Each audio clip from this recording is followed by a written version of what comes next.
A mercenary who refuses to die on command is looked down on as nothing more than third-rate trash. Under a dark, suffocating sky, a ruined battlefield stretches endlessly, with bodies collapsed across the dirt while black crows wheel above them. And that very willingness to be thrown into death is exactly why mercenaries can demand such a high price. On the battlefield, a knight wrapped in heavy armor lifts his sword high, its blade blazing with fierce light, because men like him are ready to give their lives for their lord. The shining blade drives straight through a man's body, snuffing out his life in a single heartbeat. Even if it means enduring an employer's nonsense day after day, that is the kind of duty they are paid for. A stream of golden liquor spills out in a hard, wasteful pour, splashing down as if even the drink itself is being offered to the dead. Well, what else can a man do? He gives a small, weary gesture, the kind that says he has long since given up arguing with fate. The man tips his flask and lets every last drop spill onto the ground beneath him, as though making a quiet toast to the brutal life of a mercenary. High atop the fortress wall, a lone man sits against the wind, staring out over a land scorched by fire and war. This is Jack, captain of the Fong Mercenary Corps. With a crooked, cynical look in his eyes, Jack thinks to himself that nobles are painfully easy to predict. The wind tugs through his hair as his thoughts continue to turn colder. Whenever they need your strength, they talk big, promising land, rewards, and favors so grand it almost sounds like they plan to raise you into the nobility. But once the work is done, every last one of them changes their story with perfect timing, suddenly inventing all kinds of excuses dressed up as clever reasoning. A bitter smile pulls at Jack's lips as he stands on the wall, the burning battlefield roaring behind him. Looking straight at the man before him, he says this time the words have gone beyond anything he expected. Jack lets out a smile full of disbelief, his red eyes flashing with defiance and mockery. In a sarcastic voice, he tells the man he must have heard him wrong. As the view widens, Jack stands on the castle wall beneath a purple-stained twilight sky, facing an armored commander. Before him is the army's commander-in-chief, a red-haired man carrying himself with the weight of authority. Jack challenges the order he has just been given, but the commander's face remains cold and unshaken. In an icy voice, the man confirms that Jack heard perfectly well. He has just been told to die. Stunned by how bluntly the words are spoken, Jack asks whether the commander has forgotten exactly who he is. But the commander answers without hesitation, saying he remembers very well, Jack, captain of the Fong Mercenary Corps. Jack bursts into harsh laughter, unable to believe the man can say something like that while fully knowing his identity. With disbelief in his voice, he remarks that he never knew the commander had such a talent for jokes.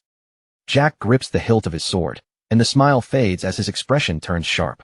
He knows this cannot be a proper order, because no noble would ask a so-called worthless mercenary like him to die an honorable battlefield death like one of their precious knights. His red eyes gleam with open contempt, and a cold smile spreads across his face as he exposes the ugly hypocrisy hidden behind the commander's request. The wind sweeps across the wall, while the two men lock eyes in silence. The pressure between mercenary and noble hangs heavy in the air, until the commander finally lowers his gaze for a moment, as if reconsidering how to speak. The commander admits that perhaps his words were too direct. Jack only stares back with obvious suspicion, not believing for a second that this sudden change in tone is anything as innocent as a misunderstanding. Placing one hand over his chest, the commander shifts into a solemn posture and says that he merely wishes to entrust Jack with one final mission.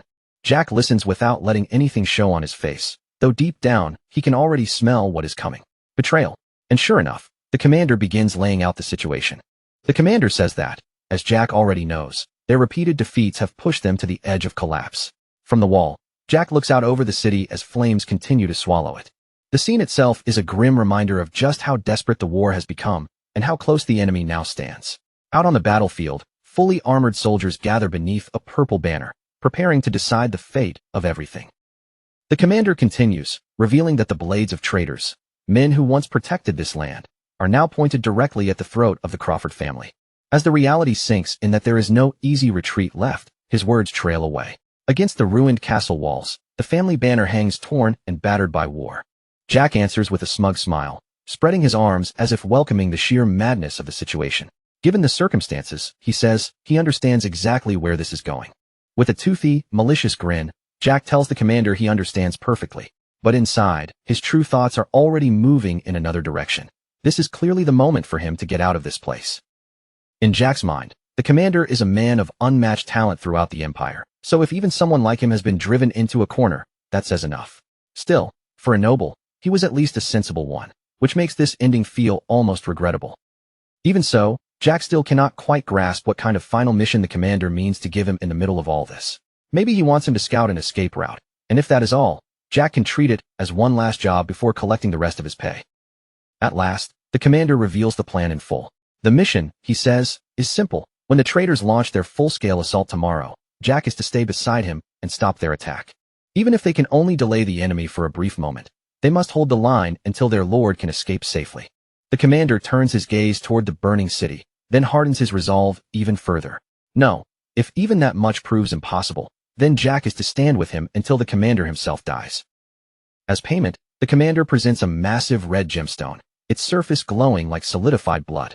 He says he will settle the remaining payment with this when Jack withdraws, though the weight behind his words carries a darker meaning. The commander tosses the gemstone, and Jack catches it cleanly in his hand. The moment it lands in his palm, his mind begins calculating its value with mercenary precision. A gemstone this large should be enough to cover the Fang Mercenary Corps' operating expenses for 3 full years. Yet as the red stone falls between them, almost like a symbol of the blood soon to be spilled, the commander's expression darkens, and he calmly asks what this means. That is when Jack's anger finally erupts. He snaps back that he should be the one asking that question, shouting whether the commander truly thought he was a fool just because he was always smiling. Jack snarls that the commander is ordering them to become nothing more than meat shields. From behind, Jack and his mercenaries look like a small force standing before an overwhelming fate, and his face twists with fury as he says that even if they help, they can only hold out for a short time. He accuses the commander of throwing them away just to buy his master a little more time to run. Fine, Jack says, suppose some miracle happens and they actually manage to hold the enemy off. What comes after that?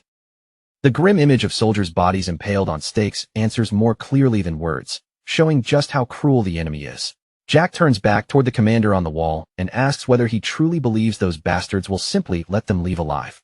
Jack's silhouette stands sharply against the sunset sky as his voice fills with accusation. He starts to say what the commander really is, but the commander cuts through the tension with cold, brutal logic. The commander states plainly that Jack and his men are mercenaries, not knights, and the enemy knows that too. Once the commander dies, the army will collapse, at which point Jack breaks into almost manic laughter and agrees that, yes, that is exactly how it works. With a savage grin, Jack shouts that this is simply the nature of their line of work. Then his expression sharpens into something cunning, and he says the commander should already understand one important thing. The commander has overlooked a crucial detail. To those demons, the Fang Mercenary Corps is not just a band of hired blades, but a sworn enemy to be butchered the moment they are found. The scene shifts away from the fortress wall and into a dark forest littered with corpses, revealing that an ambush has already taken place in the shadows. Deep in the forest, one soldier coughs weakly while another man in the same armor watches from a short distance away. The second soldier steps closer with a raised hand, as if offering help or friendly support, but the gesture is only bait for a deadly trap. The man approaching him is not a fellow soldier at all, but one of Jack's mercenaries wearing stolen armor and hiding his true identity. In one swift, silent movement, the disguised mercenary slams the unsuspecting knight against a tree and drives a knife deep into his back. The knight's eyes go wide with shock and pain as the darkness of the night seems to swallow everything around him. That single death becomes the wordless signal that releases hell throughout the forest. Jack's ambush has finally begun, and from that moment on, the massacre spreads fast, as the unsuspecting knights are cut down one after another by mercenaries wearing the armor of the dead. One knight watches his comrades collapse around him, and horror finally dawns in his eyes. He gasps that it is a trap, just as Jack's voice cuts through the darkness from behind his helmet, his red eyes glowing fiercely beneath the visor. Panic rips through the ranks as the soldiers realize the men beside them are not allies at all. Someone screams that they are the Fang mercenaries, but the warning barely leaves his mouth before his voice is silenced forever, while a furious commander roars from atop his horse. The mounted commander snarls at them, calling them bastards for daring to disguise themselves as their fallen soldiers. His face twists with rage, every muscle tight with disgust, as he continues shouting at the men before him. He spits that they know absolutely nothing about honor. But before his condemnation can fully leave his mouth, Jack's side answers with brutal contempt, as if honor is nothing more than a word fit for dogs. In the very next instant, a sword cuts through the air with a sharp whistle and slices cleanly through the commander's neck. His severed head drops to the ground with a heavy, sickening thud, and with that one merciless blow, the battle is brought to a savage close. Jack stands amid the aftermath, his helmet stained with blood as he surveys the carnage with terrifying calm. Through the narrow slit of his visor, one red eye shines coldly in the darkness. Back on the fortress wall, The red gemstone now lies abandoned on the stone floor between them. Jack explains to the commander that he has already taken the heads of several enemy commanders, so the man should understand exactly how the Fong mercenary corps has survived this long. As he speaks, he steps closer with a mocking smile tugging at his lips.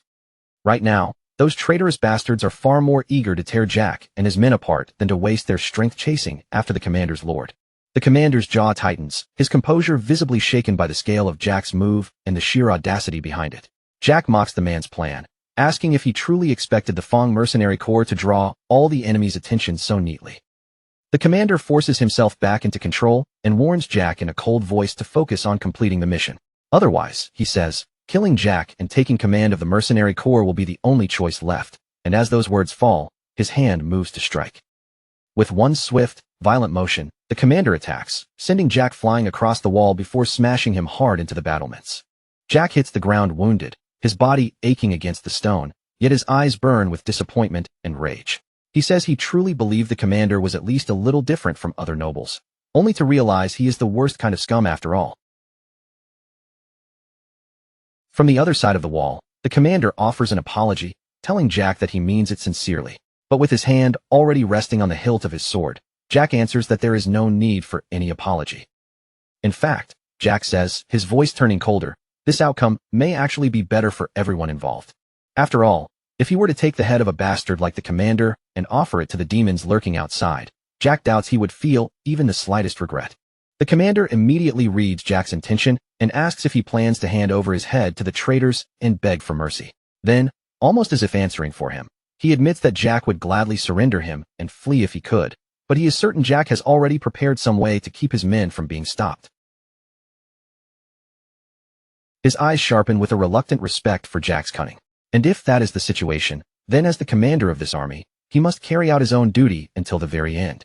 The rebels will be satisfied if they receive the heads of 2 commanders, and in exchange for that blood price, they will spare the lives of the commander's men. Jack freezes, staring at him in disbelief as he repeats the word 2. Then the terrible meaning sinks in. This man intends to save his subordinates by offering his own head as well, just as an open box reveals the severed head of the enemy commander. It is the commander whose men Jack's mercenaries killed in the forest, the proof of that bloody ambush laid bare before them. The commander's gaze grows distant, heavy with melancholy, as he speaks of all those people, his soldiers, the men he dragged along with him to this doomed place. He says he promised them he would show them that dreams could still be reached, even by someone who began at the very bottom. With a faint glimmer of respect in his eyes, he continues, saying they believed in him and followed him all the way here. Because of that, he must carry the full weight of their trust. Jack, standing with his sword in hand before the silhouettes of his own mercenaries, Jack understands that burden perfectly, because he, too, is their leader. Hearing his own sense of duty echoed in Jack's words, the commander is left momentarily breathless, surprised by how closely the two of them resemble each other. A bitter laugh slips from Jack's lips, low and rough, as he admits that the commander is right after all. In the end, both of them are chained by the same loyalty, the responsibility they carry toward the men who place their lives in their hands. That, the commander realizes as he looks across the wall where their clash has reached its peak, is what marks a true leader. Covering his mouth with his gauntlet, he murmurs with genuine regret that it is such a pity. If only it had not been for Crawford, the commander says, his expression filled with deep, sincere remorse. And then he gives voice to his final wish. If only Jack had been his lord instead. Driven by duty and with no more room for hesitation, the commander lunges forward, his sword raised and ready to deliver the final blow. Jack is already wounded and unable to fully defend himself, so all he can do is cry out in rage and pain as the commander's attack crashes into him. The commander straightens in solemn silence, his duty now complete, while Jack's body lies motionless on the cold stone floor. His green eyes narrow with a painful mix of determination and sorrow, because he has done what he believed had to be done. In the heavy air that follows, his final plea lingers quietly. Do not forgive me, Jack.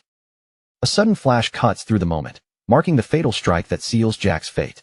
As the light in his eyes begins to fade, Jack thinks that he had expected this kind of ending, but he never imagined the difference between them would be so overwhelming. The force of the commander's last blow throws Jack's body backward. As he falls, his thoughts drift bitterly toward the unfairness of fate and the cruel thing people call talent. Still, Jack accepts that this is probably the end. With one final, strangely satisfied smile, he lets a quiet peace settle over him. He had already told his men to flee immediately if he failed to return by the appointed time, so even now, at the edge of death, He can let go without worrying about them. Blood drips onto the stone floor, each drop marking the final moments of Jack's life. After all, Jack had always been prepared for an ending like this. Even so, as his consciousness fades, there is still one question left in his heart. His awareness dissolves slowly into darkness, surrounded by drifting shapes that look like drops of blood, or perhaps fragments of old memories. If only he had been given the same opportunity as that man. From somewhere inside the darkness, a distant, pleading voice calls out to him, begging its master to wake. Jack's eyes begin to open, and in the next instant, blinding light floods everything. A voice keeps urging him to wake up. A young man lies in a luxurious bed while a servant leans over him in panic, and Jack, now inside the body of a blonde youth, looks around the unfamiliar room in complete confusion. In a weak, unsteady voice, he asks the person leaning over him who they are. Then he lifts one pale, delicate hand into view, the wrist trimmed with lace, and realizes with growing unease that this hand is not one he recognizes as his own. Suddenly, the desperate young servant slaps him across the face, begging him again to wake up. The servant shouts with anguish written all over his face, and Jack's eyes snap open from the impact. A sharp sting spreads across his cheek as he reels in confusion, wondering what just happened. What in the world is going on? His thoughts spin in complete confusion as the sting spreads across his cheek. He had just woken up, and out of nowhere, someone had slapped him hard enough to snap him back to his senses. What kind of bastard does that? The old fury of a mercenary immediately rises inside him, sharp and violent, ready to explode. But before he can act on that anger, the sound of the servant sobbing breaks through it, and the orange-haired young man desperately begs him to recover. Then the servant cries out the name that changes everything. Young Master Lucian. Jack jolts upright in the bed, his battle-hardened mind completely lost inside the lavish bedroom, and the unfamiliar identity suddenly forced onto him, while his golden eyes widen in disbelief. This is not his body. This is not his name. The world he knew has been overturned in an instant, and inside that luxurious bed, Lucian awakens with his thoughts tangled in total disorientation. Beside him, the young servant looks as though he has been crying for a long time, his face still wet with tears. Meanwhile, no matter where Lucian looks, one single thought keeps repeating inside his mind.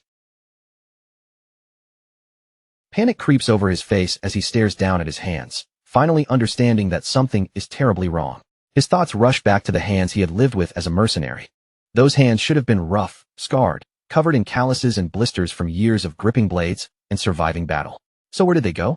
Slowly, he looks again at the hands he has now. They are not merely clean.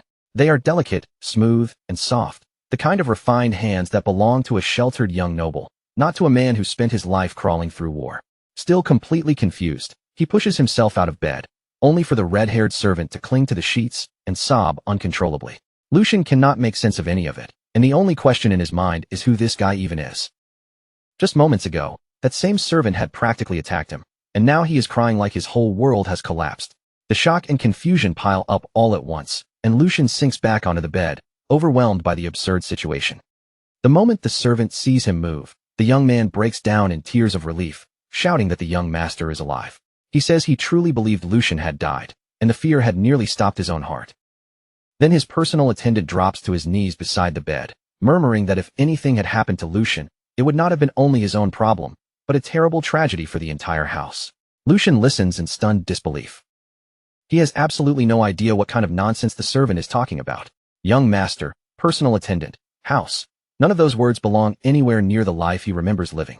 But more than all the confusion, there is one fact he is completely certain of. He died on that battlefield.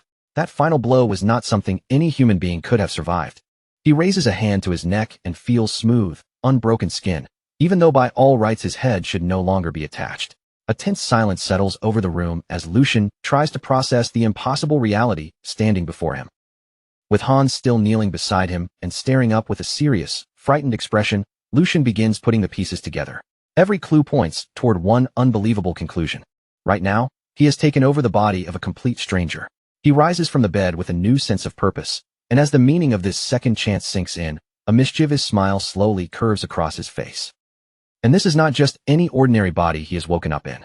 When he looks into the ornate mirror, he discovers an astonishingly handsome face staring back at him. He studies himself carefully from head to toe, while Hans watches from a distance, too nervous to interrupt. Still bewildered, Lucian reaches out and touches the mirror, as if confirming that the elegant reflection truly belongs to him now. At a single glance, anyone could tell this graceful body belongs to a noble, and not merely some minor noble either, but someone born into a family so wealthy, it almost feels offensive. Taking in the expensive furniture, the refined room, and the overwhelming luxury surrounding him, Lucian turns his gaze toward Hans. First, he needs to understand exactly what situation he has landed in. Clearing his throat, he addresses the servant and tells Hans that there is something he needs to ask. Hans flinches at being spoken to so directly, but his eagerness wins out immediately, and he assures Lucian that he may ask him anything at all. Lucian goes straight to the most important question first, and asks what year it is. Hans looks surprised by such a strange question, but assumes the medicine must still be clouding his young master's mind. So with a nervous smile, he answers that it is the year 846 of the imperial calendar. The answer strikes Lucian like a blow. He can barely process the words, and in a low whisper, he repeats the question in disbelief. As the truth slowly sinks in, the realization hits him with terrifying force. The year 846 is 15 full years before the day he died. He understands then that this is not only a reincarnation into someone else's body. Somehow, he has also been thrown back through time. Lucian lets out a heavy sigh and runs a hand through his blonde hair. He has no idea how any of this happened, but one thing is clear. Panicking over every impossible detail will not solve a single problem. So he forces himself to stay calm and think with a clear head. His eyes sharpen with determination as he focuses on the first thing he needs to do: pull information out of his personal attendant. In a cold, threatening voice, he says Hans's name. Then Lucian tells him it seems he has chosen to die today. The poor servant freezes in terror, completely unable to understand his master's sudden shift, while Lucian grabs him and begins acting like an offended noble.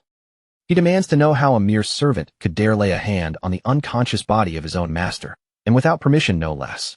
Lucian presses harder, pouring intimidation into every word as he asks whether the rules of this place have somehow changed.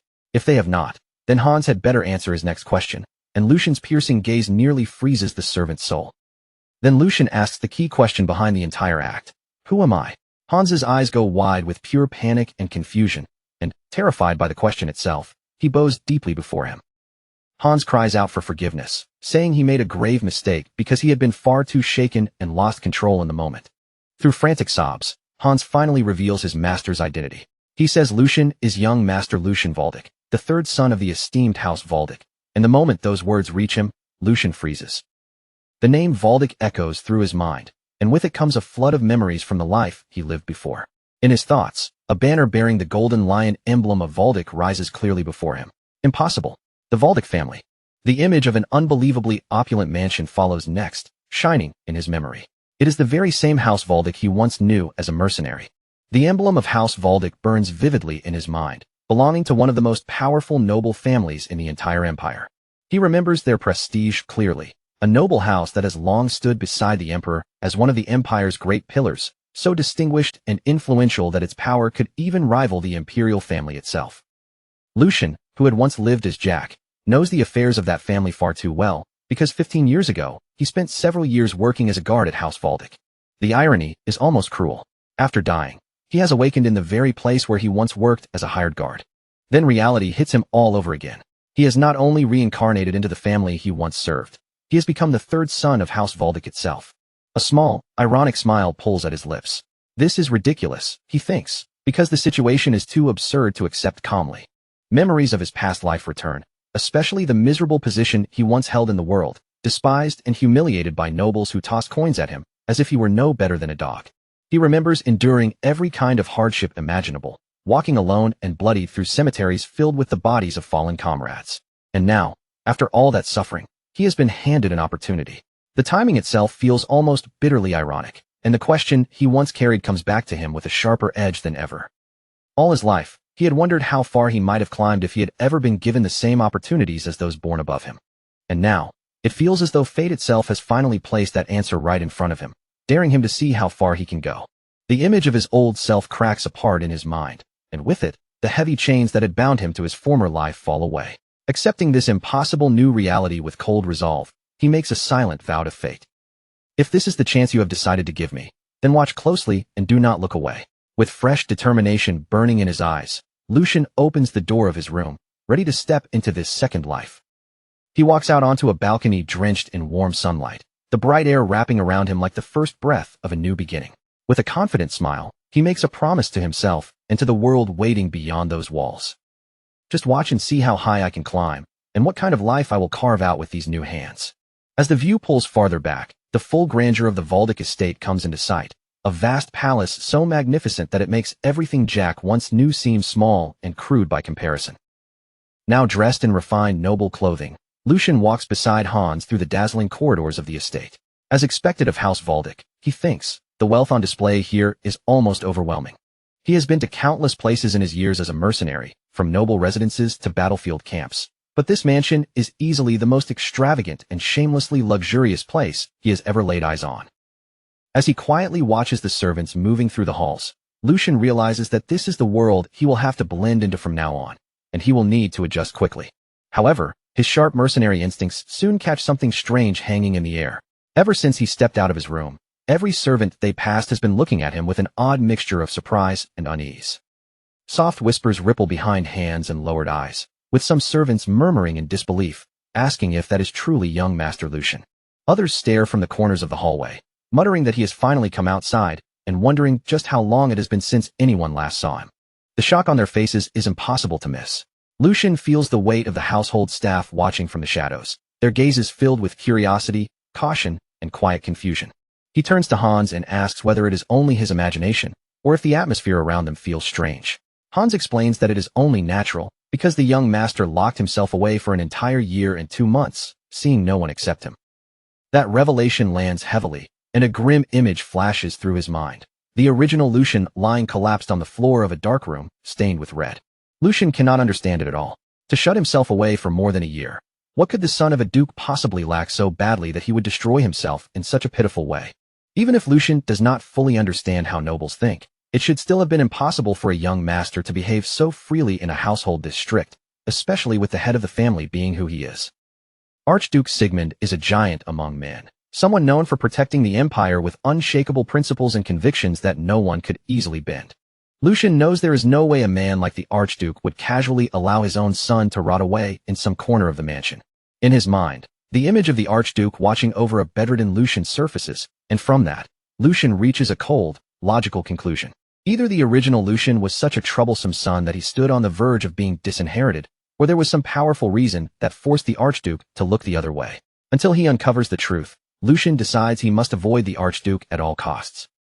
But at that exact moment, someone steps into their path and blocks the way. An older man approaches with calm composure, saying that it seems the reports of Lucian's complete recovery were true after all. Both Hans and Lucian stop at once, caught off guard by the sudden appearance.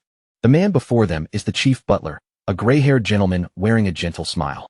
He says he is overjoyed to see the young master's face again after a full year, addressing Lucian with flawless formality. Chief Butler Edwin politely asks whether young Master Lucian is having any difficulty moving. Lucian recognizes him as someone important within the household, while Hans visibly trembles at his side. This man is Chief Butler Edwin. Although he originally came to the mansion as a hostage from an enemy family, his outstanding talent was acknowledged, and he eventually rose to manage every domestic affair in the Valdic estate. The most dangerous thing about Edwin, however, is that beneath his kind smile and calm green eyes, he is the trusted right-hand man of Archduke Sigmund.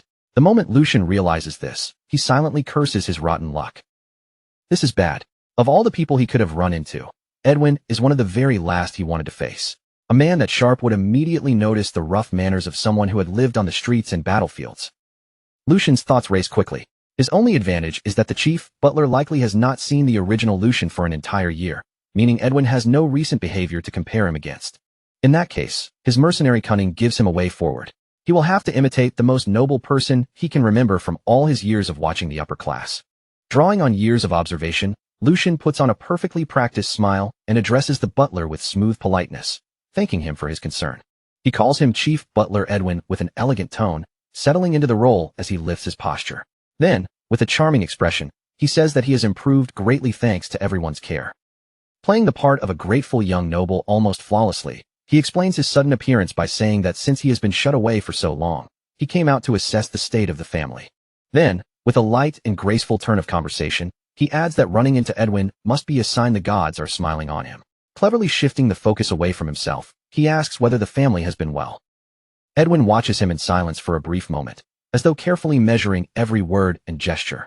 Then he answers with a courteous smile, saying yes, young master, House Valdic remains as strong as ever, and it is a relief to see that both Lucian and Hans are well. Inside, Lucian laughs in relief. Thinking about it now, How could there possibly be a problem in this household with someone like Edwin overseeing everything? From Edwin's reaction, Lucian decides the butler does not seem suspicious. Believing he has safely passed the first test, he prepares to withdraw, saying it seems he was worried for nothing and that he will now take his leave in peace. He adds that since this is his first time outside in a long while, he is already feeling exhausted. But before he can escape, Edwin's calm voice stops him cold, asking forgiveness for speaking bluntly while requesting that he delay his return. Lucian feels his blood run cold. His escape route has been cut off before he can take it. With a serious expression, Edwin delivers the very news Lucian did not want to hear. Archduke Sigmund wishes to see you immediately, young master. Lucian slowly turns back, panic flickering in his eyes. The one person he had just decided to avoid at all costs is now calling for him directly. The next moment, the scene shifts to a vast, imposing office where Lucian stands alone before his father's enormous desk. Sitting beyond that desk in a chair that looks almost like a throne is Archduke Sigmund, an overwhelming man whose mask conceals part of his face.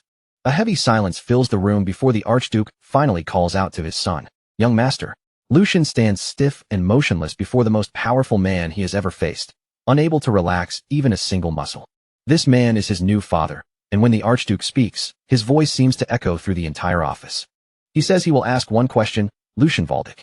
Lucian's expression tightens with fear, cold sweat forming beneath his father's piercing gaze as the Archduke leans forward.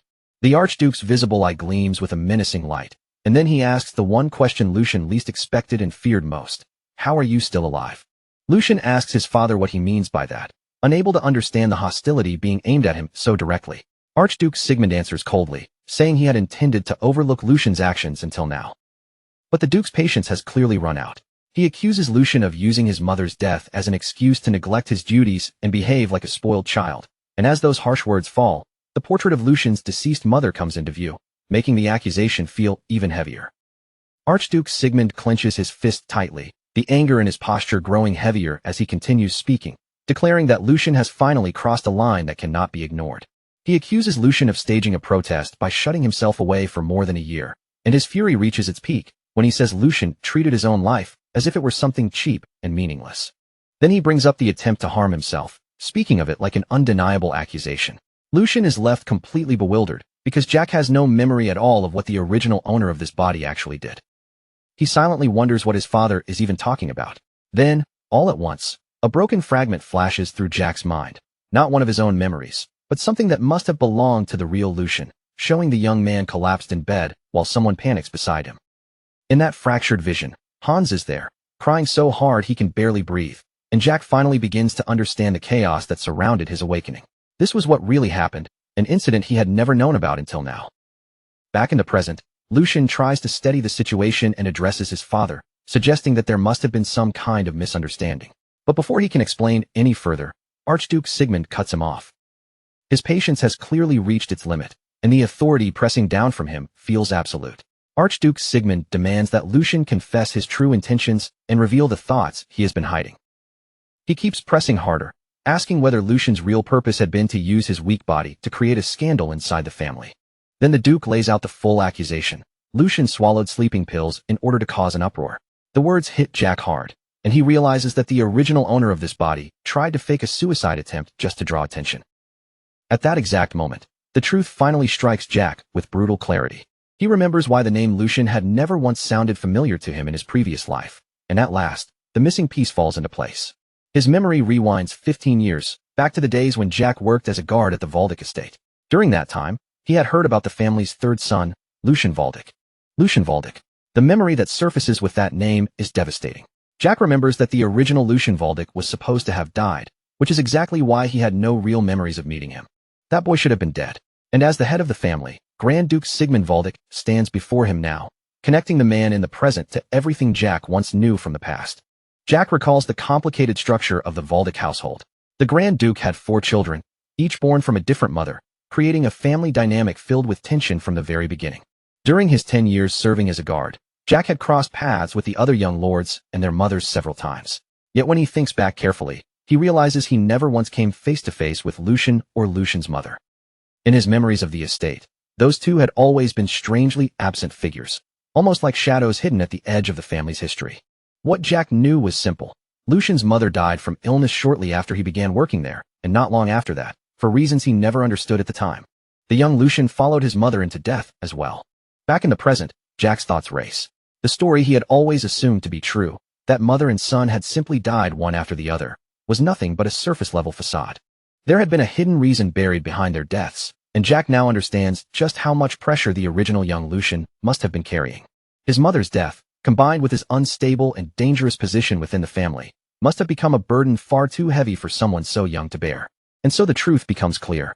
In a desperate attempt to receive even the smallest bit of attention from his father, the fragile Lucian took a dose of sleeping pills that came far too close to killing him.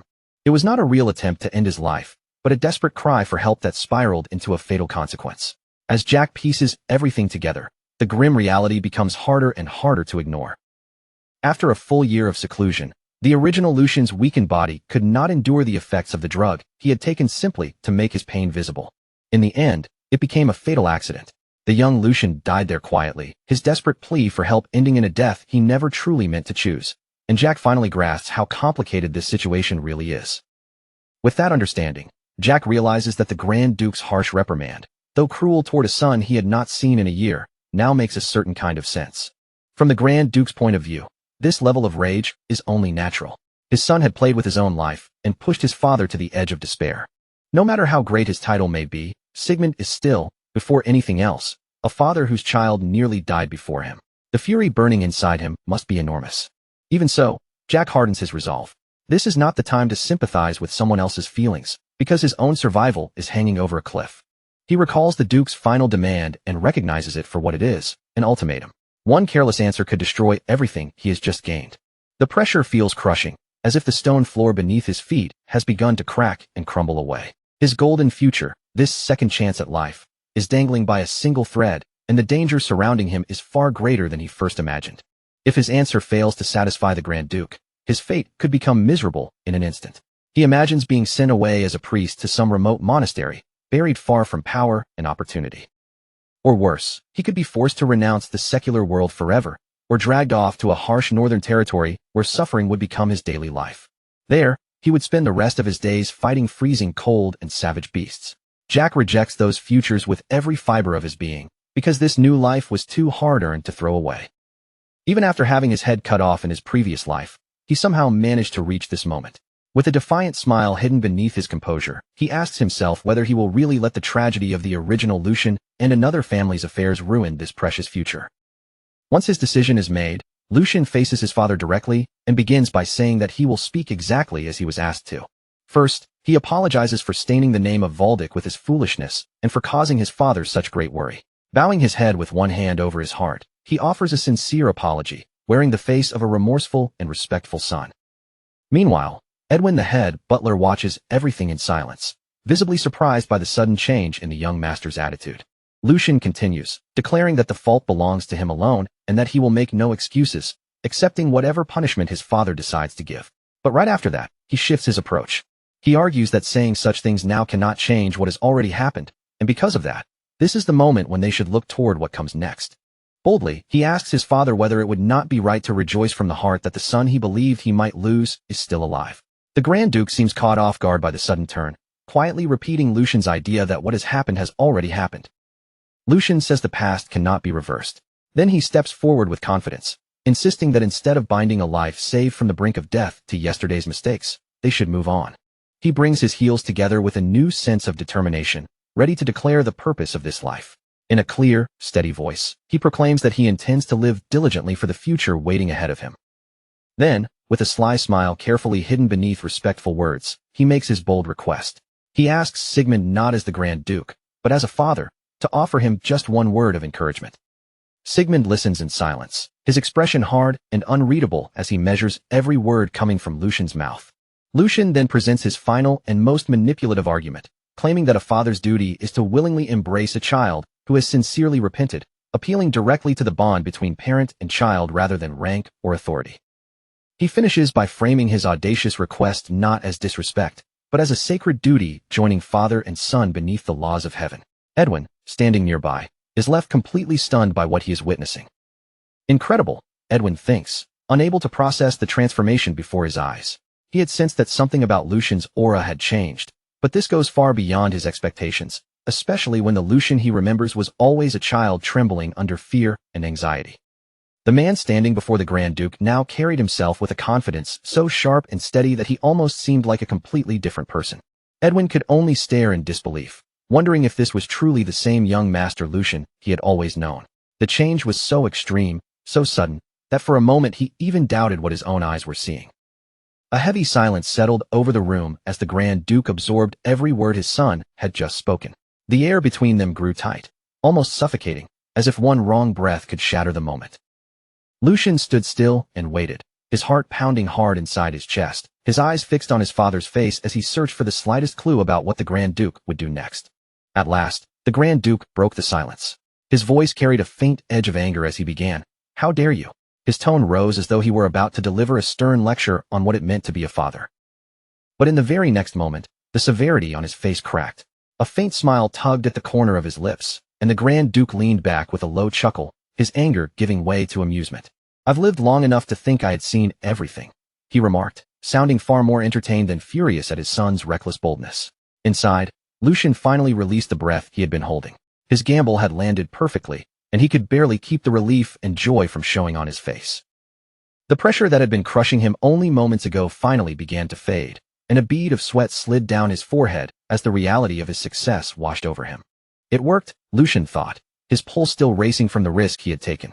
He knew better than anyone that a clumsy apology or tearful excuse would never have moved a man like his father. The only way forward had been to face him head-on, with teeth bared instead of his head lowered. This was the wall called the Grand Duke that Jack remembered from his previous life. He was a man who respected the spirit of a wild dog that knew how to bite, far more than he respected weakness wrapped in obedience. Compared to a rat tiptoeing across eggshells, trembling at every step, bold defiance had a far better chance of reaching the Grand Duke's true nature. Lucian's move had not been reckless at all, it had been carefully aimed. The Grand Duke gave a dry comment, his gaze still locked on Lucian. "It seems returning from the dead has taught you how to be rather shameless." In that single remark, he acknowledged both Lucian's audacity and the weight of the condition he had barely survived. "Very well," the Grand Duke said at last, conceding the point. "Since you brought up diligence yourself, I will ask you this first." His eyes narrowed directly on him. "Lucian Valdic, what do you intend to do from now on?" After winning the first clash of wills, Lucian answered without hesitation. First, he would repair this broken body of his. At that moment, a vivid flash from his past life surged through his mind. He saw the image of the man he used to be, his former self standing at the peak of strength, a powerful mercenary hardened by countless battles. He remembered the solid weight of a sword in his hand, the blade gleaming with dangerous power, as if it were an extension of his own body. That was the version of himself he wanted to reclaim. The vision of his old battle-scarred self burned clearly in his mind, fierce, steady, and forged through endless combat. That powerful image stood in brutal contrast to the fragile body he had now, and the gap between them only sharpened his determination. Returning to the present, Lucian declared his next goal. "I intend to properly learn the sword." The Grand Duke's expression shifted at once, surprise flickering across his face. "The sword?" he asked, his voice carrying clear skepticism. Lucian confirmed it, calmly admitting that before anything else, he would have to deal with the problem of his paper-thin, doll-like body. Then, as if it were the simplest thing in the world, he added that if he ate properly and slept diligently, it would somehow work out. The Grand Duke watched him without speaking, silently weighing those bold words. Then, at last, a smile spread across his face. "You certainly have a way with words," he admitted, allowing his son that small victory. Now intrigued, the Grand Duke decided he would test Lucian for himself and see whether this new confidence was nothing more than empty bluff, or whether real resolve had taken root inside him. As the first sign of that decision, he turned his attention toward his butler. "Edwin," he ordered. "Butler, give him that again." Edwin's face remained composed, but inwardly, he smiled as he understood exactly what his lord meant. Rather than offering the young master a few hollow words of encouragement, this would be something far more practical, especially considering the fragile condition Lucian was currently in. Lucian, however, had no idea what they were talking about. A bead of sweat ran down his forehead as he stood there in confusion, silently wondering what that could possibly mean.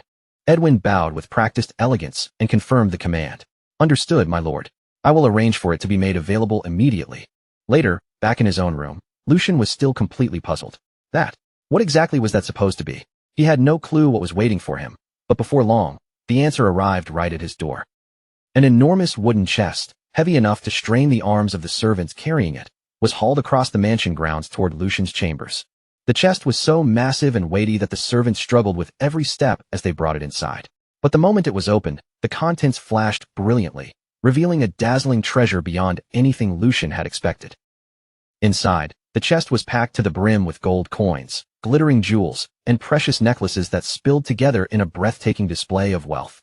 Lucian and his personal servant Hans stood frozen in place, staring at the unbelievable fortune before them. "Ah, this is ridiculous," Lucian blurted out, overwhelmed by the sheer scale of what he was seeing. As he looked out from his window over the vast city stretching below, Lucian finally understood the truth. This was his monthly allowance, an absurdly enormous amount that displayed the terrifying scale of a high noble's wealth. He reached into the chest and scooped up a handful of gold coins. He stared at the coins in his palm, still stunned that such a fortune was meant to last only a single month. With resources like this, there were countless possibilities, and a mischievous smile slowly spread across his face. With this much money, the ambitious plan he had been holding in his mind might actually become possible. This was no longer just a desperate idea, it was worth attempting. At last, his true objective came into focus. With this wealth, he could gather the ingredients needed to completely rebuild his weak body. A fierce determination burned inside him as he thought, "I can make that elixir." The knowledge he carried from his past life began to connect with the resources now placed in his hands. By combining what he remembered from before with the power and wealth of his new life, Lucian could begin forging a much stronger future. Elsewhere, the scene opened inside a magnificent greenhouse, brightly lit and filled with flowers blooming in brilliant colors. The Grand Duke, an imposing man with blonde hair and a commanding beard, walked through the greenhouse with his usual air of authority. Behind him followed Edwin, his loyal veteran butler, keeping pace with quiet precision. As they moved along the path, Edwin quietly reflected that this greenhouse had once been a place deeply cherished by the late Grand Duchess while she was still alive. He continued thinking that the Grand Duke had not stepped into this place for a very long time, which meant his visit now could not be meaningless. There had to be a reason behind it. To Edwin, that reason was clear: the young Master Lucian's recent and remarkable change. Even if Lucian had briefly fallen out of his father's favor, Edwin knew the Grand Duke would never abandon him so easily, especially when Lucian was the son of the Grand Duchess he had loved so dearly. The Grand Duke kept walking through the greenhouse corridor with firm, decisive steps, but his thoughts were far less gentle than Edwin's. He remembered Lucian's past behavior and judged it as truly pathetic. The image of the old Lucian remained stuck in his mind, difficult to erase. He remembered a boy who was always glancing around nervously, as though frightened by something unseen, and who would whine like a wild dog if someone so much as raised their voice at him. Edwin looked toward him and addressed him with careful respect. "My lord." Even as those harsh thoughts occupied the Grand Duke's mind, he reflected that Lucian's attitude had always been very different from his mother's. In his eyes, the boy had resembled her only in appearance. Edwin's expression shifted with surprise as the Grand Duke's thoughts began to turn in an unexpected direction. For the first time that day, a faint smile touched the Grand Duke's face as he admitted to himself that perhaps he had been wrong about his son all along. Then he spoke to Edwin. "You must have seen it as well. That child looked me straight in the eyes and spoke his mind." Edwin confirmed it at once. Yes, there was not even the slightest hesitation. His bearing was truly resolute and confident. With a softer view of the young master, Edwin thought that Lucian had always possessed a tender heart and deep thoughts. Perhaps he had merely hesitated a little more than the other young masters. In the end, Edwin concluded, Lucian had indeed inherited his lord's blood.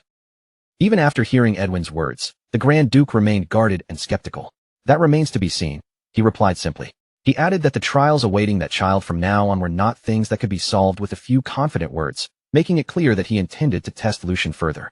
But then, wearing a worried expression, Edwin interrupted his lord's thoughts. "My lord, however, there is a problem."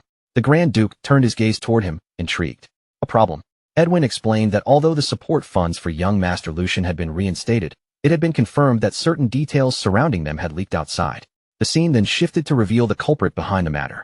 After an investigation, it appeared that the second young master, Geordie, was involved, and he stood there burning a letter with a malicious smile on his face. Edwin explains that Geordie has already removed the head maid who had been serving Lucian and quietly replaced her with someone from his own trusted circle. The move makes his true intention painfully obvious. He wants Lucian watched at every moment. Hearing this, the Duke clicks his tongue in mild irritation, admitting that while Geordie is undeniably capable, his thinking is far too narrow and petty. A shadow settles over the Duke's face as he falls into thought.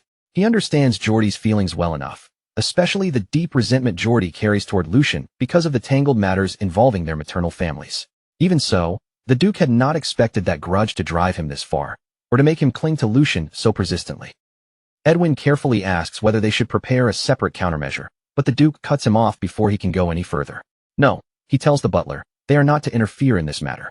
Edwin cannot completely hide his concern, and he questions whether that decision might be too severe for someone who has only just begun taking his first real steps forward. The Duke's gaze lowers toward the pawn before him, as if Geordie's little scheme is nothing more than a minor move on a board. To him, this kind of pressure is merely a small trick. He coldly states that even this is part of the price Lucian must pay for failing to come to his senses sooner. In the Duke's mind, the past year of Lucian's wasted time cannot simply be ignored, and this situation may serve as the perfect trial for his newly awakened resolve. With a calculating look in his eyes, he decides that the problem may actually be useful. Let's see how that child deals with this, he thinks. If Lucian cannot overcome even something this small, then there is no reason to expect anything from him. After all, real strength has to be shaped and seized with one's own hands. The Duke's thoughts end with the image of a proud and majestic lion, the very symbol of the Valdic family. Even if the blood flowing through the Valdic line can become the key to power, the door itself must always be pushed open by the person standing before it. Time moves forward, and the scene shifts with a sign making it clear that several days have quietly passed. Beneath a clear blue sky, the grand and luxurious mansion of the Valdic family stands with all its usual imposing dignity. Inside the corridors, two maids whisper among themselves while glancing toward Hans, who remains stationed like a guard outside Lucian's room. One of them quietly wonders just how many days that man has been standing there. The maids continue murmuring, saying that the young master has locked himself inside his room yet again. A closer look at Hans reveals his tense face, burning with anger and stubborn resolve, making it clear that no matter who comes near, he has no intention of letting anyone disturb his master. Hans' thoughts drift back into recent memories, and in that memory, he appears almost overwhelmed with panic and disbelief. It has now been 3 days since the support funds, which had once been cut off, finally started arriving again. In the memory, Lucian calmly assures Hans that the support had been restored because his conversation with the Grand Duke had gone well. Beside a large chest, both Hans and Lucian are shown visibly relieved, their faces softened with happiness as the weight on their shoulders finally begins to lift. When the chest is opened, it is not filled with gold coins alone. Glittering jewels and valuable treasures gleam inside as well, enough to show that this is a truly considerable fortune. Even so, Hans looks toward Lucian with worry still lingering in his eyes. Hans understands better than anyone that, with the strained relationship between father and son, that conversation could never have been simple or comfortable for his young master. Facing the Grand Duke must have taken far more than a casual request. At that moment, Hans realizes that Lucian must have gathered an incredible amount of courage to stand before his father like that. The warmth in Hans' expression makes his loyalty and deep affection for Lucian impossible to miss. Moved by the thought that his master is finally trying to walk forward, Hans wipes tears from his eyes. Even if Lucian has to leave old sorrow behind to do it, Hans can see that something has changed. Meanwhile, Lucian holds the gold coins with an almost indifferent calm. Behind him, Hans remains visibly emotional, still shaken by the transformation in his master. But Lucian's own expression begins to sharpen, and a stronger, colder intensity settles into his gaze. His eyes gleam with fierce determination, hiding the outline of a plan already forming in his mind.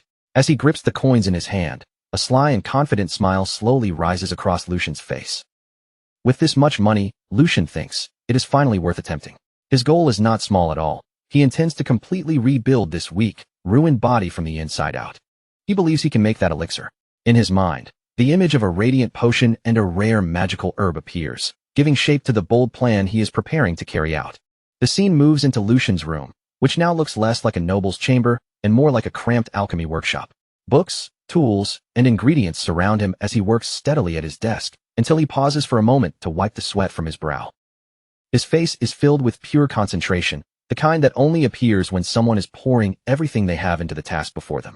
Even while working, however, his thoughts briefly turn toward his loyal servant outside. Lucian figures that Hans must be practically bursting with curiosity by now. Still, the fact that Hans continues guarding the door exactly as ordered proves just how loyal and dependable he truly is. Lucian's desk is buried beneath alchemy books, strange preparation tools, and items that the son of a Grand Duke would normally never even think of touching. Among everything scattered across the surface, his attention eventually centers on one crucial ingredient. It is an extremely expensive herb, made rare by the fact that it only grows under moonlight.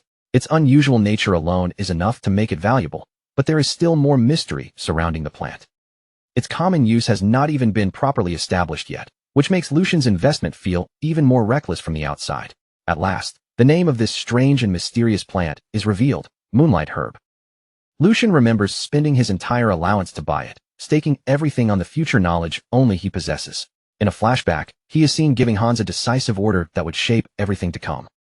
Hans, it's not too late. Buy all the Moonlight Herb. Lucian knows exactly how insane that order must have sounded to anyone else watching him at the time. After all, pouring a fortune into sacks of an unknown herb would make him look like a madman to ordinary people. But Lucian's confidence does not come from blind impulse. It comes from a secret advantage no one around him could imagine: his knowledge of the future. His eyes shine with absolute certainty as he thinks about what will happen next. In just 1 year, the price of Moonlight Herb will increase tenfold. No, not merely tenfold. It will rise by more than 20 times its current value. The thought of the staggering profit waiting just ahead almost overwhelms him. A wild, nearly maniacal euphoria spreads across his face, his expression twisting with pure greed and anticipation as he imagines the fortune that is about to fall into his hands. Lucian rejoices inwardly, convinced that the price will skyrocket without limit. But after reining himself in, he reflects that, now that he thinks about it, he has to admit the Alchemist Guild had an almost frightening level of boldness. He remembers that, back then, even the success of their Moonlight Herb research must have been far from certain. There was no guarantee their efforts would pay off at all. Yet despite that uncertainty, the Alchemist Guild gathered every last Moonlight Herb they could find across the Empire and burned through them all for their research. It was a reckless gamble on a scale few people would ever dare to attempt. In truth, it was nothing less than a once-in-a-lifetime wager, one that placed the very fate of the entire guild on the line. Lucian reaches toward the potion he has created, fully aware that the guild's past audacity was what eventually led to success. From that gamble came an unprecedented elixir that shook the whole empire, a miraculous drink people came to call the drink of the gods, nectar. He also remembers the backlash that followed, because the guild dared to attach the word God to what was, in the end, still a drug. They nearly faced accusations of blasphemy. And yet, once the effects of nectar became known, the same people who had condemned them quickly rushed to praise it instead. The previous accusations vanished as if everyone had agreed to forget they had ever existed. Lucian smiles with smug satisfaction, because he knows the entire story behind that miracle and understands exactly what kind of power he is about to use. Nectar had shattered a fundamental belief that had stood firm for more than 1,000 years. For ages, everyone believed that a martial artist's realm was decided at birth. That limit was treated like an absolute law no one could challenge. A person's innate nature was their destiny, and their constitution was something that could never truly be changed. That belief was as unyielding as iron chains wrapped around the entire world. And the thing that broke those chains, the thing that overturned that supposedly unbreakable common sense, was none other than nectar.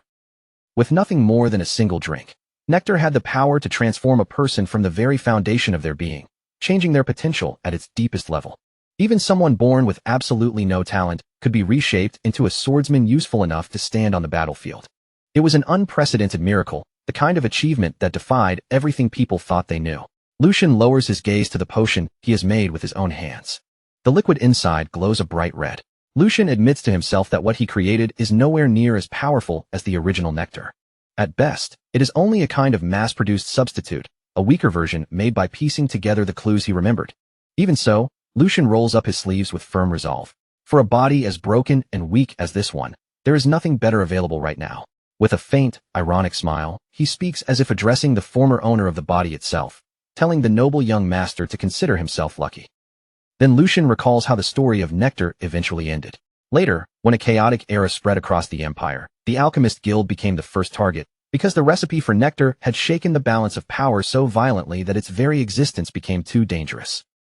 Because of that, the recipe disappeared from the world entirely. However, a secret gleam rises in Lucian's eyes, because he knows something that others do not. Through the clues he managed to gather, he somehow succeeded in creating something similar. Memories of his past life surface, painful experiments, brutal side effects, and test subjects who died far more often than they survived. But Lucian pushes those dark memories aside and decides that he has thought about it enough. Without hesitating any longer, Lucian lifts the elixir to his lips and drinks it all in a single gulp. The moment the liquid enters his body, a surge of blue energy erupts inside him, spreading through him like a violent wave. From here on, everything truly begins. The potion finally awakens inside Lucian, and the power hidden within that liquid starts to burst open through his body. Thin strands of energy begin curling through him like living threads, winding deeper into his flesh and veins. This is the first step, turning the raw power of nature into strength that belongs entirely to him. The vital force now stirring awake inside his body has a name, mana. Its real power depends on how smoothly it moves through the body, spreading outward, circulating through every pathway, and then being drawn back in again. The quality and output of the strength a person can use changes drastically depending on how well that circulation works. Right now, Lucian has used Nectar's power to forcibly widen the blocked pathways inside this body, forcing energy to flow through his astral form. But then, something unexpected happens. Lucian's eyes snap open in confusion, because the resistance and pain that should come when someone accepts mana for the first time are nowhere to be found. Instead, the mana spreads through him smoothly, without the slightest obstruction, as though it has finally returned to the place where it was always meant to belong. Currents of energy surge freely through his body, flowing with a force and clarity far beyond anything he expected. Lucian can only stare in disbelief, completely shaken by what he is feeling. Even his eye changes in that instant, the sharp glimmer inside it revealing just how deeply stunned he is by this impossible discovery. Normally, even a newborn baby's body carries impurities that interfere with mana circulation. Yet as Lucian realizes what is happening, an unbelievable truth begins taking shape in his mind. In a striking vision, he finds himself submerged beneath the water, staring upward with wide, disbelieving eyes. Don't tell me this guy. The realization crashes over him like a massive wave. Above him, a colossal celestial whale glides through the water with overwhelming majesty, symbolizing the terrifying scale of the potential he has just uncovered. This body belongs to the type of person the world would call a true genius. Morning sunlight spills warmly over the city, washing the streets in gold and quietly announcing the start of a new day. Meanwhile, inside the mansion, someone stands near a window, waiting with nerves stretched tight and anxiety written all over his face. It is Hans, Lucian's personal servant, pacing back and forth as worry for his master eats away at him. Then, all at once, a sound comes from the door, making him freeze in surprise. His heart seems to jump into his throat, caught between desperate hope and the fear that something might have gone terribly wrong.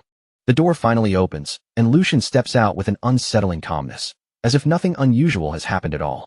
He looks at Hans and casually asks whether anything happened while he was waiting. Hans, already on the verge of tears, rushes toward him the moment he sees him. "Young master," he cries, his voice shaking as relief and frustration hit him all at once. He demands to know whether Lucian has any idea how long he was locked inside that room. Through his sobs, Hans continues pouring out everything he had been holding back. Lucian had not answered no matter how many times Hans called for him, and on top of that, he had strictly ordered Hans not to enter under any circumstances. That left Hans terrified, convinced that something awful might have happened on the other side of the door. He wipes at his tears as he speaks, his face caught between anger, fear, and overwhelming relief now that Lucian is finally standing in front of him again. Lucian reaches out and places a hand on his servant's shoulder.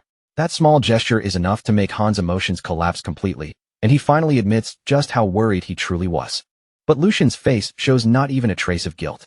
Instead, a sly and calculating smile slowly curves across his lips, and in a close-up, his eye sharpens with a strange, almost feline pupil. Something about the young master has undeniably changed, and the difference is far too strong to ignore. Hans takes a hesitant step back, unsettled by the strange aura coming from his lord. "Young master," he asks carefully, watching Lucian with growing unease as a troubling thought begins to form in his mind. It is definitely the young master standing there before him, and yet, for some reason, Hans cannot shake the disturbing feeling that the person in front of him is no longer quite the same. Inside that body, the mercenary now wearing Lucian's face smiles to himself. That sharp instinct of Hans is almost frightening. Because Hans had served Lucian more closely than anyone else, he was bound to notice the change before others did. His intuition as a loyal servant has not betrayed him at all. Lucian places a hand against his chest, calmly assessing the condition of this new vessel. The physical body itself will need time, food, and proper nourishment before any major change becomes visible. But the real transformation is happening inside. Deep within him, a mana heart glows with a turquoise light, pulsing steadily as newly awakened power gathers and circulates through his body. A smug smile settles on Lucian's face as he realizes how quickly his inner foundation is changing. All of this is possible because of the innate constitution Lucian was born with, a potential the original young master never even knew he possessed. Lucian becomes certain of it in that moment.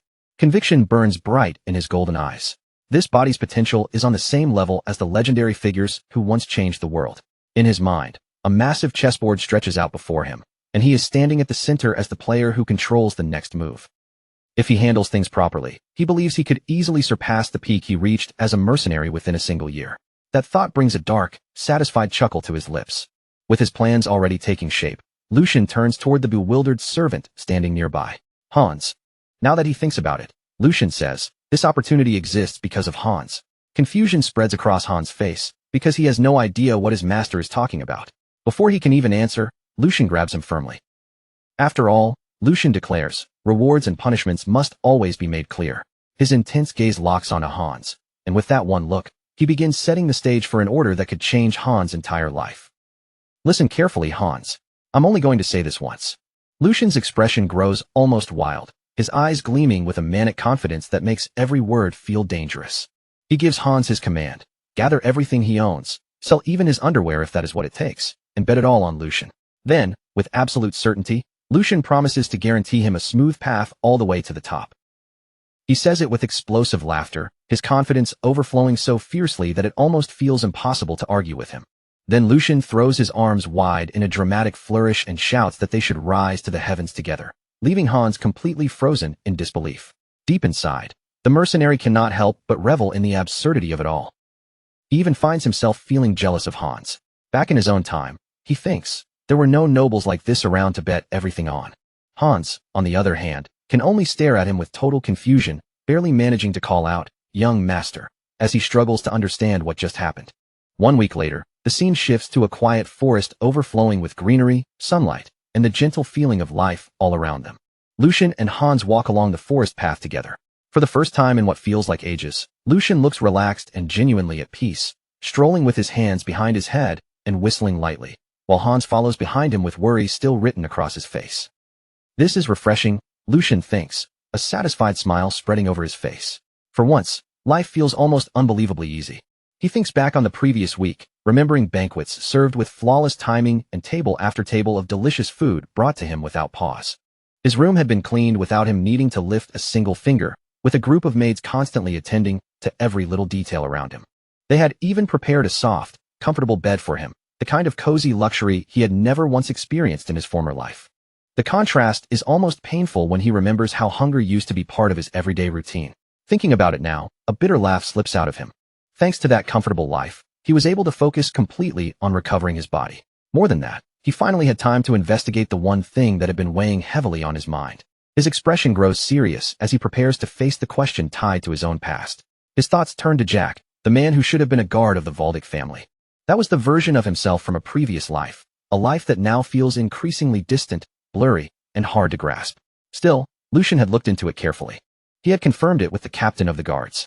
No one matching Jack's description had ever applied for a position there, and even the shift Jack used to work in his memories was now being filled by a complete stranger. In other words, the past Lucian remembered simply did not exist in this reality. He clasps his hands together, quietly accepting the strange truth before him. Honestly, this is probably for the best. Lucian decides there is nothing to gain from searching for that version of himself, because finding him would only become another useless distraction. And right now, he does not have the time or energy to waste on something like that. More importantly, he admits to himself that he does not have the confidence to face his past self anyway. A bead of sweat forms as the thought crosses his mind, and he knows without a doubt that he would probably die from sheer embarrassment. Back in the present, Lucian suddenly comes to a stop. A cold thrill of determination runs through his body, sharpening the air around him in an instant. Hans notices the change immediately and looks toward him, sensing that the atmosphere has turned heavy.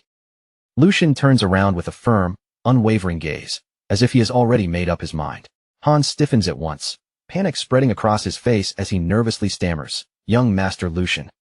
With his voice trembling, Hans asks whether Lucian is truly thinking of going inside.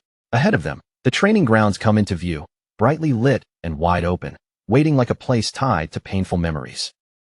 Hans' voice echoes almost like a plea as he reminds Lucian that he once swore he would never step anywhere near this place again. Back then, Lucian had said he hated the training hall with every part of his soul. Lucian blinks with almost innocent confusion and asks if he really said something like that. Hans, unable to hold back his frustration, immediately shouts that yes, he absolutely did. His voice still shaking, Hans reminds him that ever since the second young master beat him during training, Lucian had declared that he would never return.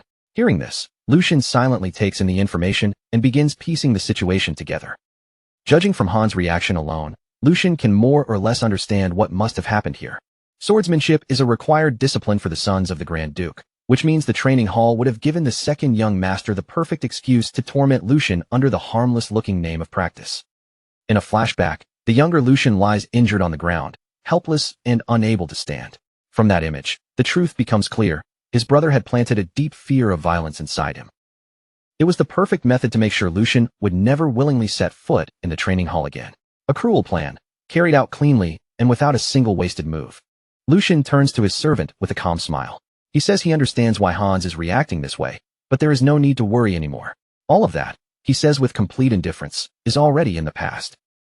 His casual attitude only leaves Hans even more confused and afraid. But Lucian simply moves forward with a malicious smile, telling Hans that all he needs to do is trust him and follow his lead.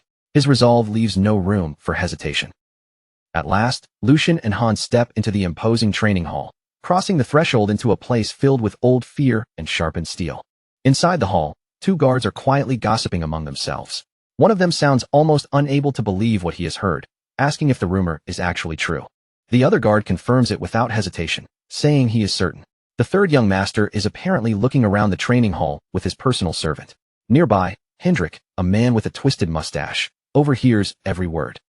Hendrik strokes his mustache with a look of open disdain, his expression twisting as he wonders what that brat could possibly be thinking by setting foot in this place again. He finds it impossible to believe that Lucian has simply forgotten what happened here. But then, a cruel thought crosses his mind, and his mood shifts. No, he decides, this might actually work out perfectly. With that, Hendrik gives an order to his subordinate. He tells the man to go and inform him right away.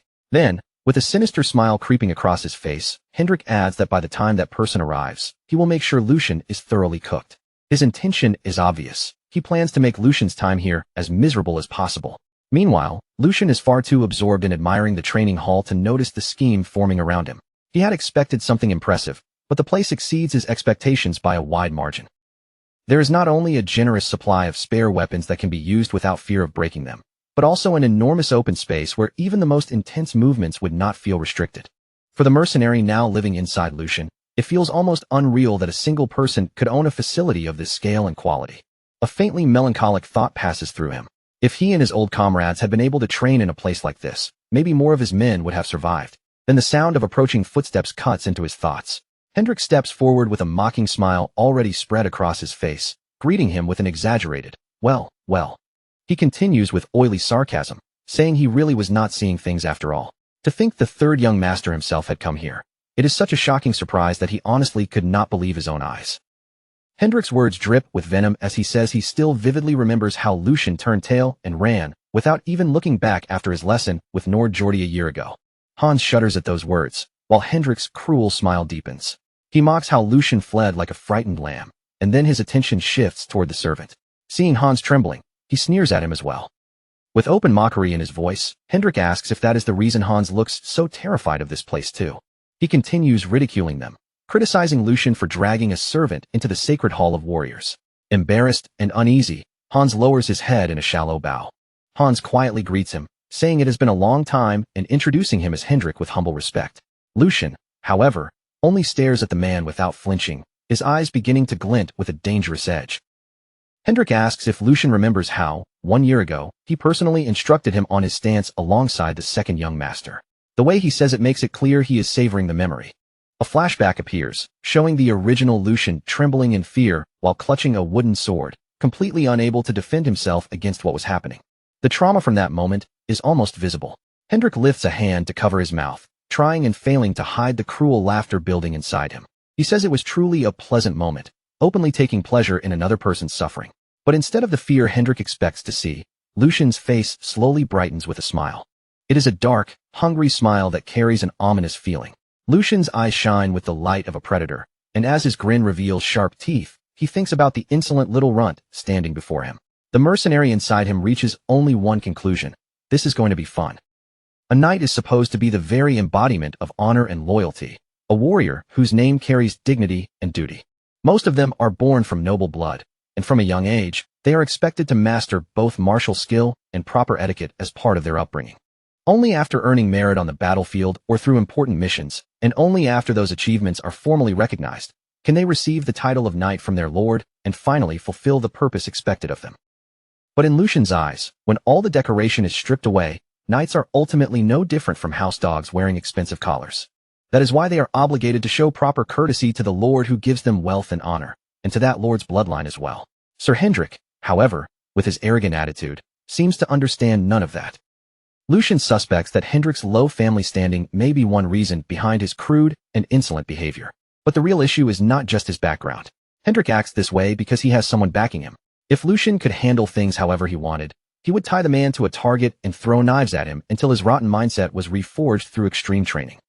He even imagines how Hendrik would tremble if an axe came flying straight toward his face, forcing him to understand fear properly. But his father, the Grand Duke, would not simply stand by if Lucian did that. No matter how unpleasant Hendrik may be, a knight is still part of the family's core military strength and a valuable asset. Punishing him without going through the proper procedure would only create pointless conflict. Lucian clenches his fist and decides that now is not the right time to act. Instead, Lucian shifts the topic and calmly addresses Sir Hendrik. He says it would be foolish to keep avoiding the training hall just because of something that happened in the past. From now on, he plans to come here often, even if it is only to learn the sword forms. Lucian continues, pointing out that, just as Hendrik said, an entire year has already passed. That means he should not waste any more time and must hurry to catch up. Sir Hendrik stares back at him in disbelief. Sword forms, you say, third young master? Hendrik bursts into laughter, as if Lucian has just told the funniest joke in the world. He mocks him for trying to learn sword forms now, when it is already far too late. Lucian calmly asks what he means by too late, and Hendrik leans forward with a smug expression, eager to educate him. He explains that if someone is already past the age of 15, they can consider it over. Sword forms are secret techniques and legacies created by their ancestors, and simply imitating those movements can grant enlightenment while evolving the body itself. They are the essence of ancestral wisdom. However, Hendrik continues with the same condescending smile. Hendrik continues with complete confidence, explaining that sword forms only have meaning when the path of mana inside the body is still open and able to respond to those movements. According to him, that path closes once a person turns 16. So for Lucian, learning sword forms now would be completely pointless, nothing more than a useless waste of effort. Sir Hendrik finishes his explanation with a smug air of superiority, acting as though he has just delivered an undeniable truth. Without enlightenment, he says, sword forms are only an empty shell, no different from a meaningless dance. Then, wearing a mocking smile, Hendrik steps closer and lowers his voice as if sharing a cruel little suggestion. Now that he thinks about it, he says, perhaps that kind of thing would actually suit Lucian quite well. He sneers that Lucian should try becoming the #1 dancer in the Empire instead. That way, he could save himself time, avoid chasing an impossible dream, and finally discover the talent that truly matches him. And if that does not suit him either, Hendrik adds, Lucian could simply spend his days gardening. After all, every person has a role that fits them best, and in Hendrik's eyes, the sword clearly is not Lucian's place. Sir Hendrik silently enjoys his own words, looking at Lucian with a smug satisfaction, certain that he has crushed the young master's pride completely. When Lucian says nothing right away, Hendrik assumes he has been struck speechless and left unable to respond. But inside Lucian's mind, the situation is moving in a completely different direction. First of all, Lucian knows that Hendrik's claim about the mana path closing at 16 is a complete lie. Worse than that, it is such a foolish lie that anyone could expose it with even the smallest amount of proper research. But Lucian decides that it does not matter for now. If needed, he can pretend ignorance later and smooth the situation over. More importantly, his real objective has already been achieved. What he wanted was to create the image of a foolish young master crushed by his own ignorance, someone unable to offer even a single rebuttal, a pathetic worm mocked by a servant and too terrified to move. In other words, he wants everyone to see the same weak and pitiful Lucian they remember from 1 year ago. With that act prepared in his mind, Lucian finally begins to speak. Ah, Sir Hendrik. With a calm expression, Lucian says that, for some reason, Hendrik's explanation seems a little different from what he knows. Both Hendrik and Hans are caught off guard, clearly surprised that Lucian is actually pushing back. Lucian continues, saying that the mana path closes around the age of 25, not 16. So from what he understands, there should be no real problem with learning sword forms even now. Then he looks straight at Hendrik and asks if that is not correct. Startled, Hendrik blurts out in disbelief, asking whether Lucian is truly certain about what he is saying at this very moment. Lucian keeps pressing him, calmly suggesting that Hendrik may be mistaken, then asks whether Brother Geordie also shares that same opinion. Now cornered, Sir Hendrik insists that of course Geordie thinks the same way, because it is such obvious common sense. In his mind, Hendrik feels like victory is already his, convinced that Lucian still cannot properly refute him. Lucian immediately lets his act collapse into dramatic despair. Yes, that's right, he says, as if the truth has finally struck him. Even my brother said that. Then, without warning, he grabs Hans firmly by both shoulders and cries out his name. With exaggerated horror, Lucian declares that the Valdic family may truly be doomed. Lucian shouts at the terrified servant, asking if Hans thinks so too, insisting that he must feel the same way. Hans, completely confused and frightened, can only wonder why the young master is dragging him into this mess. Still pulling Hans into the chaos, Lucian clutches his own head as though overcome with despair. He laments that someone could be confused about common sense that even a stray dog should know at his age. He demands to know how such a thing could possibly make sense, then pushes his performance even further. How many talented people, he asks, must have been robbed of opportunity because of such wrong and careless knowledge? Lucian cries out that tears are clouding his vision, horrified to think that his brother might possess a skull so hollow. His theatrical fury erupts so suddenly that both Hans and Sir Hendrik flinch on the spot. Don't stop me, Lucian roars, throwing himself deeper into the act. If what this knight said is true, then this is not just a small mistake. It is a disgrace to the family and a clear crisis for Valdic itself. Then, with a malicious smile that briefly exposes his real intentions, Lucian leans towards Sir Hendrik. Surely, he says, Hendrik is not trying to deceive him, the son of his own lord. In an instant, the atmosphere turns chaotic. Now completely trapped by Lucian's words, Sir Hendrik begins to panic. Cold sweat pours down his face as the confidence he had moments ago disappears without a trace. He asks what Lucian means by that, his voice rising as he demands whether Lucian is implying that he, a knight, tried to deceive the young master. When Hendrik realizes that simple denial is not enough, he desperately tries to pull his own words back. He asks Lucian to forget what he just said, claiming that he merely misspoke because he could not believe the situation in front of him. Lucian answers with a twisted smile, saying there is no way a knight of the Valdic family would ever do something so petty, right, Sir Hendrik? Hendrik is already sweating and stumbling over his own composure. Hendrik can only nod and agree, forcing out that of course he would never do such a thing. Lucian responds calmly, as if he expected that answer all along, and says he knew it. Then Lucian's tone sharpens. In that case, he says, this is not a matter they can simply overlook. Inside, his true purpose is clear. He intends to teach Sir Hendrik exactly what happens when a man carelessly moves his tongue in the wrong direction. Hendrik, still failing to understand how dangerous the situation has become, asks what Lucian means. Lucian explains that if Hendrik had only meant to humiliate him personally, he might have let the matter pass. Continuing the performance, Lucian admits that the reason Hendrik and the others look down on him is due to his own past shortcomings. He had forgotten his duty and wasted time in vain, and he speaks with a false humility that makes his words sound almost reasonable. Lucian then exclaims that, under those circumstances, how could he possibly reprimand anyone for criticizing him? But the moment those words leave his mouth, his tone changes completely. However, he says, that is a separate matter. If a knight of the family and his brother, the pillar of the Grand Duchy, are obstructing the recruitment of talented people with incorrect knowledge, then that is something he cannot simply ignore. Lucian argues that such misinformation could create cracks in the military strength of the Valdic knights. Strictly speaking, it could even become a serious danger to the safety of the people living in the territory. As someone who bears the Valdic name, he says, it is only natural for him to be outraged. While maintaining the act on the outside, Lucian thinks to himself that he has finally reached the heart of the matter. He turns his gaze back towards Sir Hendrik, who now stands frozen in place, fear tightening every part of his expression. By now, Sir Hendrik clearly understands just how serious this has become. Lucian lightly presses a hand against his chest and gives him a quiet warning. He tells Hendrik that he had better prepare himself. With a threatening look in his eyes, Lucian delivers the final strike. He declares that he intends to report the entire matter to his father and formally request an internal investigation. The words hit Hendrik like a blade, and panic seizes him immediately. Hendrik's thoughts spiral in disbelief. Wait, he thinks, this was the same boy who used to tremble just from hearing his name. So why is he suddenly turning this into such a massive problem? No, Hendrik tells himself, this brat was always like that, fragile in his fear, as helpless and delicate as a newborn lamb. But now, the Lucian standing before him no longer looks like a lamb at all. In Hendrik's eyes, he seems more like a massive, threatening beast emerging from the shadows of a dark forest. At that moment, a gloved hand calmly adjusts a ring set with a red gemstone, and a new voice cuts through the tension hanging over the training hall. The voice asks what exactly is going on to cause such a loud commotion in this place. Sir Hendrik looks up in shock, his face twisting with both fear and sudden relief. Lucian, however, smiles inwardly the moment he realizes who has arrived. Right on time, Lucian thinks. Jordi Valdic, the second son of the family, steps forward with an expression filled with cold disdain. Jordi's gaze settles on Lucian, and his voice turns sharp with irritation. Is it you again, Lucian Valdic?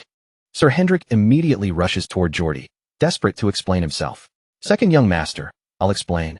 He stammers, but panic has tangled his words so badly that he can barely form a proper sentence. Hendrik fumbles through his explanation, trying to describe the situation as it stands, but before he can make any sense, Geordie cuts him off with a brusque wave of his hand and a single sharp word. Stop. Geordie cuts him off at once, not even allowing Hendrik to finish his excuse. With a cold, condescending smile on his face, he makes it clear that he has no need to hear any explanation. He steps closer, closing the distance until he is practically invading Sir Hendrik's personal space. Then, with his eyes fixed sharply on the knight, Geordie lowers his voice and speaks in a dangerous whisper. He says he saw Hendrik's disgraceful behavior with his own eyes. Sir Hendrik's face twists in fear as those words sink in, and Geordie continues rebuking him without a trace of mercy. To be swayed and cornered by a child who has not even lived half as long as he has, Geordie says, is utterly disappointing for someone wearing the title of knight.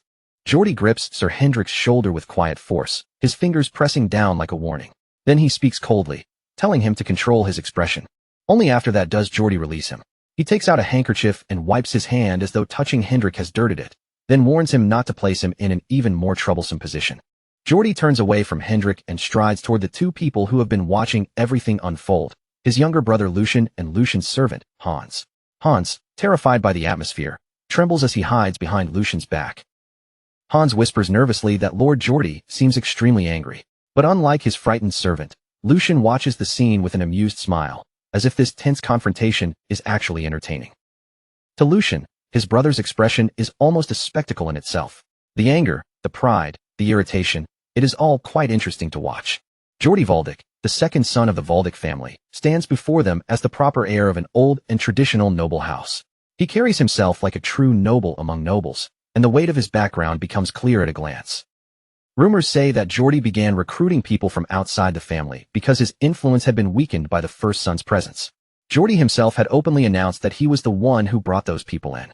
His goal is obvious. If he judges the recruits useful, he intends to use them as pieces to shift the balance in the family's power struggle. Lucian keeps up a flawless mask of respect and submission as he faces his older brother. With a bright, polished smile, he greets him courteously as elder brother Geordie Valdic. Geordie's expression immediately sours at that greeting. Even though Lucian's words sound polite on the surface, there is a sharp chill hidden beneath them. Lucian continues smoothly, saying it has been a long time, and asking whether the second young master has been well. Geordie wastes no effort on pleasantries and immediately calls Lucian foolish, while Lucian responds with an innocent look, as though he has no idea what his brother means. Lucian asks why Geordie would suddenly say something like that. Geordie then reveals his hand, saying that he watched every word Lucian exchanged with Sir Hendrik, and he had seen it all while wearing a smile. Then he directly accuses his younger brother. Geordie asks whether Lucian truly dared to do something that would damage the dignity of the family. Lucian's eyes widen in exaggerated surprise, as though the accusation has completely caught him off guard. Damage the dignity? Lucian repeats, his face full of practiced confusion. He asks Geordie to explain it more clearly so he can understand exactly what he means. Geordie begins explaining in a condescending tone. Since Sir Hendrik has been away from the front lines for quite some time, he says, it appears the knight made a mistake in what he said. He points out that Hendrik's true mistake was using Geordie's name and causing unnecessary chaos because of it. For that, Geordie says, Hendrik cannot completely avoid responsibility. However, Geordie immediately presents himself as generous and magnanimous, declaring that he has no intention of reprimanding Hendrik too harshly. He claims he understands the knight's loyalty very well, along with how much blood Hendrik has shed for the Valdic family. That praise gives weight to Hendrik's standing, but it also becomes a weapon in Geordie's hands. He casts a contempt-filled glance toward Lucian and then delivers the real strike. Unlike you, Geordie says, continuing his verbal attack as he points toward Lucian. He reminds everyone that Lucian was someone who could not even endure sword training and chose to run away.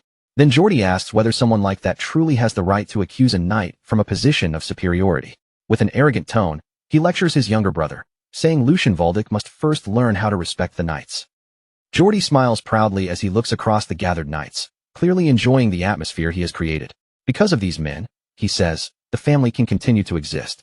With a broad sweep of his hand, Geordie emphasizes that the Valdic family stands because of the loyalty and sacrifice of its knights. Their existence, he claims, is what supports the family itself.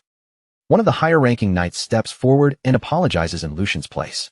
He addresses everyone, asking them to forgive the disturbance today and to show generosity, since it was only the mistake of an immature child. A twisted, self-satisfied smile spreads across Geordie's face as he watches the situation turn in his favor. Inwardly, he feels completely pleased, thinking that he will take special care of his foolish younger brother. But Lucian's expression tells a very different story. A cunning smile begins to form on his face, and the mercenary mind inside him quietly breaks down everything happening in front of him. So this is how you want to play? Lucian thinks. He understands Geordie's tactic at once. Although Lucian's earlier insults were aimed only at Sir Hendrik, Geordie is twisting the situation to make it look like an attack against everyone present. Lucian continues unraveling Geordie's plan in his mind, seeing how his brother is trying to turn all the knights in the hall into witnesses against him. Geordie is not only subtly provoking Lucian into insulting the knights as a whole, he is also protecting his own dignity at the same time. With a smile so faint it is almost invisible, Lucian decides to play along. Fine, Lucian thinks. If that is what you want, I will gladly give it to you. He begins his performance, looking at Geordie with an expression of false admiration, as if deeply moved by his elder brother's wisdom. Geordie is briefly thrown off by the sudden shift, and for a moment he can only remain silent with one hand placed over his chest. Lucian, however, continues his dramatic speech without hesitation.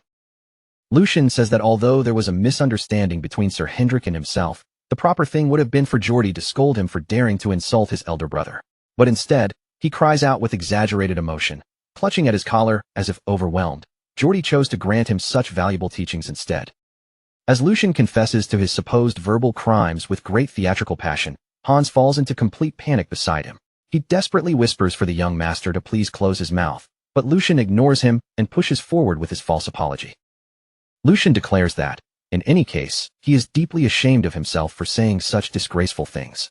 Geordie watches it all with a bright, satisfied smile, believing he has completely won this exchange. Then Lucian raises his fist and loudly announces his supposed awakening in front of everyone. Thanks to his elder brother's benevolence, he says, this foolish younger brother has learned another important lesson today. Lucian turns toward the knights and then shouts an order to Hans. He says he must record his elder brother's teachings as soon as possible, and ordinary paper will not be enough. No, teachings this precious should be written on the finest silk. Meanwhile, his true objective sharpens clearly in his mind. Lucian plans to use this moment to wipe away the weak image people still have of him. As Geordie continues smiling smugly, Lucian's thoughts move to the second part of his plan, to leave a clear and unforgettable impression in everyone's mind. His face twists with an almost manic intensity as he inwardly declares the truth he wants carved into the room. The third young master everyone remembers from the past no longer exists. The moment his act ends, Lucian's mask slips away, replaced by a chilling calm that makes the air around him feel colder. He turns as if to leave and asks the stunned Geordie for permission to take his leave. Then, as he begins walking away, Lucian adds one final provocation that makes the divide between them unmistakably clear. After all, he says, there is no benefit for either of them in staying together any longer. Geordie's composure finally cracks. Unable to calmly process Lucian's challenge, he explodes in fury, cursing under his breath before snapping that Lucian truly does not seem afraid. He demands to know whether Lucian thinks he can simply walk away as if nothing happened. A close-up of Lucian's golden eye shows no fear at all, only cold composure. In a steady voice, he reminds his brother of one crucial fact Geordie has forgotten. Lucian lays out his checkmate with calm precision. Their father is watching him closely right now, he says. As for Lucian himself, he has nothing left to lose. The warning is veiled, but its meaning is clear. Any scandal that breaks out here will hurt Geordie far more than it will hurt Lucian. Faced with Geordie's stunned silence, Lucian reads the room perfectly and turns the situation fully to his advantage. Lucian calmly turns around and begins walking away, saying he will take Geordie's silence as permission. Then, with one final dramatic farewell, he drags Hans along with him while the servant remains completely stunned. Lucian politely announces that he will take his leave now, elder brother Geordie.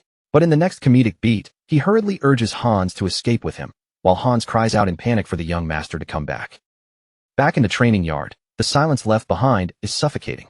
Sir Hendrik cautiously approaches the furious Geordie, every step careful, as though he is walking toward a blade. With his back turned to the room, Sir Geordie stood completely still. Behind him, Sir Hendrik's voice shook as he carefully asked whether it had really been wise to let Lucian walk away that easily. But Geordie did not respond at all. That silence pressed down harder than any furious shout could have. As the view closed in on Geordie's face, the anger he had been holding back finally showed itself. His eyes burned with a cold, golden light, and his twisted expression made one thing clear. This humiliation would not be forgotten. The scene then moved to a quiet path stretching away from the mansion. With every step, Lucian and Hans put more distance between themselves and the conflict they had just escaped, leaving the tense atmosphere behind them. Lucian walked on with his usual calm expression, his posture steady and controlled. Hans, however, looked nothing like him. His shoulders were hunched, his body stiff, and his eyes kept darting from side to side as if danger might leap out at any moment. At last, Hans could no longer keep walking as if nothing had happened. He suddenly stopped, whipped his head back toward the mansion, and stood there trembling, sweat pouring down his forehead as fear swallowed him whole. Unable to hold back any longer, Hans turned toward his master with a pale face and a shaking voice. "Young master, will everything really be all right?" he asked, sounding as though he already feared the answer. Lucian stopped in place and quietly listened as Hans continued, his voice still unsteady. Hans reminded him that no one understood Lord Geordie's cruel personality better than Lucian himself. Hans's panic finally burst out of him like a dam breaking. His fear became a desperate, tearful cry, and in his own terrified imagination, he shrank into something small and helpless, almost like a frightened animal cornered with nowhere to run. "I'm definitely going to be captured by that terrifying mustache knight," Hans cried, imagining himself disappearing without anyone ever finding out. Lucian, still perfectly composed, looked at him and told him to calm down first. But as Lucian watched Hans tremble, his own expression slowly turned serious. That fear stirred up a memory from his previous life as a mercenary. He knew exactly what it meant to suffer under someone with that kind of vicious temperament. A bleak image from the past rose in his mind. The memory continued, dragging Lucian back to a miserable situation where he seemed trapped and powerless. What he remembered most was the frustration of dealing with an incompetent superior who made everything worse, only to act later as if none of it had been his responsibility. A bitter half-smile touched Lucian's face as he remembered just how awful that helplessness had felt. Then his mind returned to the present, and he looked down at Hans with steadier eyes. "That won't happen," he assured him. "So get up already." Hans stared up at him with tears still clinging to his eyes. Lucian's voice remained firm as he told him that a mere knight would never dare go that far, and even if he tried, Lucian would not allow it. Lucian bent down closer to the kneeling Hans, and for once, his voice carried a warmth that had not been there before. "You've suffered a lot because of me all this time," he said, while Hans stood there surrounded by a soft, gentle light. Lucian quietly reflected on all the foolish mistakes made by the original Lucian. When a master behaves like an idiot, it is always the people beneath him who are forced to bear the consequences.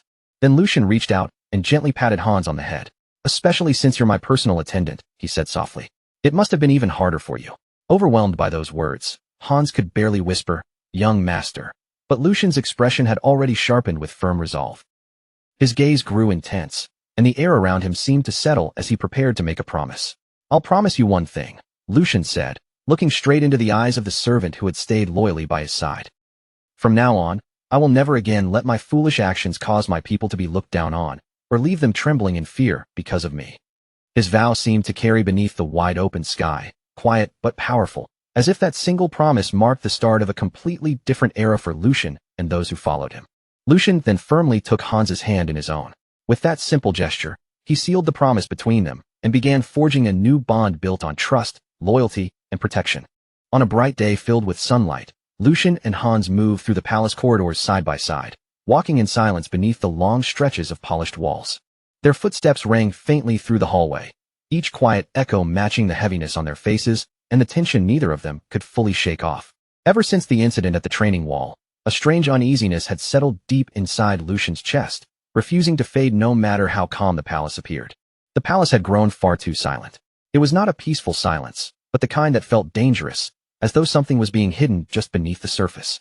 Lucian knew the second young master, Geordie, better than most people did. Geordie was not the kind of man who would simply swallow humiliation and walk away. He always struck back, and as Lucian tightened his grip around the folded sheet of paper in his hand, his suspicions were finally confirmed. His eyes moved across the document once more, and disgust openly darkened his face. "So this is the trick you've been preparing all this time," he muttered in a cold voice. "Do you have any idea how long I've been waiting for this?" Beside him, even Hans, who was usually timid, soft-spoken, and quick to shrink back, could no longer hold in his anger. His fists clenched so tightly that his knuckles stiffened, and he raised his voice, insisting that this could not be allowed to pass. Lucian turned toward him with a calm expression and asked whether he was ready. Hans did not pause or hesitate for even a second. He answered at once that he was. "How dare he?" Lucian said, his voice cutting through the air with an icy edge. "How dare he touch my allowance?" Hans, caught up in the same fury, shouted right along with him. And as if that insult were not enough, Hans added that even his own salary had been reduced as well. Lucian then thought back to how the entire problem had begun with the budget plan that had been delivered to him earlier that very morning. It should have been an ordinary day. He had planned to replenish his funds, purchase more moonlight grass, and gather the supplies he needed without any unnecessary trouble. That was how the day was supposed to unfold. But the instant he opened the letter, his face went still. The sheet slipped from his fingers and drifted down to the floor, and at the top of the page, the words, "Budget Summary," were printed in plain sight. Lucian's allowance had been cut by a staggering 75%, and Hans's salary had also been reduced by 30%. That bastard, Lucian said under his breath. Jordi, the second young master, had finally reached his hands into Lucian's allowance. He had used authority as bait, planted a hex, and turned the paperwork itself into a spy that could strike from within. Even among nobles, embezzlement was no small offense. It was a crime severe enough to be punished by execution. Before long, they arrived at a private room. Lucian pushed the door open, his thoughts already settling into order. The only reason this absurd power play had worked at all was because there had been a clear opening in his defenses. After his mother passed away, Lucian had handed the management of his budget over to someone else, leaving that important responsibility outside his own direct control. That duty had originally belonged to Dana, the former head maid who had served him faithfully for many years. But now, that authority had slipped away from Dana and ended up in the hands of someone completely different. A woman stepped forward from inside the room and lowered her head in a polite bow. She greeted Lucian formally, saying that this was the first time she had ever met him face to face. Her name was Jenny, the newly appointed head maid who had been assigned to take Dana's place. Jenny added that she had wanted to greet him sooner, but at the time, Lucian had shown no intention of leaving his room. As she spoke, a faint mocking smile tugged at her lips. Then she remarked that his long period of shutting himself away finally seemed to have come to an end. Hans immediately bristled at her tone, his face tightening as he stepped forward and began to protest on Lucian's behalf. But before Hans could go any further, Lucian calmly raised one hand, silently signaling for him to stop. With an even voice and a composed expression, Lucian told Jenny that she was mistaken. Then Lucian allowed a faint smile of his own to appear. He said they would keep this conversation brief, because there was a far more important matter that needed to be dealt with first. His fingers tightened around the sheet of paper, the edges crumpling slightly under his grip. Then Lucian lifted it in front of her face and asked her straight out if she was the one who had drawn up this budget plan. For a brief moment, Jenny's eyes widened, as if the question had caught her completely off guard. But that surprise quickly melted into a smile, and before long, a soft laugh slipped from her lips. She said she honestly couldn't understand why Lucian had gone out of his way to call her and over something as insignificant as a simple budget matter. Then, without trying to hide it, Jenny admitted that yes, she was the one who had prepared the document. She explained that since Lucian had handed full authority over to the former head maid, that authority had naturally passed down to her afterward. From her point of view, she had done nothing more than carry out the responsibilities that came with the position. With her smile still perfectly calm, Jenny added that this kind of work was something Lucian should have been handling himself from the very beginning. Lucian's face tightened ever so slightly, his expression growing colder. He had already guessed she would answer like this, and worse than that, she was not entirely wrong. Part of this mess had been created by his own negligence. After accepting that much, Lucian gave a small nod and said he understood. Even so, there was still one thing about the situation that felt deeply wrong to him. Keeping his voice calm, Lucian pointed out that most of the money his father had assigned to the household had been meant to increase the servants' wages, specifically to make up for the neglect they had suffered in the past. The moment those words left his mouth, the maids standing nearby began to tremble. Their nervous eyes flickered back and forth, unable to decide whether to look at Lucian or at Jenny. Then Lucian asked her one very simple question, his tone steady and impossible to ignore. If that was true, he said, then why had Hans' salary been reduced instead of raised? As the question settled in the air, Lucian's gaze grew sharper. Wasn't that a little too obvious? Jenny's lips curved into another smile, as if she had been waiting for a chance to answer. Pretending to be surprised, she claimed that it must have been some sort of mistake. After all, running an entire household came with so many tasks that no one could possibly keep track of every tiny detail perfectly. Then she turned slightly toward the surrounding staff and asked whether they could all testify to just how overworked she had been. Almost immediately, the servants around her began nodding one after another, each of them quickly falling in line with her words. In awkward, hesitant voices, they backed her up, even shifting the blame onto themselves as they insisted it must have been a simple oversight. Lucian stayed silent, watching every one of them with a calm, unreadable stare. Then his voice cut through the room. Enough. The word was quiet, but it carried a weight that made everyone understand he was no longer entertaining excuses. In an instant, the entire room went still, and not a single servant dared to make another sound. Lucian stepped forward and said that while the body might appear to belong to one master, its hands and feet were clearly moving according to someone else's orders. He walked toward the door as if he was about to leave, but then he stopped. Slowly, he turned back and fixed his eyes directly on Jenny. He told her he would ask one final question, and warned her to choose her answer carefully. As he spoke, his eyes narrowed with a cold, dangerous focus. Did she know who the master she was truly supposed to serve was? At that question, the smile on Jenny's face finally disappeared. Her answer came out sharp, cold, and without hesitation. If Lucian wanted that answer, she said, then he would have to ask Lord Geordie himself. The scene changed to a dark alleyway, narrow and damp, stretching forward under the gloom like a passage leading into something dangerous. Lucian walked ahead through the alley, his thoughts steady and controlled, yet there was a ruthless edge beneath that calm surface. Rotting flesh had to be cut away if the rest of the body was going to survive, even if the knife caused pain. With every step, his heartbeat grew heavier, and at the end of the alley, a rowdy bar came into view.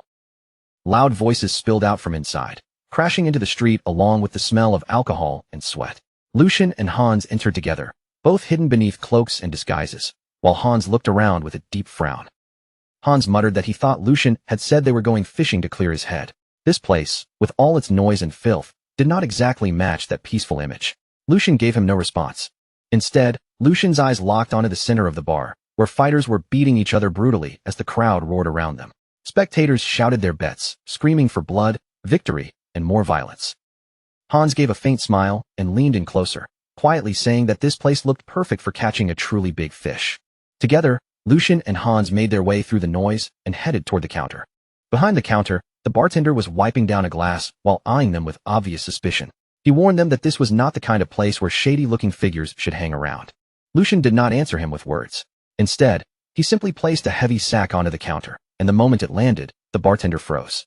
Then Lucian removed his disguise and calmly asked why a gambling bar was acting so selective about the kind of customers it accepted. He questioned whether the man even wanted to make money. There were several reasons Lucian had chosen not to deal with the head made recklessly right away. The first reason was that Jenny was not just some ordinary maid in the household.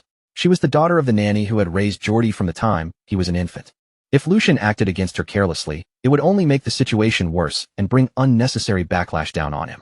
The second reason, and the more important one, was that the entire situation had begun because of Lucian's own mistakes after reincarnating and taking over this body.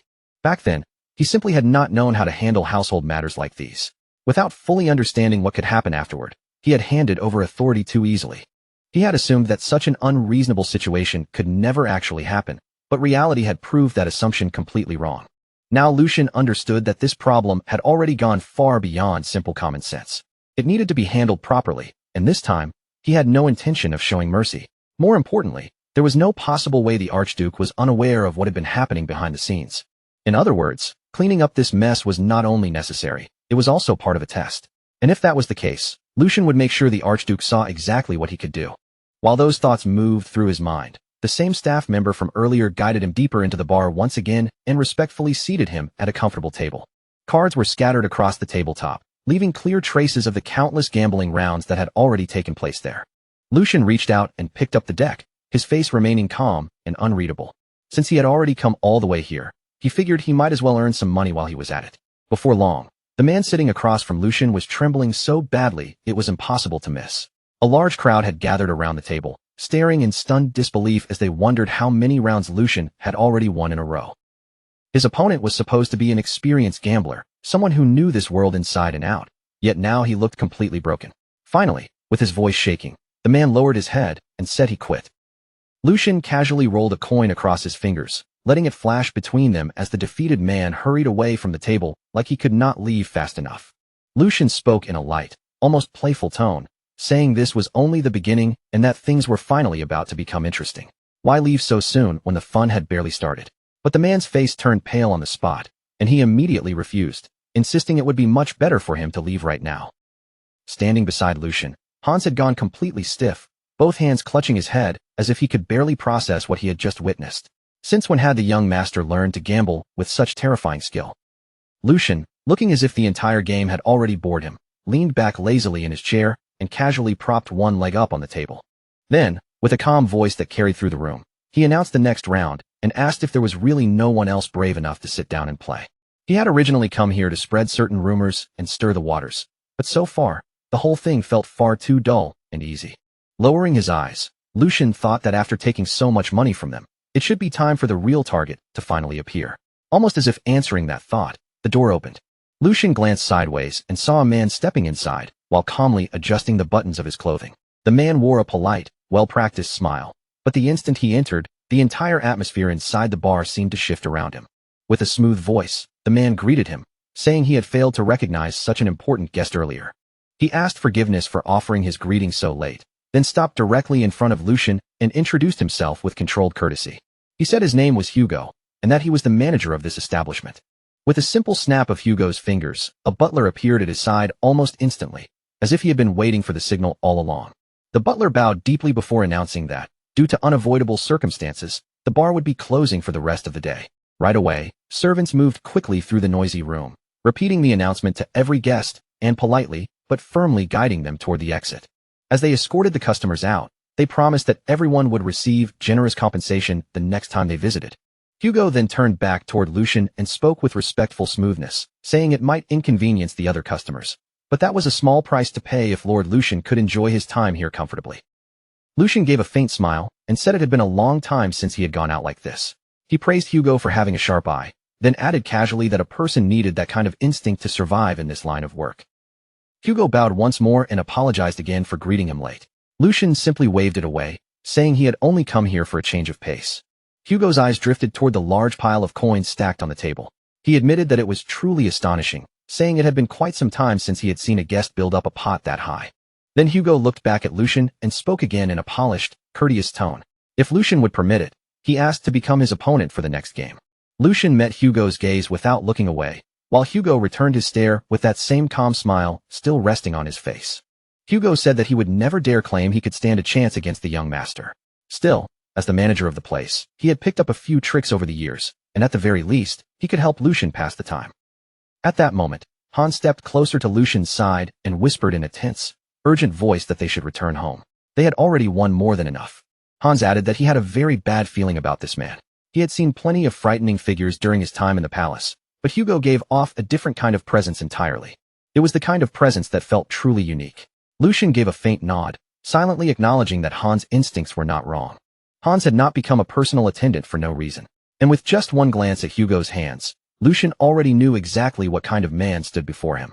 A black shark. Hugo was a name Lucian remembered from his previous life, though back then, the man had been far rougher and far more dangerous.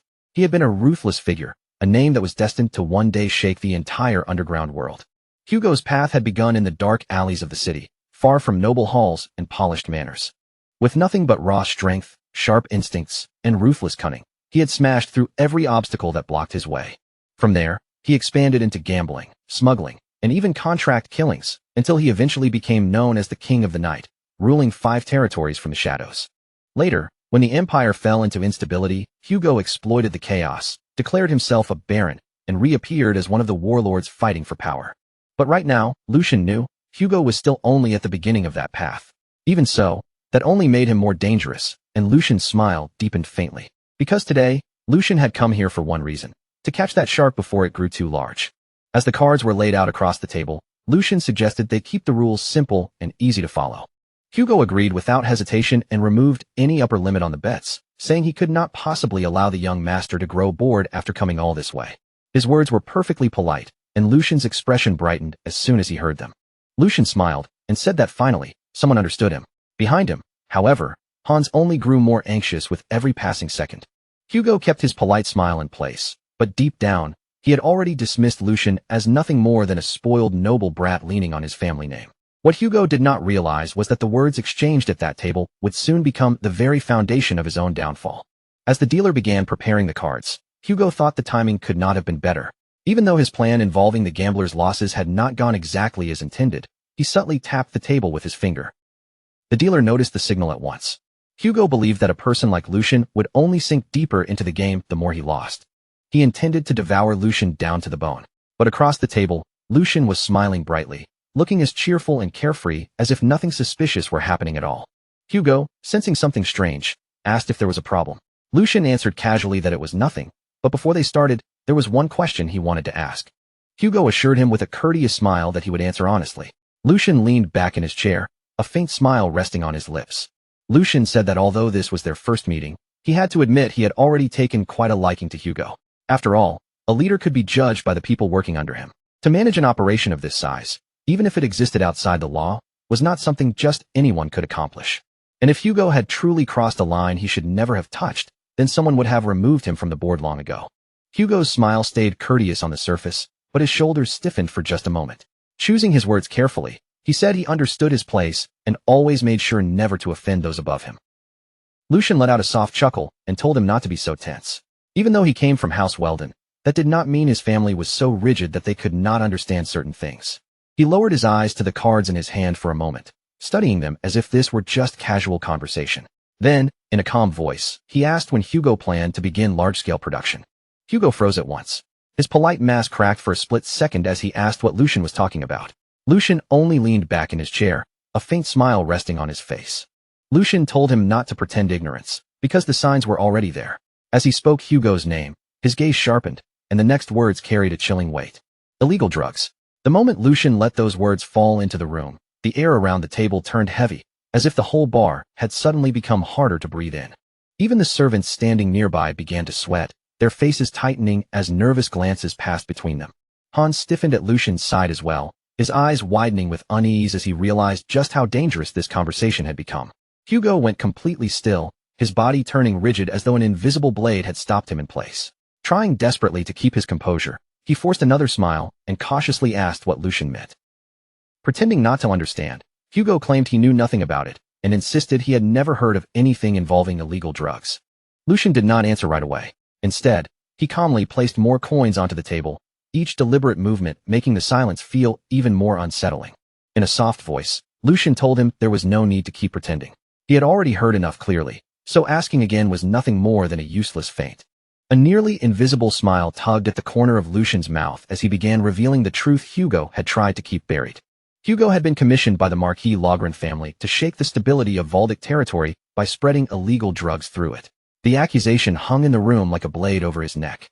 Lucian's eyes turned cold, and with one lazy but decisive wave of his hand, he said that for a Marquis family to give such cheap, reckless orders showed a complete lack of respect. Lucian continued that there was a line no one should ever cross, and Hugo had already stepped over it. Then he looked straight at him and asked if he agreed. Hugo could not answer. Sweat slid down his face, and his breathing grew rough and uneven, while Lucian's calm eyes stayed fixed on him without the slightest hint of mercy. Lucian admitted that, in a certain sense, there was something almost impressive about Hugo's behavior. That level of audacity was not ordinary. Smuggling illegal drugs into another city, especially into Valdic territory, required a frightening amount of nerve. But the so-called praise was as sharp as a knife, and Lucian warned him that the moment something went wrong and Hugo was caught, everyone connected to Valdic would tear him apart. Not one of them would hesitate, and not a single person would show him mercy. The pressure in the room grew thicker with every word, while Lucian quietly observed the panic beginning to churn inside Hugo's mind. For Hugo, failure at this point meant only one thing: death. His plan had been exposed before it had even truly begun, and the opponent standing across from him was the Valdic family, one of the most dangerous forces he could possibly provoke. Under normal circumstances, this operation should have stayed hidden for another 2 full years.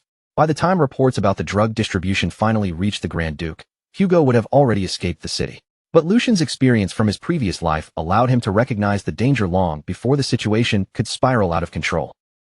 At last, Hugo managed to force out a shaky response, claiming that this was all just a misunderstanding. Lucian's lips curved faintly as he slowly repeated those words, as though tasting how ridiculous they sounded. What, exactly, was being misunderstood?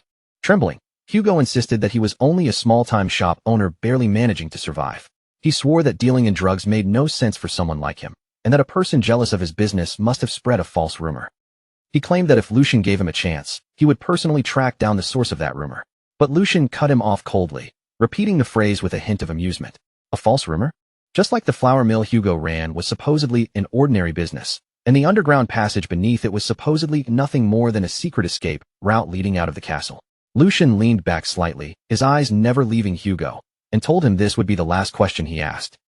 What stage was the operation in right now? Hugo was struck completely speechless. Sweat poured down his face, and his body trembled under the crushing weight of how much Lucian already knew. The silence dragged on, thick with dread, while Lucian's calm, unshakable stare left Hugo no space to hide behind another lie. Finally, Hugo sank back into his chair, his body shaking as if all the strength had drained from him. For one brief moment, his thoughts became painfully clear. Lucian knew everything. He knew about the fake shop, and he knew about the hidden passage beneath it. At this point, excuses had become completely meaningless. Then a dangerous thought flickered through Hugo's mind. Should he kill him? The instant that murderous intent shifted in the air, the servants around them sensed it and began moving one by one. Their hands crept toward their weapons, slow but ready. After all, a noble who had come without guards could still be cut down in the middle of a conversation. But before Hugo could make a move, Lucian's voice sliced through the tension, cold and razor-sharp. He told him to think carefully before doing something foolish. The chip Hugo was placing on this gamble was his own life. Behind Lucian, Hans trembled, the fear on his face impossible to hide. Hugo's clenched fist slowly loosened. Lucian's warning forced him to remember just how much effort it had taken to climb to his current position. What kind of stupid thought had that been? Hugo scolded himself inwardly, realizing that attacking the successor of the Valdic family would be no different from begging to be killed. His mind raced through every possible consequence if he were caught. The punishment waiting for him would be far worse than a quick and clean death. Slowly, Hugo closed his eyes and let out a long breath. In the end, he chose to survive. Lowering his head, Hugo begged Lucian to spare him. He knew there had to be a reason Lucian had come in person instead of simply ordering his execution. Otherwise, Hugo's head would already be rolling across the floor. Realizing that, desperation completely overtook him. With his voice trembling, Hugo said that if Lucian told him to become a dog, then he would become one without hesitation. If Lucian ordered him to bark, he would bark exactly as commanded. And if Lucian ordered him to crawl, then he would crawl on the ground. The moment Hugo finished speaking, every servant in the room dropped to their knees as well, begging for mercy. Lucian remained silent for a single heartbeat, letting their pleas hang in the air. Then he slowly rose from his seat. Keeping a dog like this around did not seem like such a bad idea. What Lucian needed now were hands and feet he could actually use and trust. As that possibility appeared, relief surged through Hugo's entire body. Hugo thanked Lucian again and again, swearing that from this moment on, he would obey any order without the slightest hesitation. Lucian stepped closer to him, but then suddenly came to a stop, as if a new thought had crossed his mind.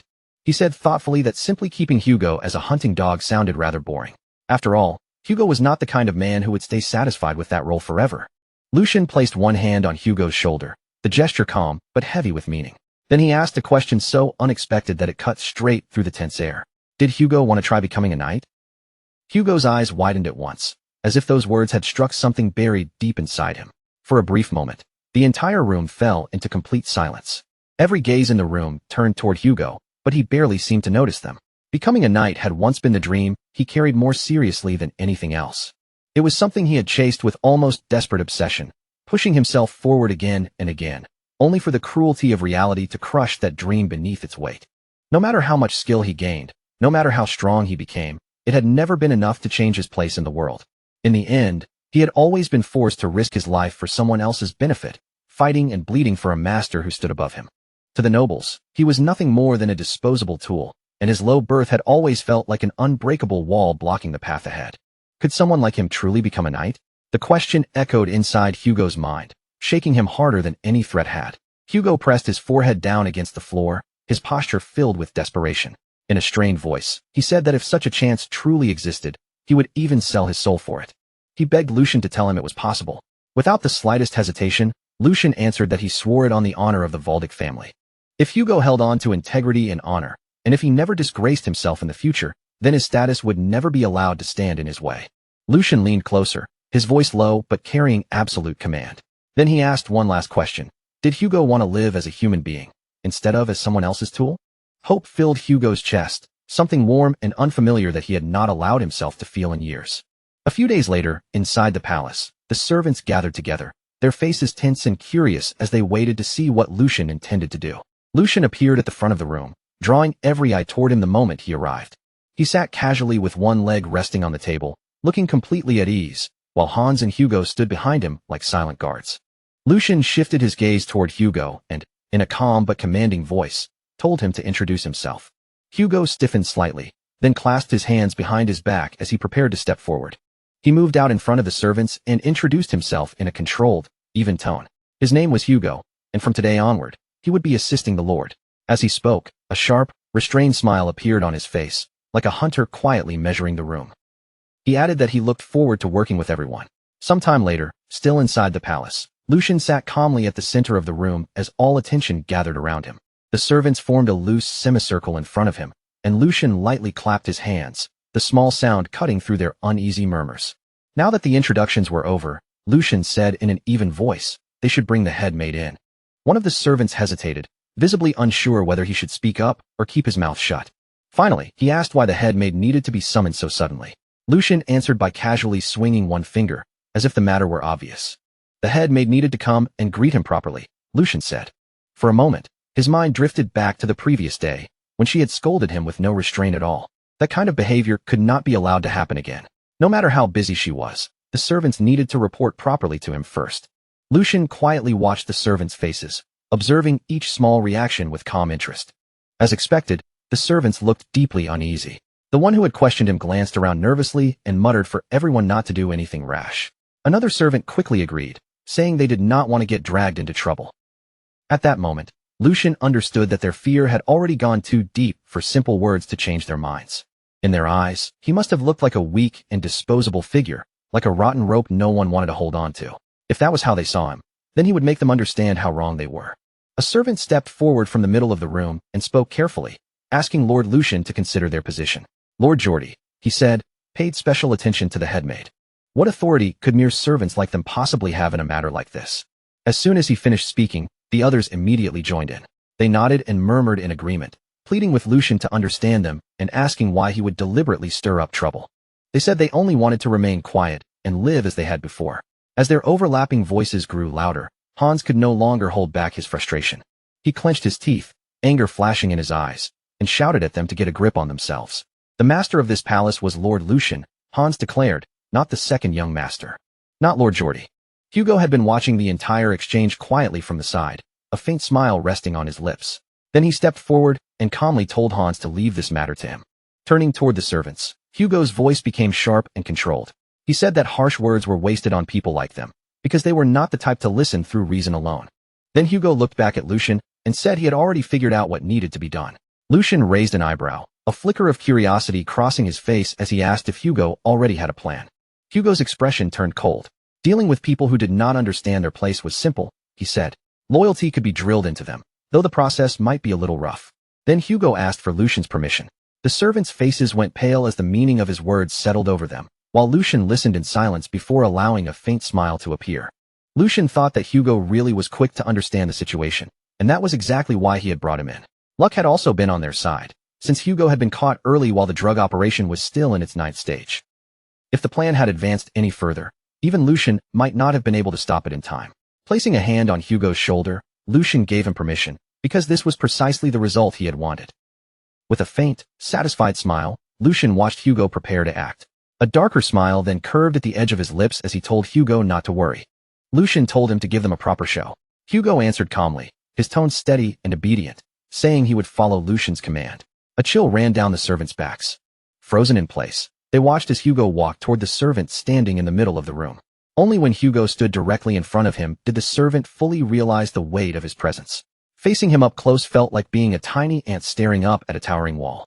The servant forced himself to calm down, gritting his teeth as he tried to hold his ground. After all, Hugo was only an outsider, nothing more than a newly recruited subordinate. The servant finally forced himself to speak, his voice tense as he warned Hugo not to step forward without understanding the situation he was walking into. If Hugo wanted to survive, the servant said, then he had better choose the correct side before it was too late. Hugo's cold gaze settled on him, heavy enough to make the air feel sharp. In a soft voice, he asked if the servant had any idea just how cruel the people protecting him truly were. The servant scoffed, trying desperately to cover the fear rising in his chest. He sneered that Hugo surely could not be foolish enough to risk his life over a few coins and a newly gained position. Hugo's fist slowly tightened at his side. In a low murmur, he said those were truly pathetic last words. The servant frowned in confusion and barely managed to ask what he meant before Hugo moved. The punch struck with terrifying precision, landing so cleanly and brutally that no one even had time to react. The servant was sent flying across the hall, his body crashing hard against the floor with a sickening thud. His face swelled almost instantly, twisting out of shape, and his consciousness slipped away as the entire hall fell into shocked silence. Hans stood frozen in place, the blood draining from his face as he stared at what had just happened. The remaining servants instinctively recoiled, shrinking back as Hugo calmly walked past the collapsed body like it was nothing more than an obstacle on the floor. At last, one servant shouted out, his voice shaking with both fear and anger. He said this had gone too far, and that violence like this could never be accepted. Even if the young master had brought Hugo here, the servant insisted, that did not give him the right to behave this way. Hugo slowly turned toward him, his heavy gaze filled with cold irritation, and told them to listen carefully. In a low, lethal voice, Hugo said he had more than enough authority to act. His specialty was educating mad dogs who had forgotten their place. The servants backed away without realizing it, their bodies shrinking under the pressure of his presence. Moments later, heavy footsteps began echoing through the hall. Before anyone could fully react, the large doors at the far end of the room were thrown open with sudden force. Two servants dragged someone inside between them. It was the head maid, and she struggled violently against their grip, shouting for them to let her go. She snapped at them, demanding whether they truly thought they could get away with treating her like this.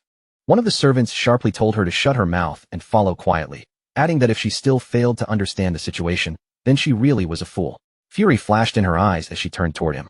But the instant she looked into the hall, every word she had been about to say died in her throat. Servants were kneeling on both sides of the room, bruised, trembling, and completely subdued. Near the window, Lucian stood with his back to everyone, calmly gazing outside, as if nothing unusual had happened at all. One servant hurried forward and reported that, as instructed, they had brought the head maid before him. Lucian slowly turned around, his expression composed, with only the faintest trace of a smile touching his lips. He said she had finally arrived, his tone light and almost casual.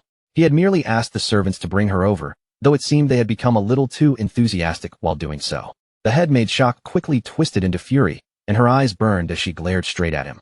She demanded to know what the meaning of all this was. Did Lucian really think he could get away with such behavior?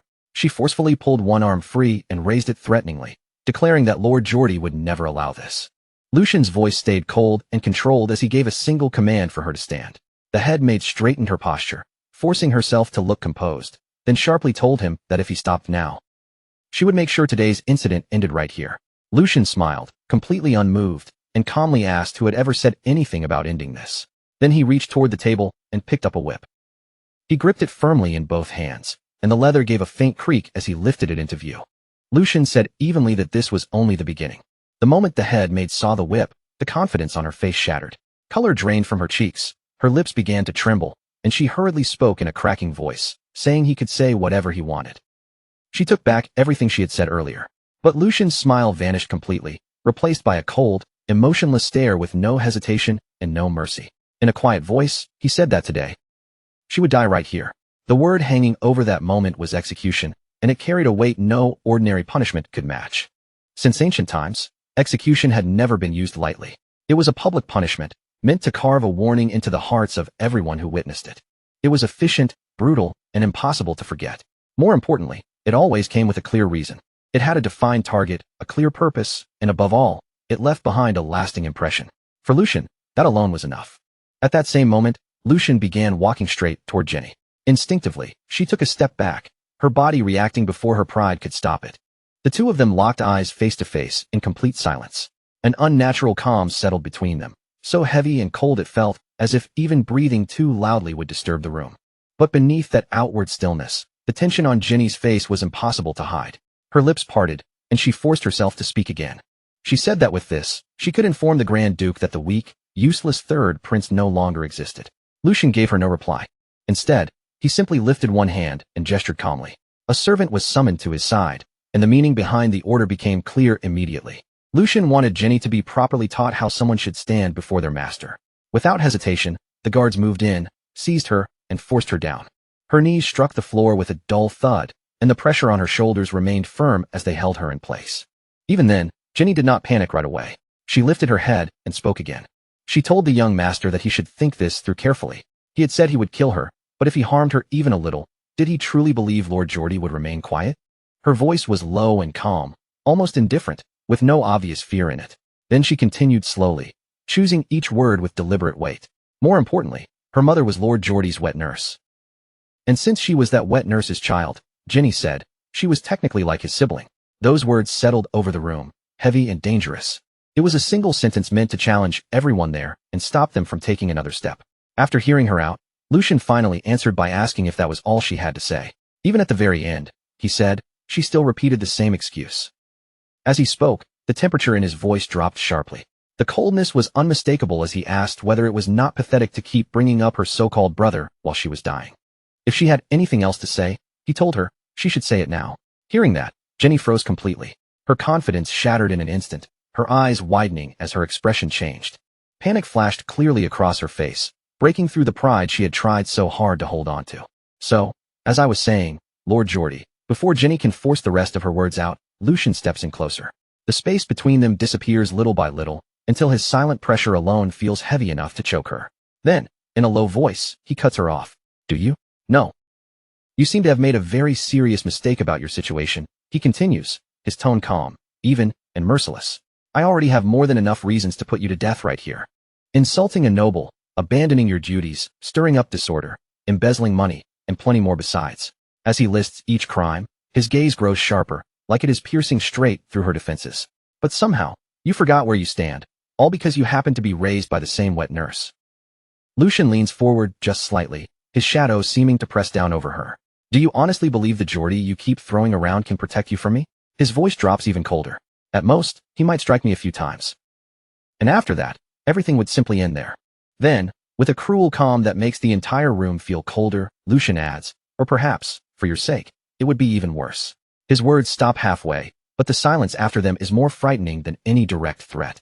If Father becomes involved, Geordie will not even be allowed to do that much. Lucian lets the words hang in the air for a brief instant. Then, almost as if correcting himself, he continues. Rather, Father might even reward me. As he speaks, the expression on his face begins to change, only a little at first. Whatever faint trace of warmth had remained in his eyes slowly disappears. In its place comes something colder, something brutally detached.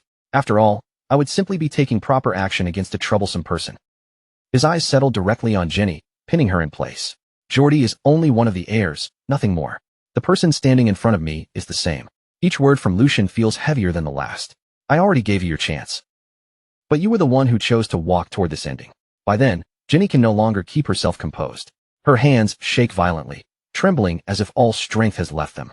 Fear rises from deep within her chest and swallows every last bit of pride she had left. Her breathing breaks apart, turning quick and uneven, until panic finally bursts out of her. I was wrong, young master, she cries, her voice desperate and shaking. Please forgive me. Lucian gives her no answer.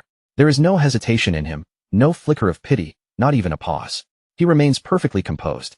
Then, all at once, his energy surges, and in the very next instant, he moves to strike. Blame your own bad luck. The blow lands hard. Blood spills out in a horrifying rush, far too much of it splattering across the floor. As Jenny's body loses its strength and goes limp, an absolute silence falls over the room. Then the scene shifts. Outside the residence, everything erupts into chaos as Prince Geordie rushes forward, sprinting toward Lucian's estate with his knights following close behind him. His breathing is rough and ragged as he shouts, "This cannot be happening." His thoughts race wildly. Only a few days ago, Lucian was the one who lowered his head and backed down.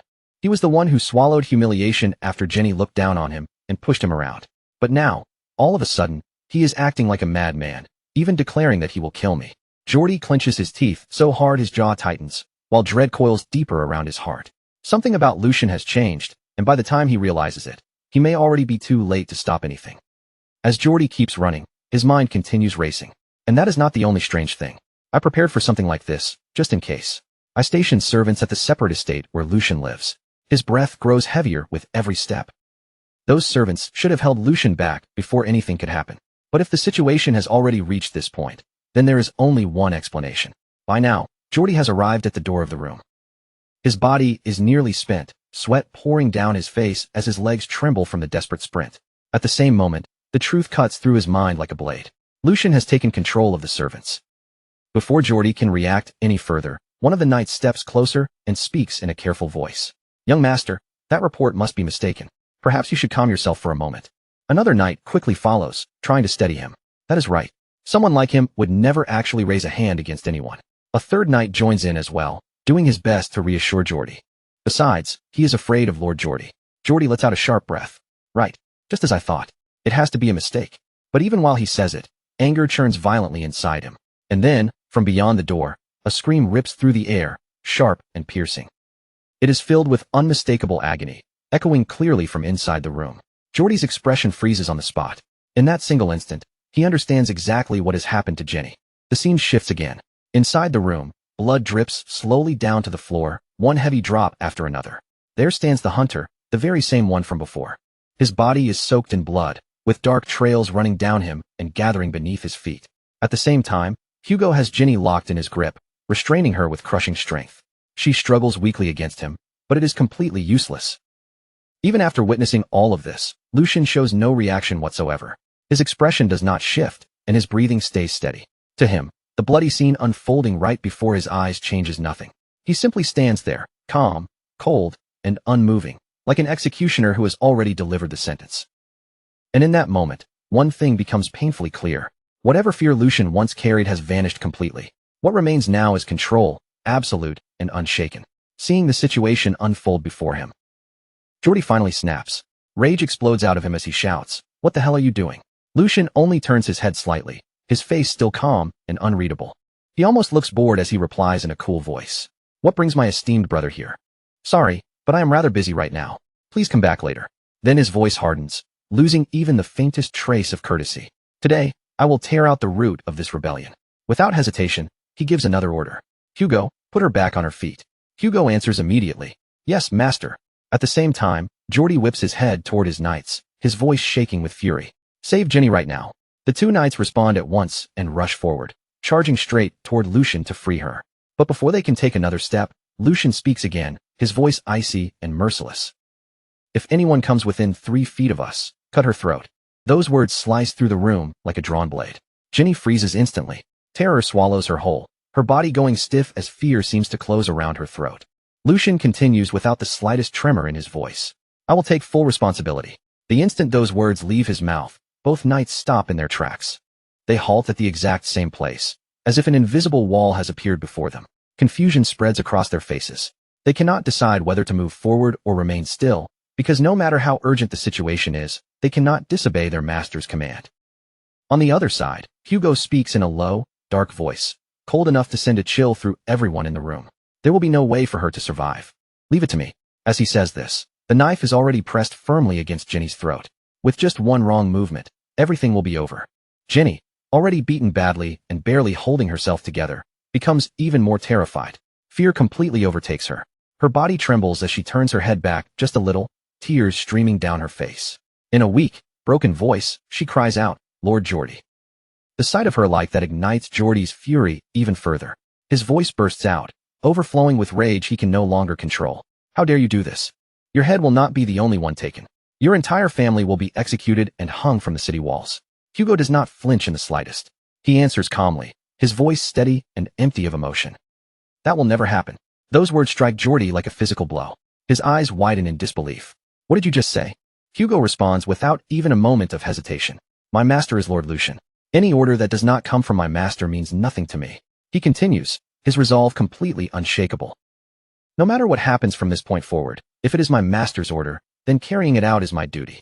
As Hugo speaks, his expression stays firm and immovable, like iron that will not bend. Seeing that unwavering loyalty, Jordy's hands begin to shake violently. Rage surges through him so fiercely that it nearly steals away his reason.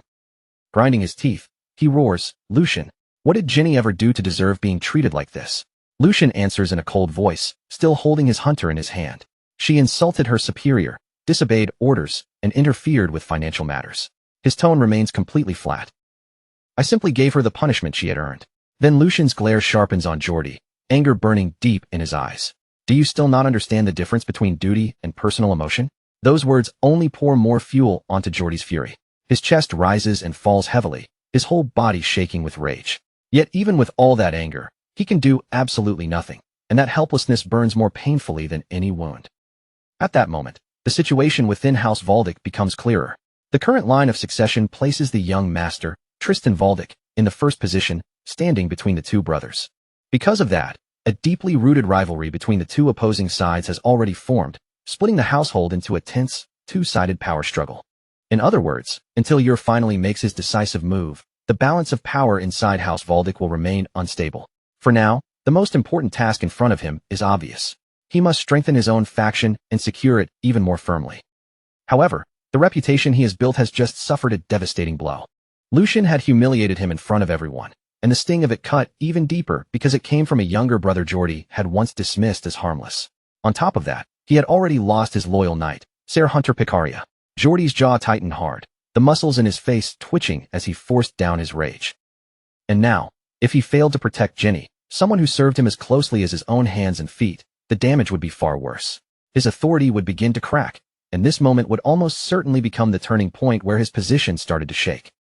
Once that happened, distrust would slowly spread among the people who had chosen to stand behind him. The thought alone made Geordie's fist curl tighter in frustration. In the end, there was no clever escape left for him. This was checkmate. He had been driven completely into a corner. With every path cut off, Geordie had no choice but to lower his pride. From a distance, he finally gave in, his voice carrying across the hall as he shouted, "You win. Let her go." The moment those words left his mouth, everyone knew he had surrendered. One of Lucian's men immediately broke into a smug smile, savoring the sight, as if he had been waiting for this exact moment. Meanwhile, Geordie's followers stood frozen in place, stunned that their master had actually been forced to admit defeat. The young servant standing beside Geordie could not hide the shock on his face. His expression twisted with disbelief and despair as he watched the master he trusted bow under pressure. The reason Geordie had yielded was Jenny, his loyal maid, while Hugo stood at the center of the hostage situation. Lucian's hired kidnapper held Jenny firmly in place, keeping a dagger pressed close against her throat. Tears streamed down her frightened face as she trembled, too terrified to move even an inch. And Lucian, the one who had orchestrated this entire humiliation, simply walked away with the calm arrogance of someone who had already won. A cruel smile curved across his face as he looked back and mocked Geordie's surrender without the slightest trace of mercy. "That is not even funny," Lucian sneered, his tone dripping with scorn. "Do you seriously think this can all be swept under the rug with one single word?" He kept pressing the accusation, dragging Jenny's supposed crime into the open. According to Lucian, she had plundered someone else's precious means of survival, and that was not something he intended to let disappear quietly. Lucian's eyes glittered with contempt as he scoffed at his brother's attempt to talk his way out of this. "What? Do you think your tongue is coated in gold just because you are a noble?"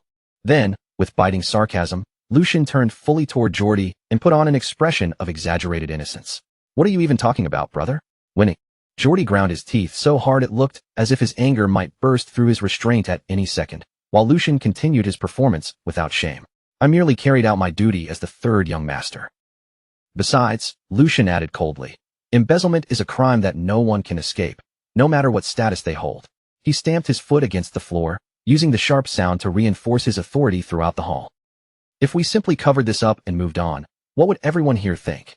Lucian looked down at his defeated brother as if he were speaking out of sincere conviction, pretending every word came from righteous passion. "Since my respected brother is begging so desperately, I would personally like to end the matter here." But as those words left Lucian's mouth, a dark smile slowly spread across his face, exposing the malice he had been hiding beneath that polished tone. With a look of false regret, Lucian delivered the final blow. "Unfortunately, I simply do not have the proper justification to do that." Geordie clenched his fist until his knuckles turned pale white. His fury was barely being held back now, swelling beneath the surface like it was about to explode. Unable to endure another second of this humiliation, he finally forced himself to ask what Lucian's price was. "Stop beating around the bush," Geordie snapped, his voice rough with anger. "Speak plainly." Before revealing the outrageous amount he wanted, Lucian first made Ginny understand exactly what kind of punishment was waiting for her. He raised a whip where everyone could see it, his expression ice cold as he said that, since ancient times, people who dared to lay their hands on another person's property were usually disciplined in ways like this. Ginny shook violently the moment she heard it, her fear clear in every trembling breath. Then Lucian demanded that Geordie return several times the amount supposedly stolen as compensation. The price was so absurd that Geordie could only grind his teeth in powerless fury, completely humiliated in front of everyone. Surrounded by the glittering scatter of gold coins, Lucian smiled triumphantly and continued to mock his brother. "So tell me, brother," Lucian asked with a faint, taunting smile, "what price did you have in mind?" The scene then shifted away from that humiliating confrontation and moved to the magnificent palace of the Grand Duke, the true center of power within the Valda family. Inside a lavish study filled with the weight of authority, the man who ruled the household waited in silence. Grand Duke Balk sat there with a stern, calculating gaze, as though he had already measured every move being made beneath his roof. As the father of both Lucian and Geordie, the Grand Duke watched the situation unfold from the shadows of power, observing everything that happened within his domain without needing to step forward himself. Later, Chief Butler Edwin appeared before the Grand Duke to give his report. After explaining how the incident had ended, He stood respectfully while the Grand Duke examined the written account with an unreadable expression. The Grand Duke lifted his gaze from the report and fixed his loyal servant with a sharp, piercing look. Is everything written here accurate? Chief Butler Edwin bowed with proper respect and confirmed the truth of the matter. I have personally verified it. He then began explaining the humiliating result forced onto the second son, making it clear that Master Geordie had paid young Master Lucian. The amount was 10 times the value involved in the dispute, handed over as compensation. Edwin also continued with another important detail, reporting on how quickly Lucian had acted after the incident. Young Master Lucian has also brought in an outsider known as Hugo, Edwin explained, and used him to swiftly remove the spies that had been planted inside his annex. The Grand Duke listened quietly as the report neared its conclusion.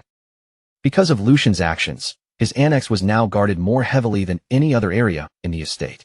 The Grand Duke slowly turned his gaze toward the window, and for a moment, Lucian's reflection seemed to overlap with his own in the glass.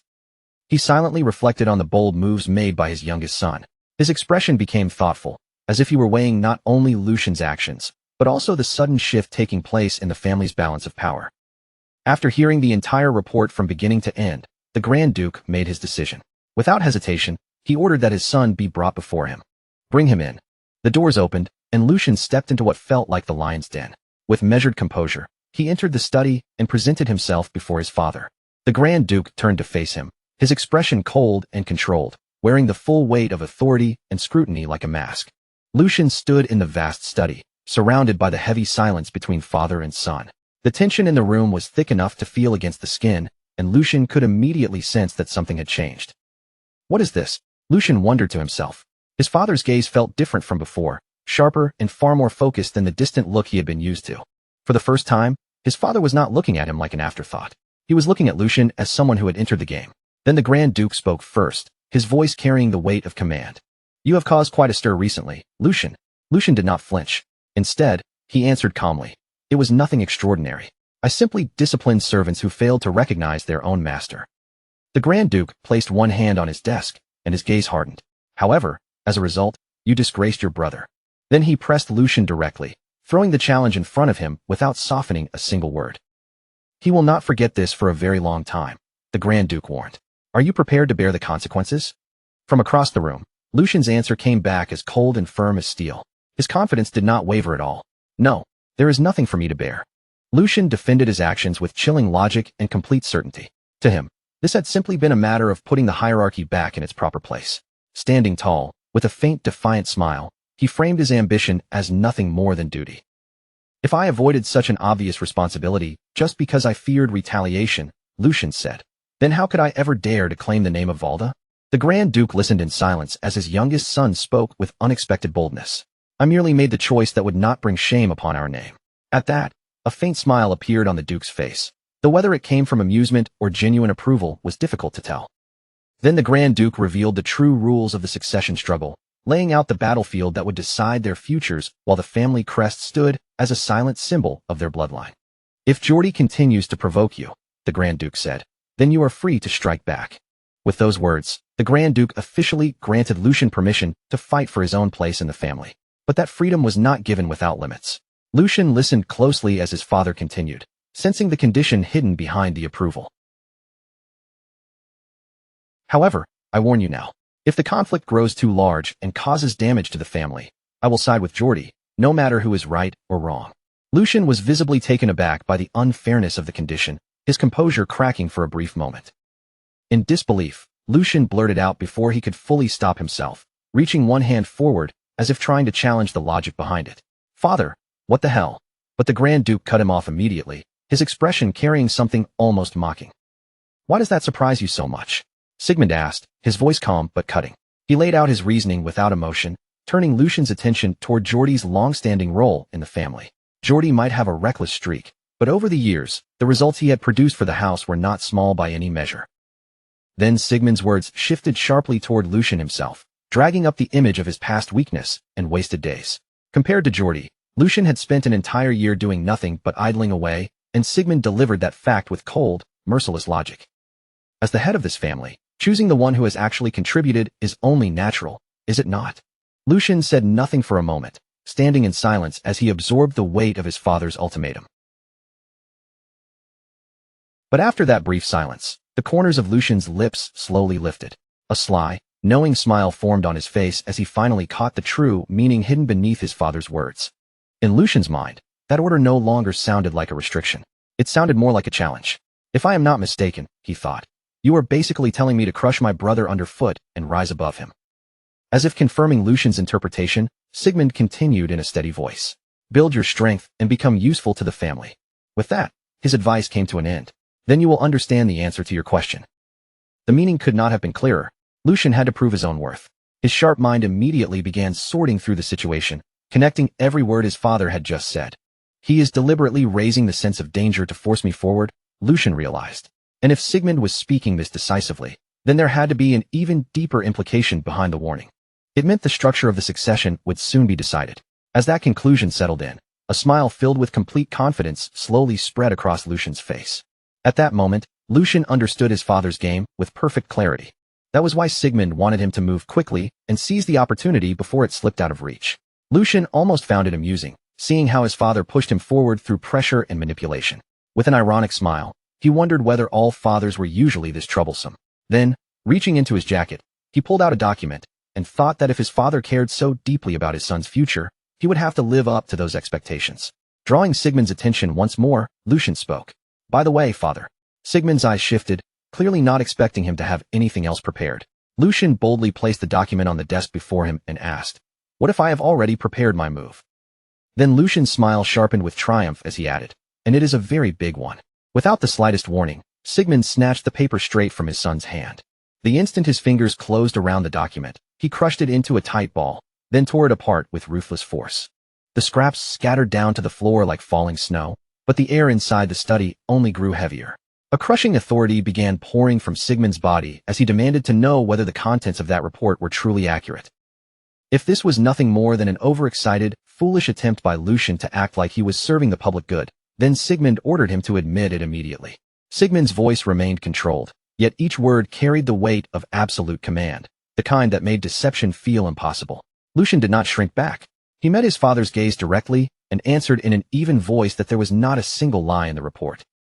Under the guidance of the writer, Lauren, the investigation had already moved far beyond its beginning stages.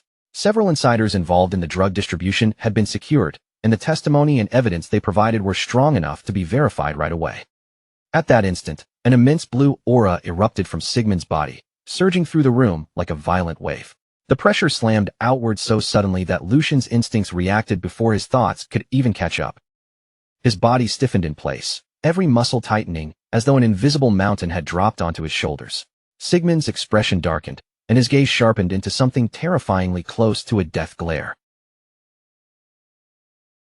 The name Bernhard surfaced in Sigmund's mind, the shameless son of a marquis. Rage boiled up inside him as he thought about the audacity of allowing such filth to corrupt and defile the lands of Valdic. The pressure in the room grew even stronger. Sweat began running down Lucian's face, and each breath became harder to pull into his lungs. Every inhale felt heavier than the last, as if the air itself had turned solid around him. But Lucian recognized the sensation almost immediately. This was not simply anger. His father was testing him.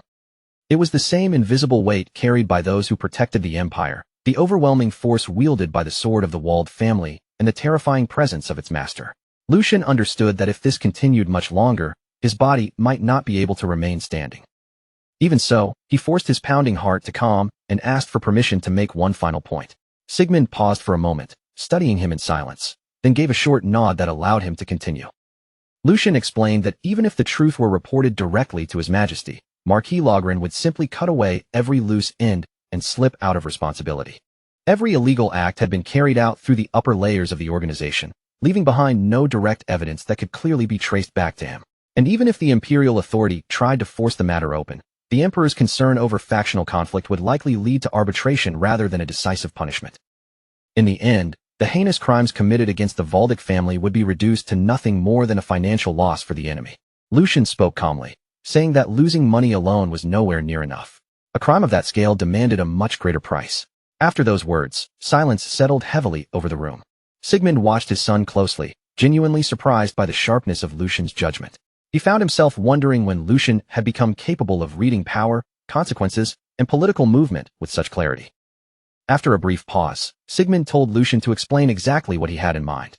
Lucian then revealed that he had already secured a method to stop the enemy from escaping.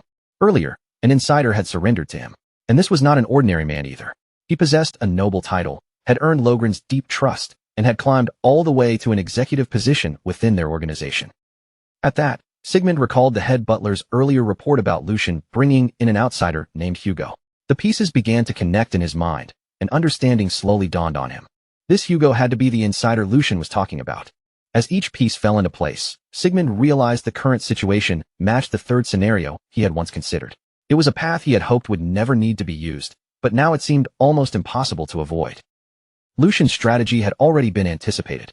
He intended to use the traitor as bait, turning what looked like the enemy's advantage into a reverse trap. From Logren's point of view, it would be unthinkable that the executive responsible for handling the drug operations would ever betray them. Lucian had arranged the details carefully, making sure the negotiation plan appeared to be moving forward smoothly, without even the smallest sign of danger. Sooner or later, Logren's core figures would have no choice but to step out into the open themselves. Sigmund admitted that a strategy like this could not be brushed aside. Even so, he immediately pointed out the greatest weakness in the plan. Everything depended on one single variable. The entire plan rested on a man who had crawled out from the back alleys. Human nature, Sigmund said, could never be trusted completely. A man like that would always carry uncertainty with him, and even walking one step beside such a person was already dangerous. Lucian went quiet for a moment, letting his father's warning hang in the heavy air between them. Then he answered calmly. He was not trusting the man himself. What he trusted was the man's desire, and that desire was not weak or vague. It was a burning ambition. That ambition was to become a knight, to spread his name across the empire, and to carve proof of his existence into history. Sigmund was struck by how familiar those words sounded. They were old words, almost forgotten, yet they belonged to something Sigmund himself had once believed in. Lucian explained that such a dream was exactly the kind of thing a man could cling to with obsession. He had chosen to believe in that dream, just as he had once done in his previous life. To Sigmund, the reasoning sounded sentimental, but there was also a sincerity in it that could not be dismissed. That sincerity explained why Lucian was willing to place so much on this gamble. Sigmund then asked what Lucian intended to do if everything collapsed and the plan failed. Lucian answered without a moment of hesitation. He had no intention of running from responsibility. If anything went wrong, the mistake would be his alone to carry. He was prepared to pay the price himself, even if that meant putting his own title on the line. After hearing that, Sigmund finally gave his decision. Once Lucian's body had fully recovered, he was to report to the training ground. Lucian accepted the order immediately, without protest or delay. Then Sigmund revealed what would come next. Sigmund would personally teach Lucian the lion's heart sword, the very swordsmanship that symbolized the blood and pride of their house. With that single decision, Lucian was no longer treated as an overlooked third son. He had been formally recognized as one of the candidates who could one day become the next head of the household. Night fell quietly over the estate, wrapping the grand residence in a deep, still silence. Inside his chamber, Sigmund stood alone near the window, reading in the pale moonlight. The silver glow spilled across the floorboards and reached into the corners of the room, leaving everything around him cold and dim. The head butler entered with soft, careful steps and lowered himself into a deep bow, his face heavy with shame. He lamented that such disgraceful acts had taken place in Melheim, the very heart of the Valdic family, right under their watch. But Sigmund stopped him before he could blame himself any further. He took the responsibility onto his own shoulders, admitting that he had ordered the butler to focus entirely on matters at the border, and because of that, the family's internal defenses had grown weaker. The fact that the third son had uncovered the truth before anyone else was, in Sigmund's eyes, nothing more than a stroke of luck. Bunhard's scheme had been built with great care, designed specifically to slip past their eyes without being noticed. The head butler added that Bunhard's real goal had never been profit or expanding his territory. What he truly wanted was to stain his master's honor. Sigmund gave a quiet agreement, already seeing the shape of Bunhard's intentions. He believed Bernhard planned to use this entire incident later as leverage against him, turning the family's disgrace itself into a weapon he could hold over Sigmund's head. Sigmund also understood that Bernhard ultimately meant to use this scandal as a bargaining chip when dealing with His Majesty. The Marquis, blinded by his fear for his own safety, had completely lost sight of the true state of the empire. Then Sigmund shifted the conversation toward Hugo, the man who was now standing beside his third son. The head butler explained that, on the surface, Hugo was known as a gangster who operated a gambling house. But in truth, Hugo was the leader of a newly formed organization that had already shaken the underworld. He was not the kind of man who would easily bow his head and serve someone else. In fact, The head butler had personally gone to meet him, and Hugo had informally accepted his place as Lucian's subordinate. Even as he reported this, the butler could not hide his admiration for the young master's astonishing growth. Growth, Sigmund repeated under his breath, as if weighing the word itself. His thoughts drifted to Hugo, a man who had survived in a world ruled by cunning, violence, and cruelty. A man like Hugo would never have lived this long by trusting empty promises or pretty words. Someone so sharp and ruthless would have been crushed long ago if he lacked the ability to judge people correctly. And Hugo had seen something in Lucian. He had recognized the potential of a lord worth risking his life for. That fact alone said more about Lucian's value than any simple praise could. Sigmund then told the head butler that although the timing was earlier than he had originally planned, he intended to open the path for his third child. The head butler smiled quietly, showing his approval, and said that it was a proper and decisive choice. Then he asked whether Sigmund had already chosen a swordsman to instruct the young master. Sigmund answered without hesitation. Lord Isen was to be summoned. The head butler's body stiffened the moment he heard that name, shock flashing across his face. Sigmund remarked that it would be a shame to let such a fine horn break simply because of old age. This opportunity, he believed, would become a meaningful chapter in Lord Isen's life as well. When Hans heard the news that Lucian had officially become a successor candidate, he completely lost control of himself. Laughter burst from his mouth, but at the same time, tears streamed down his face. The two emotions mixed together in a chaotic mess, as if his heart had no idea how it was supposed to react. Overwhelmed by the revelation, Hans kept shaking his head and repeating again and again that what he had just heard could not possibly be a joke. Every time he spoke, he stressed the same point, almost as if he were trying to convince himself more than anyone else that Lucian had truly become an official successor candidate. At last, his strength gave out. His hands slipped from his knees, and he collapsed onto the floor, sitting there while openly crying without even trying to hide it. Lucian, clearly irritated by such an exaggerated reaction, tried to stop him with a firm voice. He said that he had already confirmed it several times and demanded to know just how many more times Hans needed to hear it before he finally believed him. When it became obvious that Hans was only spiraling even further, Lucian turned toward Hugo and told him to handle the kid. Hugo stepped forward at once, lifted Hans up with effortless strength, and asked him to calm himself. His voice remained respectful but steady as he explained that, considering the young master's abilities, this outcome was only natural. Then Hugo looked toward the path Lucian would walk from this moment onward, and added that it would not be fitting for a senior who served as his right-hand man to be shaken so deeply by this news. Those words struck Hans like a sudden blow. Hans froze completely as the meaning sank in. He had just been acknowledged as Lucian's right-hand man. The shock lingered on his face for a moment before a clear smile slowly began to spread across it. Pride rose inside him so visibly that he could not fully hide it. Still, he tried to brush it off with exaggerated calm, giving a casual shrug as if it were nothing worth making a fuss over. After a brief pause and a small gesture, Hans tried to downplay himself. He admitted that although he had served the young master the longest, he still lacked ability in many areas. And with someone as outstanding as Hugo beside them, he claimed there was no way he could boldly assume such a position for himself. Hearing that, Hugo smiled calmly and said Hans was as humble as ever, exactly as expected of Senior Hans. Hans returned the smile, clearly pleased despite his attempt to act modest. Then Hans teased Hugo right back, asking why he kept saying things like that, and jokingly calling him the left-hand man Jr. As Lucian watched their exchange, a quiet smile appeared on his face. Experienced retainers really were different, he thought. Their composure, their mutual understanding, and the effortless balance between them stood apart from anything else. After that brief reflection, Lucian crossed his arms and addressed Hans more seriously. He said that what Hugo had mentioned earlier was not wrong.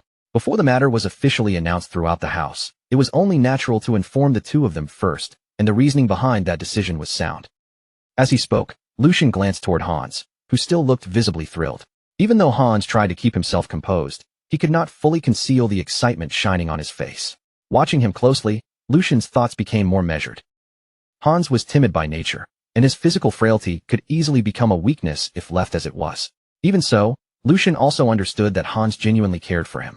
More importantly, Hans had the grit to remain firmly by his side even when the situation was harsh and unfavorable. That kind of loyalty was something Lucian could evaluate with certainty. Lucian continued assessing him in silence. If Hans gained more experience, matured properly, and learned how to manage internal affairs, he could eventually become a rearguard more dependable than anyone else. Then Lucian's gaze naturally shifted toward Hugo, and when it came to him, there was no hesitation at all. Hugo's abilities left no room for doubt. All that remained was to open the proper path for Hugo and help him become a knight. Only then could his talents be drawn out to their fullest, allowing him to stand beside Lucian in the future as a powerful sword under his command. With that realization, Lucian strengthened his resolve once more. From this point forward, it was time to focus on quality over quantity. One by one, he only needed to build his people properly. Once that thought settled in his mind, the scene shifted to the following morning inside the peaceful castle. Warm sunlight poured through the quiet halls, slipping past the tall windows and stretching deep into the interior like soft golden ribbons. Lucian stood alone in that gentle light, his eyes closed and his breathing calm, while his thoughts slowly drifted somewhere far away. Before he even realized it, his mind had returned to the memories of his previous life. They were memories from a time when he had searched every corner of the continent, chasing after one single goal with everything he had.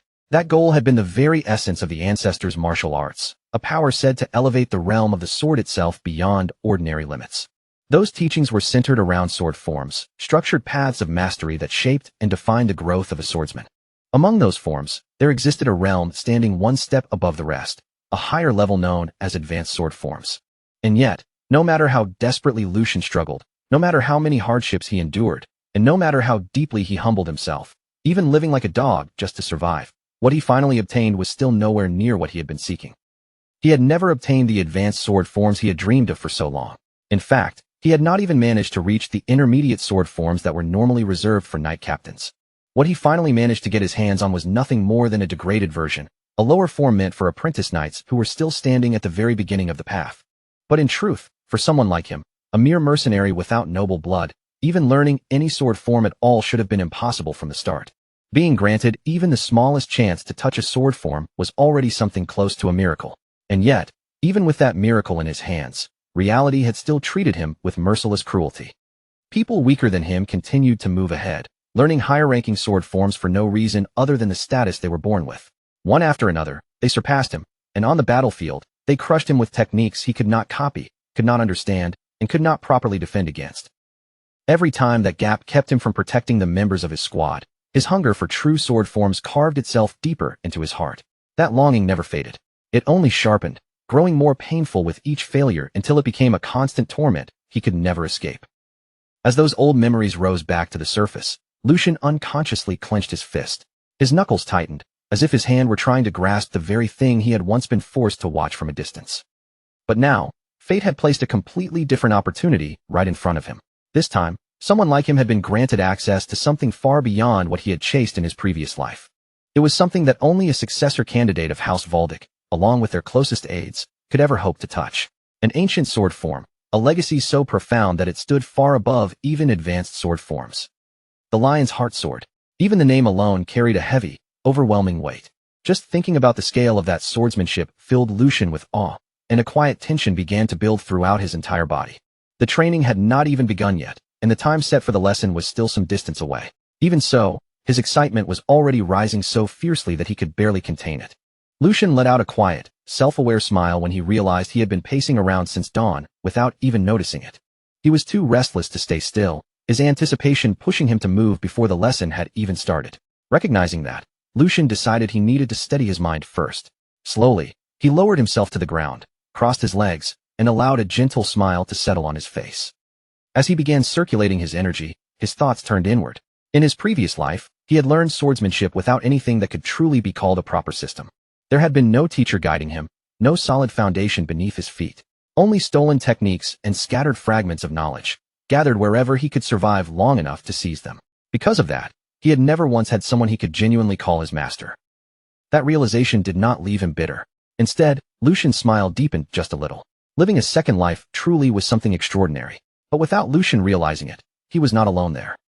From far away, hidden quietly within the shadows, a figure was watching every movement he made. That gaze remained calm and unwavering, fixed on Lucian with silent focus as time passed around them.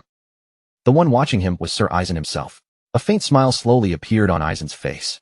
He continued observing the young master as Lucian sat there in composed silence. In Eisen's eyes, there was quiet approval, and in his mind, one thought began to surface. A considerable amount of potential was already taking shape within Lucian. Quite some time had passed, yet the young man had not wavered even once. His posture remained steady, his breathing stayed even, and not the slightest trace of hesitation or instability could be seen in him. As Sir Eisen kept watching, certain details began to stand out more clearly. There were subtle signs in Lucian's composure and control that were impossible to overlook. They were qualities worth paying close attention to. Aizen found himself thinking that guiding this young master would not only be meaningful, but might also provide a brief source of amusement for him. When Sigmund had made the request earlier, Aizen had listened calmly and acknowledged that if the Duke himself was asking for this, then Lucian's talent could not be ordinary. But Sigmund's thoughts had gone even further than that, making it clear that this matter was not simply about talent alone. What had truly surprised Sigmund was Lucian's mindset. It was something entirely unexpected, something that could not be measured by skill, bloodline, or natural ability. Sigmund believed Aizen would understand the weight of those words the moment he saw Lucian with his own eyes. And now, standing there in the present, that belief was beginning to prove true. The great sword saint, Aizen Breitner, watched Lucian closely from where he stood. From a distance, he continued to observe in silence, his sharp gaze never leaving the young man for even a moment. Then, little by little, a proud smile formed on his face. That expression was not simply a recognition of Lucian's talent. It was also an acknowledgement of his unwavering resolve and extraordinary inner strength, qualities that could never be forged through ordinary training alone. A sword saint was an existence born only when one pushed their circulation to the absolute limit, refining both body and mana to the farthest possible edge. It was not merely an impressive title. It was the summit reached by those who had mastered every known sword form and carved their names into the very peak of the blade's path. Across the Empire's long and blood-soaked history, figures like that were spoken of with reverence, almost like gods standing among ordinary swordsmen. And now, that very being was standing before Lucian. For a brief moment, Lucian forgot how to breathe. He remained rooted where he stood, eyes slightly widened and lips parted as that immense presence settled over him. The pressure was unlike anything he had ever felt before. It was not violent or suffocating like the aura of a veteran forged on countless battlefields. Instead, it was calm, vast, and seemingly endless, like standing alone beneath a boundless night sky. It was overwhelming, yet strangely tranquil. A living legend stood within arm's reach, and that man offered Lucian a gentle smile, filled with quiet dignity. Placing one hand over his chest, he gave a respectful bow. It has been some time, third young master. The last time we met was several years ago, during his grace's birthday celebration. From today onward, I will be the one instructing you. My name is Aizen Breitner. Lucian's expression tightened slightly. So this was him. That morning, Hans had mentioned that his instructor would be a knight who had served the Valdic family since the previous generation, but he had left out the most important detail. This man was the sword saint himself. Lucian immediately mirrored the gesture, placing his own hand over his chest before bowing deeply. It is an honor to receive instruction from the sword saint. I look forward to your guidance. Aizen lightly waved one hand, a faint smile tugging at the corner of his lips. That title is nothing more than an undeserved name given to an old man. Besides, you are a successor candidate. You should not lower your head so easily. Lucian straightened at once, his posture composed and firm. I will not lower the dignity of my family. But that does not mean I should neglect proper respect. Setting aside status and position, you are someone worthy of it. For one quiet heartbeat, Aizen studied him without saying anything. Then he let out a soft laugh, the sharpness in his expression easing slightly. If you insist, then do as you feel comfortable, young master. Lucian inclined his head a little. Thank you for your understanding. The warmth in Aizen's expression soon faded, replaced by a focused sharpness that signaled the lesson was about to begin. Then let us begin the training immediately. Without hesitation, Lucian stepped forward and answered, yes, that sounds good. Aizen then gestured toward the outdoor training grounds. Sunlight spilled across the wide perimeter of the training field as Aizen calmly asked, young master, would you like to run around the perimeter? The moment those words left Aizen's mouth, Lucian dropped straight into a runner's stance, his body lowering with practiced readiness, every muscle coiled to move. Should I start right now? Lucian asked, already prepared to launch forward. Aizen blinked, visibly caught off guard by the immediate reaction. Third young master, please wait a moment. Lucian straightened again, a flicker of confusion crossing his face. Is something wrong? Aizen regarded him carefully, as if trying to understand the way his mind worked. Do you not have any questions about why you are running, or what purpose this exercise is supposed to serve? Lucian offered him a small, easy smile. Of course I am curious, Lucian replied calmly. But if you ordered it, then it must be necessary. And if you did not explain it, there must be a reason you felt no explanation was needed. Lucian placed one hand over his chest, his posture straight, and his voice steady with firm conviction. A student who receives instruction simply follows. The master's words are enough for me. As Lucian said that, Aizen's gaze sharpened slightly. This reaction, this clarity shining in his eyes, was completely different from what he had seen in the other young masters. There was no hesitation in Lucian, no wounded pride over being given such a simple task, and no demand for an explanation. What Aizen saw in him was only a pure and straightforward longing for the sword itself. A faint smile slowly curved across Aizen's lips as understanding finally dawned on him. So this was what the Duke had meant.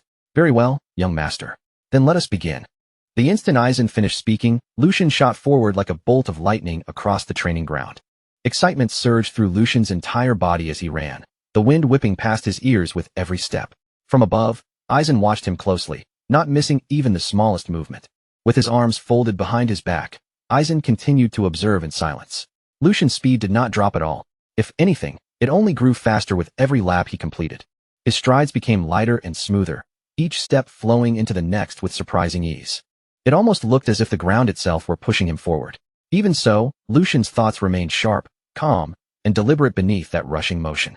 There was another reason he had obeyed without asking a single question. This run was not just simple training.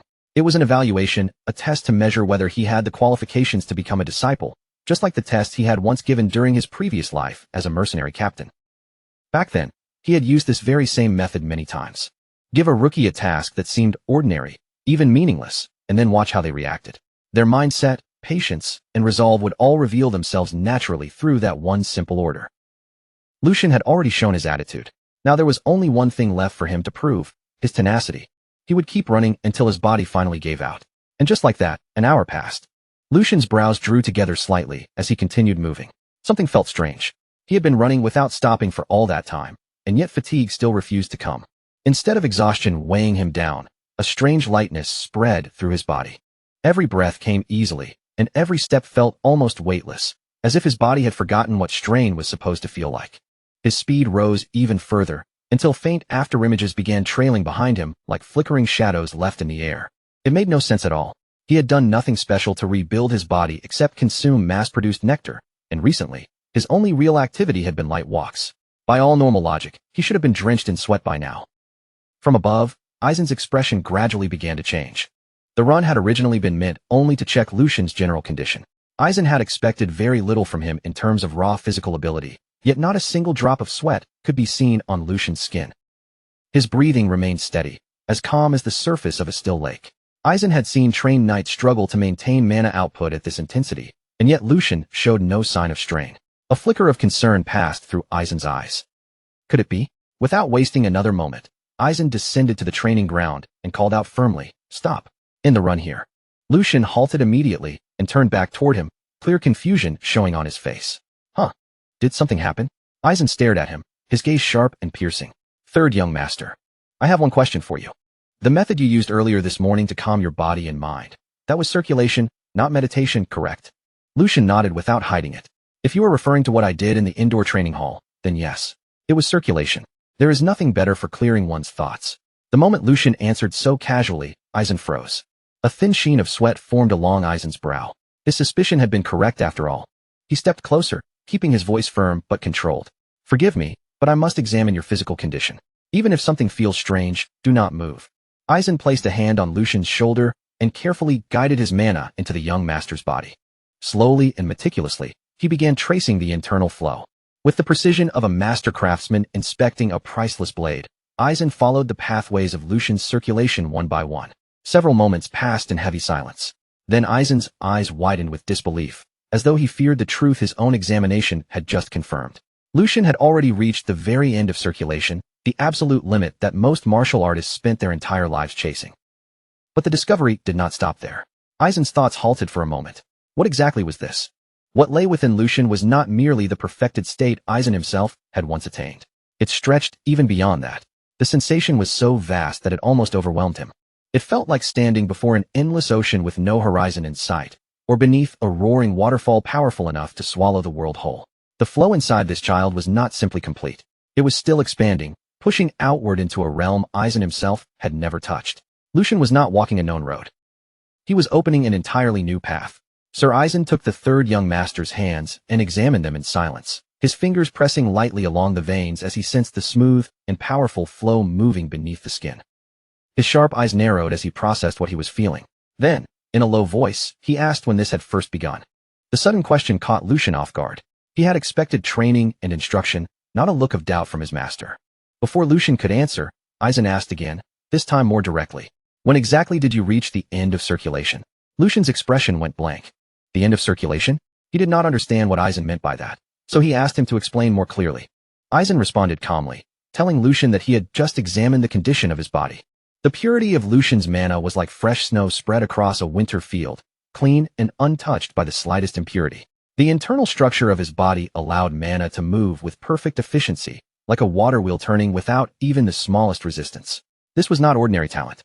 It was a level only a handful of martial artists could reach after devoting their entire lives to cultivation. Lucian kept his expression steady, but his thoughts began moving rapidly. From the very beginning, he had always sensed that something about his circulation was unusual. It had felt too smooth to be natural. Still, hearing that truth confirmed by a sword saint made his heart tighten. His condition was far closer to perfection than he had ever imagined. And if that was truly the case, then there was no longer any point in hiding it. Lucian had questions of his own about what was happening inside his body. Unless someone stood at the level of a sword saint, no one could properly explain his condition. Lowering his head slightly, Lucian decided to answer honestly. It had been about a month since he first began practicing circulation. From the very start, all of his mana paths had already been open. There had been no struggle, no resistance, and no barriers he needed to break through. Everything had flowed freely from the beginning. Aizen's eyes opened wider, and for a brief instant, clear shock passed across his usually composed face. Lucian went on, saying that everything he had heard about mana circulation made it sound painful and difficult. People spoke of veins burning from the inside, energy channels clogged with resistance, and pathways so damaged they felt almost broken. But for Lucian, none of those symptoms had ever appeared. From the very beginning, his mana had flowed through him smoothly, almost as if his body already knew the route and had simply been waiting for him to awaken it. A heavy silence settled between them. Aizen's thoughts moved rapidly beneath his calm expression. Even he had needed decades of discipline, pain, and relentless training before reaching such a level. And yet this young man had touched that same kind of state in only a single month. For the first time in a long while, Aizen found himself wondering if the ancient swordsman from old tales, the one said to split mountains and cut the sea itself apart, had not been exaggerations after all. Maybe talent that overwhelming truly did exist in the world. Maybe there really were people born with bodies made for the sword. After hesitating just long enough for Lucian to notice the change in his expression, Aizen finally spoke again. His voice came out low and heavy, carrying the seriousness of a man who understood exactly how bold his next words would sound. He said there was something he wished to ask, even though the question might come across as rude or disrespectful. Then Aizen asked it directly. Would Lucian be willing to abandon his position as a successor candidate of House Valdic? For a moment, the entire world seemed to stop around them. Lucian's eyes widened in stunned disbelief. He had never imagined those words would come from Aizen's mouth. Above their heads, the sky spread wide and bright, without a single shadow darkening it. A soft breeze drifted through the courtyard, carrying dry leaves as they scraped and tumbled across the stone ground. For a few seconds, everything around Lucian felt strangely far away, as though sound itself had been pushed into the distance. Aizen's request kept ringing in his ears. Give up the successor position. His confusion quickly twisted into unease, and that unease sharpened into fear. His voice grew tense as he demanded to know what Aizen meant. Aizen met Lucian's anxious stare and immediately understood the storm tearing through the young man's mind. Lucian was already imagining the worst. Was something wrong with his body? Was he unable to learn proper sword forms? Would the mana inside him one day turn against him? Lucian's thoughts began spiraling from one dreadful possibility to the next, each one darker than the last. But Aizen answered him with steady calm, saying it was the exact opposite. Lucian went still. The opposite. Aizen looked straight at him, his gaze firm and completely unwavering. Then, with absolute clarity, he told Lucian the truth. Lucian's body was an ideal vessel for the sword. It was not only capable of drawing out the full efficiency of both mana and physical strength. It held the potential to go even further, to step beyond the limits that most warriors could never even approach.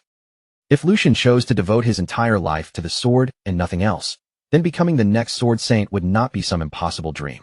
For him, Aizen said, that path would be within reach. Those words struck Lucian like a bolt of lightning.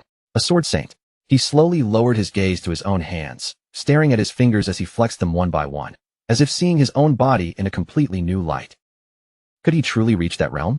From the moment he awakened in this body, Lucian had known it was extraordinary. He had felt its balance, its natural power, and the flawless way mana moved through it. But hearing that it surpassed even his own expectations left him momentarily breathless. Until now, he had already considered himself incredibly fortunate simply to have inherited this body and the opportunity that came with it. After all, he had gained access to the ancient sword form known as the Lionheart Sword. Just that alone had been enough to change everything for him. Through the Lionheart Sword, Lucian believed he had finally found a road leading toward the height he had once longed for in his previous life. That alone had felt like a miracle beyond measure. Yet now Aizen was telling him there was an even greater peak waiting ahead. Not just mastery, not just excellence, the very pinnacle of the sword itself. But a road like that would demand everything from him. Talent, no matter how monstrous, would never be enough on its own.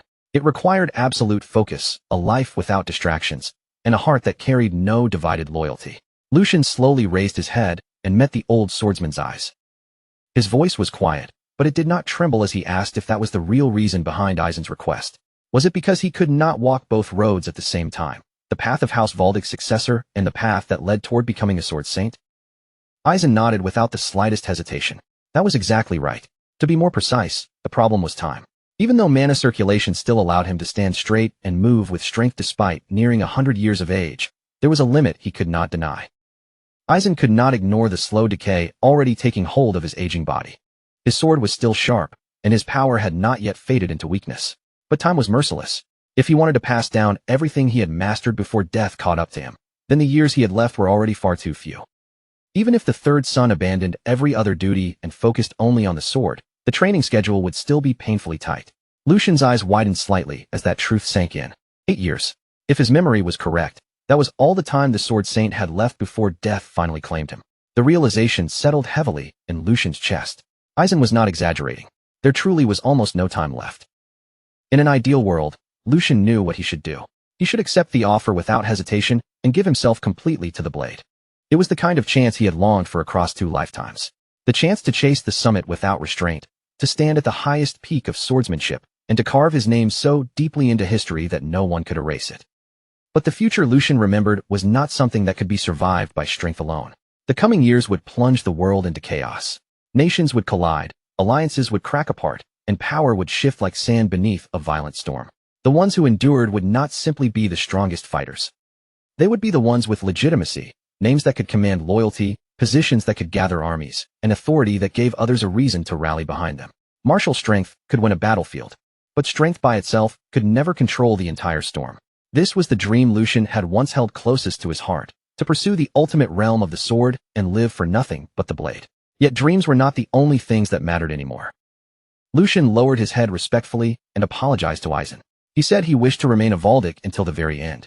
The offer was far greater than someone of his position deserved, and he was sincerely grateful for it. But even so, he could not accept. His voice stayed calm as he spoke, though something inside him tightened painfully with every word. Aizen watched him in silence for a long moment. Then the old swordsman released a quiet sigh and said that he was the one who ought to feel ashamed. Aizen murmured to himself, wondering what he had done in his youth to become so greedy in old age. Through the third son, it seemed he had been trying to leave something behind before his own time ran out. He wanted proof that his sword would not simply vanish with the passing years. Perhaps he had wanted to see the legacy he carried placed into hands worthy enough to bear it forward. Lucian did not answer right away. Aizen's quiet regret hung in the air between them, heavier than any argument could have been. Then Lucian carefully raised a question of his own. If, by some chance, there was another person with talent besides him, what would Aizen do then? Far away from that quiet courtyard, the scene shifted beneath the blazing sun to a wide field prepared for riding practice. Across the open land, a young nobleman drove his horse forward at full speed, cutting through the field with fearless momentum. The horse thundered over the ground, leaping cleanly across low wooden fences and weaving between scattered obstacles with practiced precision. Dust billowed up behind them in rolling clouds. The rider's posture remained sharp and confident, his hands steady on the reins as he controlled every movement with practiced ease. Behind him, a heavy-set butler was desperately trying to follow on foot, struggling with every step as the distance between them kept stretching. His face had turned red from the effort, and he shouted into the wind as he ran. The news about the third son had been confirmed. The rider yanked sharply on the reins, forcing the horse to come to an abrupt stop. He turned back with disbelief written clearly across his face. So those ridiculous rumors had actually been true. That fool had really been recognized as a new candidate in the succession. This young noble was Joshua Valdic, the fourth son of House Valdic. Joshua climbed down from his horse and took a towel, wiping the sweat from his face as his expression remained tight with irritation. The butler, still catching his breath, confirmed that everything matched the rumors. The Archduke had officially added the third son to the line of succession. And that was not all. Lucian was now receiving direct guidance from Sirius and had already begun formal training in swordsmanship. Joshua's expression darkened more and more as he listened. Lucian had become a serious obstacle. Even before this, Gathering support had never been easy for him. With two older brothers already casting long shadows over him, Joshua had been forced to earn every ally carefully and persuade every neutral faction one by one. But now, those same people had another option to consider. His anger finally flared beyond control. Joshua snapped his arm out and threw the towel aside, letting his frustration show plainly across his face. Could Lucian not have just stayed tucked away in the corner of his room like he always had, quiet and harmless where no one had to think about him? Would it really have been so impossible for him to remain useless, silent, and out of Joshua's way? The butler quickly lowered his voice and urged Joshua to be careful with what he said. But that warning only poured more oil onto Joshua's anger. How was he supposed to stay calm when the fragile loyalty he had barely managed to gather could start shaking at any moment? Political support was no different from delicate glass held in trembling hands. The moment even one crack appeared, it could never be restored to its flawless original form. And the mere act of calling Lucian his brother was enough to make Joshua's blood burn with disgust. They had only been born a few months apart, a difference so small it should have meant nothing. Yet now, that tiny gap suddenly carried real weight. Joshua forced air into his lungs, trying to steady himself, because blind rage alone would not solve this problem. He lightly bit down on his nail, his mind racing as he realized he could not simply sit back and do nothing. There had to be a way to deal with this. Then, in the middle of that restless silence, an idea took shape, and his eyes grew sharp. Since Lucian had started learning swordsmanship, it would only be natural for him to need someone to spar with soon. After all, training with a blade could not continue forever without a proper opponent. Joshua turned his gaze toward the butler and gave a cold order, telling him to prepare 2 sharp swords at once. He did not mean wooden practice blades or harmless training weapons, but real live steel meant for actual combat. The butler froze on the spot, stunned by what he had just heard, while Joshua's lips slowly curved into a thin, controlled smile. All he needed was to teach his dear brother one simple lesson. The scene then shifts to Lucian standing with the sword saint. Lucian looks at him with a calm, steady expression and asks what he would do if someone with genuine talent were to appear before him. He adds that he does not mean himself. It might take some time to find that person, but this individual would be gifted enough to make up for the delay. He was speaking of someone with the kind of talent that could leave a scar on the sword saint's name, even 100 years into the future.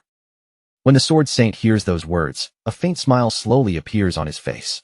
Then he answers in a gentle voice, carrying a tired softness beneath it, saying that his heart feels heavy, almost as if he is leaving behind a burden for someone else to carry. He tells the young master that he is already more than happy just knowing Lucian thinks so warmly of an old man like him. So he asks Lucian not to trouble himself with such matters any further, and with quiet sincerity, thanks him for his kind words. After hearing him speak, Lucian only answers softly, calling him sir, but deep inside, his thoughts continue moving far beyond that simple reply.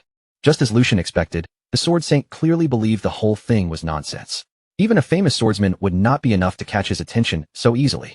So it made sense that he would doubt Lucian's words, especially when those words came from someone who had only recently begun training, yet was already claiming that he could present him with a disciple. Even so, Lucian believed the sword saint could still look forward to it. If Lucian himself was a heaven-sent vessel acknowledged by the sword saint, then surely there had to be another person chosen by the heavens as well, someone born with a true gift for the sword. In truth, even though that person would have a frail body and his swordsmanship would still be far below others for now, his talent alone would one day allow him to become the very embodiment of the blade. He would become a figure who swept across the battlefield like a storm made of steel. Sword Demon Felix. In time, he would become Lucian's most powerful follower, and the disciple who would inherit everything the sword saint passed down. After some time passes, the scene changes once again. Lucian and Eisen have arrived at the training grounds. The air around them is calm, but there is a quiet tension hanging over the open space as Eisen begins speaking in a steady, instructive tone. He says that before they begin the lesson on swordsmanship styles, they should first check how much Lucian has improved. He instructs the young master to face the wooden training dummy in front of him. Eisen tells him to perform vertical, horizontal, and diagonal strikes. And if Lucian has truly practiced mana circulation, then he should also be able to control and manipulate mana through the sword. He carefully lays out every point Lucian needs to show, making sure no important detail is left unsaid. Then, after a short pause, he adds one final instruction. He tells Lucian to show him a strike infused with mana. Hearing that, Lucian quietly turns his thoughts inward. This would be the first time he had ever held a sword using Lucian's body, so he knew he had to control his strength carefully. But since Lucian had apparently studied swordsmanship before, that thought helped steady his mind a little. With that decision made, Lucian prepares himself, his fingers tightening firmly around the sword's hilt. His stance lowers and settles into place. Then, without a trace of hesitation, he brings the blade down in a clean vertical strike, making the wooden dummy tremble slightly from the impact. Right after that, he follows through with a precise horizontal slash, then a sharp diagonal cut, each movement connecting more smoothly and naturally than the one before it. At last, Lucian draws in a quiet breath and concentrates, letting mana flow into the blade in his hands. A powerful surge of energy begins gathering around him, but it is not only the sword that reacts to the force. A fierce light seems to flare inside his eyes as well, as though the energy itself is burning behind his gaze.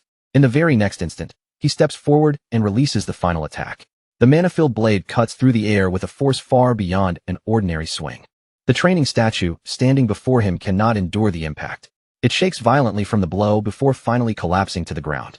Brought down by the sheer power behind Lucian's strike, the fallen training dummy lies at his feet as a faint smile slowly spreads across his face. At that moment, Lucian feels as if he has performed quite well, especially considering this was his very first attempt using this body. Inside, a quiet sense of satisfaction rises in him. Since this was his first try in Lucian's body, he admits to himself that his movements were still somewhat lacking.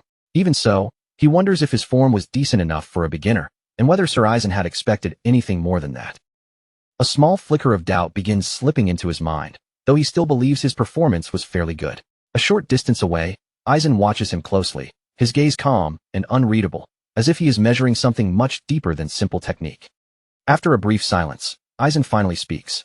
He says he had suspected Lucian possessed ability, but once again, the young master has surprised him, if only for a fleeting second. Lucian feels a spark of pride rise in his chest at those words, but it is extinguished almost immediately by what comes next. Eisen states plainly that, to put it simply, the performance was pathetic, and the blunt judgment lands harder than any sword strike. Lucian's eyes widen in complete shock, his earlier confidence breaking apart in an instant. Unable to hide his disbelief, he asks what Eisen means by that.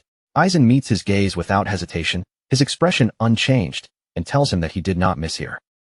The sword saint continues in the same steady voice, mercilessly honest. He says he does not know the reason, but terrible habits are clouding every swing Lucian makes. By ignoring the fundamentals, his sword resembles that of a mercenary desperately struggling just to survive. He explains that Lucian is focusing only on power and speed, while there is no proper balance between his body and his mana. Because of that imbalance, even a sharp sword becomes dull in his hands, and openings appear in every movement he makes. Then Eisen goes even further, asking how long Lucian thinks it took him to coat the blade in mana during that final blow. Lucian listens carefully, each word pressing down on him with increasing weight. After a short pause, Lucian gives an honest answer. He says that since he was channeling mana into the sword, it seemed to take around 1 or 2 seconds. Upon hearing this, Eisen repeats those words back to him in a low, pointed tone. Eisen quietly repeats the 1 to 2 seconds Lucian had mentioned so casually, letting the weight of those words hang in the air. Lucian blinks in confusion, unable to immediately understand why such a short delay could matter so much. Before Lucian can fully process what he means, Eisen suddenly lifts his wooden sword and points it straight toward him. The movement is sharp, deliberate, and controlled, as if he wants Lucian to feel just how dangerous even 1 or 2 careless seconds can truly become. Eisen's wooden blade remains fixed steadily at Lucian's throat, close enough to make the warning impossible to ignore. Then he finishes in a calm voice, telling him that this amount of time is more than enough for an enemy to kill him. His voice is not loud, and there is no anger in his expression, but that calmness only makes the truth sink in even deeper. Eisen tells him that this lesson must begin with understanding the weight of that burden. An enemy would never let such an opening pass by. As Lucian feels the wooden sword's tip resting lightly against his neck, the realization finally hits him. He had not even sensed when Eisen moved, and that cold fact echoes sharply through his mind. He had not noticed anything until the blade was already touching his neck. The thought makes him feel foolish, and a deeper chill follows right after. He could have died without even realizing his head had fallen, and yet somehow, he is still thinking with frightening calm. Fragments of old memories begin to rise in his mind, pieces of battles, brushes with death, and moments where survival had balanced on the thinnest edge. Between staying alive and being defeated, the difference could be nothing more than a single heartbeat, or 1 careless second. Slowly, Lucian lowers his gaze in acknowledgement before looking up again with a much more serious expression. He firmly says that he will keep Eisen's words in mind, and that before anything else, he will correct both his bad habits and his mindset. In front of him, Eisen watches quietly, measuring not only Lucian's skill, but the resolve now forming behind his eyes. After hearing Lucian's determination, Eisen speaks once more, his voice firm and unwavering. He tells the young master that even a naturally talented body cannot accomplish everything, and that physical strength alone will never be enough to defeat an experienced mana user. He continues by explaining that if the body cannot properly support the mana, then all that energy will simply be wasted and create openings. And on a battlefield, those openings are nothing less than an invitation for death. Every word carries the heaviness of experience as Aizen explains how to draw out the sword's true power. As he speaks, mana begins rising from his blade, not wildly or explosively, but with a smooth current-like flow beneath perfect control. The air around him tightens as the energy gathers, and he states that internal strength and external strength may be different, but they must move together as one single flow. Aizen says true greatness is born from harmony. The moment those words leave his mouth, he steps forward and releases a mana-charged strike toward the training dummy. At first glance, the attack looks almost ordinary, clean and simple, without a single unnecessary motion. For a brief moment, it even seems as if nothing has happened at all, and the dummy remains standing there completely untouched. Then, without the slightest warning, the entire dummy collapses into fine dust. The particles scatter through the air as if the target had never truly been solid in the first place. Aizen calmly lowers his sword and turns his steady gaze back to Lucian. He tells the young master that this is the path of the sword he must walk from now on. A few days later, the training continues in a new scene. Inside the training hall, the swordsmen have locked themselves in for another grueling round of practice. The session is intense from the very beginning, and the atmosphere feels heavy, filled with the sharp, repeated echoes of blades clashing against one another. At the center of the hall, Lucian and the Sword Saint continue their practice. Aizen speaks firmly, his voice calm, yet commanding, instructing the third young master that the flow of mana must never be interrupted. He explains that just as training the body allows each movement to become precise, mana control must also be refined until it can reach that same level of accuracy. Aizen's words remain steady, each one carrying the weight of long experience. In front of him, Lucian is clearly struggling, forcing his body to keep up while exchanging blows with a master far beyond him. Their swords collide again as Lucian launches another attack, only for Aizen to block it effortlessly. Without missing a beat, Aizen continues his lesson as if the exchange itself is part of the explanation. He tells Lucian that when reinforcing the entire body with mana, he must still leave enough power to circulate separately, so it can be released in the right place at the right moment.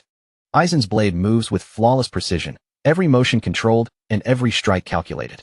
Lucian grits his teeth, gathers his strength, and then unleashes an incredibly powerful attack, driving all of his force forward. The force behind Lucian's blow is overwhelming, yet the Sword Saint calmly blocks it and redirects its energy straight back toward him. With that single exchange, Aizen displays complete dominance over both swordsmanship and mana control, and as the clash settles, his unwavering voice continues. He tells Lucian that only when all of these factors mesh together into proper balance will he truly understand the power of the sword. Lucian lands skillfully a short distance away, managing to keep himself from being completely thrown off. Even under that immense pressure, Lucian steadies his stance. Sweat runs down his face, his breathing rough, but he raises his sword again and prepares himself for the next exchange. Across the hall from him, the Sword Saint stands in silence. His blade now radiates an immense and terrifying energy, far stronger than before, and even the air around him seems to tremble beneath it. With sharp focus in his eyes, Aizen declares that Lucian must now apply what he has just learned and try to defend himself. Then he adds that this time, they will introduce a slightly more advanced step. With those words, master and disciple face each other once again, and the tension between them rises as the next stage of training is about to begin. Immediately after that, the Sword Saint suddenly moves from his position with unbelievable speed. His body shifts so quickly that his movement becomes almost impossible to follow with the naked eye. In the blink of an eye, Aizen appears directly in front of Lucian. In a firm and composed voice, he tells him to consider the enemy's speed and movements, then respond with the appropriate amount of force. At the same time, a powerful aura surges out from Aizen's body, making the air around him feel heavy and sharp. He raises his sword in one smooth motion, and in the very next instant, releases an extremely powerful and terrifying attack. As Lucian sees that monstrous wave of energy rushing toward him, his mind begins racing. Even in that critical moment, he remembers the core of Sir Aizen's teachings. He thinks to himself that the essence of Sir Aizen's instruction lies in naturalness, moving like the flow of water. And while that thought passes through his mind, the attack is already closing in dangerously fast. Even so, Lucian's thoughts continue moving at high speed. Through that flow, he can overcome the gap, reduce the loss of power, and draw out the greatest possible force. He tells himself not to be overwhelmed and to look straight at the attack. With that realization, Lucian gathers every bit of strength inside him, and mana bursts from his body, surging violently as he concentrates it into his blade. Lucian steps forward and launches his own attack straight ahead. Their swords collide head-on, and the instant the blades meet, an explosive shockwave erupts from the impact. The force released from that clash is immense and destructive, shaking the entire training hall as if the room itself might come apart. On the other side of the clash, the Sword Saint watches Lucian with calm eyes. From his expression alone, it looks as though he has not used even the slightest bit of true strength. Lucian, however, is the complete opposite. His whole body is visibly strained as he struggles just to block the overwhelming power pressing down on him. After holding the clash for a brief moment, the Sword Saint finally pulls his blade back and lowers it. His voice returns to its usual composed tone. He says they can end today's training there, and tells Lucian to engrave the sensation he felt today deep into his body. The Sword Saint looks at Lucian one last time, and calmly says that doing just that will be enough to make him a first-rate swordsman. Hearing those words, Lucian cannot help but smile. His body is exhausted, his breathing is heavy, and his arms are still trembling from the intensity of their clash. Even while he struggles to steady himself, there is clear satisfaction in his eyes, the kind that only comes after pushing himself past his limits. Lucian then lowers his head respectfully and thanks Aizen for the lesson. With that, the day's training officially comes to an end. The servants quickly begin clearing the training hall, which has suffered heavy damage from the violent shockwaves and powerful collisions, with broken tiles, cracked walls, and scattered debris spread everywhere. One servant looks around at the ruined hall in disbelief and mutters, wondering just what kind of training Lucian had gone through. Another servant glances worriedly in Lucian's direction and quietly asks whether the young master will be all right.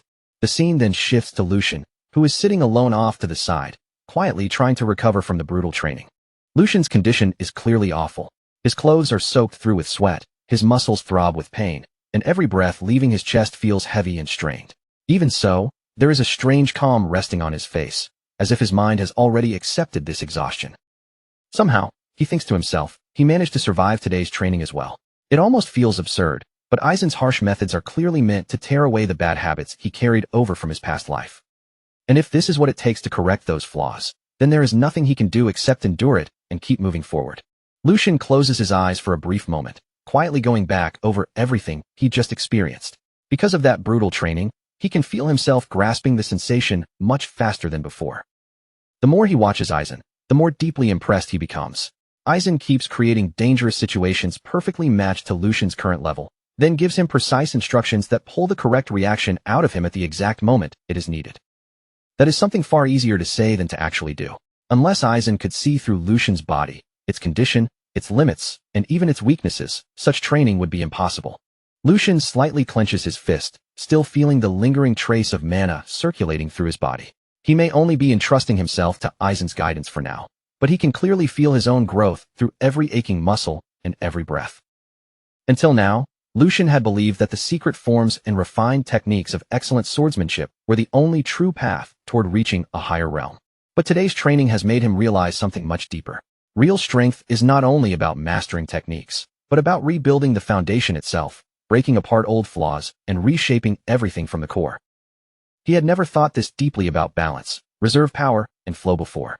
As Lucian lowers his gaze, a quiet thought begins to echo through his mind. What truly mattered had been inside him all along. And if only he had understood these teachings back in his past life, things might have been different.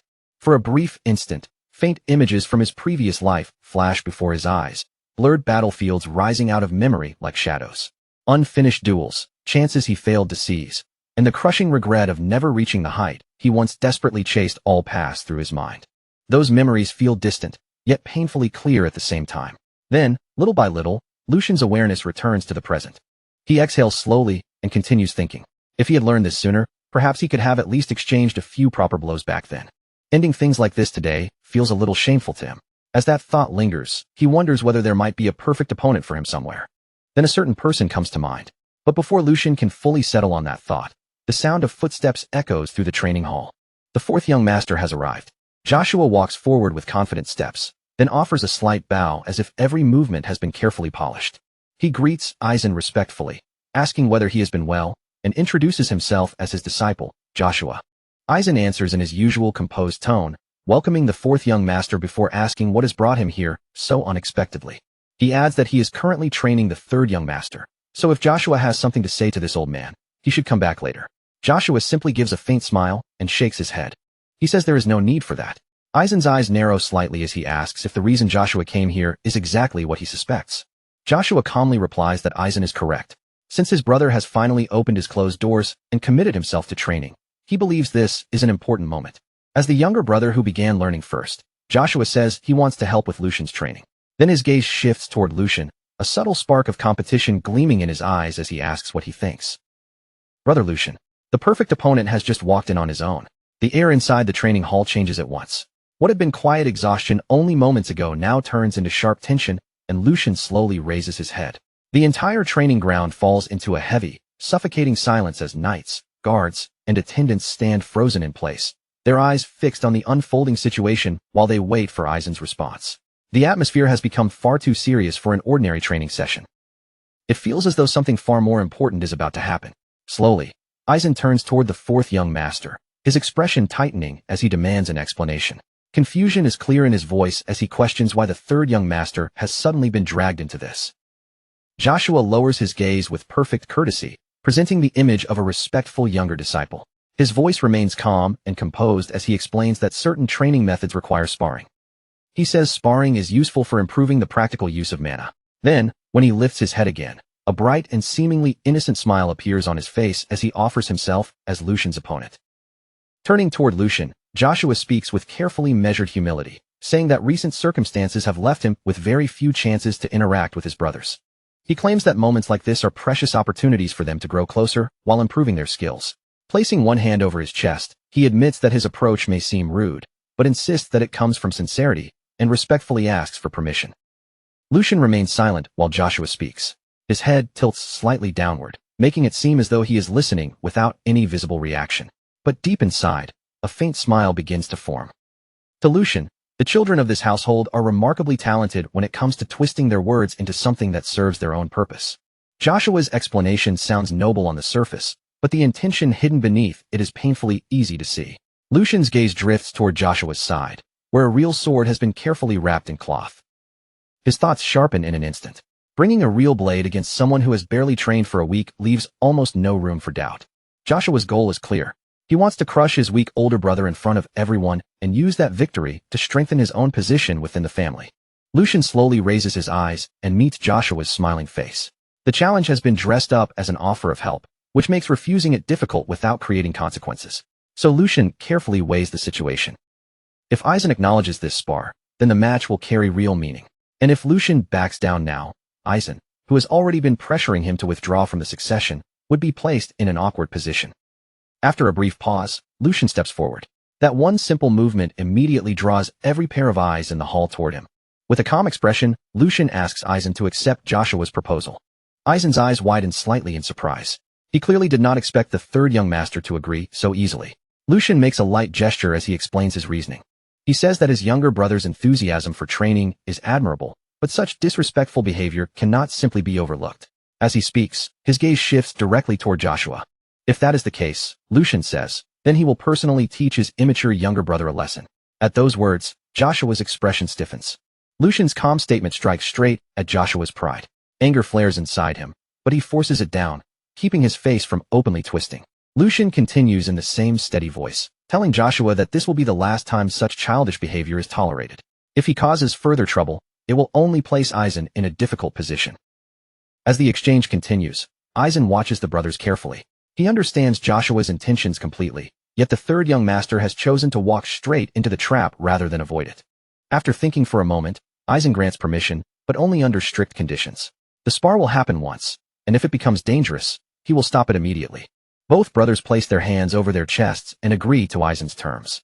Lucian then turns toward Joshua with a calm smile and suggests that they have a proper sparring match. As he finishes speaking, Lucian casually pats Joshua on the shoulder.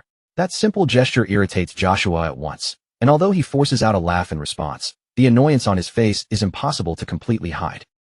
A little later, Lucian, Joshua, and Aizen stand together at the center of the training ground. Aizen steps forward between the two brothers and announces the rules in a clear, steady voice. He makes it clear that this is not a fight meant to injure one another, but a sparring match intended to test how far each of them has progressed. Then Aizen turns his attention to Lucian and reminds him that this will be his very first spar. Because of that, Lucian should focus on learning from the exchange rather than obsessing over victory. After that, Aizen shifts his gaze to Joshua, reminding him that as the one with more experience in swordsmanship, he carries the responsibility to act with proper dignity. Finally, Aizen addresses both brothers at once, instructing them to conduct themselves in a way that upholds the honor of House Veldic. The signal will begin once both of them draw their swords. That moment finally arrives, and the sound of steel sliding free from its sheath cuts through the air as the two brothers raise their blades into position. The tension thickens in an instant. Joshua fixes his eyes on Lucian, frustration simmering beneath his stare, while the name Lucian Veldic echoes in his mind with growing irritation. He cannot understand when his older brother started acting like a proper elder. Every word Lucian says seems to remind Joshua that he is the younger one, and that constant reminder scrapes painfully against his pride. To Joshua, the difference between them is nothing more than a slightly earlier birth, and yet Lucian keeps behaving as if that small gap places him far above him. Joshua tightens his grip around the sword until his knuckles begin turning pale. Fine then. If Lucian wants to act superior, this spar will settle everything. By the time it ends, Joshua intends to strip away every bit of that confidence, and his anger burns so fiercely that even his reflection on the blade looks distorted. In Joshua's mind, today will prove who truly stands above the other. Across from him, Lucian quietly studies Joshua's expression, and even when facing actual enemies, he has rarely seen emotion so raw and uncontrolled.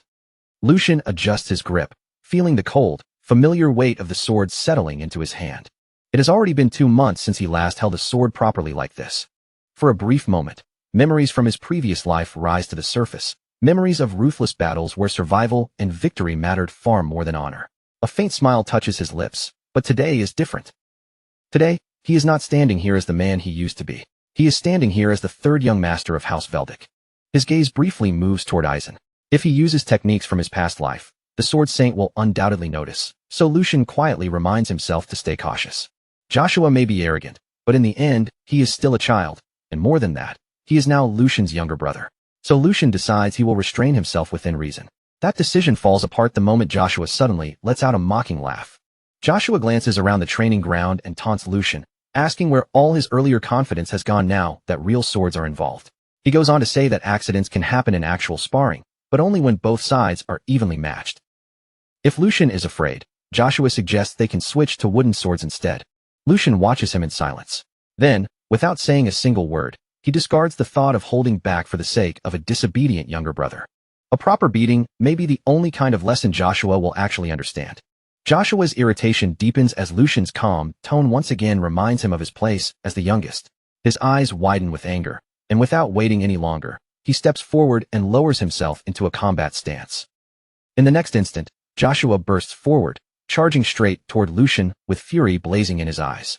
Lucian raises his sword and forms a defensive cross in front of himself. His mind stays completely calm as he begins analyzing Joshua's movement. Joshua has clearly received proper training. His fundamentals are solid, and that alone means he cannot be carelessly underestimated.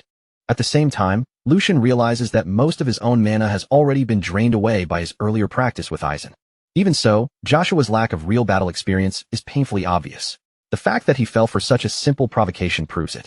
Lucian shifts his stance, sliding his rear leg back into position. Mana quietly gathers around it as he applies Aizen's teachings, concentrating his power with precise control while Joshua continues rushing in. Then, in a single explosive instant, blue mana bursts from Lucian's back leg. His body shoots forward with terrifying speed.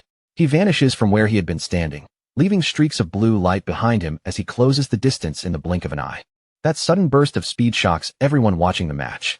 Aizen's eyes widen in surprise, and even the guards around the training ground freeze in disbelief. Joshua barely has time to react before Lucian appears directly in front of him. Lucian raises his sword high over his head. In that brief moment, he decides to seize complete control of the fight, and his blade comes crashing down in a powerful vertical strike. Joshua instinctively looks upward, barely managing to respond as the attack descends toward him. Lucian's voice cuts coldly through the air, warning Joshua to grit his teeth and block it, unless he wants his jaw shattered by the impact. In the very next instant, steel collides with deafening force. The entire training ground rings with the thunderous clash of their first strike. News of the duel soon spreads through the family estate like wildfire, slipping through corridors, echoing across marble halls, and finding its way into every whispered conversation. Inside the mansion, a group of servants gathers in a quiet corner, their voices lowered but buzzing with excitement. One servant leans closer and asks if the others have heard what happened, while another blinks in confusion and asks what he means. The first servant glances around cautiously before revealing the rumor that young Master Lucian had completely overwhelmed young Master Joshua, and the words hang in the air between them. Not far away, several mates continue with their duties, though their attention is clearly nowhere near their work. They whisper and giggle among themselves, unable to hide their amusement, as one maid covers her mouth and laughs softly. She says that the fourth young master entered the duel overflowing with confidence, only to leave looking utterly miserable. Another maid adds that when she first heard the story, she nearly cried from laughing so hard. With every retelling, the tale grows more dramatic. Each person adds a little more force to it, making the story louder, sharper, and more exaggerated as it passes from mouth to mouth. And at the center of all those spreading rumors is Yuko, moving through the estate with perfect timing. Wherever he goes, he shares the story with enthusiasm, bringing every detail to life as if he witnessed it all himself. At one point, Angus approaches him and remarks that the timing could not have been better. He has already heard whispers that even the Sword Saint acknowledged Lucian's talent. Yuko then leans in closer, as though he is about to reveal a forbidden truth, and says that since the story has already spread this far, he might as well tell them what really happened. But he warns them that it is strictly confidential, which naturally only makes the rumor spread even faster. Before long, Angus begins retelling the story with even greater excitement, describing how Lucian utterly crushed Joshua and casually took his sword as if it were nothing, leaving everyone present frozen in complete shock. Meanwhile, far away from all the noise and chatter, Lucian stands quietly by the window inside his room. A faint hum slips from his lips as he gazes outside, his expression calm and almost indifferent.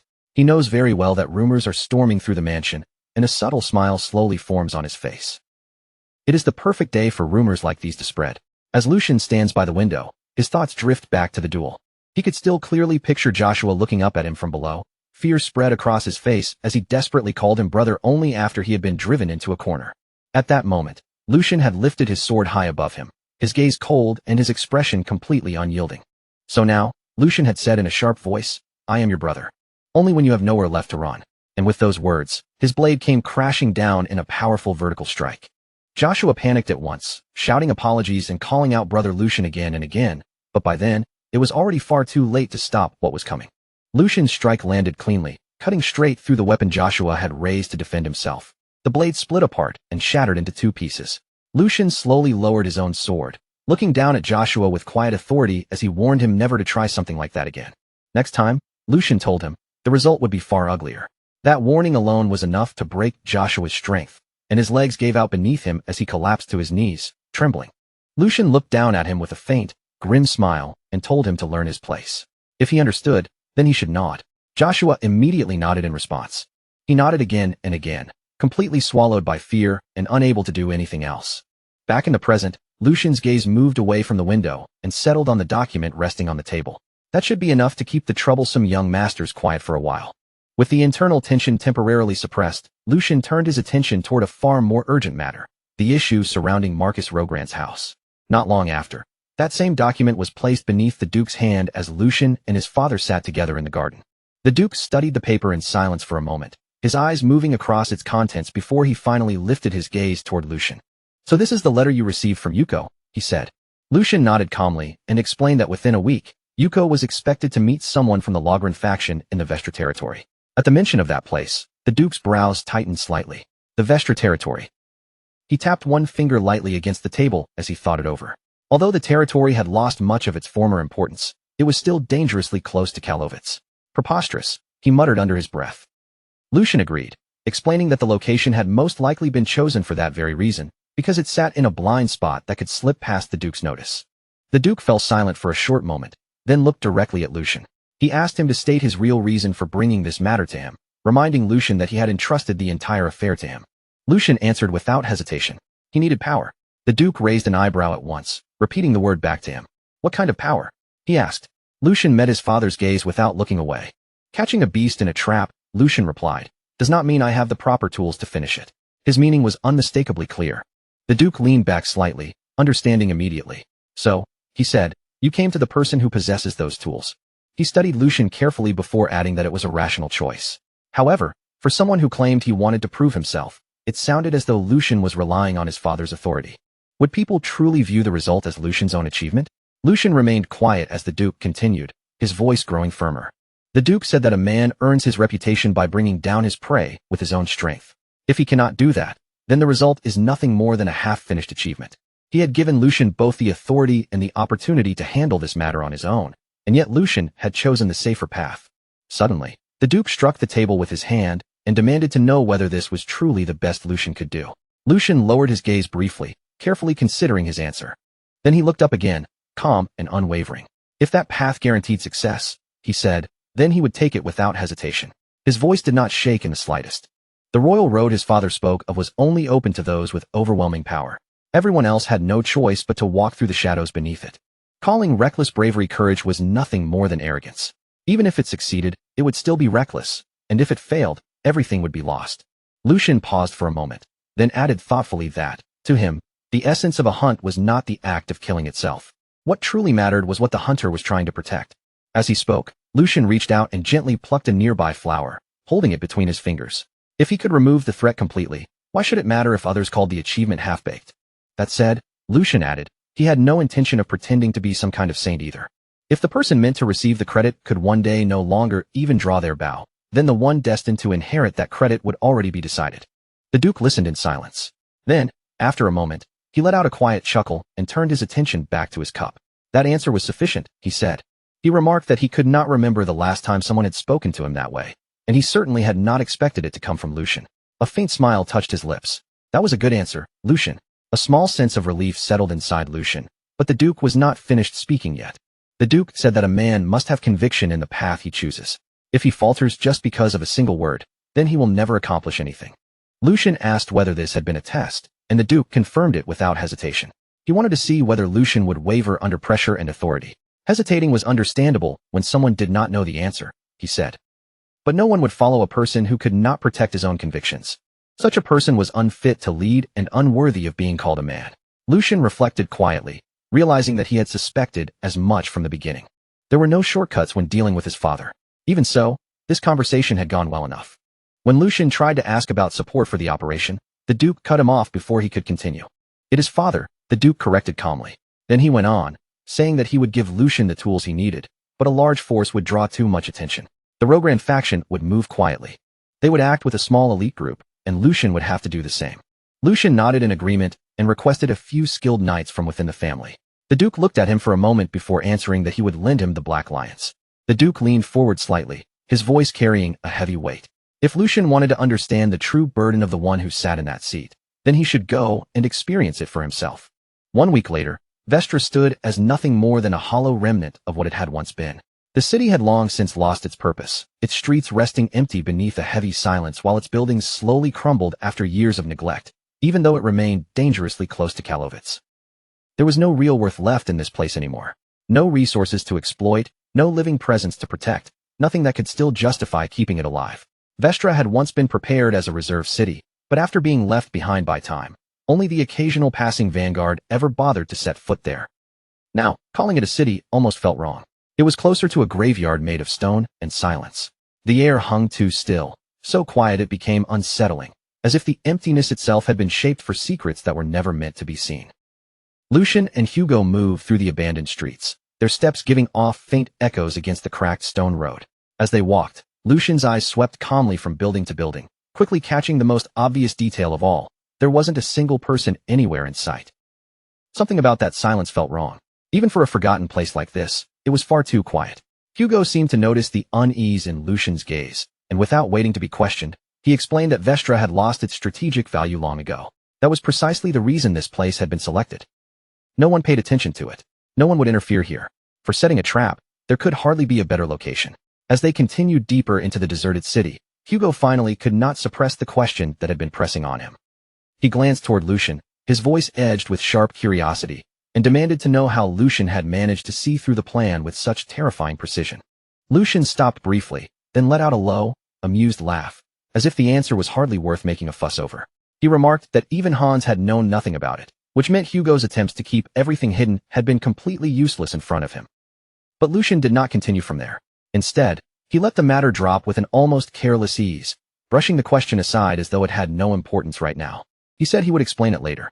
For the moment, there were more urgent matters waiting in front of them. Before anything else, They needed to focus on the prey that was about to enter their net. Lucian's gaze shifted forward, calm on the surface but sharpened like a drawn blade, and he asked whether the trap had been prepared properly. Hugo answered without hesitation. Everything inside the plant had been arranged exactly according to plan. The layout, the goods, even the smallest details that had been included in the false reports had all been carefully reproduced.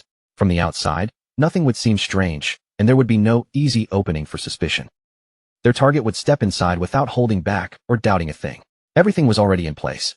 The only remaining factor was the reinforcements. Then Lucian's next question came from an unexpected angle. He asked Hugo whether relying on his father's support bothered him.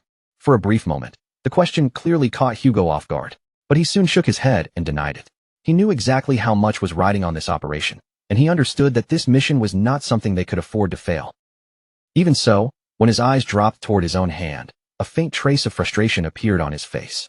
In a quieter voice, he admitted the truth he had been holding inside. He simply was not strong enough yet. If only he had been stronger. Then this entire accomplishment could have belonged to Lucian alone, without needing to borrow anyone else's strength. Lucian listened in silence, never interrupting him. Then, without making the moment heavy, he reached out and placed one hand on Hugo's shoulder. He accepted that feeling, but warned Hugo not to let impatience swallow him. They had only just begun walking this path, and losing their direction now would only delay them further.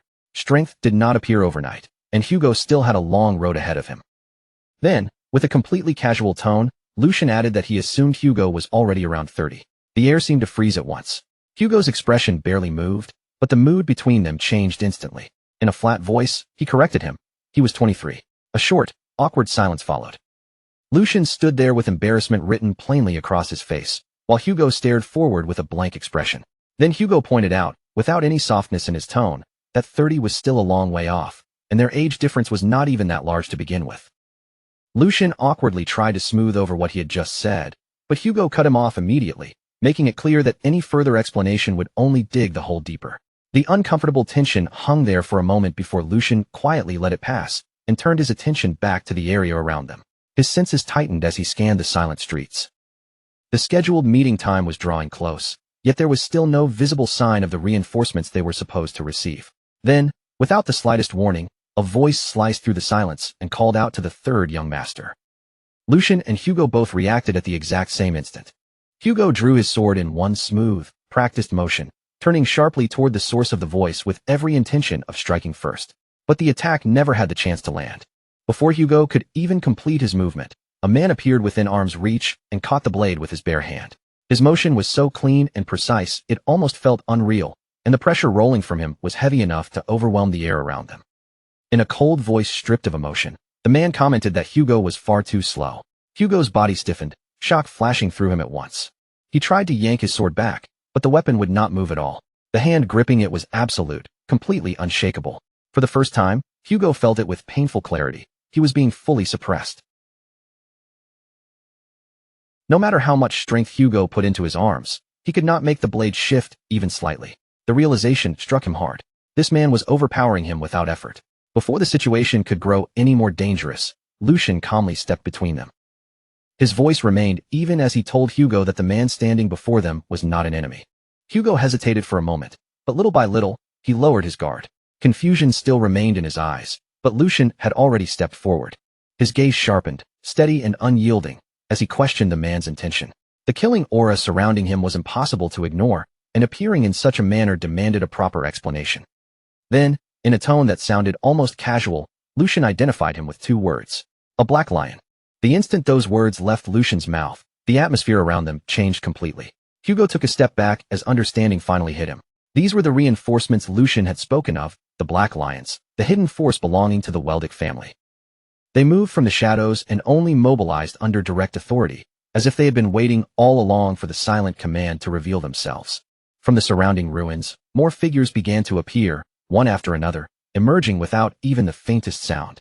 Within only a few seconds, they had already formed a perimeter around Lucian and Hugo. Each of them carried a presence that was tightly controlled, yet terrifying enough to make the air feel heavier. An older man stepped forward from among them, his posture calm and disciplined, clearly marking him as the captain of the group. He placed one hand over his chest and greeted Lucian with deep respect as the third young master. Then he explained that the sudden clash from earlier had only been a test, a way to measure their reactions and confirm their readiness. There had been no genuine hostility behind the move.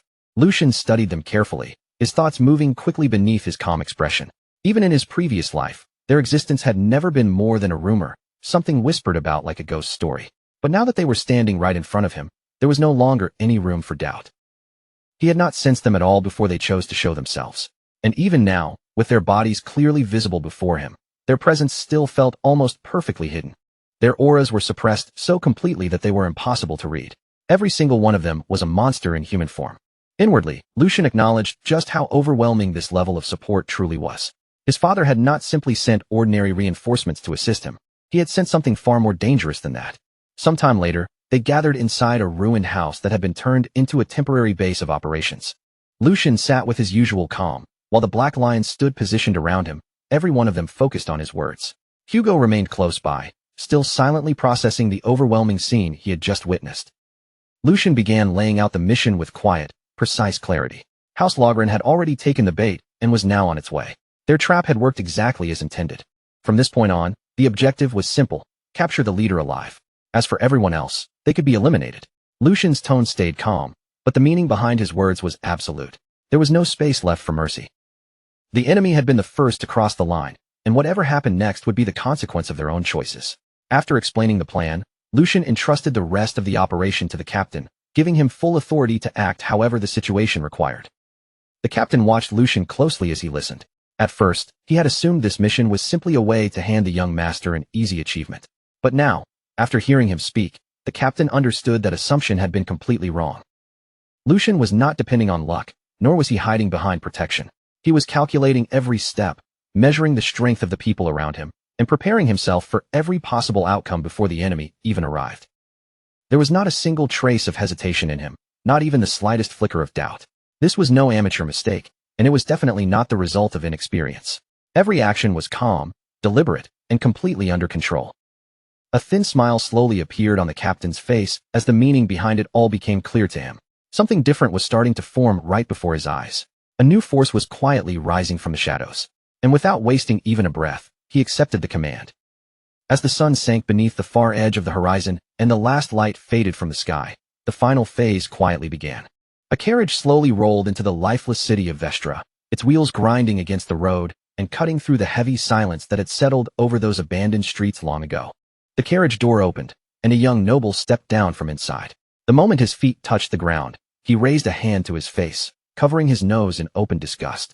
It was as if even the air around him offended his senses. His brows tightened, his lips curled, and his entire expression twisted with clear irritation. A maid hurried forward at once, lowering herself slightly as she offered him a handkerchief. He snatched it up and pressed it firmly against his nose and mouth. The journey here had clearly been unpleasant enough, but the sight of the city only made his mood worse. In his eyes, Vestra was nothing more than a filthy, forgotten place, rotten to its core and completely unworthy of someone like him. If it had not been for his father's direct orders, he would never have bothered setting foot in a place like this. Even so, his purpose was simple. He planned to finish the matter quickly and leave immediately, never realizing what was already waiting for him. From the darkness around the city, unseen eyes had already fixed themselves on his every move. Every step he took was being observed, and every small movement was being silently measured. The trap had been laid long before he ever arrived, and now he had walked straight into the center of it. The fourth son of House Logren, Pap Logren, had entered the stage, and with that, the hunt had finally begun. Lucian quickly stepped forward with controlled, hurried strides, bending his body into a deep and respectful bow. His voice came out drenched in exaggerated humility as he said, "Oh, my lord, please forgive me. I have committed a grave discourtesy by failing to recognize such a noble presence the moment you arrived." His tone carried just enough urgency and fear to make the act convincing, carefully shaped to match the pitiful image he wanted them to see. But before he could approach any closer, one of the knights moved sharply. The man raised his sword and aimed the blade straight at Lucian's chest, his voice cold and steady. "Take one more step, and I'll cut you down. State your identity." Now, Lucian instantly flinched. "I was only sent here under Boss Hugo's orders. I am just a guide, nothing more than a lowly wretch. I would never dare cause trouble here." A brief silence followed, hanging heavily in the air, before the young master finally spoke. Philip Logren's voice came out thick with disgust. "Put your sword away. It is beneath you to even speak with something like this." The knight hesitated for only a moment before lowering his blade and obeying. Lucian dropped his head even deeper, acting as though he had been overwhelmed with relief. Thank you for your mercy, my lord, Lucian said softly. Then, without wasting another second, he turned and began guiding the group forward, just as he had intended from the very beginning. Yet behind that trembling, fearful mask, his mind remained sharp, calm, and completely different from the role he was playing. So this was a much bigger catch than expected. That arrogant tone, that complete lack of caution even after stepping into hostile territory, there was no mistaking it. He had to be one of the Marquis's sons. A person like that would never even imagine that danger could be waiting for him in a place like this. As Lucian walked ahead, he quietly studied the group without drawing attention to himself. There were fewer guards than he had expected. Roughly a dozen of them. And they were not just ordinary escorts either. At the very least, they had the bearing of apprentice knights. Trained, certainly, but not enough to become a real problem if everything unfolded the right way. Lucian's gaze shifted ever so slightly. He took in every detail without turning his head too obviously or letting his disguise slip. That man standing beside the brat was the only one who needed real attention. His aura was different from the rest. And then there were the maids. He had actually brought maids with him into a situation like this. Lucian could hardly believe it. Just how careless could someone be? Why have you stopped? Philip's irritated voice suddenly cut through Lucian's thoughts like a sharp blade. Lucian immediately started walking again, dipping his head slightly as he answered in a nervous tone. Forgive me, my lord. This is my first time standing so close to someone of your stature. I must have grown nervous without even realizing it. Philip clicked his tongue, his face twisting with annoyance. Pathetic. Lucian kept his head lowered, but for one brief moment, he stole a glance behind him. His eyes flickered toward one of the maids, and the instant he saw her face, something in his thoughts wavered. That face. Why did it feel so familiar? No, that could not be right. It had to be nothing more than a resemblance. Nothing beyond that. Lucian quickly forced the thought aside and continued moving forward, pushing the unnecessary distraction out of his mind. Before long, they arrived at the main location. The moment they stepped inside, Philip's expression twisted once again in disgust. This place is even worse on the inside. The smell alone is unbearable. That commoner Hugo. Did he misuse the funds from my house? The outside was clearly nothing but a display. A calm voice answered him without the slightest hesitation. What matters is what lies inside, is it not? Philip's gaze snapped toward the person who had spoken. And you are. The man stepped forward slightly, then bowed with measured politeness. Hugo, the one responsible for this place. I offer you my greetings. The item required careful handling, so our preparations took a little longer than expected. Philip looked him over carefully, suspicion clear in his narrowed eyes. Since you are standing here in front of me, I assume you have not done anything foolish. Hugo gave a quiet chuckle, completely calm under that hostile stare. Would I truly throw away the Logren family's leash over something as petty as profit? After all the reports I sent, the fact that you came here in person proves just how curious you were. As he spoke, Hugo's smile deepened slightly. There was a sharpness hidden beneath his polite words, an edge that did not quite match his respectful tone. Curious about the item that could rot Rockelheim from the very core. For a short moment, silence filled the room, heavy enough to make the air feel tense. Then Hugo slowly gestured forward. Please, allow me to show it to you. Standing off to the side, Lucian watched quietly, and a faint trace of approval passed through his thoughts. Hugo really had been the right person to entrust with this. To lie that smoothly, without even the smallest pause or crack in his expression, it was impressive. Meanwhile, Philip's patience was already wearing thin. His face hardened as irritation began turning into anger. What an insolent dog. If this turns out to be a disappointment, you will regret wasting my time. Then he turned sharply, his cold gaze landing directly on Lucian. You, go and bring it. Lucian bowed immediately. Yes, my lord. Without the slightest delay, Lucian stepped toward Hugo and lowered his head. Boss, please bring out the item we prepared. Hugo handed it over in silence. For one brief second, their eyes met, and a silent understanding passed between them. Everything was moving exactly according to plan. Lucian turned back toward the group, holding the object securely in both hands. His posture stayed humble, and his face remained obedient. I have it right here. And then, with one smooth and perfectly timed motion, everything was set into motion. Lucian's words had barely begun to settle in the room when something about him suddenly changed. It was subtle, almost too small to point out, yet impossible to ignore. His body was still bent with humility, and his voice still carried that same submissive edge, but underneath it all, something else had surfaced. There was arrogance hidden there now, a quiet and unshakable confidence that had no place in the face of a frightened guide. The shift was enough to make everyone present tense up. The knights stiffened by instinct, their hands tightening around their weapons, while even Philip felt a strange, creeping dread coil deep inside his chest. And before anyone could fully understand what was happening, Lucian moved. I'll make sure it's delivered. In the very next instant, he hurled the object straight toward them, and the entire room erupted into chaos at once. "You bastard! What do you think you're doing?" Philip's voice broke into a furious shout, panic mixing with his rage. "Have you lost your mind? Do you even know what that is?" But the moment had already crossed the point of no return. As the object flew through the air, something struck it midway with flawless timing. The strike was so fast, so clean, and so precise that it was almost impossible to see with the naked eye. The item shattered instantly. From inside it, an overwhelming burst of light exploded outward, flooding the entire space in one violent surge and swallowing everything within reach. The guards reacted on pure instinct, throwing themselves forward to form a protective wall around Philip. "Young master, stay behind us." The light did not fade. Instead, it swelled even brighter, growing harsher and more intense with every passing second, until simply facing it became unbearable. Even with their eyes squeezed shut, the brilliance stabbed straight through their eyelids. It swallowed every outline, every shadow, every sense of distance and direction. In just a few seconds, sight itself became completely useless. "I can't see. What's happening?" Frantic voices burst out from all sides, crashing over one another as confusion quickly turned into panic. But no one could understand what was unfolding around them. The room had become a blinding maze of noise, fear, and helpless movement. In the middle of that chaos, Philip crouched lower, desperately trying to steady himself and figure out where he was. His voice shook with anger and disbelief as he shouted, "You useless fools! I'll have every one of you punished when we return." Why is no one answering me? But no answer came back. There was only the suffocating glare pressing in from every side, and beneath it, the slow, horrifying realization that something had gone terribly wrong. Then, cutting through the panic, a voice suddenly called out, "Young master." Philip immediately shouted back, his desperation breaking through his pride. "Yes, I'm here. Hurry up and protect me." He forced his eyes open despite the burning pain, but the fading glare still overwhelmed his vision.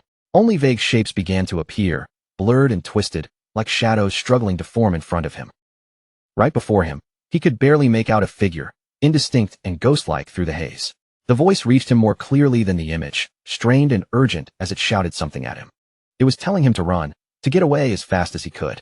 At that same moment, another voice tore through the confusion, filled with shock and fury. "He betrayed us." Before Philip could even understand those words, a man collapsed right in front of him. The heavy thud of his body hitting the ground sent a jolt of terror through Philip's entire frame. His breath caught in his throat, and his thoughts spun wildly, but there was no time for him to collect himself or react. All around him, one guard after another began to fall. In the blinding aftermath of the light, no one could properly follow the movement.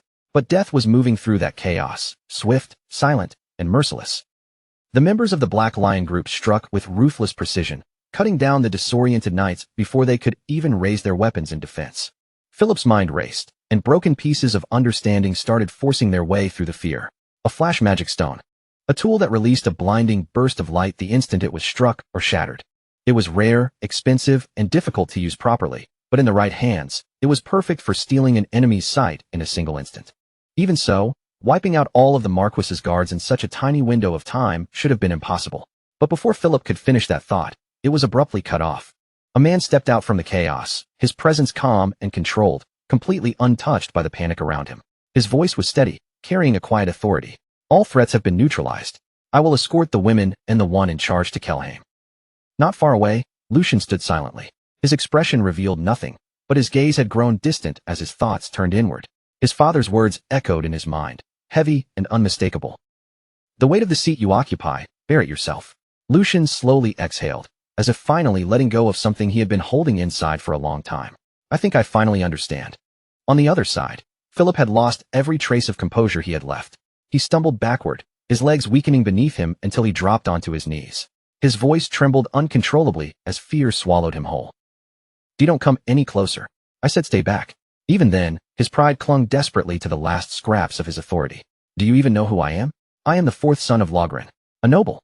A knight stepped toward him, his expression cold and completely unmoved. "Your fate will be decided by His Highness, Grand Duke Valdic. Submit quietly." Philip went completely still.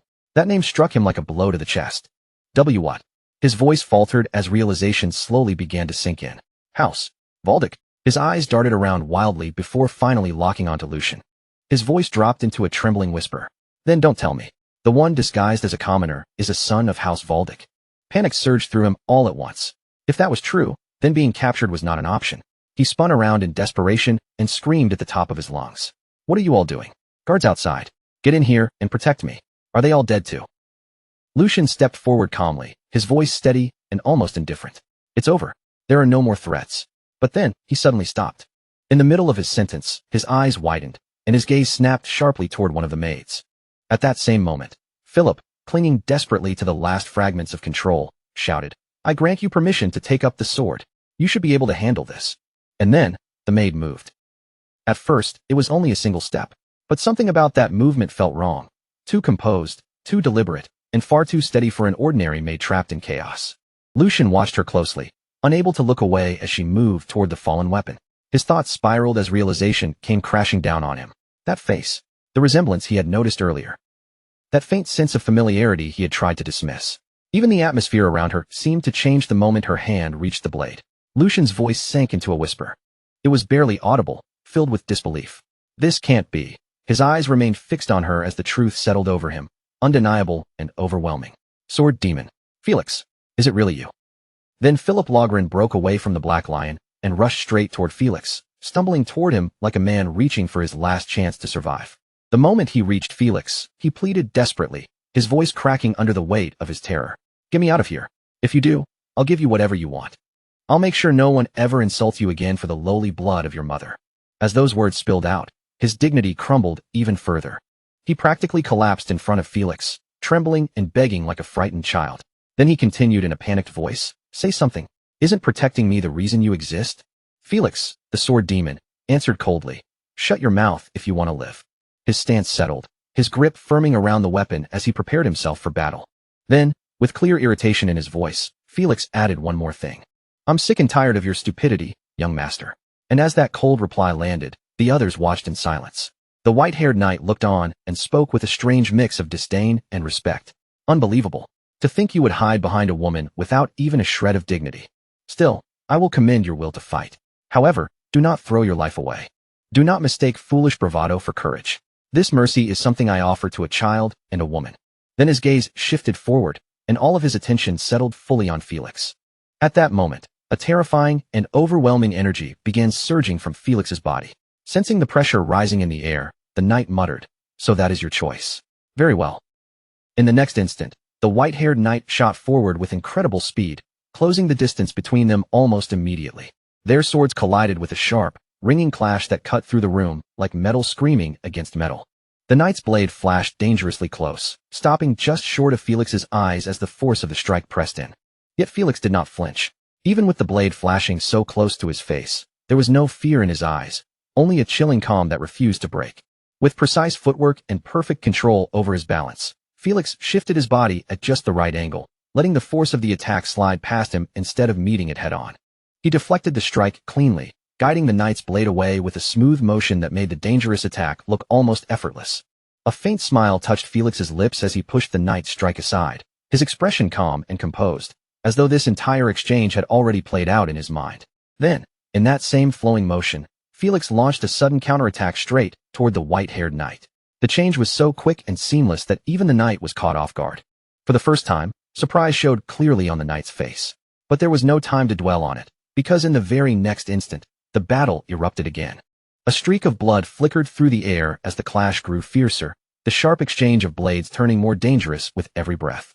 Then the sword demon descended from above with a crushing strike. Yet somehow Felix remained completely unharmed, moving through the danger without losing control.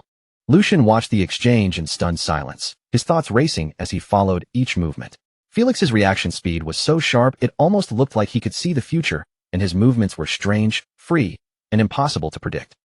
There was no mistaking it. The longer Lucian watched, the more certain he became. Then his eyes landed on Felix's sword stance, and in that instant, something buried deep in his memory suddenly stirred awake. Fragments from the past rose to the surface, one after another, and the truth finally settled over him. This was the sword demon. Felix. Even back then, Lucian remembered it clearly. Felix had carried a kind of grace and bearing that never truly fit the harsh, bloody world of mercenaries. Brief flashes of those earlier days crossed Lucian's mind, each one reinforcing the same thought. Felix had always been different from everyone around him. With that slender frame and delicate features that made him impossible to ignore, Felix had always stood out. And then the moment snapped back to the present. The young master, terrified and desperate, pushed forward again, trying to hide behind Felix for protection. Meanwhile, Lucian pieced the truth together in his mind. Now he understood. The illegitimate child, Felicia, had left her family behind and lived under the name Felix, disguised as a man. The focus returned to the white-haired knight as he steadied himself after their fierce exchange. His expression had turned serious as he admitted, "If my defense had been even a moment slower, my head would already be rolling on the ground. I still have a long way to go. To think I underestimated her without even noticing the fangs she had hidden." His tone changed as he spoke, his pride giving way to a colder and sharper resolve. Then his voice rose with intensity. "I will swallow my pride and treat you as a true enemy." At that moment, an overwhelming and terrifying surge of energy began pouring out from the white-haired knight, making his presence heavier with every passing second. Across from him, Felix continued to face him head-on, but his body trembled under the immense pressure pressing down on him. Deep inside, Felix accepted the brutal truth. This was a master several levels above him, an opponent he could not overcome with his current strength.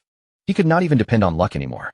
And to make things worse, there was another swordsman of the same caliber waiting upstairs.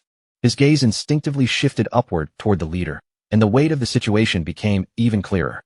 Above even those two, there was someone who surpassed them. There was no real chance of surviving this. For one brief moment, that truth felt absolute and impossible to escape. And yet, instead of fear, a quiet resolve settled within Felix. If this was the final strike he would be allowed to make, then he would pour everything into it and leave not a single regret behind. With that thought burning inside him, Felix steadied his stance, tightened his grip on the sword, and prepared himself for one final attack. Watching from above, the leader's voice cut through the tense air with open admiration. "Amazing. She is not wavering, even in this situation." Beside him, another voice agreed without hesitation, adding, "Furthermore, she is taking Nixon's killing intent head-on." Even they began to ready themselves, fully aware that the next exchange below would decide how everything unfolded from here. Below them, both fighters moved at blinding speed, charging straight toward each other with unstoppable force. Their movements became so fast that the eye could barely follow them, turning their figures into flashing shadows across the battlefield. In the next instant, their swords crashed together, and a violent surge of energy burst outward, rippling through everything around them. Every eye in the area locked onto the two of them, unable to look away as the clash grew more intense. When their blades met fully, the sheer force of the collision caused the energy between them to spike even higher, shaking the air itself. And just as the battle reached its most dangerous point, Lucian suddenly shouted with all the strength in his lungs, his voice echoing across the battlefield. "Stop! Both of you stop!" The moment Lucian's voice rang out, both Felix and the white-haired knight froze for an instant. The deadly intensity between them broke, and they instinctively pulled back, creating distance before the clash could continue. Lucian stepped forward, now clearly revealing himself as the young master. Both fighters retreated slightly in acknowledgement of his presence, while his firm expression carried the weight of command. Restrained anger sharpened his voice as he declared, "That is enough. I will not tolerate any more bloodshed." But the white-haired knight was still brimming with frustration. He immediately protested, his voice sharp as he addressed Lucian. "Third young master, you gave us full discretion. If she is left alive, she may grow into a serious threat to Valdic." His concern was obvious, but so was his refusal to accept the sudden order to stop. Lucian's gaze hardened, and he answered without hesitation, his tone carrying unmistakable authority. "Black Lion, have you forgotten who granted you that discretion?" His words carried undeniable weight as he continued, "I fully understand your concerns. However, if this continues, it will surely end with someone's death." Lucian stepped forward and formally declared his identity, his presence dominating the tense scene. "I am the third young master of House Valdic, Lucian Valdic. As the one in charge of this mission, I have a proposal for you, Felicia." His eyes locked onto Felix, now fully acknowledging her true identity. "Let us settle this matter with a duel between us. If I lose, I will allow you to leave this place safely. However, if you lose, then you must lay down your sword and surrender peacefully." Lucian stood perfectly still, his presence calm and unwavering, as if the suffocating tension hanging in the air had no power over him at all. Across from him, Felicia hesitated, clearly caught off guard by his sudden proposal. Her brows drew together, and confusion flickered in her eyes as she tried to understand what he was truly aiming for. "A duel, with you, young master? What exactly are you saying?" she asked carefully, her voice cautious but steady as she searched for his real intention. But before Lucian could answer, a harsh voice cut through the moment like a whip.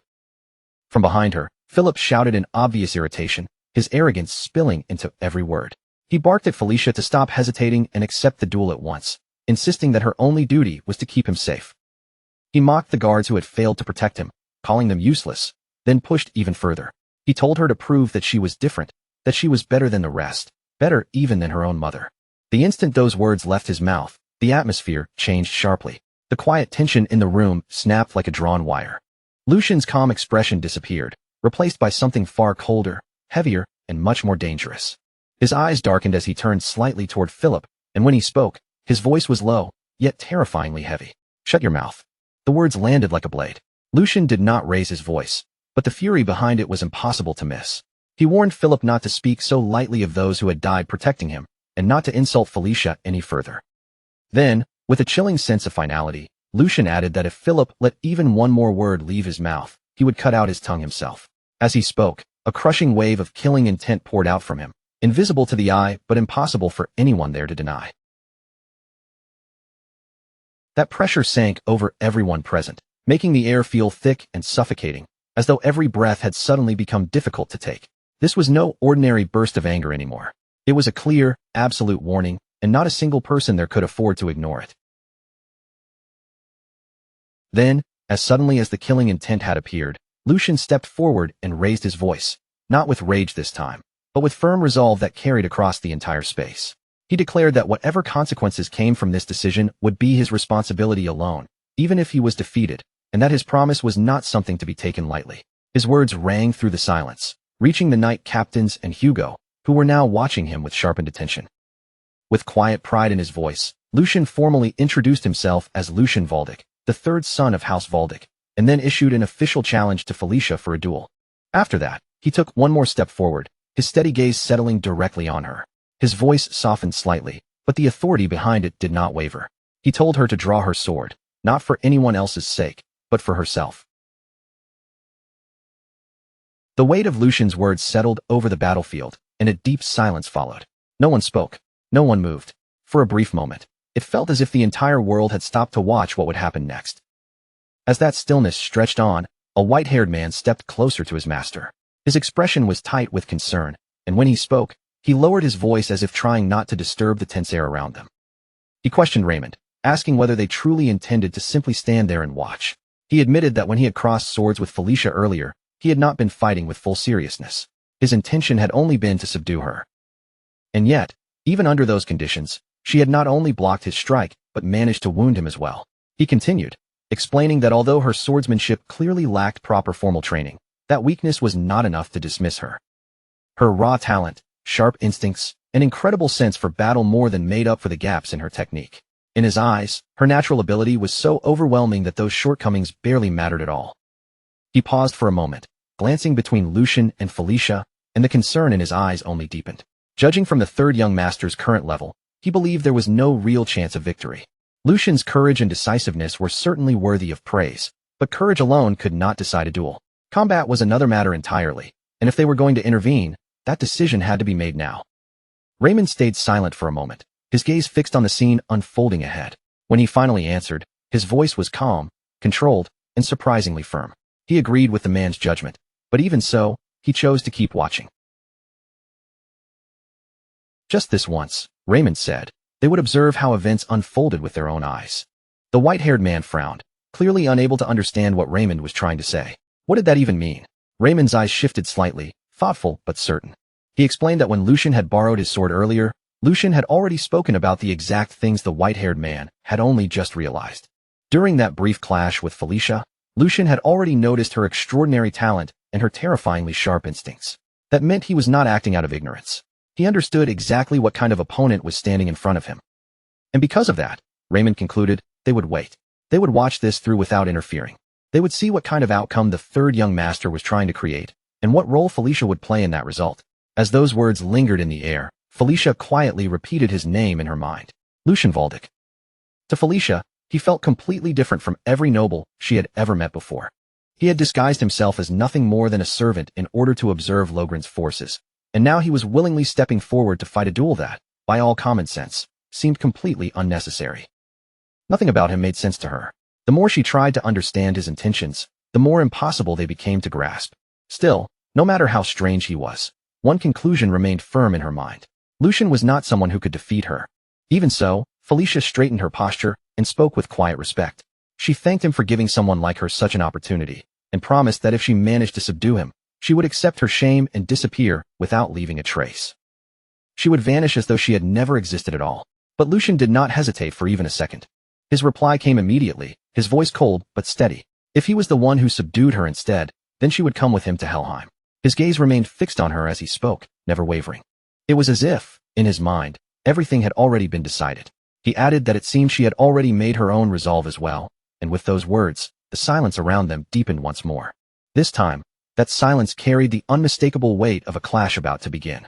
The air between Lucian and Felicia grew sharp as they stood face to face, their eyes locked on one another. Their bodies remained perfectly still, but both of them looked ready to explode into motion at any moment. This was no longer a conversation. It had become a battle waiting to happen. Inside her mind, Felicia made her final decision. She did not want to leave any unnecessary wounds on him. She would neutralize him with a single strike. Her eyes sharpened, and a cold glint flashed through them as her focus reached its peak. In the very next instant, Felicia moved. Her figure blurred forward with incredible speed, closing the distance between them in the span of a single heartbeat. Her blade sliced through the air, aiming a precise and decisive attack straight toward Lucian. But Lucian reacted just as quickly. With perfect timing, he lifted his sword and met her strike head-on, blocking the attack before it could reach him. A flicker of surprise crossed Felicia's eyes. He blocked her attack. The thought echoed sharply in her mind, but she did not allow herself to freeze. The moment Lucian tried to counterattack, Felicia immediately leapt backward, creating distance between them in one smooth and fluid motion. Her landing was light and controlled, her stance already prepared for the next exchange. Not once did her eyes leave Lucian. The duel had only just begun, but the intensity between them had already reached a level where neither side could afford to underestimate the other. As the clash continued, a sharp and unsettling thought echoed through Felicia's mind. His breathing and reaction speed should not have been able to keep up with her movements at all. So how had he blocked her sword? That question stayed with her, refusing to disappear as doubt slowly crept into her thoughts. But before she could find an answer, her eyes widened slightly. In the very next moment, Lucian was already right in front of her, closing the distance with terrifying precision. His sword came down without hesitation. Caught off guard, Felicia barely managed to raise her blade in time, struggling to block the incoming strike. The impact jolted through both of her arms, forcing her to tighten her grip and steady her stance. From that moment onward, the duel escalated at a frightening pace. Their swords crashed together again and again in a relentless exchange, each clash ringing sharply through the air. Every impact felt as if sparks might burst from the blades. Yet despite her skill, Felicia found herself being forced back, one step at a time. Every swing of Lucian's sword carried pressure, driving her into a defensive position she had never expected to take. In the middle of that storm of clashing steel, Lucian's voice cut through with calm clarity, as if he already controlled the flow of the duel. He told her that the reason she was being pushed back was because she had exhausted herself by overusing her mana during the clash with the Black Lions. And even if she was holding some strength in reserve just in case, the gap between them in that moment was still painfully clear. Before Felicia could fully process what he meant, Lucian launched a powerful and lethal strike. The force behind the attack was overwhelming, far beyond what she had expected from him. Felicia gritted her teeth and struggled to hold her ground, her body straining under the pressure as she blocked the blow. Then, as if that were not enough, Lucian spoke again, his tone steady and almost chilling in its certainty. He told her that he knew her better than she knew herself, her habits, her weaknesses, and even the flow of her sword's path. His words carried a weight that went far beyond simple confidence. It felt as though he was not merely fighting her. He was reading her, predicting her, and controlling the very rhythm of the battle. In the past, even though his encounter with her had been brief, it had left something behind. As his words echoed between them, the present seemed to overlap with fragments of the past. Back then, the two of them had stood face to face just like this, their blades meeting without hesitation. They had clashed fiercely and taken what the other possessed into themselves. It had not been just a fight, but a silent exchange of skill. Instinct. Understanding. In that fleeting encounter, they had learned from one another, absorbing movements, reading intentions, and sharpening themselves through the clash of their blades. Felicia, his body remembered her. Out of everyone he had crossed swords with, it remembered her, and her alone. The memory slipped away like a fading echo, and reality came rushing back all at once. In the present, the result of the duel had already been decided. Felicia's sword had shattered in her hand. The broken blade caught the light in jagged fragments, reflecting the stunned faces of everyone who had been watching. A heavy silence spread across the battlefield, so complete that even breathing felt loud.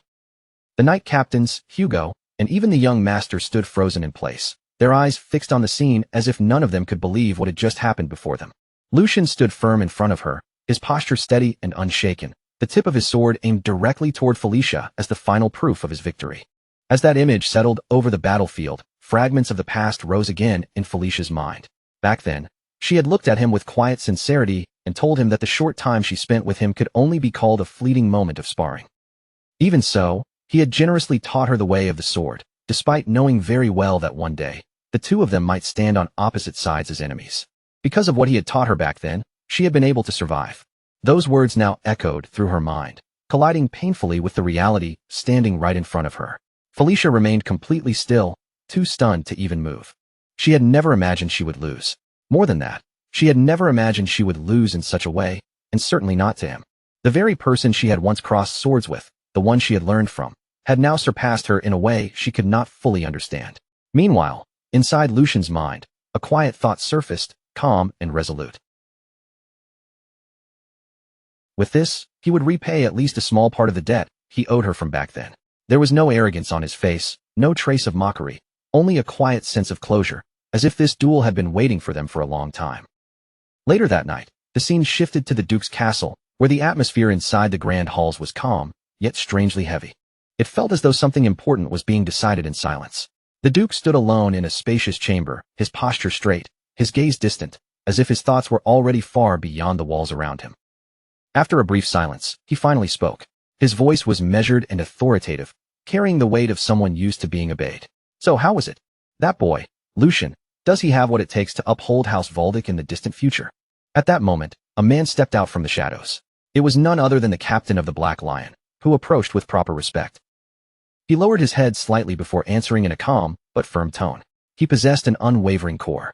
Hearing that answer, the Duke turned his gaze toward him, and for a brief moment, a faint trace of surprise appeared in his expression. I thought it would already be a relief if he simply managed not to be swept up by your pace. To think I would hear such an unexpected answer instead. The Black Lion captain hesitated for only a moment before speaking again, his tone careful. Your Highness, could my assumption be correct? In response, the Duke slowly stepped forward, his presence growing heavier with every measured step. The reason I deployed all of you for this mission was because the matter was that grave. It is still too early to make judgments regarding the succession. Realizing he had overstepped, the captain immediately bowed his head even deeper. I misspoke. The Duke dismissed it with a calm expression. It is fine. If there was no exaggeration in your report, then it must have been quite an impressive sight. As the conversation drew to a close, the scene lingered on the Duke, who now held a sheet of paper in his hand.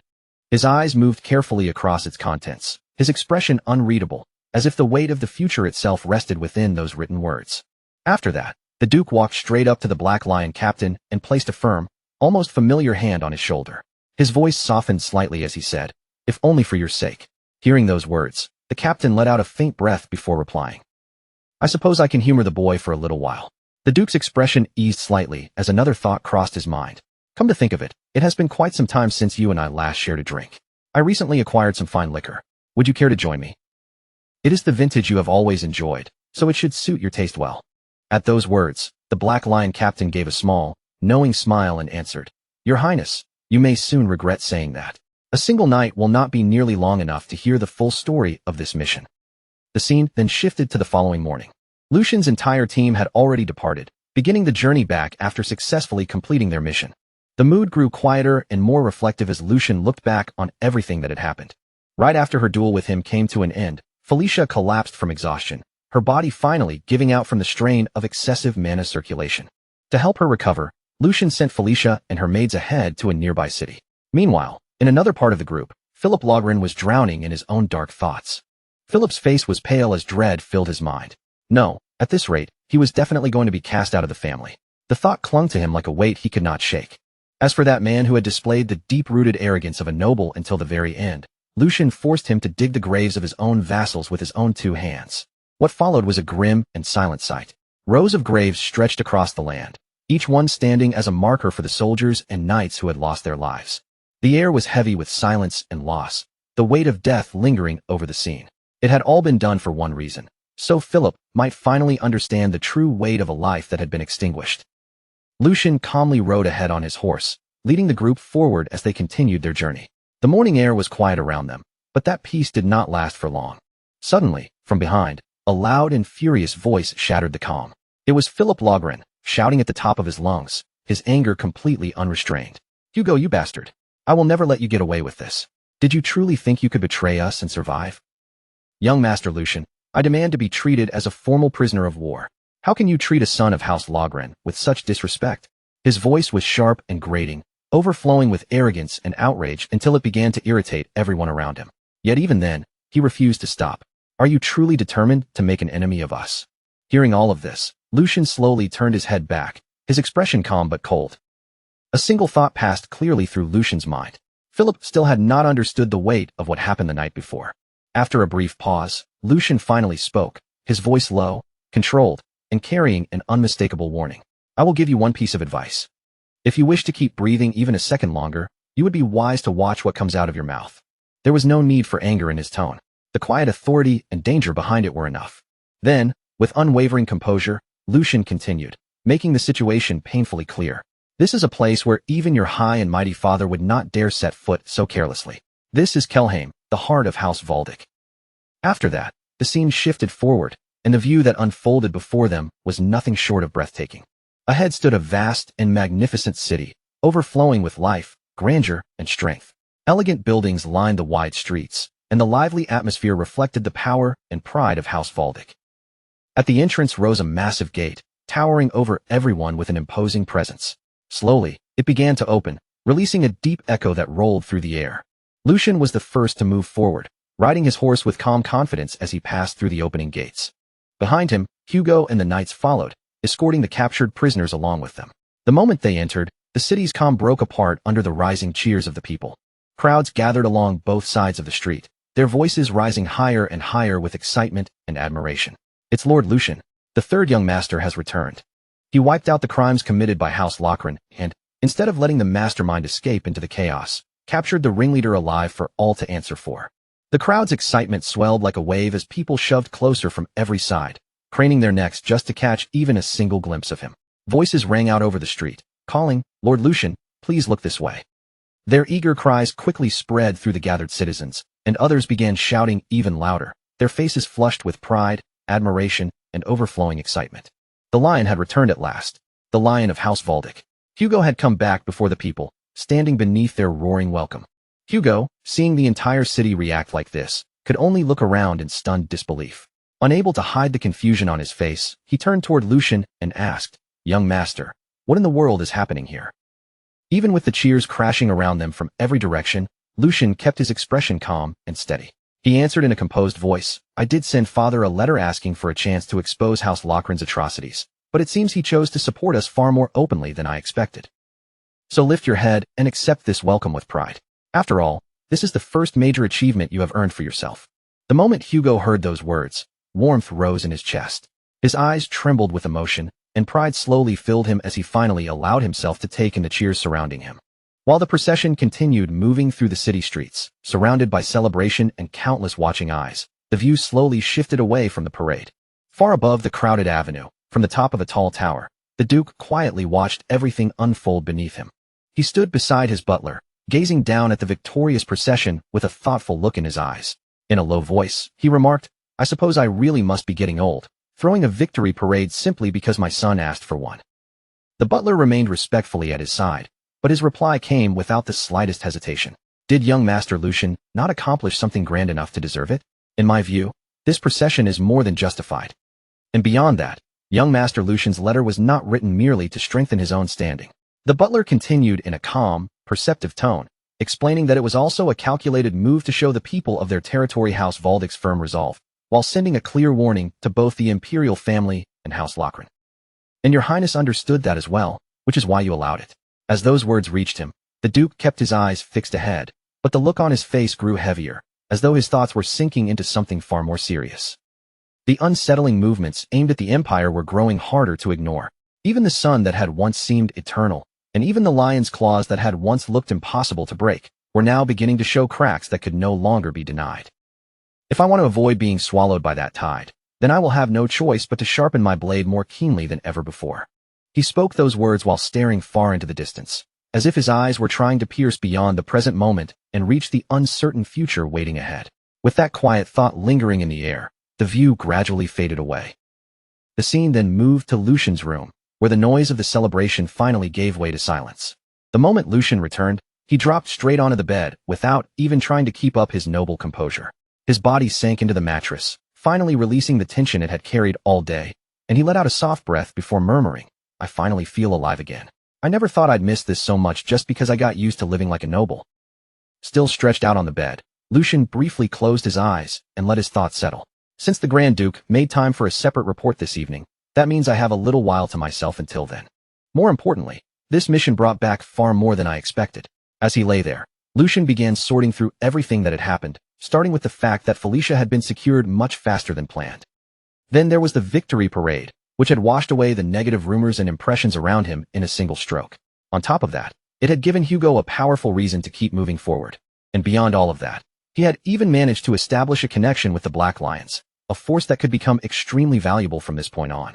One by one, the scattered pieces that had seemed separate at first were beginning to fit together in his mind. Together, they were forming a single stepping stone, small but solid enough to help him move just a little closer to the seat of power that had once felt hopelessly far away. As that thought passed through his mind, Lucian briefly remembered the life he used to live, back when he was nothing more than a mercenary fighting from one battlefield to the next. A faint, almost amused smile tugged at his face as he muttered under his breath, "If those guys could see me right now, they would be absolutely horrified." After a short pause, Lucian suddenly pushed himself up from the bed. The lazy look in his eyes disappeared, replaced by the same sharp focus as before. "That's enough organizing my thoughts. Now then, should I start preparing for my next move?" His mind immediately began turning again, already moving beyond the success of the mission and toward what he needed to gain next. With a faintly calculating tone, he wondered aloud what would come after this, then murmured to himself, "I suppose the first thing to figure out is what I can wring out of the Grand Duke. Comey comes first." After that, the scene changed once more, bringing us into an elegant dining room where Lucian and the Grand Duke were seated together for dinner. The room was refined and quiet, every detail polished with noble elegance, yet the calm atmosphere carried an unmistakable weight. Sitting across from Lucian, the Grand Duke spoke in a composed, authoritative voice and praised him for the outcome of his mission. He said that Lucian had been blessed with remarkable luck on his very first assignment. After carefully cross-checking the information, they had confirmed that the child Lucian captured alive was indeed the offspring of the Marquis family, making that child the clearest and most decisive evidence they could have obtained. Recognizing the success of the mission, the Grand Duke gave him a firm commendation. "Good work, Lucian." Lucian lowered himself with practiced humility and replied that his father honored him too greatly, because this success had only been possible thanks to the sharp sword the Grand Duke had lent him, the Black Lion. But soon, Lucian's thoughts shifted from praise to a more serious concern. He raised his eyes and asked what would happen now regarding Philip Lochran.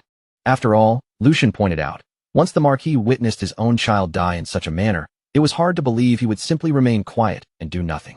The Grand Duke, however, did not appear shaken in the slightest. He simply answered in a calm, unreadable tone that they would have to wait and see. He described Bernhard Lochran as a snake-like man, the sort of person who would calmly place even his own child on one side of the scale and the interests of his family on the other. In the Grand Duke's view, as long as one child remained to inherit the family line, the Marquis would not be foolish enough to act recklessly out of grief or rage. He then brushed aside Lucian's concern, telling him there was no need to trouble himself over what came next.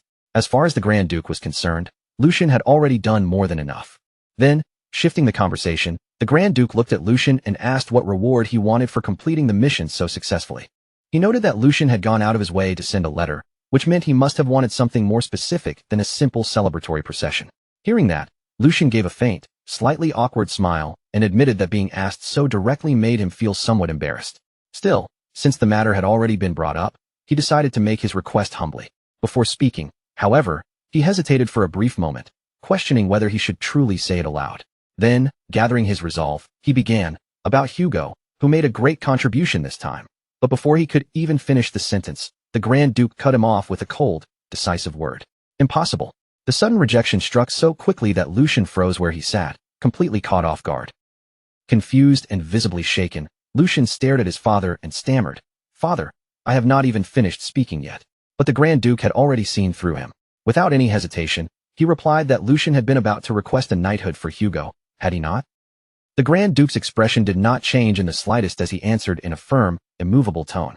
He acknowledged that Hugo had contributed this time, but made it clear that the fact changed nothing. Hugo's past connection to the Marquis family was not something that could simply be overlooked. If Lucian had not stepped in and captured him, Hugo would have followed them to the end without hesitation. Lucian immediately pushed back, his voice controlled but carrying a clear edge of urgency. He argued that such a conclusion was only a possibility, and what truly mattered was the reality before them now. Hugo had chosen to cooperate, and his actions had played a major role in their success. But before Lucian could press the matter any further, the Grand Duke sharply cut him off again. Calling his name, he told him that was enough.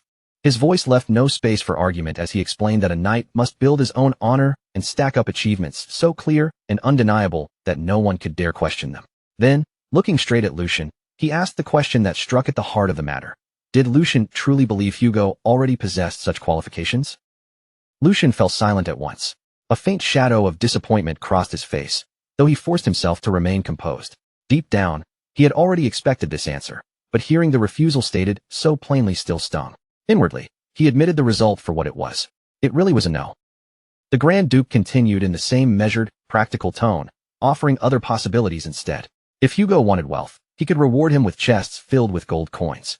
If needed, he could even arrange an entirely new identity for him. But becoming a knight was impossible, at least for the time being. The timing simply was not right, and the Grand Duke made that point clear. Lucian could only accept it. His expression settled into resignation as he quietly lowered his hopes, and deep down, he offered Hugo a silent apology. It seemed they would have no choice but to wait for another chance in the future. On the surface, Lucian gave a calm nod and agreed with his father's judgment. He admitted that perhaps he had rushed into making such a request too soon. Seeing him back down so readily, the Grand Duke eased slightly and told him to ask for something else instead, something more realistic this time. Lucian stayed quiet for a brief moment, as if carefully choosing his next words.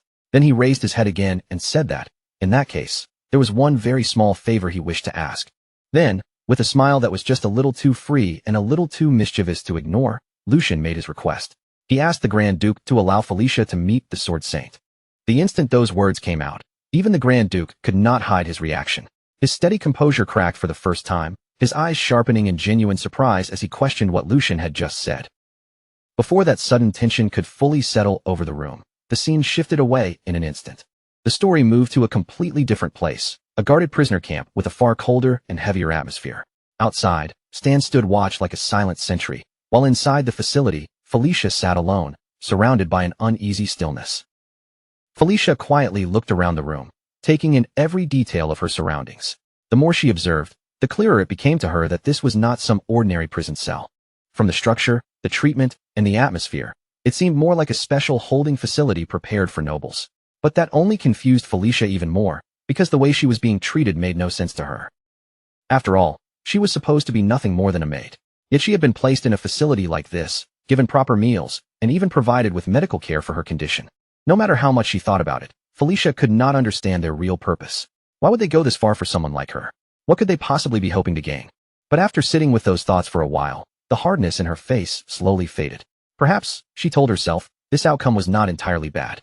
As the quiet room settled around her, Felicia's eyelids gradually lowered, her expression softening as she slipped deeper into her own thoughts. In that silence, her mind drifted back over everything she had endured. With a feeling that carried both exhaustion and faint relief, she admitted to herself that, at the very least, she had finally managed to escape that hellish place. Sitting alone in the stillness, Felicia continued to think, her thoughts growing softer and more fragile, almost like she was whispering one last wish to herself. She thought that it would be nice if, before dying, she could hold a sword just one final time.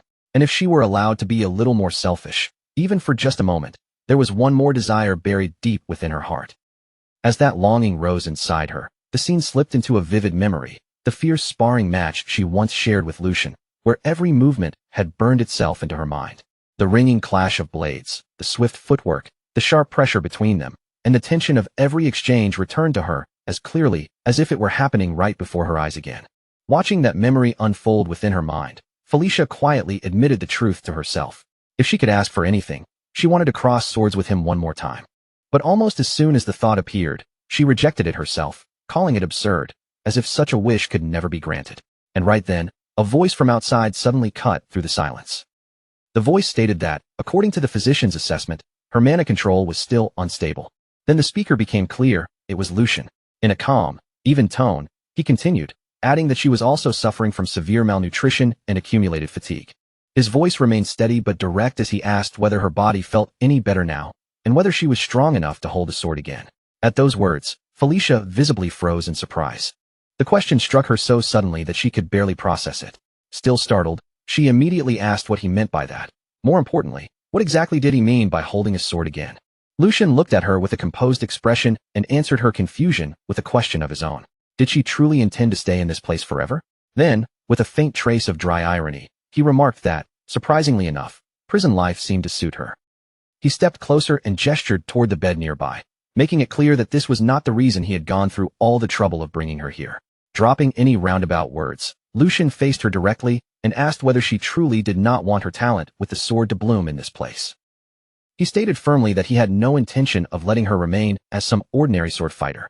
What he had in mind for her was far greater than that, and at last, he revealed his plan.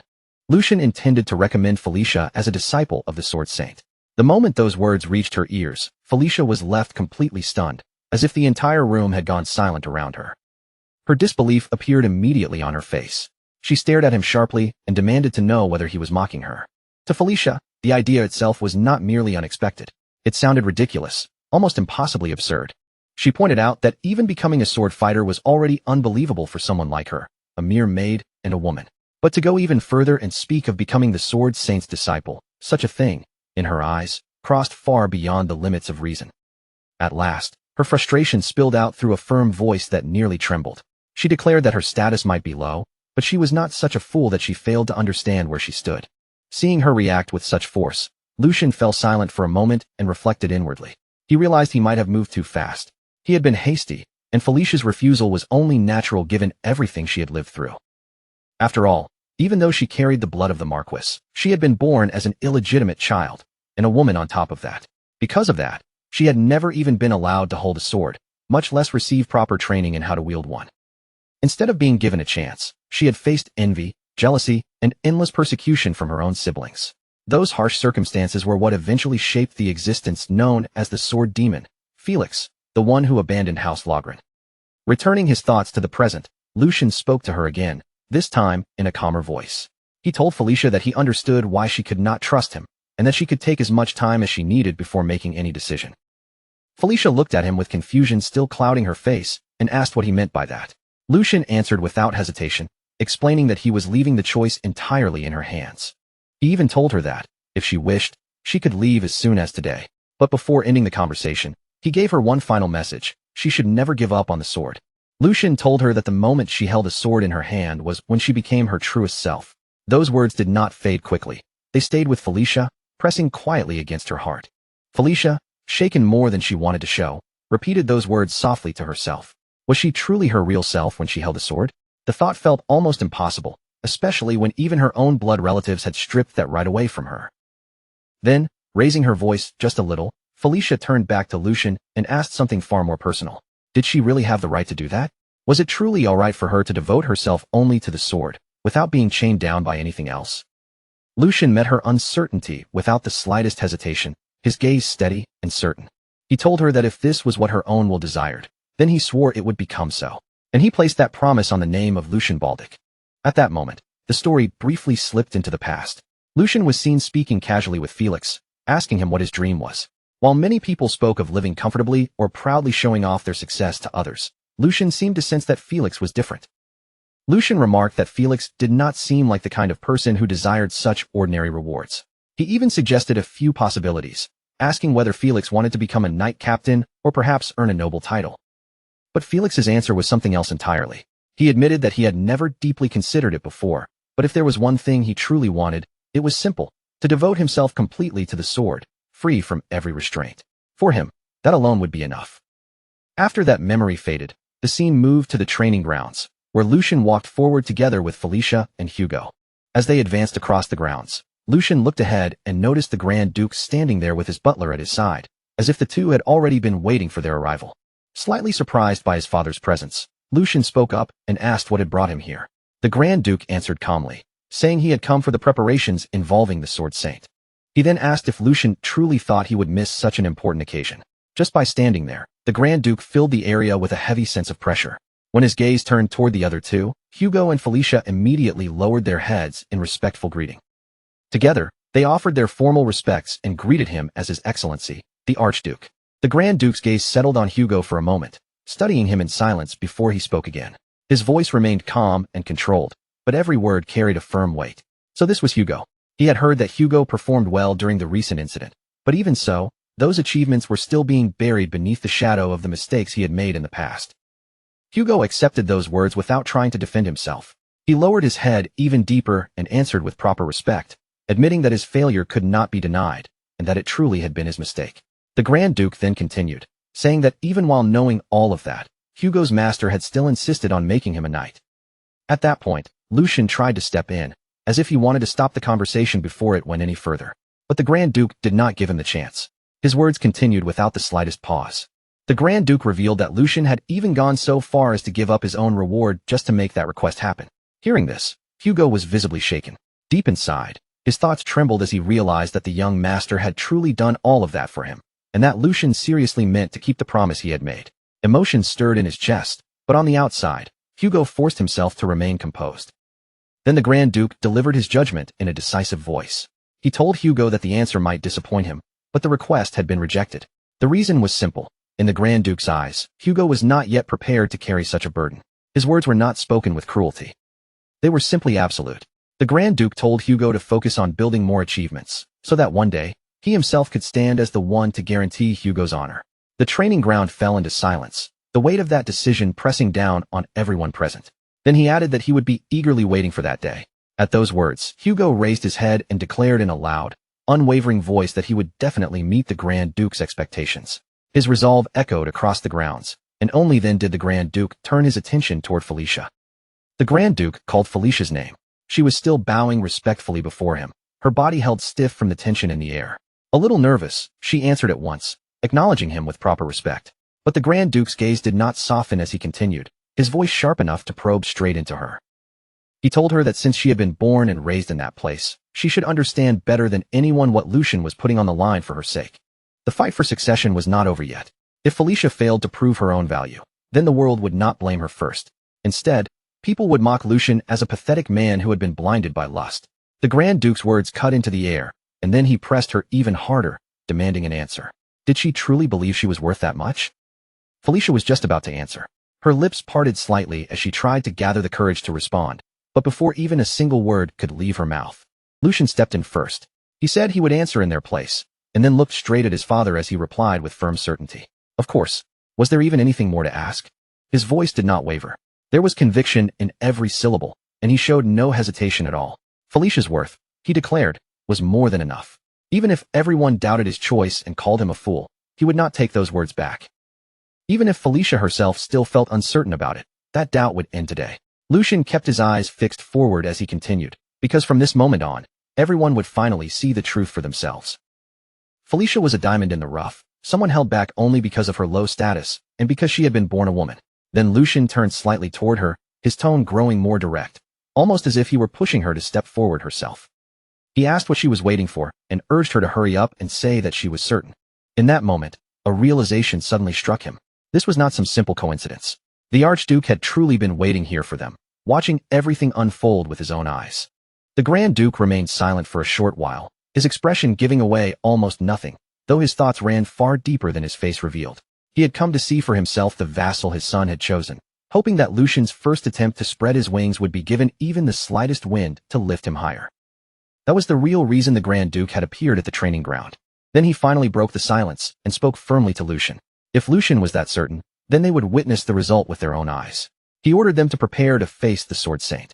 Lucian's eyes sharpened the moment he heard those words. Without even a second of hesitation, he thanked his father for granting permission, and his expression made his determination unmistakably clear. His posture, his gaze, and even the air around him carried the same silent meaning. He was truly grateful to his father. And with that feeling lingering between them, the scene shifted. On the training ground, the Sword Saint stood waiting.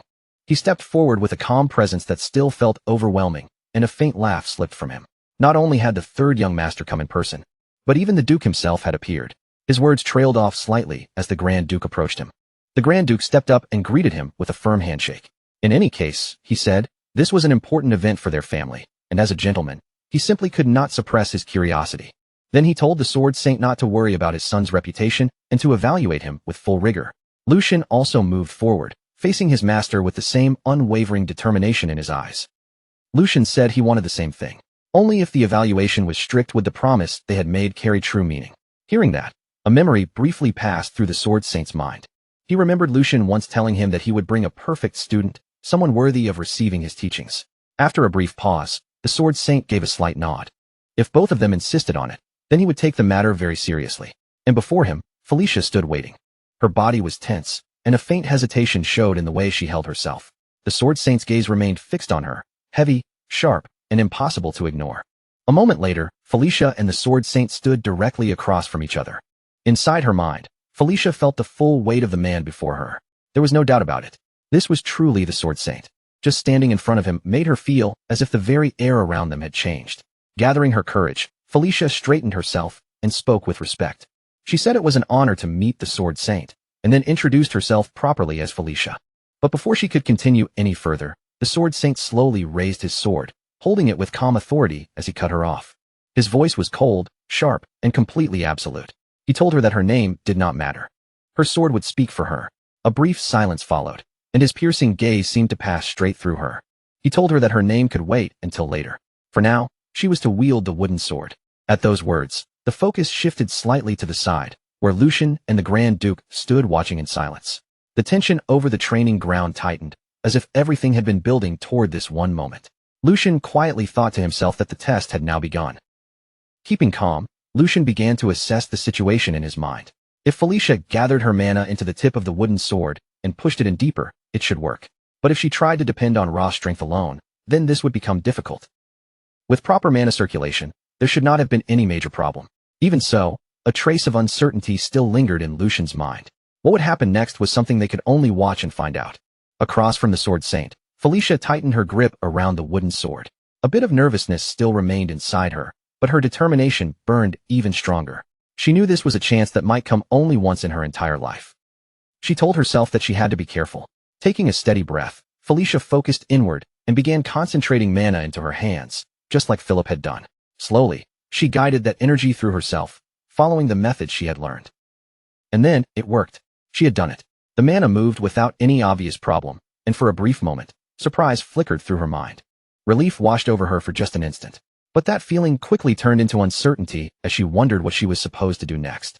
Just as that question rose in her mind, the Sword Saint suddenly spoke. He said that was enough, and that there was nothing more to see. Felicia was caught completely off guard, her eyes widening in confusion at the sudden declaration. She stammered in shock, asking what he meant. She had done exactly as he ordered and had drawn the sword. But before she could explain any further, the Sword Saint stepped forward and firmly took hold of her hand. His grip was steady and unshakable. He told her the reason was obvious, his voice calm, yet absolute, as though the answer should have been clear from the very beginning. The Sword Saint tightened his hold slightly as he looked at her, his expression growing even more serious. Her circulation showed that she had ignored her internal condition because she feared pain, and her mana management had completely disregarded the actual state of her own body. His voice grew sharper, and each word landed with heavy force. This, he said, was the typical result of arrogance, the kind often seen in people who relied on talent alone. The Sword Saint paused for a brief moment, his eyes never leaving Felicia. Then he continued in the same steady voice, acknowledging that she stood before the Black Lions with the body of a woman, and for that alone, there was no denying that she possessed genuine talent. But talent was not the only thing he judged. His tone grew even colder as he told her that flaws rooted in a person's character were far harder to correct than any lack of skill. Then, with his gaze still fixed on her, he asked whether that explanation was enough. He told her to go back and properly understand the words of the master who had taught her. The first lesson she needed to learn was how to listen. Then he turned slightly away, as if the matter had already been settled, and said he had nothing more to tell her. But just as he was about to end it there, Felicia's voice suddenly cut through the air. She admitted that she had never even had the chance to learn under a teacher. Her words stopped him in place, and there was no arrogance in her tone, only honesty, embarrassment, and a quiet shame she could not hide. She lowered her voice and confessed that she was ashamed to say it, but she did not understand anything he had just told her. Terms like circulation and mana management meant nothing to her, because no one had ever properly explained them. Felicia's gaze dropped slightly, and her fingers tightened around the sword in her hand. She said she had only copied what she had seen with her own eyes. She called herself foolish, then asked him to show her properly. For the first time, the Sword Saint's composed expression wavered. He turned back toward her, his eyes narrowing as he asked what she had just said. Was she really claiming that she had done all of that by herself, simply by watching someone else, without any guidance at all? His brow furrowed deeply, and he rejected the idea at once, saying that such a thing should be impossible. He asked again, almost in disbelief, whether she had not just used mana circulation to draw that sword. Felicia hesitated under his pressure, clearly intimidated, but she still answered honestly. She said she had merely copied what her brother had shown her during their sparring match, because she could feel the weight and speed of his sword changing. The Sword Saint's eyes narrowed a little more, disbelief and confusion beginning to mix together. Felicia kept trying to explain in her own awkward way, saying that whenever that blue energy in her brother's body pulsed strongly, she could sense the change happening. But to the Sword Saint, her explanation sounded completely absurd. Inwardly, he thought she was speaking nonsense, unable to make sense of what he was hearing. And her mana was not something a person could simply see whenever they wished. And at that moment, his gaze slowly shifted toward Lucian. His thoughts remained unsettled as he stared at Lucian. Even he could not perceive inner mana without making physical contact. So how could this girl have manifested something so close to a sixth sense purely through her own will? His eyes narrowed as a question formed in his mind. He turned to the third young master and asked who exactly this girl was.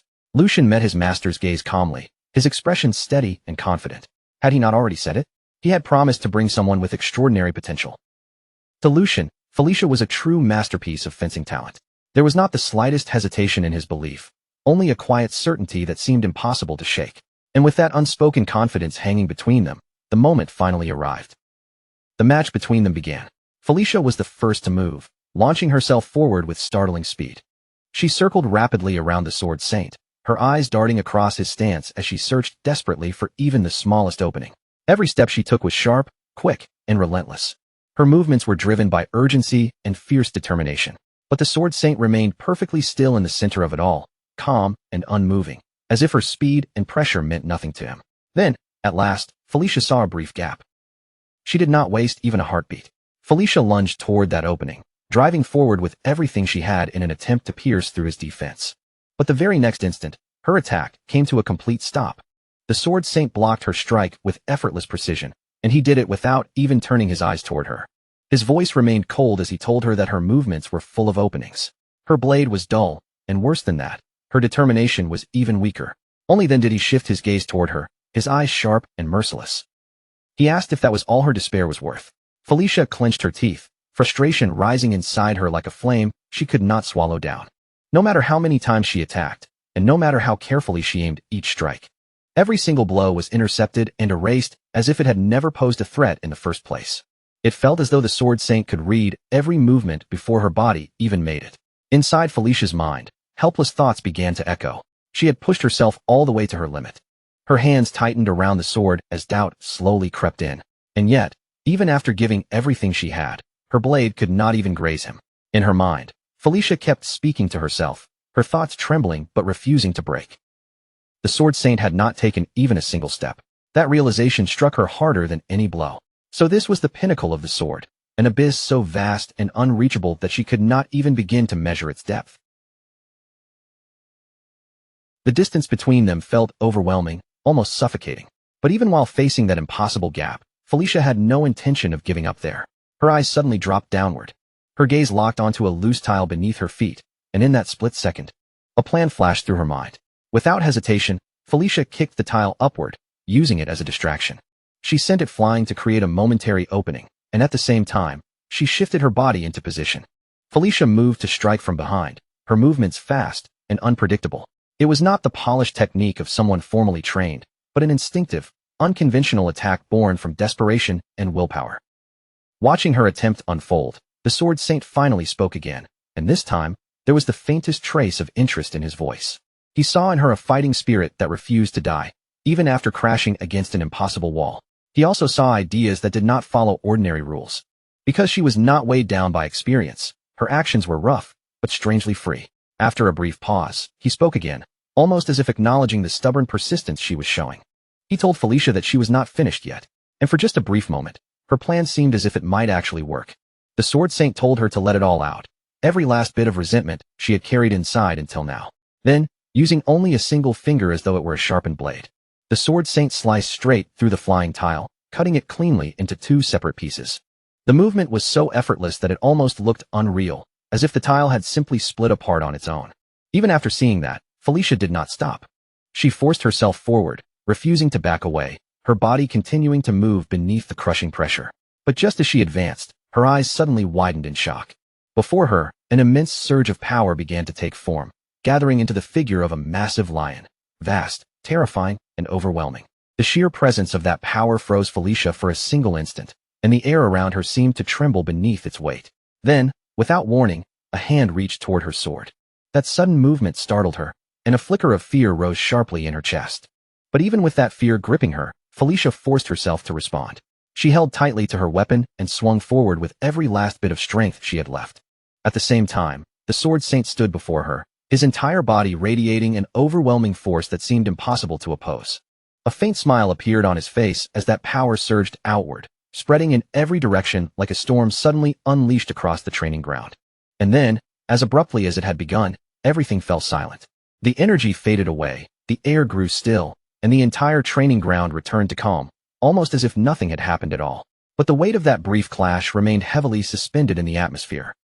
From above, Lucian and the Grand Duke watched the entire exchange in silence, their eyes fixed on the scene below. After a moment, the Grand Duke finally opened his mouth and spoke. The Grand Duke's voice came out calm, but there was a heavy meaning beneath it. Looking at the scene below, he asked Lucian if he knew what truly made a swordsman someone worth trusting. But he did not wait for Lucian to answer. A trustworthy swordsman was someone who had carved the price of endless training deep into their very soul. It was someone whose fundamentals had been sharpened through boring, repeated practice, and whose experience had been forged on battlefields where one wrong move meant death. It was a cruel and unforgiving road, but that harsh road was also the foundation of what made a true swordsman. Lucian listened in silence, his face steady, though his thoughts moved quietly beneath the surface. He understood exactly what his father meant. That was why, until now, he had only ever kept people like that close to his side. But then the Grand Duke continued, and his tone shifted slightly. Even so, in this world, there were rare people who could leap over that enormous mountain of effort. With a single bound, they could cross what others spent their entire lives climbing. The Grand Duke's gaze sharpened as he looked down at the training ground below, speaking of people who shone like the blazing sun. Their talent was so overwhelming that the world had no choice but to recognize them, like a rising tide powerful enough to swallow everything in its path. After a brief pause, his eyes remained fixed below. That girl was exactly one of those people. The view returned to the ground, where Felicia stood frozen in place, her sword still firmly caught in the Sword Saint's grasp. No matter how much strength and will she had poured into that strike, the Sword Saint held it with effortless ease, as if her blade had no weight at all. From above, the Grand Duke's voice carried down, calm but filled with certainty. He told Lucian that he had made the right decision. Lucian kept his eyes on the scene below as he answered, his voice steady with conviction. If his father had not trusted Felicia, and if he had not given her this chance, then that light would have been extinguished. There was a quiet confidence in Lucian's words. Talent was not truly rare in this world. More often, it simply remained buried in the dark, because no one ever gave it the opportunity to shine. Meanwhile, on the ground below, not even the smallest scratch could be seen on the Sword Saint's hand, despite the force of Felicia's attack. Yet the Sword Saint's thoughts were no longer dismissive. He looked at Felicia's unwavering eyes and understood something clearly. This girl had been born for the sword. No matter what trials she had endured, that truth had not been broken. His eyes narrowed slightly as his realization deepened even further. More importantly, she could actually see it. She could see beyond the limits of ordinary sense, toward the endless path of the sword stretching into infinity. Standing calmly before her, the Sword Saint slowly loosened his grip. Then he looked at Felicia with an expression completely different from before. He asked her to tell him her name once again. This time, his voice was no longer cold. It carried weight, and within that weight was clear acknowledgement. He told her that today, she had proven her courage through her sword. From this moment forward, no one would be allowed to doubt her name, so she should say it again with pride. Felicia stood frozen for a short moment, overwhelmed by the sudden change in his attitude. Then, with her voice lowered slightly but her resolve still intact, she answered that she would say it once more to the Sword Saint. Her name was Felicia. After a small pause, she continued in a quieter voice. She had no surname from her mother's side, and House Logren, the family of her father, had refused to grant her theirs. Felicia was the only name she had. The Sword Saint listened without interrupting, then gave a small nod, as if the pieces had finally settled into place. He understood now, so that was how it was. He looked at her with a faint hint of approval and told her that she had held her ground very well. Then, in a firm and unmistakable voice, he declared her name to be Felicia Brittner. From that day onward, that would be her name. Felicia's eyes widened slightly as he continued, declaring that he would take her as his adopted daughter. He would teach her everything, not only swordsmanship, but even the etiquette required of a noble. His voice remained steady, and there was no uncertainty in it. The training would be exhausting, and not a single moment of it would be easy. Then he asked her if she was truly prepared for that. Felicia did not hesitate for even a second. She dropped to her knees before him, and the Sword Saint gently placed one hand on her shoulder. His voice lowered, carrying a rare sincerity that had not been there before. He told Felicia that he was a stubborn old man. He had judged her character too quickly and spoken too lightly. After a brief pause, he admitted that there would surely be days when his pride and rigid beliefs clashed against her free spirit. Then he looked straight at her and asked if, when that happened, she would convince him with her sword. A faint smile touched his face as he said that he, too, would try to accept her sincerity through the blade. Their paths until now had been different, but their hearts both beat for the sword. His hand tightened slightly on her shoulder, as if sealing the bond between them from that moment forward. He told her that they would walk this path together. His voice carried the weight of an ending and the promise of a new beginning as he called her by her new name, Felicia Brittner. After that, the night fell over the land, and rumors began moving through the darkness. As always, whispers spread fastest from the places closest to the truth. In a dark, secluded area, a man urgently handed a letter to another person. His face was tense as he ordered him to deliver it to the family elders. The future of House Toledo depended on that letter, so it had to reach them as quickly as possible. Hearing the seriousness in his lord's voice, the man receiving the letter looked confused and could not help but ask what exactly he meant by that. The other man answered slowly, his voice heavy with concern. He had heard that the Sword Saint had finally taken on a disciple. The Sword Saint had always stayed neutral in every succession dispute, but there was no guarantee that his disciples would remain neutral as well.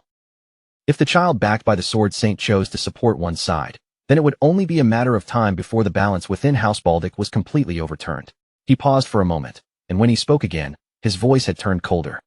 If the ship they had boarded, the one named Geordie, could no longer carry House Toledo to greater heights, then it would be wiser to abandon it before it sank entirely. Instead, they should move toward the one who had recently earned merit and managed to bring the Sword Saint's disciple onto his side. That person was Lucian Baldic. The moment Lucian's name was spoken, the scene shifted once again. This time, the view moved into a room inside the Baldic mansion. Inside the luxurious chamber, the Grand Duke sat calmly while his butler stood respectfully nearby and delivered a report. In a composed tone, the butler explained that everything had unfolded just as his grace predicted. Not only had the elders continued sending letters filled with concern, but even the maternal relatives of the young masters had begun sending letters of their own. The head butler continued his report, his voice carrying a trace of worry. He had already taken measures on his side, but those people were not the type to simply stand still and watch. Because of that, he wondered if it would be better to act before those sparks spread any further. Even after hearing those concerns, the Grand Duke remained perfectly calm. His expression showed neither fear nor hesitation, as if he had already expected every reaction now unfolding around him. After a short silence, he finally began to speak, his voice deep, steady, and impossible to ignore. He said that if those people truly intended to make their own children the head of the family, then they were exactly the sort who would do anything for that goal, without even realizing that their own actions were slowly destroying the very children they wished to elevate. The atmosphere inside the room grew heavier as the Grand Duke continued. He ordered the head butler to summon every child within the domain for a family dinner. If there were complaints, then all they had to do was offer everyone a fair opportunity. Was that not right? A cold, imposing aura spread from him as he spoke. A true man, he declared, had to know how to open doors with his own strength. And if someone carried the name of Baldic, then he had to speak with his own blood. They would see who truly possessed the lion's fangs. Right after those words, the scene shifted once more into the quiet night inside the Grand Duke's mansion. At the same time, Lucian was walking forward beside a servant, moving through the grand halls of the estate with his usual calm steps. As he continued ahead, the eyes of countless servants immediately turned toward him. Their faces were filled with shock and disbelief, as if they still could not fully process the sudden changes taking place around the young master. Then, almost all at once, the servants lowered their heads respectfully and greeted him in unison, offering their formal greetings to young Master Lucian. Lucian looked calmly toward them without showing even the slightest arrogance. In a composed and gentle voice, he told them they had all been working hard, and that they should not mind him, just continue with their duties. As Lucian looked across the servants gathered around him, he quietly began to reflect on the change. It was not only the annex where he lived that felt different now. Even here, in the main house where his father resided, the servants' attitudes had shifted far more than he had ever expected. A faint smile slowly touched Lucian's face as he finally understood what that change meant. His position within the family had risen much higher than he himself had imagined, and the way everyone looked at him now made that impossible to deny. At the same time, Another thought quietly crossed his mind. He had believed that becoming a direct disciple himself would already be considered an enormous success, enough to change how others viewed him. But the treatment he was receiving now went far beyond even that achievement. This was not simple respect anymore. It was a clear sign that his influence had begun to spread through the entire mansion. And now that Felicia had met the Sword Saint, Lucian could not even begin to imagine what kind of monster she would eventually become in the future once her talent truly started to bloom. After walking through the long halls for a while, Lucian finally arrived before a large door, its heavy frame standing quietly in front of him. He stopped there for a brief moment and neatly adjusted his tie, preparing himself with a calm expression. Then he thought to himself that it was probably time for him to begin handling his own role as well. Without hesitating any longer, Lucian reached forward and pushed the door open. The instant the door opened, the tense atmosphere inside the room came clearly into view. Seated within were the fourth young master and the second young master, Jordy. Both of their faces were dark and unpleasant, making the pressure in the room obvious at a glance. Looking directly toward Jordy, Lucian calmly thought to himself that their expressions said everything. Just as he expected, every one of them had a long face. Even so, Lucian showed no trace of unease. He walked forward calmly toward his seat, keeping his posture relaxed and his expression composed the entire time. Once he sat down, Lucian glanced around at everyone gathered there and spoke with a polite smile, saying it was wonderful to see them all gathered together again after such a long time. He added that it was truly a shame brothers found it so difficult to even see each other's faces these days. Then his gaze shifted toward Jordy as he asked if his brother did not agree. Jordy responded to Lucian at once, his expression cold and rigid. Staring straight at him, he spoke in a sharp warning tone, saying that Lucian seemed quite triumphant because of everything that had happened recently. He asked whether Lucian truly believed that good fortune would keep following him forever. Nothing had really changed, Jordy warned, so Lucian would be wise to watch how he behaved. But instead of being intimidated, Lucian suddenly began to clap lightly, as though Jordy's warning had genuinely moved him. A faint smile appeared on Lucian's face as he replied that, as expected, the only person truly looking out for him was his brother.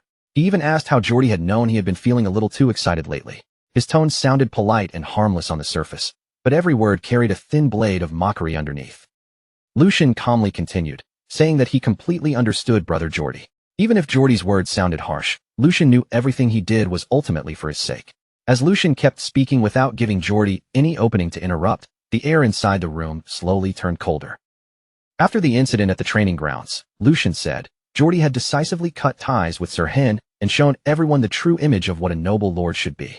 Not only that, but when it came to the money embezzled by the former head maid Jenny, Jordy had generously compensated her and even provided her with a rather generous allowance afterward. Lucian asked how he could possibly fail to understand such kindness from his brother. Then, as if something important had only just occurred to him, his expression turned innocent again. He suddenly asked whether Jenny was doing well these days. After all, he had stopped right before she died. The moment those words left Lucian's mouth, Jordy's face twisted with fury. The anger he had been suppressing finally burst through, and he slammed out in rage. He shouted Lucian's name, demanding to know how he dared speak that way. At the same time, the fourth young master silently watched the entire exchange play out before him. Seeing Jordy being completely dragged around by Lucian's words, he could only think in irritation that if his second brother was going to be overwhelmed this easily, then he should have simply stayed quiet. The fourth young master continued watching the situation unfold, and the frustration on his face became more and more obvious. In his mind, he angrily thought that Jordy was only helping Lucian build even more momentum. He could not just sit there and allow things to continue like this. Unable to stay silent any longer, he suddenly rose from his seat and shouted toward Lucian. He said that second brother had only been telling Lucian to restrain himself, worried that his excitement might cause him to make a mistake. Then he demanded to know whether Lucian really had to respond with such sarcastic mockery toward brother Jordy. The fourth young master ordered Lucian to admit his mistake to Jordy immediately. After saying this, he felt as if he had stepped forward at exactly the right moment and done something important. In his own mind, he even believed that he had successfully intervened to calm the situation. He told himself that he had only been trying to lighten the mood. But before that thought could even finish forming, Lucian's cold voice cut across the room like a drawn blade. He said this was exactly why being nice to people never paid off. The instant those words landed, the fourth young master's entire body stiffened. Cold sweat began sliding down his face as Lucian slowly turned a furious gaze toward him. In a dangerously calm tone, Lucian said he knew they should have had a much deeper physical conversation that day. Just looking at him now proved he still had not come to his senses. The pressure inside the room became overwhelming as Lucian continued. He asked whether the fourth young master truly could not read the atmosphere at all. Just because Lucian had let things slide because he was the youngest, Did he think that meant he could do whatever he wanted? Lucian asked if he really wanted to be shown what true terror looked like. The moment the fourth young master heard those words, all of his earlier confidence vanished. Fear spread clearly across his face as he instinctively shrank back and nervously muttered for his brother. And at that exact moment, the door to the room suddenly opened. Before anyone could react, a heavy voice echoed through the room. It said that all of them seemed to possess an excessive amount of vigor that they were unable to properly control. The Grand Duke slowly entered the room, and an overwhelming presence seemed to follow with every step he took. The moment he appeared, all three young masters immediately straightened themselves and bowed respectfully, greeting him as their father. The Grand Duke calmly swept his gaze across the entire room before speaking again. He remarked that seeing them raise their voices even during a rare family dinner proved that they had plenty of vigor. And yes, that kind of vigor was certainly necessary. Then, without the slightest change in his expression, he continued, saying that he had already been planning to send all of them to the battlefield anyway. The instant those words were spoken, all three young masters froze in shock. None of them had expected such a statement to come from the Grand Duke's mouth, and for a moment, their faces were completely overtaken by disbelief. A short while later, everyone was seated around the grand dinner table, and the atmosphere was thick with tension. Candlelight flickered across polished silverware and noble faces, but despite the elegant setting, no one dared to be the first to speak. At the head of the table, the Grand Duke calmly looked over the young masters before finally breaking the silence. He asked if they were all aware of the Empire Liberation Alliance, and the moment that name left his mouth, the mood in the room grew even heavier. The Grand Duke continued in a cold, steady voice, explaining that they were remnants of former vassal states. They were rebels who had gathered together with the goal of freeing themselves from the Empire's rule. Across various regions, they had been stirring up local rebellions and spreading unrest. They had even gone as far as assassinating nobles without hesitation. The Grand Duke compared them to a thorn lodged beneath a fingernail, small at first glance, but far too painful and dangerous to ignore. Everyone at the table listened in complete silence as the Grand Duke went on. A few months earlier, traces of their activity had been discovered in the border region of Bornholm. Because of that, he had dispatched the firstborn, Tristan, to crush the rebellious movement before it could spread any further. Since then, there had been numerous clashes, both large and small, though none of them had been serious enough to completely destabilize the region. As the Grand Duke spoke, the expressions of the three young masters gradually stiffened. Among them, the second and fourth young masters looked especially troubled, as if they had already sensed that the situation was far more serious than it first appeared. Even after hearing all of that, the Grand Duke's face did not so much as twitch. His expression stayed perfectly still, as if the heavy atmosphere around the table had no power to shake him at all. But then, his voice dropped lower than before. Recently, he said, he had received a report serious enough that it could no longer be dismissed or pushed aside. In an instant, every sound around the table faded away. Only after the silence fully settled did the Grand Duke reveal the real reason behind his concern. A monster migration. The first warning signs had already begun to appear in Bornholm. The instant those words reached Lucian's ears, his eyes widened before he could stop himself. A cold, sharp sensation slid down his spine, making his entire body tense. A monster migration. Just repeating the phrase in his mind was enough to make his expression harden. This was not some ordinary disturbance. This was far more dangerous than anything he had expected. A monster migration was the kind of disaster that began when one species of monster increased far beyond its natural numbers. Once their population grew too large for their original territory to contain, the monsters would abandon their habitats and move together in enormous waves, driven by hunger as they searched for food, prey, and new ground to overrun. Wherever that flood of monsters passed, peace could collapse into chaos almost overnight. The true danger depended entirely on how large the outbreak became and what kind of monsters were involved. If the scale was small, a few remote villages might be wiped out before help could even arrive. But if the migration grew into something larger, entire cities, borderlands, and defensive territories could be crushed beneath an endless tide of monsters. Even veteran knights and seasoned soldiers dreaded monster migrations, because once the monsters began moving in full force, stopping them was never simple. And now, the first signs of that nightmare had appeared again. The worst migration ever recorded had been so devastating that an entire castle and 10 nearby villages were erased from the map, as if they had never existed. Thousands of people had lost their lives in that catastrophe, and the ruined lands remained empty for years afterward, abandoned out of fear and still tainted by the lingering presence of monsters. The Grand Duke allowed those grim facts to sink into everyone at the table before speaking again, his tone calm but impossible to ignore. However, he added, it was still too early to declare this a full-scale monster migration. At once, every gaze returned to him. A monster migration, he explained, normally followed a cycle of roughly 50 years. Bornholm's previous outbreak had been suppressed only 20 years ago. According to every known pattern and every piece of logic they had, another migration should not be happening this soon. Lucian listened quietly as his father laid out the situation, then his eyes narrowed in thought. Even so, he said with care, if there was even the slightest chance that an unexpected variable had appeared, then eldest brother must already be carrying a tremendous burden, especially while he was also dealing with the rebels at the same time. The moment those words left his mouth, Lucian seemed to grasp the real meaning hidden beneath his father's earlier statement. So that was it. That was why father had said he intended to send one of them to the battlefield. When the Grand Duke saw that his third son had reached the correct conclusion on his own, a slow smile appeared on his otherwise stern face. That is correct, he answered, his voice steady. One of you must go there and help clear away the dark clouds gathering over that land. The Grand Duke's eyes moved across his sons one by one. So tell me, is there anyone among you willing to step forward and help your eldest brother resolve this matter? That single question was enough to tighten the entire atmosphere around the table.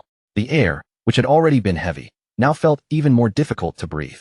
Jordy, the second young master, visibly stiffened the moment the word volunteering entered the discussion. His brows drew together, and his expression turned uncomfortable as countless thoughts rushed through his head. A volunteer? The word sounded generous on the surface, but to him, it was hardly a real choice at all. He understood exactly what kind of situation this was. None of them would actually be able to take command away from eldest brother, not when Tristan already controlled the battlefield. At most, they would be sent there as supporting figures, useful enough to stand beside him, but powerless in any meaningful way. And even if they managed to accomplish something impressive, the achievement would almost certainly be placed under Tristan's name in the end. After sorting through those thoughts, Jordy finally lifted his head and spoke in front of the Grand Duke. Father, he began respectfully, is it truly necessary for one of us to step forward in person? None of us have gained proper battlefield experience yet. Rather than involving ourselves directly in such a dangerous and uncertain situation, Jordy continued, I believe it would be far more efficient to send our knights to support eldest brother instead. Then, as if seeking agreement, he turned his gaze toward the youngest sibling seated nearby. Don't you think so as well, youngest? Under the sudden pressure, the fourth young master hesitated, his posture growing noticeably tense. After a brief pause, he answered cautiously, yes, father. If I could truly be of help, I would of course want to step forward myself. But I also believe second brother's suggestion is the more reasonable choice.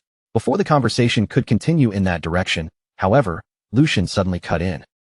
That will probably be impossible. Lucian's voice remained calm as he began explaining the reason. If we move additional troops from here at this point, the lords surrounding Bornholm will be the first ones to react. And if we are careless, they may start suspecting that we are using the rebel problem as an excuse to hide some other intention. The moment Lucian said that, the fourth young master's face twisted into a frown of clear dissatisfaction. He clearly did not like the implication behind Lucian's words. Other intentions? He repeated sharply, his voice rising with disbelief. Are you saying they would actually think that? That House Valdic is using the rebels as a convenient excuse to invade their territories? Irritation colored every word he spoke. How could they dare look at House Valdic and entertain such absurd suspicions? Even if they complained about something so ridiculous, would a simple warning from us not be enough to silence them? We have no reason to tread carefully around people like that. Lucian, however, did not lose his composure. Of course, he replied evenly. What you are saying is not entirely wrong. However, we still have to consider every possible outcome. As he spoke, his gaze grew slightly sharper. What if His Majesty the Emperor himself were to hold that same suspicion, even for just a moment? And beyond that, what if the Marquis's faction used this opening to twist the situation for their own advantage? Those words landed heavily over the table, and the atmosphere immediately grew darker. The Grand Duke gave a slow nod, showing that he agreed. Lucian is correct, he stated in a firm voice. Even though our house maintains a strong relationship with the imperial family, any large-scale movement of troops is bound to make the surrounding powers uneasy.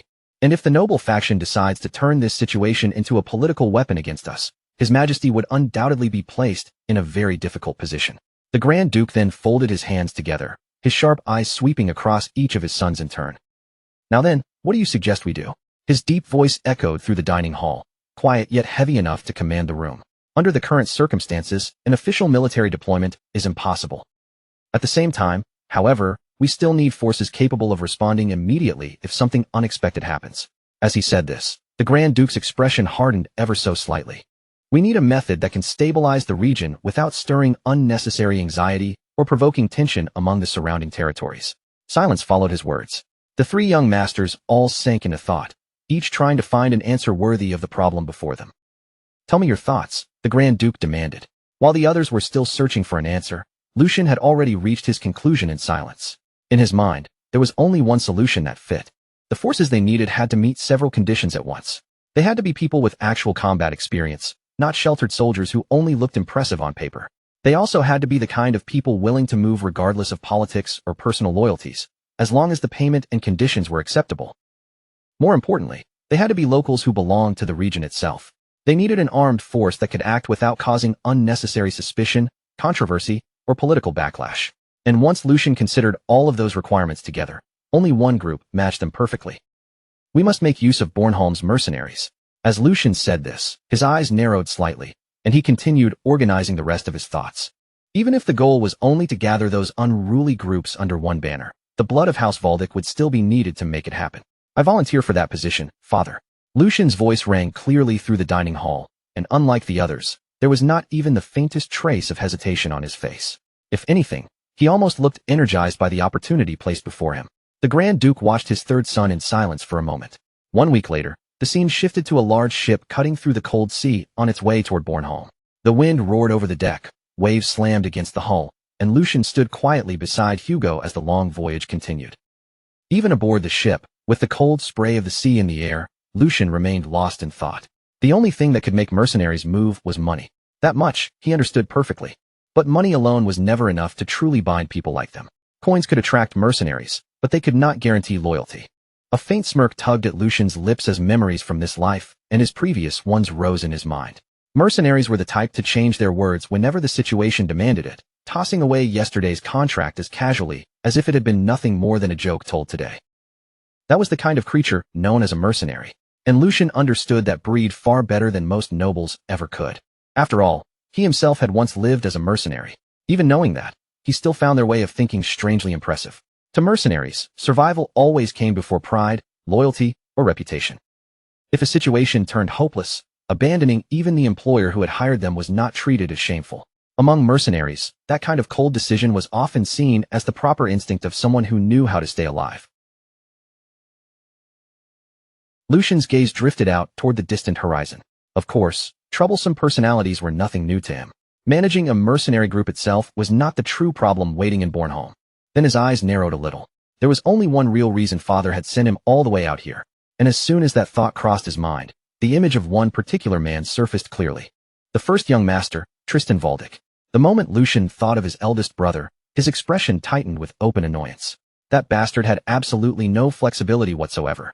Painful memories from his previous life began resurfacing one after another.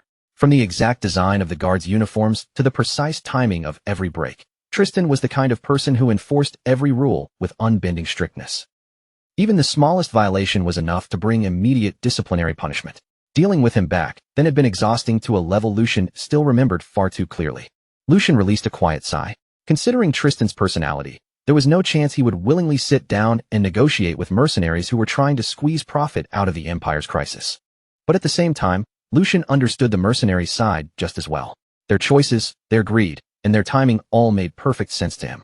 And there was no way those mercenary groups would ignore an opportunity like this once they noticed how the situation was moving. A dangerous battlefield, political instability, the threat of monsters, and desperate nobles willing to pay enormous sums for armed support. Everything about Bornholm was exactly the kind of storm mercenaries would flock toward.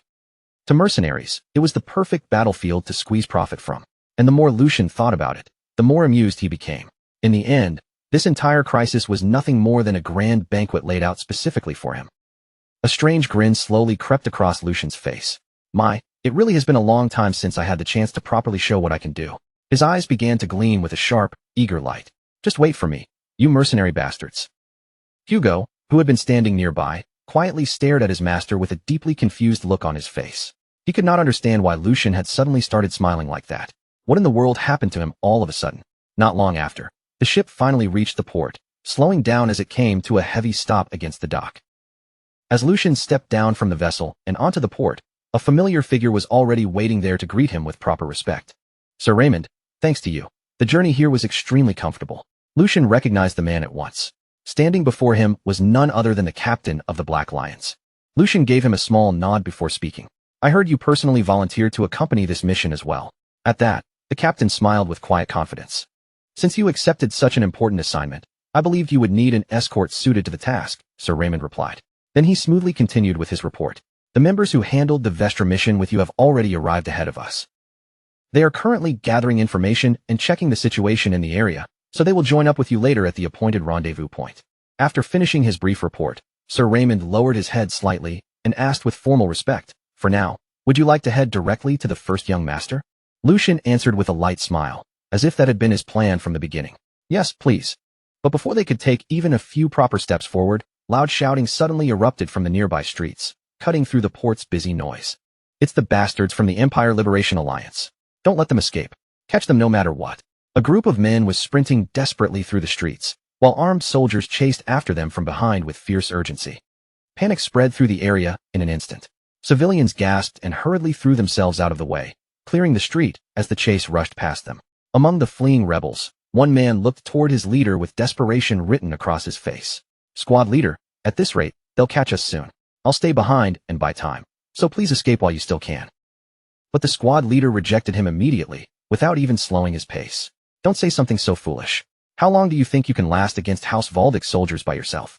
Just then, both men suddenly looked ahead. In the distance stood a young boy with an unmistakably noble appearance, accompanied by only 2 escorts. One of the fleeing men stared at him and muttered darkly, "There's a kid up ahead who looks like a noble. We'll deal with his escorts and take that brat hostage to buy ourselves some time." As he made the decision, his hand moved straight toward the sword hanging at his waist. "I won't make a single mistake." With that low declaration, the rebel swiftly drew his blade, lowering his stance as he prepared to charge forward. But at that exact moment, Lucian was already standing directly in front of him, so close it felt as if he had appeared out of thin air. To do what? The rebel's eyes shot wide open in shock. Lucian looked at him with a calm smile, his voice almost playful as he spoke again. "Why don't you let me join in on the fun as well?" At the same time, a terrifying wave of power burst out from Lucian's body, pouring over the street like invisible weight. The rebels froze where they stood, their bodies locking up as the pressure bearing down on them became so suffocating they could barely breathe. After that single instant, the lingering mist of force continued to spread slowly across the battlefield, rolling through the air while Lucian remained standing calmly in front of everyone. His sword rested quietly in his hand, yet the stillness around him made him look even more dangerous than if he had been swinging it wildly. The very same man who had tried to attack him moments earlier could now do nothing but stare in complete shock at what had just happened. At that same moment, the situation around them froze. The team leader tightened his grip around his sword and shouted in confusion, "What is the meaning of this?" But before anyone could properly respond, another man behind him called out nervously, "Team leader." The tremble in his voice alone revealed the fear already taking hold of him. Meanwhile, deep inside his mind, the team leader had already understood the horrifying truth. Lucian was not an ordinary child at all.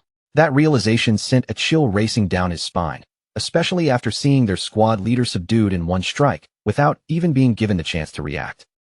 And worse, Lucian had done it with only a scabbard. He's a monster. The air around them became unbearably heavy as the reality of Lucian's overwhelming strength finally began sinking into everyone present. On the other side, Lucian quietly lowered his gaze toward his sword, calmly sensing the immense power surging through every part of his body. A faint smile slowly formed on his lips as he muttered to himself. "So this is what it feels like." His eyes sharpened little by little as he continued following the sensation. "My body moves exactly the way I want it to. My fully recovered heart is burning as fiercely as a volcano. And in response, mana spreads through my entire body, flowing into every limb and unleashing a level of power that cannot even be compared to what I had before." The pressure around Lucian continued rising higher and higher with each passing second. It felt as though the mana inside his body was overflowing without end, turning his very presence into something terrifying. Lucian briefly looked down at his own hands, as if testing the reality of this strength, before whispering coldly, "This body's performance is beyond imagination." Immediately afterward, the remaining 2 men began stepping backward in fear, slowly retreating as they hurriedly drew their swords. Even though they tried to prepare themselves for a fight, the terror in their eyes was impossible to conceal.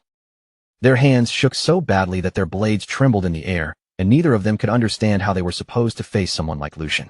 Seeing their fear, Lucian slowly lifted his gaze toward them and asked in a calm, overpowering voice, "Are you still unable to grasp the situation?" The instant those words left his mouth, an incredibly powerful aura exploded from his body. The air itself turned crushingly heavy under the pressure of his presence, making it difficult for everyone nearby to even breathe. Fear swallowed the 2 men completely as Lucian stared straight into their eyes and declared coldly, "There will be no more warnings. His terrifying pressure continued to crush them, and his cold gaze alone shattered what little fighting spirit they still had left. Then, in a calm voice filled with absolute authority, he ordered, "On your knees. All of you." The moment Lucian's command echoed across the street, the two men dropped their swords to the ground at once, not daring to hesitate for even a heartbeat. The sharp metallic sound of their weapons striking the earth rang heavily through the suffocating silence. One of the men lowered his head, trembling violently as he thought in desperation, "He's an opponent we can't endure for even a moment. For the sake of our great cause, we have to survive first." The fear of death had already swallowed them completely, leaving nothing behind but raw desperation. After a few tense moments, the team leader finally spoke, his face covered in defeat. "We surrender. We will cooperate. So please, spare us." Panic filled his voice as he continued pleading with everything he had. "Please, have mercy, if only for the sake of our innocent children." After those words, the atmosphere around them became even quieter. Lucian silently watched the surrendered men. He carefully observed every movement they made and every emotion they tried to hide. Even after surrendering, killing intent still seeped from their bodies. The hatred and resentment buried deep inside them had not disappeared at all. Lucian's gaze slowly shifted toward the children nearby, and in his heart, he quietly noted the anger burning in their eyes. Their stares were filled with resentment, and that sight left a bitter taste behind. This was why war always felt so cruel. Victory carried no pride or joy when hatred simply passed from one generation to the next. Without saying anything more, Lucian calmly returned his sword to its proper position. Then he looked directly at the surrendered men and declared in a firm voice, "As long as you fully cooperate, I will make sure you are formally judged in a court of law. So do not try anything foolish unless you want to make the situation worse." His words carried both authority and warning at the same time. It was clear he had no intention of showing pointless cruelty, but betrayal would never be tolerated. Shortly afterward, Imperial soldiers began approaching from every direction, moving in to capture the rebels who had surrendered. The sound of armor, boots, and weapons filled the street as the soldiers surrounded the men one after another, closing off every path of escape. At that very moment, an armed man dismounted from his horse and began walking slowly toward the scene. His presence alone carried the dignity and authority of the Empire. Looking toward the captured rebels, he spoke in a stern, unwavering voice. "As citizens of the Empire, it is only right that you be judged according to proper procedures. That is a right you may demand regardless of your status, and it is one of the very foundations that supports the Empire." For a brief moment, his words made it sound as though he truly intended to grant them fairness and justice. However, his expression soon turned colder as he continued. "But these men are different." The atmosphere instantly grew heavy again. Then, with absolute conviction, he declared, "The moment they point their blades at the Empire, they become nothing more than rebels. There is only one verdict: execution for all of them." The man who had just delivered that ruthless judgment was finally revealed to be none other than Tristan Valdic, the first young master of House Valdic. The instant Tristan's merciless judgment rang across the battlefield, the rebel captain who had surrendered only moments earlier was swallowed by pure rage. His body stiffened, and the last trace of fear in his eyes was replaced by burning hatred. His face twisted violently as he suddenly spun around, revealing a hidden knife he had kept concealed until that very moment. The blade flashed in his hand, exposing the fact that his surrender had never been truly sincere. With fury blazing in his eyes, he lunged forward while screaming at the top of his lungs. "By what authority do you bastards dare to judge us? Wasn't it your empire that exploited us and trampled us down from the very beginning?" All the resentment, pain, and humiliation he had buried for years erupted from his voice in a single breath. But even as that hatred crashed toward him, Tristan Valdic stood completely still, calm, and unmoved. Not a single word from the rebel seemed to reach Tristan's heart. His cold expression did not change in the slightest, as if the man's fate had already been decided long before he ever raised that knife. Then, in the very next instant, Tristan finally moved. His strike was so fast and precise that the eye could barely follow it. A brutal slash tore through the air, and the next moment, blood scattered across the battlefield in a violent spray. For one brief second, everything fell deathly silent. Then the rebel leader's body crashed heavily onto the ground. Deep wounds marked him from head to toe, making it painfully clear that Tristan had killed him instantly before he could offer even the slightest resistance. When the remaining two rebels saw their squad leader fall in such a brutal way, horror completely overtook them. Their faces went pale, and they cried out in desperation, "Squad leader." But before either of them could rush forward, the surrounding soldiers acted at once, forcefully slamming their heads down against the ground and pinning them in place. A suffocating silence spread over the area, thick with terror and the smell of blood. After that, Tristan slowly walked toward his younger brother, Lucian, his steps calm and measured. Stopping in front of him, he spoke in a cold voice. Lucian, make sure you engrave this clearly into your mind. This is the standard we must uphold, and this is our principle. His words carried the rigid ideology of the empire itself, leaving no room for hesitation and no mercy for anyone branded as an enemy. But Lucian did not look pleased at all. His expression tightened with discomfort and dissatisfaction, as if he could not fully accept the harsh principle Tristan was trying to force into him. Not long after that, the scene shifted to the massive stronghold standing at the heart of the region, the imposing Bornholm fortress. Inside the fortress walls, the atmosphere was tense, uneasy, and heavy enough to press down on everyone inside. Soldiers moved constantly through the grounds, hurrying from one post to another, while the citizens nearby looked worn down and anxious. Their exhausted faces made it clear that fear had already spread throughout the territory. In the middle of that tense atmosphere, Lucian stood quietly by himself, sinking deep into thought. His expression had grown serious as question after question rose in his mind. Thinking back to what had happened earlier, he silently repeated one name. Tristan Valdic. Memories from his previous life began surfacing one by one. He had been stubborn in Lucian's previous life as well, but Lucian had never seen him act with such extreme violence before. The Tristan he remembered was strict, inflexible, and uncompromising, but the brutality he had shown today felt far beyond anything Lucian had known. As those thoughts continued to pile up, Lucian's expression darkened even more. Come to think of it, he had no memories of Bornholm from his past life. Even though he had been on active duty during this very period, that realization immediately stirred a deep unease inside him. There was no way he would not have known if an incident of this scale had happened back then. So why did he remember nothing about it? The more Lucian thought about it, the more suspicious everything felt, as though an important piece of history had been completely cut out from his memories. While carefully observing the fortress and everything happening around it, Lucian calmly began analyzing the situation. The atmosphere here was clearly terrible, with the Empire Liberation Alliance running rampant and the citizens of the territory drowning in anxiety. The situation looked far more serious than the report had made it seem. His sharp eyes continued scanning the surrounding area, taking in the thin guard posts and the restless movements of the soldiers. Then he quietly added that this was more than a simple shortage of manpower. Wasn't the security perimeter practically empty? For a fortress facing a crisis of this level, the defenses looked dangerously exposed. The lack of soldiers protecting key areas made the entire fortress feel vulnerable, as if it was barely holding itself together. Hearing Lucian's observation, Tristan answered in a calm but serious tone. You're right. He did not try to deny how bad the situation had become. Most of our main forces are currently locked in a standoff with the rebel main force. The Empire had already committed much of its strength elsewhere, leaving Bornholm painfully weakened. Tristan continued, saying that the troops remaining here were barely enough to maintain public order. The soldiers left behind were under enormous pressure, and keeping the territory stable was becoming more difficult with every passing day. Then Tristan revealed the other major problem weighing on them. That is why we hired mercenaries to fill the gap. But as he said this, his expression turned colder. They are ignoring the contracts they first agreed to and demanding renegotiation. The crisis had clearly given those mercenaries a chance to act greedy and opportunistic. Tristan narrowed his eyes slightly before finishing in a cold voice. They intend to take the Empire's peril hostage so they can line their own pockets. After hearing Tristan's explanation, Lucian quietly fell into thought again. His face remained calm, but inside, he had already understood the real problem behind the situation. That was nothing more than noble logic, he thought to himself. That way of thinking would never work on mercenaries. Unlike nobles, who cared about pride, authority, reputation, and loyalty, mercenaries cared first about profit and survival. To them, war was simply another business opportunity. Lucian slowly turned toward Tristan and calmly voiced his conclusion.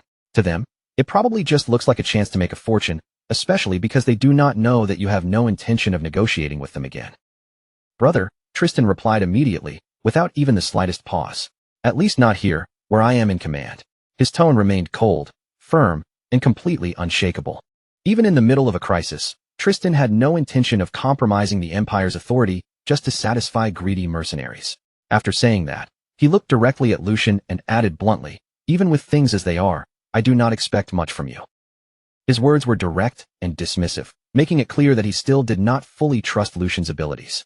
Tristan continued in a practical tone, saying that Lucian had probably been half-forced to come all the way down here anyway. To him, it seemed obvious that Lucian had only arrived because of their father's order or some political arrangement.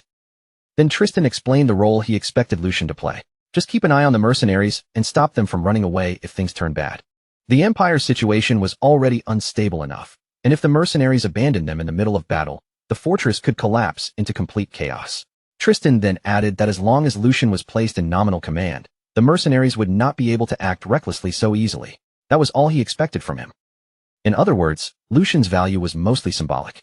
Tristan only saw him as a figure of authority who could restrain the mercenaries by name. But after listening to all of that, Lucian calmly met his older brother's gaze and replied, "You seem to be mistaken about something, eldest brother." Tristan's eyes narrowed slightly. "Mistaken?" Lucian answered without changing his expression. "First, I was not forced to come here. I volunteered to go." The moment those words left his mouth, the air between the two brothers shifted because there was not even the smallest trace of hesitation in his voice. Then Lucian continued, "Second, I know how to resolve this situation." At the same time, he took out an official letter and held it forward. The document carried an authority that could not be denied. Looking straight at Tristan, Lucian declared that since their father had entrusted him with full authority over the mercenaries, from this moment on, all negotiations and control involving them would fall under his jurisdiction. His calm confidence made it clear that he had already prepared for this from the beginning. Then, with complete assurance, Lucian finished by saying, "So please, put your mind at ease." Immediately after that, the scene shifted again, and Lucian's thoughts grew quiet and focused. His eyes had turned sharp and determined, while one firm thought echoed powerfully in his mind. "Because I will definitely resolve this." After that, the scene moved to a completely different place, where a large group of mercenaries had gathered together and were spending the night in loud celebration. Food and drinks were spread out everywhere, and the atmosphere grew more cheerful and rowdy with every passing moment as laughter and drunken shouting filled the air. In the middle of the gathering, a red-haired mercenary raised his cup high and shouted for everyone to eat and drink as much as they wanted, because they would be able to squeeze plenty of money out of the noble lord. The moment he said that, the surrounding mercenaries burst into loud laughter and cheers. They lifted their cups over and over again, shouting, "Long live the captain! Long live the captain!" Their voices echoed through the night as they celebrated without the slightest worry. Amid all the excitement, a green-haired mercenary looked toward the captain with obvious admiration in his eyes. He could barely hide how impressed he was. Grinning widely, he said, "Captain, you really are amazing. Having the guts to act like this against House Valdic. There's probably no one else in the entire empire who could do it." To him, openly provoking such a powerful noble house was something almost no one would dare attempt. But their captain was treating the whole situation as if it were nothing at all. Hearing the compliment, he calmly lowered the cup in his hand and responded with an easy confidence that stood out from everyone else around him. "Because we are not the ones sweating bullets. The higher-ups are already on the verge of clashing with the Empire Liberation Alliance, and on top of that, the movements of the demonic beasts have been unusually strange lately. For mercenaries like us, an unprecedented boom has arrived." His voice carried absolute certainty. The Empire was being pressed by problems from multiple directions, and that made mercenary groups more valuable than ever. The nobles needed manpower badly, and the mercenaries understood exactly how much leverage that gave them. The green-haired mercenary quickly understood what the captain was getting at. Leaning forward with interest, he asked, "So that means we just have to hold out until they can't stand waiting anymore?" The captain's expression immediately shifted into a satisfied smile, as if the man had finally understood the entire plan. With a confident nod, he replied, "Right on. When they finally come carrying bundles of money in their hands, that is when we slowly open the door for them. I have already coordinated things with the other mercenary groups in this area, so from here, it is only a matter of time." The confidence in his voice made it clear that, in his mind, everything was unfolding exactly according to plan. The mercenary groups had already reached an understanding with one another, and now all they had to do was wait until the nobles became desperate enough to accept their demands. But outside the entrance, two silent figures were already standing in the darkness. The campfire's glow barely reached them, leaving only faint outlines and long shadows visible from afar. Those two figures were none other than Lucian and the captain of the Black Lions. After that, the green-haired mercenary suddenly seemed to notice that something was off. His gaze shifted toward the entrance, and before he could even open his mouth, the slow, deliberate sound of clapping echoed through the noisy gathering. The cheerful mood inside the camp instantly began to fade, and several mercenaries turned their heads toward the source of the sound. One of them frowned, narrowing his eyes as he muttered, "What's with that crazy bastard? There are some guys at the door I've never seen before." The sudden arrival of strangers immediately put everyone on edge. But before the mercenaries could make any real move, the newcomer calmly stepped forward. Ignoring the suspicious stares locked onto him from every direction, Lucian walked into the gathering as naturally as if the place already belonged to him. His expression stayed perfectly composed as his gaze settled directly on the mercenary captain. Then, in a calm tone that sounded almost approving, Lucian spoke. "Despite how you look, you actually have quite a talent for this. If I were a mercenary captain, I probably would have done something similar." Anyone leading a group should know how to grab an opportunity the moment it appears. However, that only applies before a contract has been finalized. As he said this, Lucian came to a stop directly in front of the captain, standing there without the slightest hint of fear. His words sounded like praise at first, but every mercenary present could feel the sharp edge hidden underneath. Lucian did not look away from the captain for even a moment. Then he continued in the same steady voice. Once you have taken the money, you should at least pretend to work. Red Blade Sven. The moment that name left Lucian's mouth, the captain's expression changed instantly, and the relaxed look that had been sitting on his face vanished. For just a brief moment, his face went still before something far more serious replaced his earlier amusement.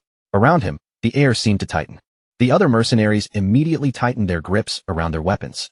Swords, axes, and spears were quietly readied one after another as they prepared themselves for the possibility of a fight breaking out at any second. The festive mood that had filled the camp only moments earlier disappeared completely. In its place came a tense silence, so sharp and unstable that it felt ready to explode with the slightest spark. However, instead of showing anger, the captain suddenly began to smile.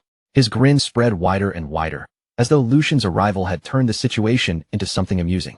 Looking around at his men, he spread both arms and called out, "Everyone, pay your respects. It seems House Valdic has brought us bundles of money. Thank you, noble lord." His voice was soaked in mockery, and the surrounding mercenaries immediately caught his meaning, breaking into rough laughter among themselves. The captain continued with a sarcastic smile, "Thanks to you, we'll be eating well tonight. If only there were more noble lords like you, life would be wonderful." Throughout his mocking remarks, Lucian remained perfectly calm. He did not interrupt, and he did not show even the smallest reaction to the ridicule being thrown at him. Instead, he simply stood there and listened, carefully watching the captain and the mercenaries gathered around him. Lucian's composed attitude only made the atmosphere feel heavier, as if he were calmly waiting for the perfect moment to act. Meanwhile, the captain kept that mocking smile on his face, behaving as though he were welcoming an honored guest rather than facing someone he had tried to cheat. Then the captain casually spoke again. "It is going to be a long talk, so why don't you wet your whistle first?" His tone sounded friendly on the surface, but everyone there could sense the hostility buried underneath. The lively drinking party had already turned into a direct confrontation. The captain kept his smile firmly in place and continued the conversation as if he were being completely reasonable. He spread his hands slightly, acting like an innocent man caught up in some unfortunate confusion. "If there is a misunderstanding, should we not clear it up?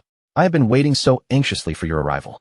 His words were polite on the surface, but the mocking tone behind them was impossible to miss. It was obvious he had no intention of treating Lucian seriously. Lucian, however, showed no sign of being provoked. His expression remained calm and steady as he answered in a clear voice. "A misunderstanding between House Valdic and you? There is only a contract between us, so there should be no reason for such complications, especially when you have already taken half of the advance payment." His response was direct and left no room for excuses. To Lucian, this was not about hurt feelings or some unclear dispute. It was simply a business agreement the mercenaries had willingly accepted, then refused to honor.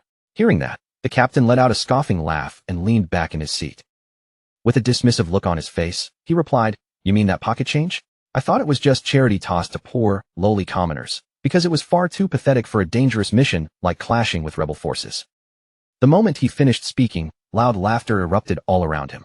His subordinates immediately joined in, treating the advance payment like nothing more than a joke.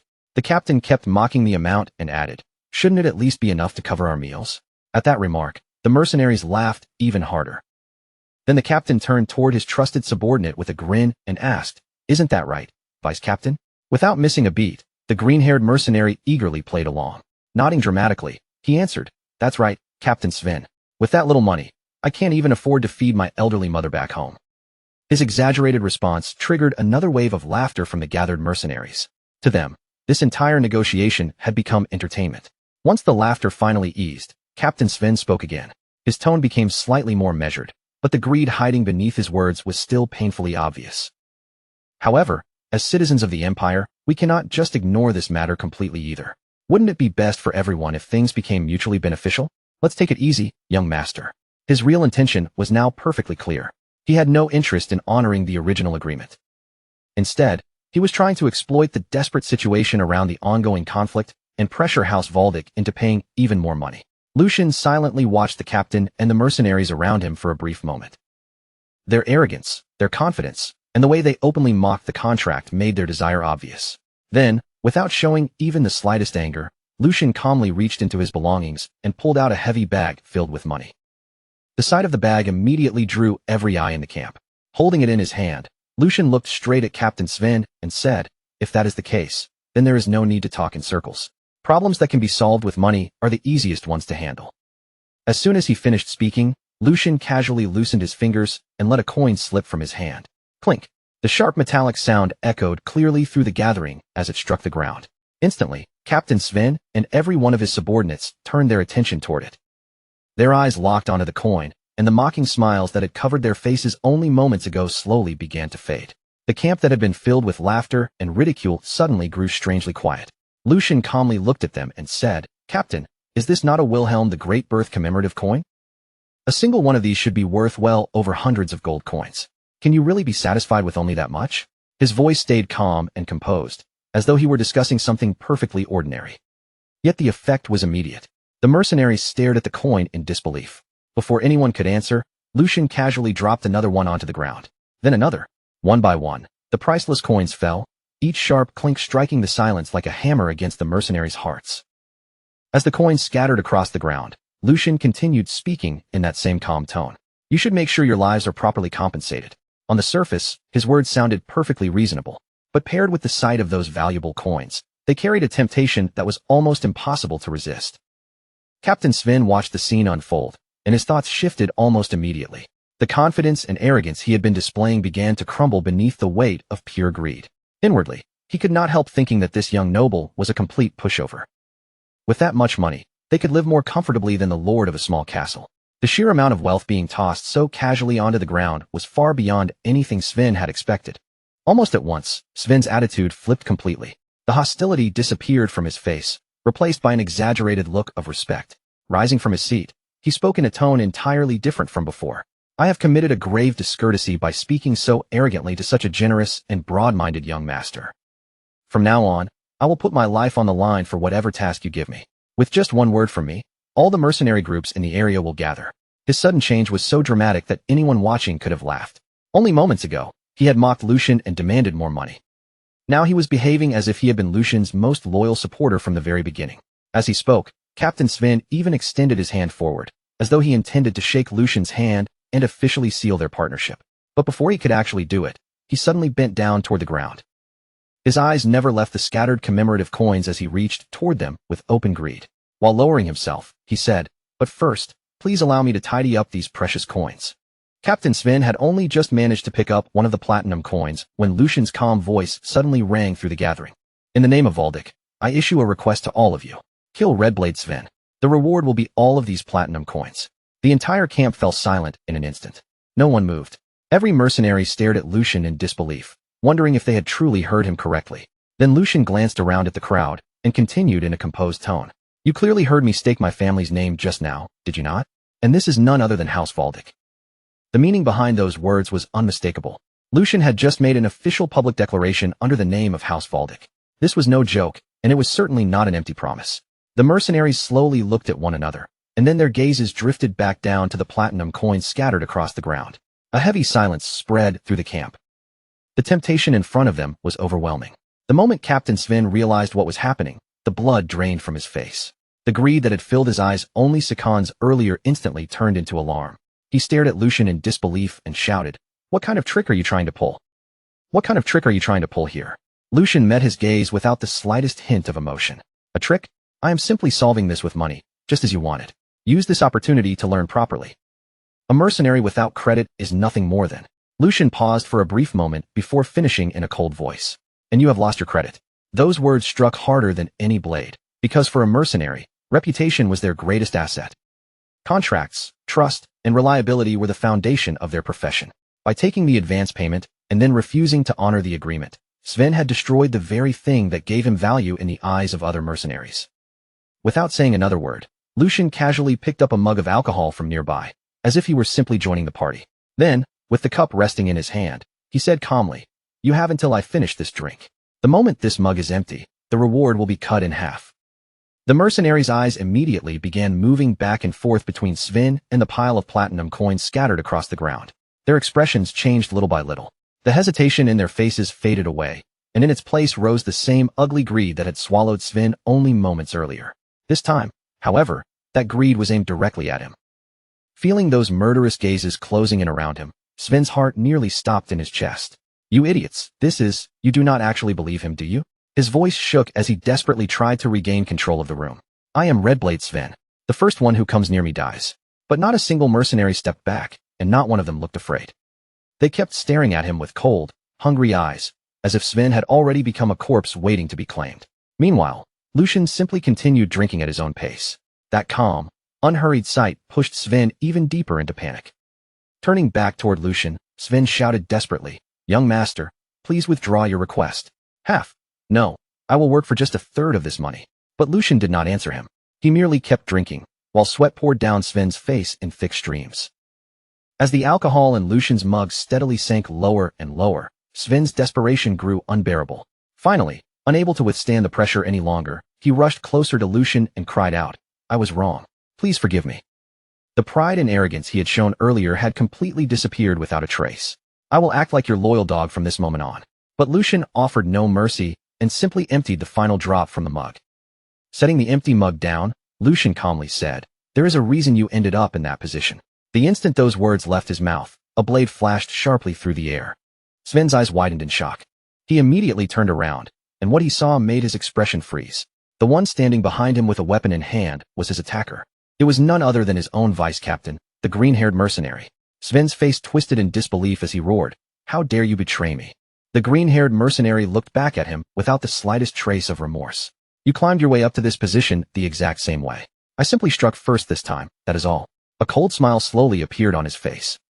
You have worked hard all this time, Captain. In the very next instant, he finished the job. His attack landed cleanly, and Captain Sven's body lost its strength before collapsing to the ground. Sven's lifeless body hit the floor with a heavy thud. The feared leader of the mercenary group had not died at the hands of enemies or nobles, but because of the greed and betrayal of his own subordinate. For several long moments, no one said a word. All that remained in everyone's sight was Sven's corpse lying on the ground, surrounded by the scattered shine of platinum coins. The green-haired mercenary wiped the blood from his weapon, then turned toward Lucian and lowered his head respectfully. Young master, I handled it swiftly. The promised reward will be honored, right? His voice carried obvious expectation, because he had just murdered his own captain for the sake of that payment. Lucian looked at him in silence for a brief moment before answering calmly, Of course. A faint smile then appeared on his face as he added, Congratulations on your retirement. The words sounded strangely ominous, carrying a meaning the mercenary had not yet realized. Right after that, the green-haired man wastes no time at all. The moment he sees his chance, he snatches up the heavy bag stuffed with money, turns on his heel, and bolts straight toward the door. He doesn't even spare a second to look back. Clutching the money tightly, he rushes out of the building and keeps running, trying to put as much distance as possible between himself and that place. By now, he has already sensed it clearly. Something terrible is about to happen, and anyone still standing there when it does will only be dragged into danger. Lucian watches the man flee with that bag in his hands, and a faint, amused smile curls across his lips. Then, as if the whole thing is nothing more than a joke, he says, Oh my, I was planning to offer him a celebratory drink, but it seems he's a little busy. In that case, let's take a generous share for ourselves and raise a toast to our retired vice-captain. Around him, the mercenaries remain frozen in place. Every pair of eyes silently follows the chaos unfolding in front of them, but not a single one of them speaks. For a while, the room is swallowed by a heavy silence.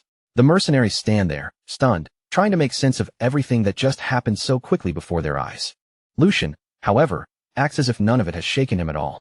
He leisurely lowers himself into a seat, calm and composed, carrying himself like a man who has all the time in the world. Then he speaks again, his voice relaxed, but filled with quiet confidence. Don't look so disappointed, everyone. I have no intention of letting tonight end on such a dull note.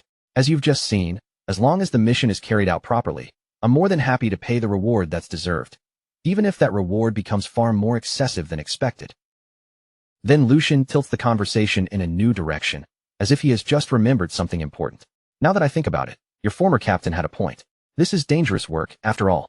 Going after the Empire's most vicious criminals, Lucian lets the sentence hang there for a moment, deliberately pausing so every mercenary in the room can feel the weight behind his words.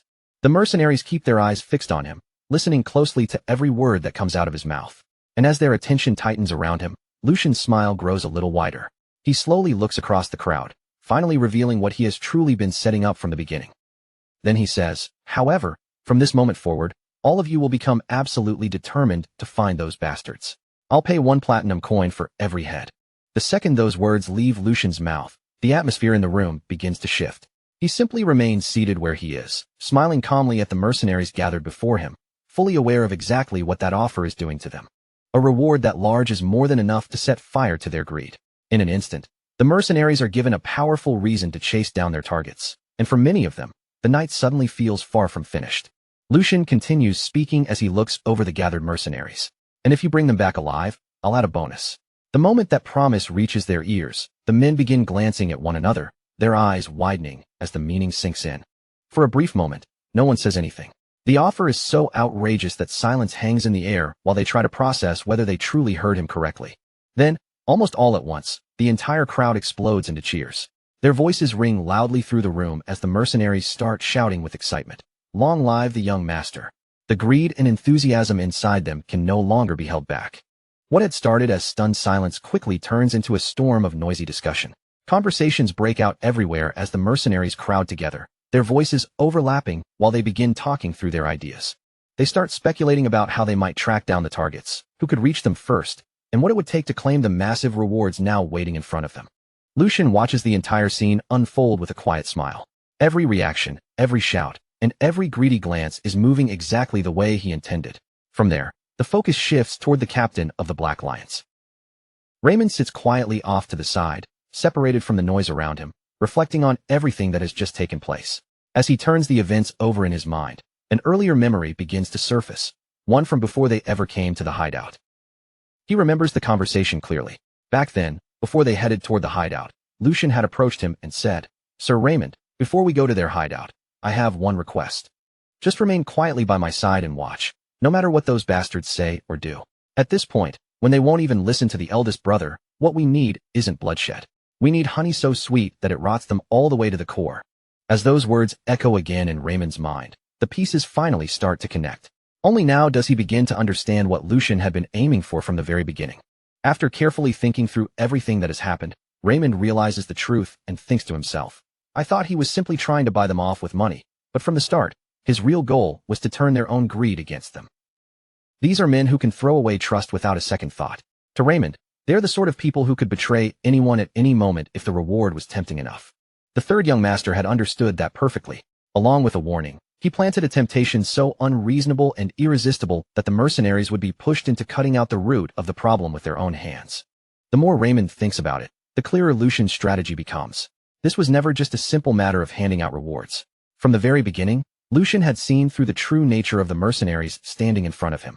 He knew they were people whose loyalty could be bought, people who placed profit above trust, and people who would abandon whatever principles they claimed to have if the price placed before them was high enough. Instead of trying to control them through fear or force them to obey with harsh commands, Lucian chose a method that was far more effective. He dangled a reward so tempting that their own greed would do all the driving for him. By doing that, he transformed them into eager hunters. They would chase the targets with far more hunger and determination than any direct order could ever produce. Without lifting a weapon or spilling even a drop of blood himself, Lucian had quietly steered them exactly where he wanted them to go. And now, those mercenaries were already walking down the path Lucian had prepared for them from the very start. As the realization settles in, Raymond quietly murmurs to himself, "The third young master. He's far more interesting than I expected. Rougher, too, cruder than I imagined. But beneath all of that, he is chillingly meticulous." As Raymond says this, his expression remains serious, as if he has just seen a side of Lucian he cannot ignore. Raymond's gaze drifts into the distance, and the scene shifts once more. This time, the view lands on a grim and bloody sight spread across the ground. Platinum coins lie scattered in pools of blood, their cold shine standing out against the dark stains beneath them. The scene alone tells everything that happened without needing another word. In the middle of that aftermath stands the green-haired vice captain. To keep everything for himself, he has slaughtered every companion who followed him, leaving only bodies and blood around the treasure. The greed that Lucian had intentionally fed has reached its natural end. Yet even after taking the treasure for himself, the green-haired man does not look at ease. His hands are trembling visibly, betraying the fear and shock he is trying to bury. His breathing comes out uneven and strained, and the reality of what he has done begins pressing down on him. The weight of the blood around him is finally starting to settle on his shoulders. Trying to convince himself that everything is fine, he slowly lowers himself to sit down. Then, with a shaky sense of relief, he mutters, "Finally, I did it. It's finally over." A smile slowly spreads across his face, but it looks twisted and unstable as he begins speaking to the corpses around him, almost as if he needs them to hear his excuse. "Did you really think I'd just roll over and accept things like the captain did? Do I look like the same kind of brainless meathead as him? If you were all going to die such pointless deaths anyway, you should have just taken 1 platinum coin each and disappeared. You didn't know your place, and you let yourselves get blinded by useless greed." His words hang heavily over the blood-soaked ground. While he condemns the dead for being greedy, he completely fails to see the truth, that he himself has become the greatest victim of that very same greed. At that exact moment, a shadow falls behind him. The figure standing there is Hugo. The green-haired mercenary senses the presence almost instantly, and his entire body stiffens. Before he can turn around or make a move, Hugo calmly answers the words he had just spoken, his voice cutting through the tense silence behind him. "I tend to agree with that." The green-haired man's confidence disappears in an instant. The smug look on his face collapses, and raw fear takes its place as he realizes who is standing behind him. Knowing he is completely at Hugo's mercy, the green-haired mercenary starts pleading desperately for his life. "Spare me. I'll give you half." Even half is still a massive amount of money. "I don't know who you are, but you don't have some personal grudge against me, right? So please, just let me live." Hugo, however, does not react to the desperate bargain at all. His expression stays cold and unchanged as he gives his answer. "I've never entertained such soft thoughts." The moment the green-haired mercenary hears that, he understands there is no way out anymore. A bitter smile appears on his face as he accepts what is coming. "So I messed with the wrong guy, huh? Figures. There was no way my life would actually turn out this well." In the very next instant, Hugo makes his move. The attack comes so fast that the green-haired mercenary has no chance to resist, and the encounter ends almost as soon as it begins. With the last obstacle finally cleared from his path, Hugo calmly collects the scattered money along with the belongings that had been taken back. Without drawing any more attention to himself, he gathers everything together, turns away from the scene, and slips out of the area in silence. After some time has passed, Hugo reaches the place he was heading for. He steps inside and sets the recovered money bag down on the table with a quiet thud.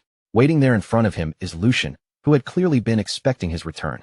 Everything has gone exactly according to the original plan, with the mission completed cleanly from beginning to end. As Lucian looks down at the bag that has finally been returned, his expression softens, and his voice carries a rare sense of sincere gratitude. Lucian admits that he owes Hugo a tremendous debt. It is a brief statement, but the weight behind those words is impossible to miss. After all, Lucian's plan had cleverly pushed the mercenaries into tearing each other apart, but when it came to making sure the matter ended without loose ends, it was Hugo who brought everything to a perfect close. The greed Lucian had planted as bait ended up swallowing every single person who reached for it. One by one, they were destroyed by their own desire. And when all the bloodshed was over, the very money that had sparked the chaos returned to the hands of the man who had arranged the entire scheme from the start. In the end, the very money that had dragged so many people into bloodshed and chaos quietly circled back to the man who had planned the entire scheme from the very beginning. The scene soon shifted back to the fortress, where the entire place was already alive with movement. Soldiers marched through the grounds. Workers hauled supplies from one area to another, and mercenaries carried out their duties with sharp focus, filling the fortress with a tense but orderly sense of purpose. From a higher vantage point overlooking the fortress, Tristan and Lucian stood side by side in silence, their eyes fixed on the busy scene spreading out below them. After observing the flow of activity for a while, Tristan was the first to break the quiet between them. His tone stayed calm, steady, and full of authority as he acknowledged that the work had been handled exceptionally well. Then he continued, making it clear that if Lucian had let his hunger for recognition or personal achievement interfere with his judgment and cause the operation to fall apart, Tristan would not have hesitated to make him answer for the consequences. But since everything had gone according to plan and the outcome had met his expectations, there was no need to take things that far. And then Tristan said something Lucian never thought he would hear from him. From this point forward, the command of the mercenaries would be placed in Lucian's hands. The moment those words reached him, Lucian lowered his head at once and answered with proper respect. He replied calmly that he understood, addressing Tristan as his brother. On the surface, Lucian looked composed, obedient, and perfectly controlled, but deep inside, his thoughts were already spinning in complete disorder. One thought after another rushed through Lucian's mind as he tried to make sense of what had just happened. It was almost hard to believe that the day had finally arrived when Tristan, the very person whose approval he had chased for so long, would openly acknowledge his ability. But instead of feeling pure satisfaction, Lucian found himself unsettled. He could not help wondering if Tristan truly believed that giving up part of his own achievements was acceptable, as long as it eventually led to an even greater gain. The more Lucian thought about it, the stranger the whole situation felt. No matter how strong or talented a successor candidate might be, even one defeat could be enough to overturn the entire balance of power. A single wrong move could wipe away years of effort, destroy carefully built influence, and change everything in only an instant. Because Lucian understood that reality, Tristan's actions became even harder for him to accept. Not only had Tristan handed over authority over the mercenaries, he had done it at a time when the situation was unstable and the stakes were unusually high. The longer Lucian turned it over in his mind, the less he could grasp what his brother was truly planning. After a short moment of thought, Lucian chose to set that question aside and focus on something else. Lucian turned his gaze toward Tristan again and brought up the report that had arrived the night before. He explained that there were several parts of it he wanted to understand more clearly. Tristan looked back at him without showing much emotion and simply told him to speak. Lucian gave a small nod, then began laying out the doubts that had been weighing on him. He began by speaking of the endless relationship between predators and prey, between hunters and those being hunted. Across history, the position of humans and demonic beasts had always shifted depending on the situation. At times, humans became the hunters who pursued the beasts. At other times, those same beasts turned around and hunted humans instead. But even with those roles constantly changing, one truth had never changed. The bloodstained cycle between the two sides had never once been broken. Their relationship had always been built on fear, conflict, and the brutal need to survive. For generation after generation, humans and demonic beasts had continued killing each other without end, and that cruel reality had long been accepted as one of the unshakable laws of the world. That was exactly why the contents of the report were so difficult to believe. According to the information they had received, members of the Empire Liberation Alliance had built a camp deep inside territory occupied by gnolls and kobolds. That fact alone was already shocking. But the report did not stop there. It claimed that the Alliance members were not simply hiding in that dangerous region, nor were they barely surviving while avoiding contact with the demonic beasts. Instead, they were supposedly living alongside them. As Lucian continued thinking through the contents of the report, his expression grew noticeably more serious.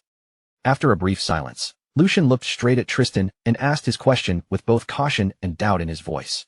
He wanted to know whether Tristan was absolutely certain that there was not even a single false statement hidden anywhere in that report. Tristan remained calm and composed as he answered. He said he understood exactly what Lucian was trying to point out, but he also made it clear that this matter had not been left to loose rumors or unreliable secondhand accounts. The details had been personally confirmed by his aides, people whose skill and loyalty he trusted without question. On top of that, Tristan added, the situation was not quite as impossible as it might appear at first glance. According to Tristan, there were practical explanations for what had been observed. He explained that gnolls and kobolds were demonic beasts with an extremely sharp sense of smell, and much of their ability to detect intruders depended heavily on scent. Because of that, people who possessed certain magical tools or ancient relics could hide their presence well enough to avoid drawing those creatures' attention. With the right methods, it was possible to slip through their territory, avoid their attacks, and pass unnoticed without suffering serious losses. Tristan believed the rebels had most likely used that kind of magical method to settle themselves inside the region. But his explanation did not end there. He went on to point out that although it was rare for different species of monsters to mix together, it was not completely unheard of during large-scale monster migrations. As an example, he mentioned orcs and goblins, two species that could sometimes be seen moving together under certain conditions. Based on that precedent, Tristan argued that the reported coexistence was unusual, but not entirely impossible. Lucian listened without letting any emotion show on his face, but inwardly, his suspicion only deepened. Tristan's explanation sounded reasonable on the surface, yet something about it did not sit right with him.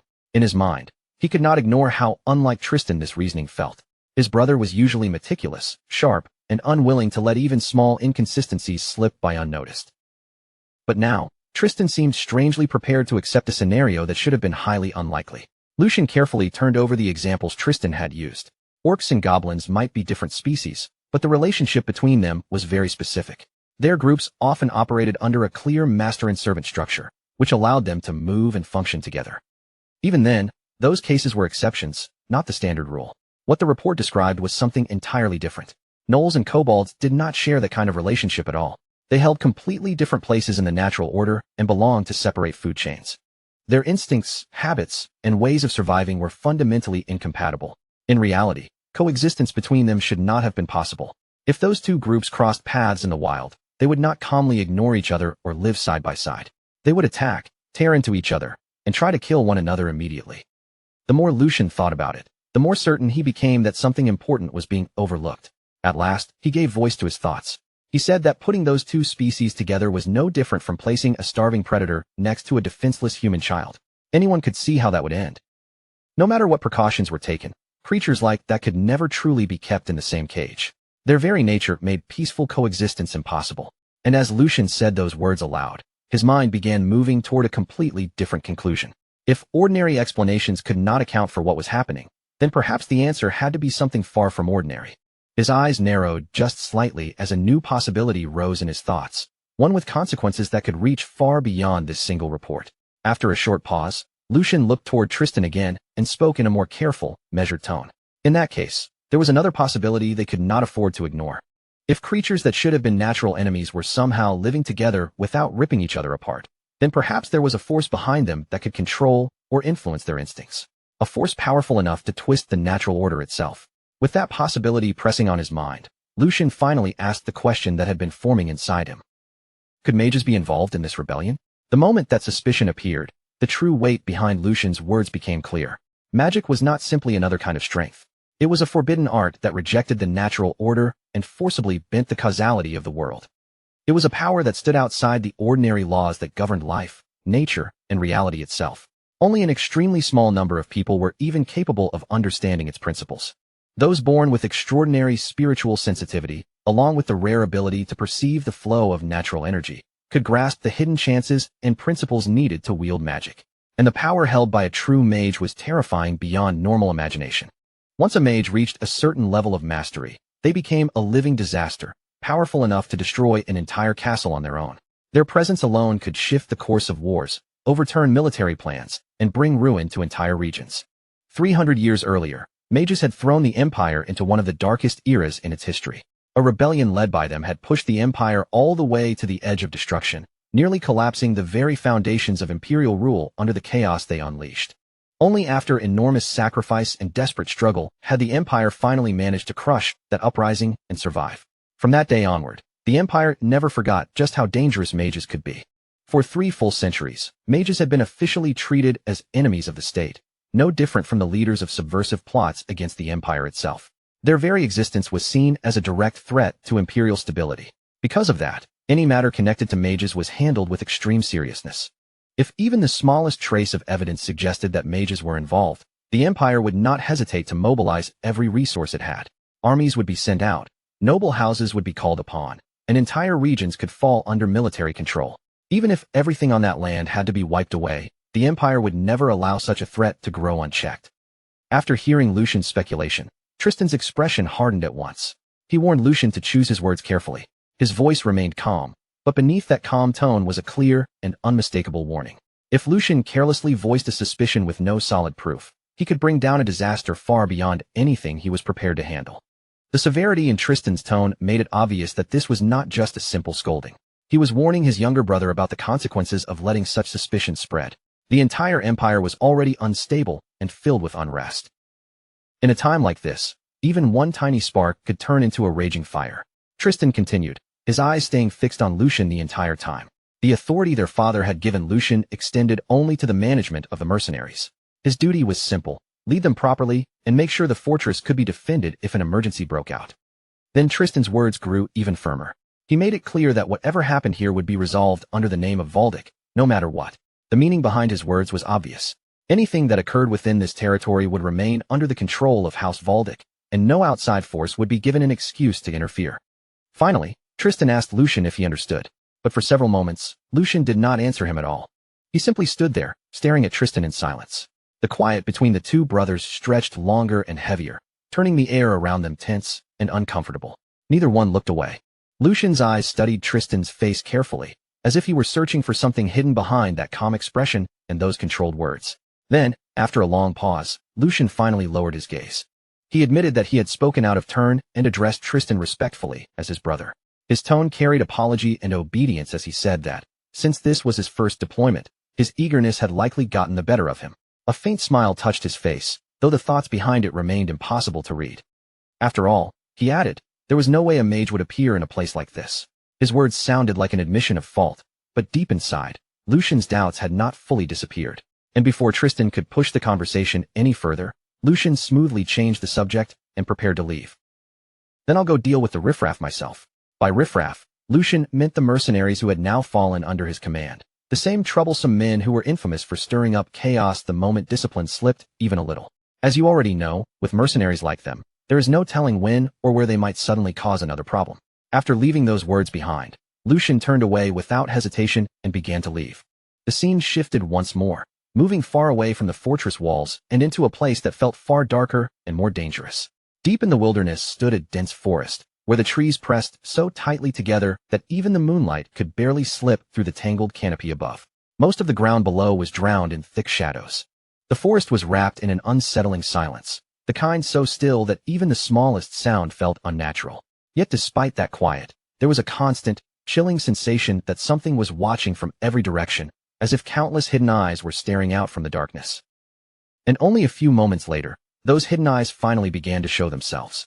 One pair of glowing eyes appeared between the trees, then another, then more emerged from behind bushes and twisted roots, spreading through the darkness one after another. Some shone a bloody red, others burned yellow, and a few glimmered with an unnatural green light. As faint moonlight slowly revealed more of the forest, it became clear that this entire area was crawling with monsters. Gnolls, kobolds, and all kinds of demonic beasts lurked between the trees, their shapes half hidden in the shadows and their presence alone enough to make any normal person run for their life. But in the middle of that terrifying forest, one man was carefully making his way forward, slipping past the monsters as though he had walked this path many times before. Even so, the tension in his body made it obvious that he was far from calm. Cold sweat rolled down his forehead as he moved step by step through the darkness, watching every shadow around him.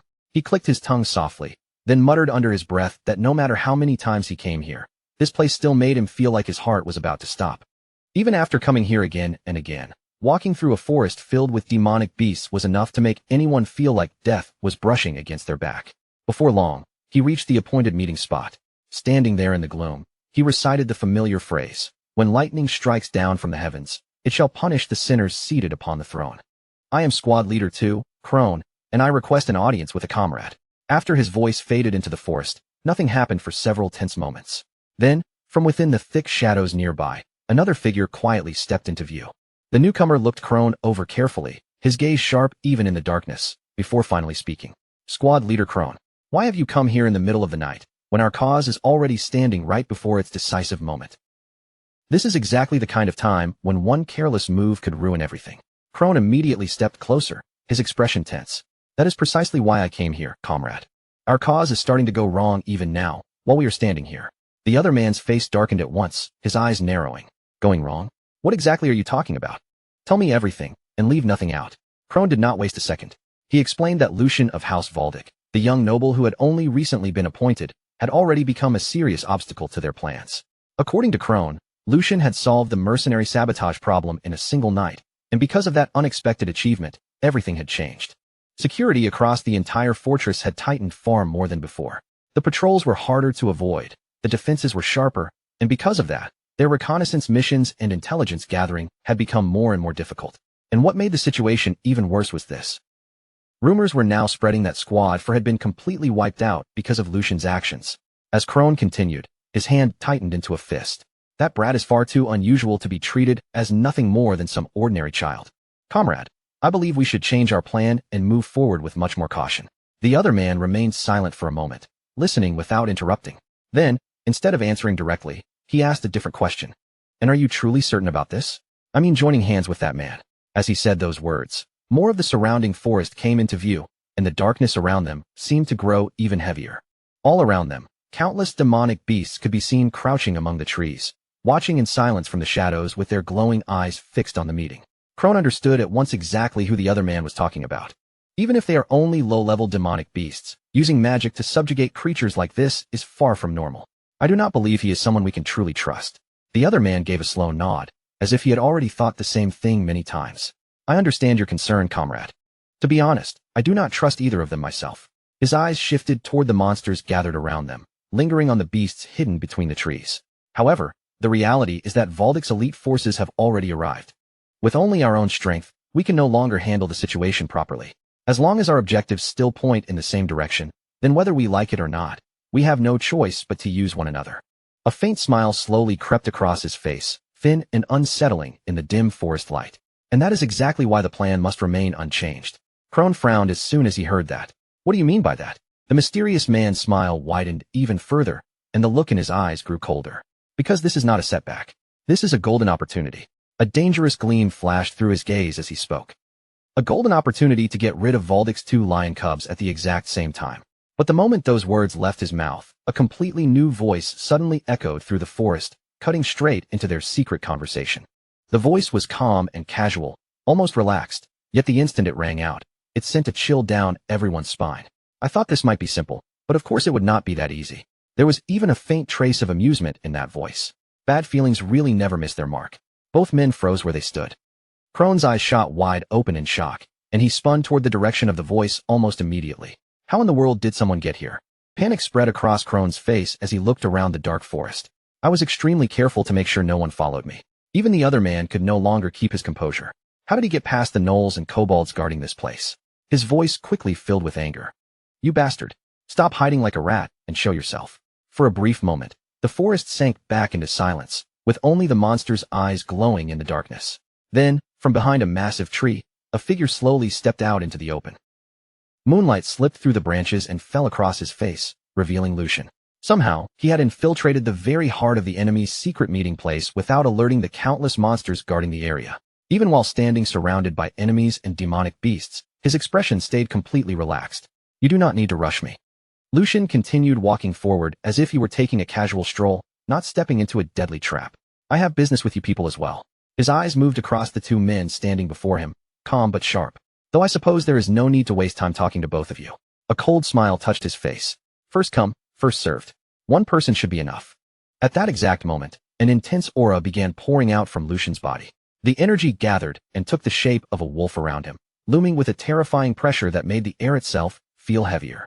At the same time, Lucian lifted his arm and pointed his dagger straight ahead. At that exact moment, he thrust his dagger forward, the blade aimed straight ahead like he was drawing a line in the air. By then, the fight between Lucian and the squad leader had already erupted, and neither side showed any intention of backing down easily. From the very first exchange, Lucian kept stepping back in a steady rhythm while the squad leader drove forward, hammering at him with one brutal attack. Again and again, the squad leader swung with heavy force, but every strike was answered cleanly by Lucian, who mirrored his movements without missing a beat. Lucian's precision was almost frightening, each response sharp and controlled, and as their duel dragged on, the pressure between them only grew heavier. The 2 fighters clashed with rising ferocity, their weapons crashing together again and again until bright sparks scattered through the air around them. Before long, the squad leader began paying the price for looking down on Lucian, as thin cuts started appearing across his exposed skin. Small wounds opened around his neck and across different parts of his body, and while none of them were fatal, each one was enough to sting his pride. The sight of his own blood pushed him over the edge, and his expression twisted darker as anger began to take over his face. His strikes suddenly became faster, rougher, and far more vicious, but that reckless burst of aggression was exactly what Lucian had been waiting for. The instant the squad leader stretched too far and left himself open, Lucian's eyes caught the mistake without the slightest hesitation. In that split second, Lucian moved like lightning, closing the gap before the squad leader could even pull himself back. With one fluid motion, Lucian unleashed a devastating counterattack, pouring all of that waiting tension into a single clean strike. The blade flashed, and in one horrifying instant, the squad leader's hands were severed, forcing a raw scream from his throat as his composure shattered. Lucian did not waste even a breath on hesitation, immediately rushing in before the squad leader could gather himself again. Before the man had any chance to recover, Lucian followed with another decisive attack, and within seconds, the fight ended as the squad leader dropped lifelessly to the ground. Not far away, Karen watched the entire scene unfold with disbelief frozen across his face, unable to accept that squad leader one of their strongest fighters, had been completely overwhelmed. To Karen, it seemed impossible, and he could only wonder who Lucian truly was. Meanwhile, Lucian stayed calm, thinking that everyone would panic if they knew he had come here alone. But to Lucian, taking that risk had been necessary, because nothing sharpened the senses more effectively than standing in real combat, where one mistake could cost everything.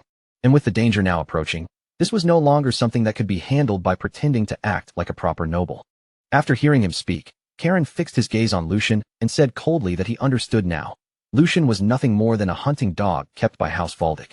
But Karen refused to yield, asking if Lucian truly believed this alone could stop their cause, before declaring that Lucian would never get anything out of him. Lucian let out a quiet laugh, almost as if the word itself amused him, then mocked their so-called cause, and said they had no idea how completely it would devour this land. The confidence in Lucian's voice sent a cold shiver through Karen, and his expression trembled as he stared back and asked, with his voice unsteady, what Lucian meant. Lucian's eyes turned icy as he answered that what was about to unfold in Bornholm from this point forward would be nothing short of hell. The moment the Imperial family discovered the mage's existence, the Imperial army would move at once, and under the pretext of eliminating the source of trouble, they would destroy an entire city without hesitation. Lucian looked straight at Karen and continued calmly, but every word landed with undeniable weight, because the Empire's hatred toward mages went far beyond anything Karen could imagine. Even if their plan somehow succeeded perfectly, Lucian warned that it would still be no different from stepping straight off a cliff, because once the collaborator hiding behind them achieved their true objective, that black mage would erase every one of them without leaving a trace. Black mages were beings feared even by other mages, and Lucian asked if Karen truly believed such a monster was sincerely cooperating with them, when in reality they were nothing but prey waiting to be consumed.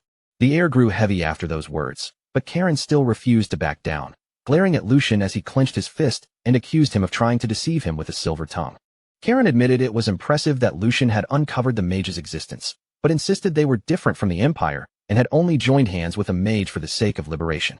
He claimed they had not sunk so low as to rely on a foul being like a black mage, yet beneath his firm tone, a faint uncertainty slipped through, and Lucian noticed it immediately. Lucian stepped forward, his cold gaze locking directly onto Karen's eyes, and told him not to look away but to face reality head-on as his voice cut through the silence like a blade. He brought up the totem magic circles and asked whether Karen truly believed they could control demonic beasts on that scale with only those methods, reminding him that magic was never omnipotent.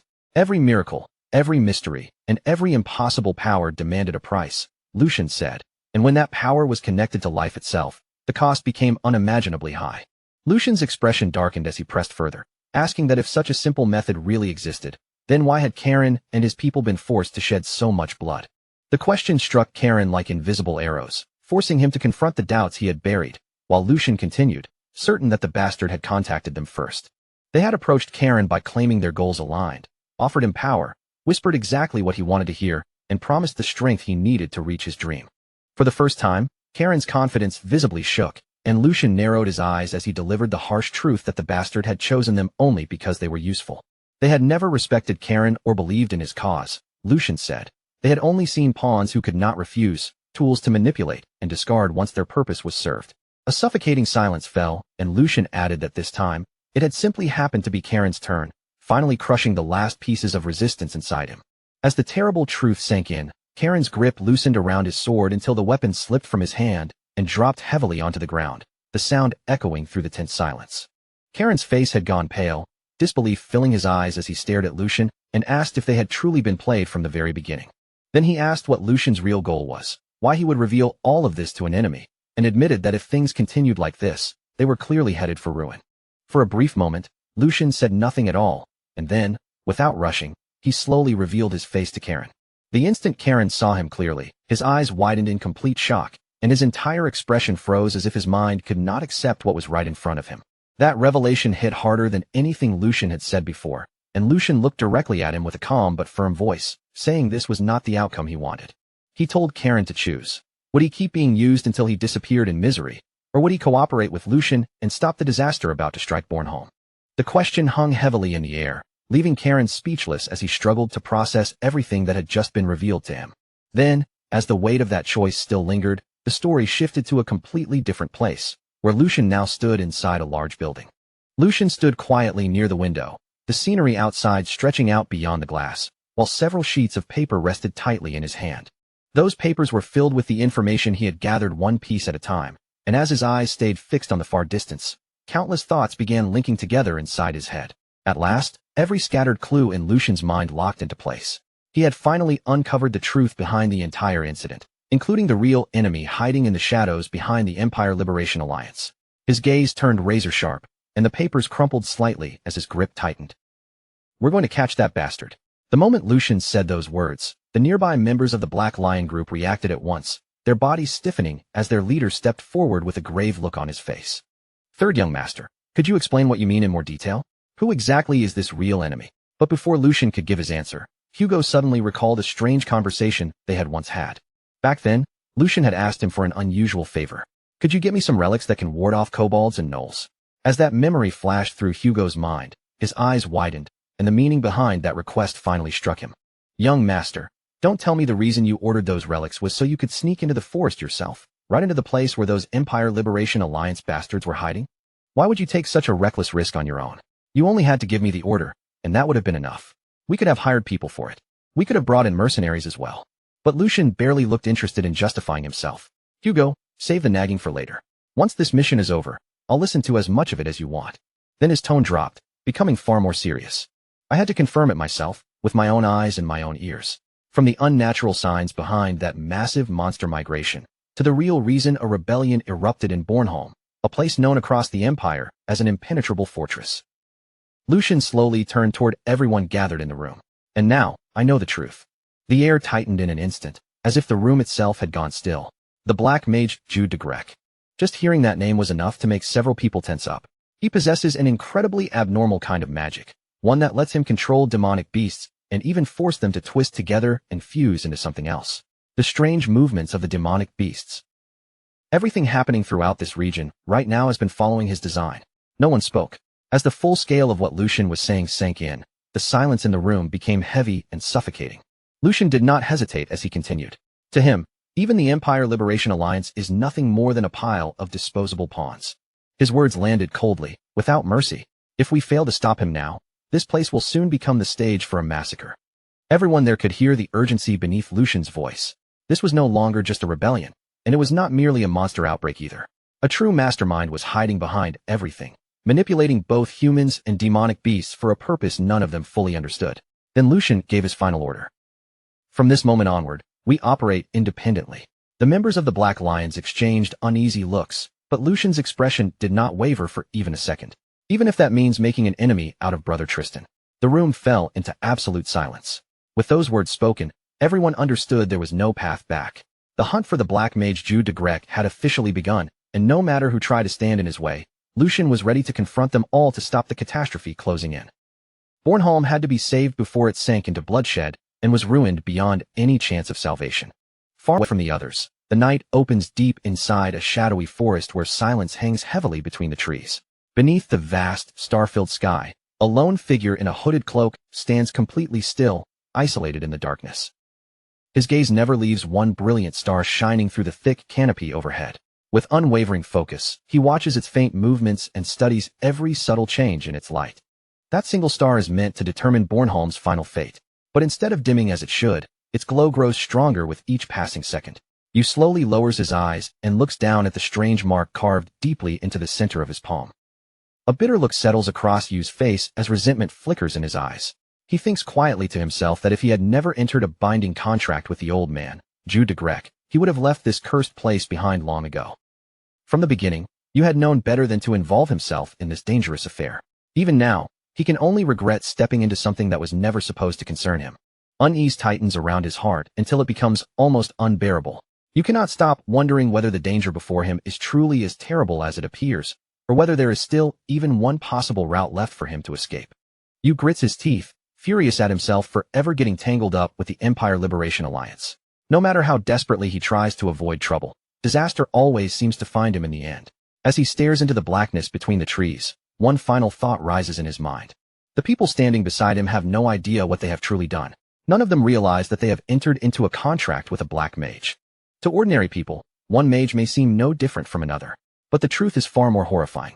Black mages are the closest thing this world has ever known to absolute evil. As that thought settles in his mind, Yu's attention shifts toward a lonely house hidden among the dense trees. Then the stillness of the forest is shattered by terrified cries spilling out from inside the dark house. Inside, a young girl sobs as she begs a man for only one sip of water. Through her tears, she explains that her little brother is slowly losing consciousness. Nearby, the boy trembles helplessly, his weak voice barely audible as he whispers that he is cold. They are only innocent children, yet the man begins walking toward them with a terrifying purpose in his eyes. With nowhere left to run, the sister throws herself in front of her brother and shields him with her own body. She screams apology after apology, begging the man over and over to spare her little brother's life. Desperate to save him, she pleads for the man to take her instead. She tells him he can do anything he wants to her, as long as her younger brother is allowed to live. Her cries ring through the house, raw and desperate, but they do not change his heart in the slightest. Without a flicker of mercy or hesitation, the cold-hearted man kills both children with horrifying precision. When the house finally falls silent again, he calmly kneels beside their lifeless bodies. From them rises a small crimson orb glowing faintly in the darkness, and he collects it without emotion. Fresh blood completely covers his hands. Dark red mana pulses around his body in slow, ominous waves as he studies the glowing orb with empty indifference. After a moment, he quietly remarks that the quality of this harvest is acceptable, but nowhere near sufficient. Even after harvesting every child throughout the entire mountain valley, this pitiful crimson orb is all he has managed to obtain. Without the slightest pause, he swallows it whole. The instant it vanishes into his body, a violent surge of dark red energy bursts outward and wraps around him like a raging aura. His laughter tears through the forest, loud, twisted, and completely insane. With cruel pride in his voice, he declares that true progress has always required sacrifice. And now, at last, the time they have been waiting for is drawing near. The beginning of an event powerful enough to shake the foundations of the entire world is almost upon them. His unhinged laughter continues to echo across the valley as his eyes begin to change.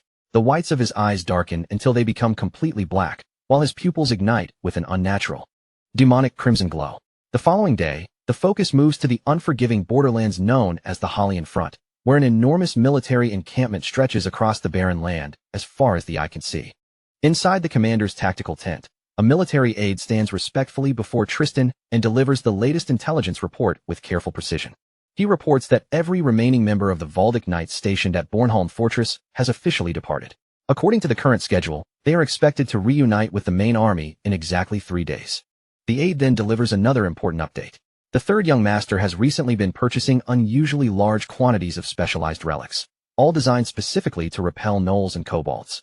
Their investigation also reveals that the young master has personally contacted numerous local mercenary captains.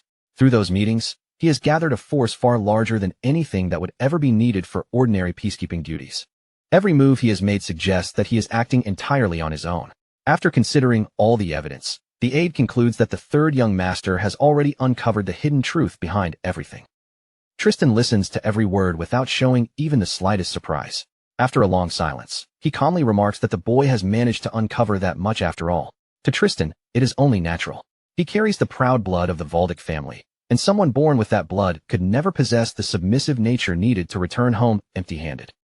Tristan simply orders his aide to leave the third young master alone. In his calculations, the more recklessly the young master acts, the more useful he will eventually become as the perfect stepping stone for their larger objective. The aide respectfully lowers his head, accepting the order. Then Tristan fixes him with a sharp, unreadable gaze and quietly asks whether he still has any lingering doubts about the entire operation. The aide hesitates for a brief moment before answering honestly. He admits that he still cannot fully understand his commander's true intentions. Carefully choosing his words, he explains that a rebellion on such an enormous scale is far beyond anything the Empire Liberation Alliance could accomplish through its own strength alone. Their investigation has already revealed deeply abnormal movements among both the gnolls and the kobolds. Entire tribes are behaving in ways that ignore the region's long-established balance of power, making it painfully clear that a massive war is likely about to erupt. Every clue they have gathered points toward the involvement of powerful mages. The aide continues, explaining that the Empire Liberation Alliance has clearly formed an alliance with those dangerous mages and is now preparing to attack the currently unprotected main castle. Yet, even with all of that knowledge, Tristan never ordered a defensive force to guard the castle. Instead, he commanded the entire army to launch an all-out assault on the rebellion's main force. Eliminating the rebellion's leaders may be important, but the aide warns that leaving the castle exposed under these conditions will almost certainly turn it into a living hell. The moment those final words leave his mouth, Tristan's expression turns cold as ice. He looks directly at his subordinate and calmly addresses him by name. Edwin. Then, with an unreadable face, Tristan asks him a single question. Tristan stares straight into Edwin's eyes and asks, in a calm voice completely stripped of emotion, why any of those concerns should matter at all. The coldness behind those words sends a chill through the entire tent, and Edwin immediately catches the terrifying flash in his commander's eyes. Before Edwin can gather his thoughts, Tristan slowly rises from his chair. The pressure rolling off him becomes almost unbearable. Edwin instinctively drops into a deep bow, his entire body shaking as he hurriedly apologizes for speaking beyond his place. Fearing that he has crossed a line he should never have touched, Edwin desperately begs for forgiveness. Tristan walks toward him at an unhurried pace, each measured step carrying an invisible weight that makes the silence inside the tent feel even more suffocating. When Tristan finally stops in front of his subordinate, he calmly admits that Edwin's strategic assessment is completely reasonable. His concerns are logical, well-founded, and not wrong in the slightest. But Tristan's face grows colder than ever as he adds that every one of those arguments would only matter if the present-day Bornholm still had any value worth protecting. Then he begins laying out the cruel political reality without softening a single word. Bornholm possesses vast natural resources, immensely profitable sea routes for international trade, and an exceptionally important strategic location. It stands as one of the Empire's most vital border regions, a place whose importance reaches far beyond its own lands. Because of that value, the Empire poured enormous wealth, military power, and unbroken support into the region for countless years. Every investment was made for one expectation alone, that Bornholm would become an unbreakable shield standing against hostile foreign nations. Instead of honoring that trust and protecting the Empire's interests, the local lords betrayed it. Behind closed doors, they joined hands with one another and used every piece of imperial support only to strengthen their own influence and satisfy their endless greed. Tristan believes peace has lasted far too long. When peace continues without restraint, corruption naturally grows beside it, and collusion eventually gives birth to dreams of independence. In his eyes, those greedy nobles have become no different from the rebels themselves. While the rebel army attacks from beyond the borders, these selfish lords have been steadily eating away at the Empire from within. For that reason, Tristan declares that the time has finally come for a complete and merciless purge. Once their lands are devastated and their own people are driven into unbearable suffering, those arrogant nobles will lose every shred of political power they possess. At that point, they will have no choice but to accept whatever chains the imperial throne places around them. Tristan openly admits that countless innocent people will die, but to him, those lives are merely the unavoidable cost of reaching a greater objective. With absolute conviction and no trace of regret, Tristan gives this ruthless strategy one name: total purification. Elsewhere, far from the Hallian front, the events move to a completely different place. High above a magnificent coastal city, a lone man stands silently atop a windswept hill. Below him, endless green forests and broad open fields stretch toward the sparkling sea, forming a breathtaking view beneath the open sky. Strong wind sweeps across the hill as the man watches the city below without saying a word. A few moments later, several hooded figures emerge soundlessly from behind him, moving through the grass like shadows. They stop a short distance behind the man, keeping their heads lowered. Then one of the hooded figures respectfully steps forward to deliver a report. He reports that the mission entrusted to them has been carried out without a single failure. More importantly, every member of the team has returned alive and safely accounted for. Following their orders to the letter, they personally delivered the vital intelligence to Raymond of the Black Lions. At the same time, they made one condition unmistakably clear: their organization's involvement must remain buried in absolute secrecy. The man gives a brief, approving nod, then offers his thanks. Their mission had been handled swiftly, cleanly, and exactly as required. His gaze never leaves the faraway horizon. Standing in silence, he lets his thoughts drift through everything that has unfolded so far. By now, the paths chosen by the two young masters have split beyond repair. One has willingly stepped onto a road stained with blood, convinced that sacrifice is the price he must pay to reach his goal. The other young master, however, has turned his back on that path completely and chosen a future entirely different from his brother's. For a long moment, nothing is said. He reminds his subordinates of the sacred responsibility they have carried from the very beginning. They are his grace's eyes and ears, shadows meant only to watch and listen. Above all else, they must never interfere directly with the personal struggle unfolding between the two rival sons. Even so, he cannot stop himself from believing there is still one thing they are permitted to do. From the darkness, they can quietly wish both young masters well as each continues down his own road toward destiny. Slowly, the view drifts farther and farther away.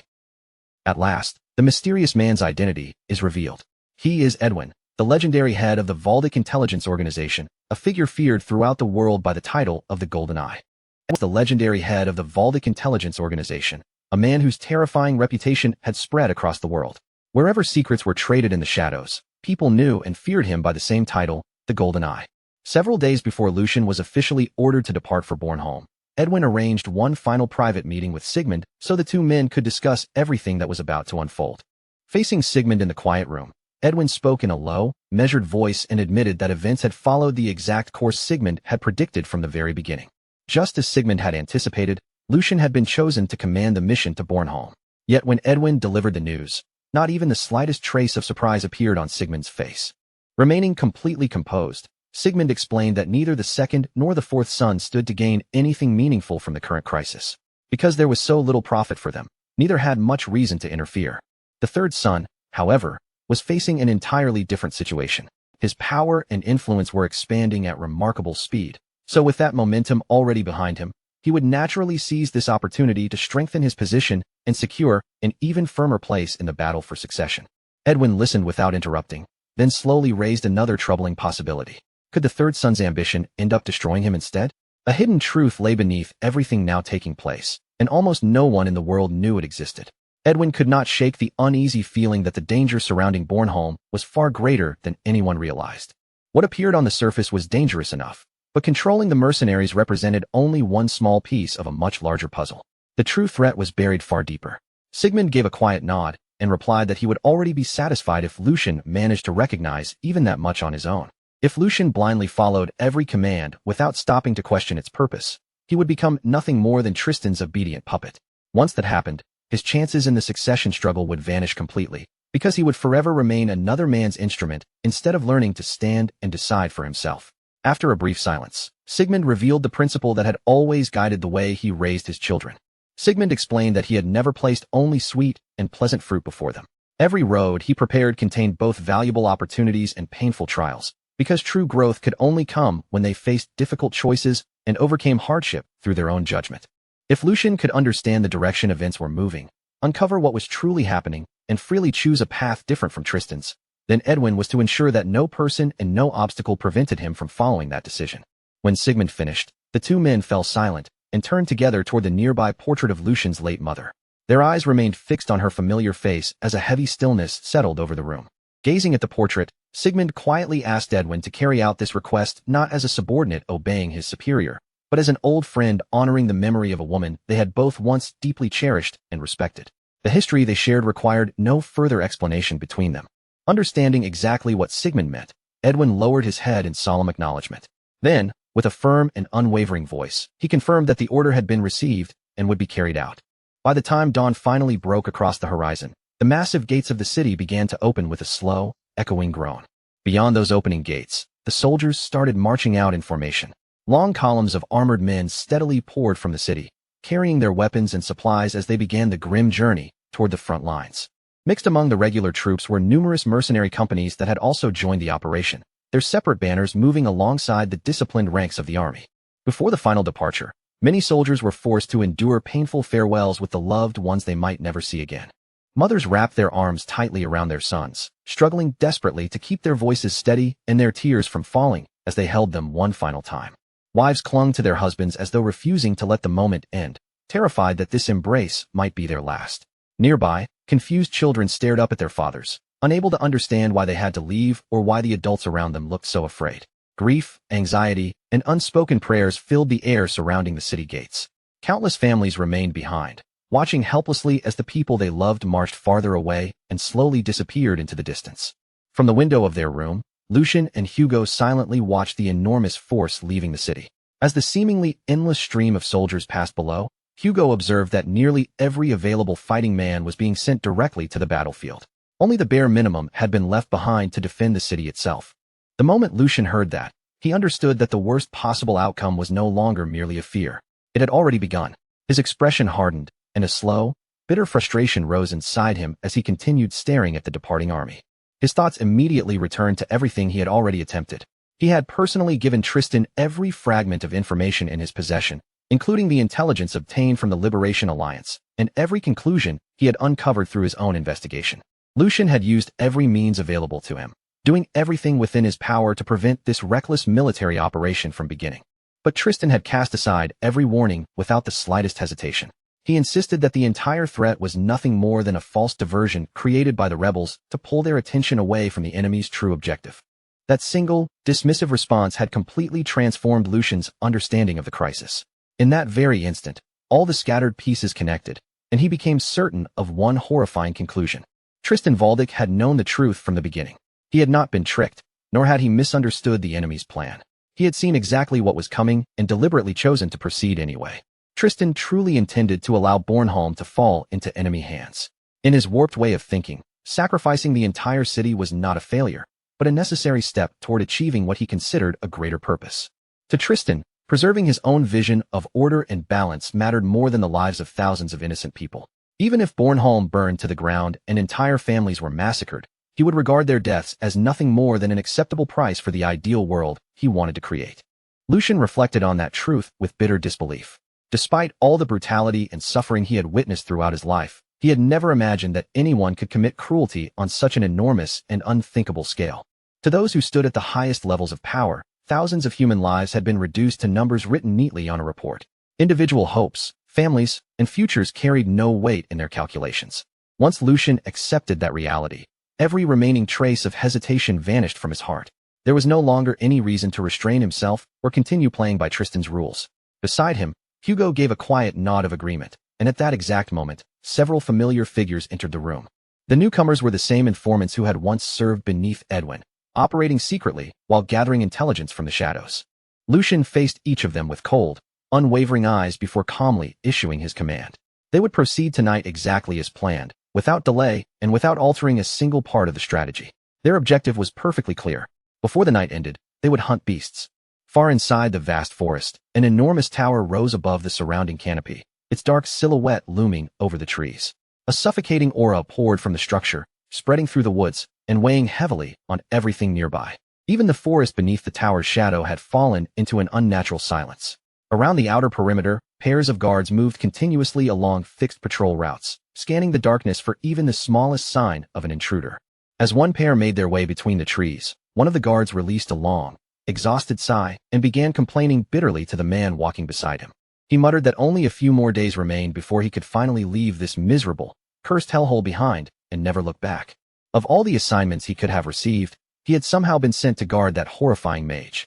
According to him, the agonized screams coming from inside the tower echoed through the forest constantly and never seemed to stop.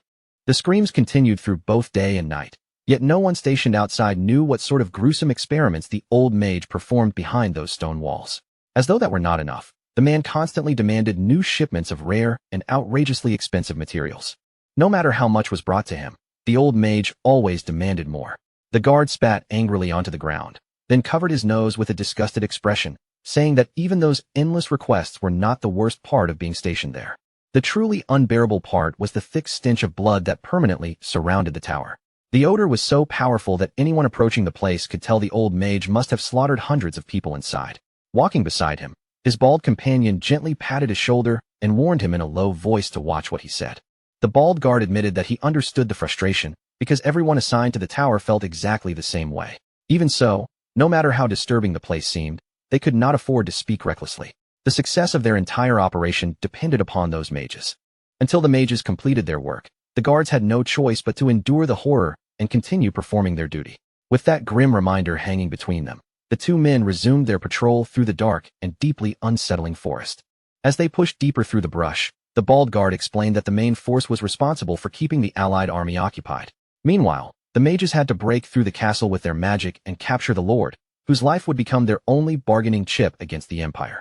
For the mission to succeed, this tower had to remain perfectly protected. He then reminded his partner that he had personally witnessed the mage's power as well. One was the old mage who commanded those grotesque and terrifying monsters, while the younger mage possessed enough power to call a meteor down from the sky. The bald guard admitted that he disliked both of them just as much as anyone else, but for the sake of their greater cause, they would simply have to swallow their disgust and endure it. But while the bald guard continued walking ahead, completely focused on his explanation, the companion following several steps behind was suddenly seized from the darkness by Lucian's waiting men. Still unaware that anything had happened, the bald guard continued speaking and finished his sentence. Behind him, Edwin's soldiers silently looped a rope around his partner's neck and carried out the execution before the man could make a sound. With one swift pull, they hoisted the captured guard high above the forest floor. His body struggled helplessly in the darkness as the rope tightened, cutting off his breath and suffocating him without allowing even a single warning cry to escape. The bald guard suddenly comes to a halt when he realizes the footsteps behind him have gone completely silent. Unease creeping across his face, he turns over his shoulder and demands to know what that strange noise was.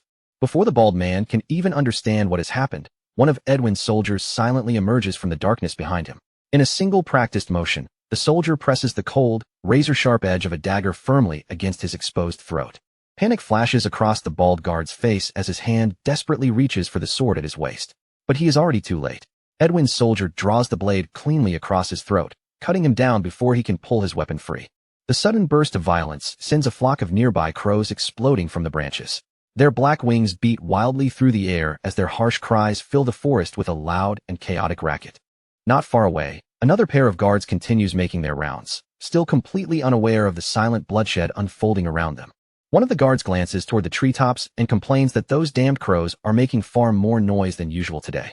His companion agrees, suggesting that they quickly inspect the perimeter before heading back down together. However, the instant those words leave his lips, a blade flashes through the air.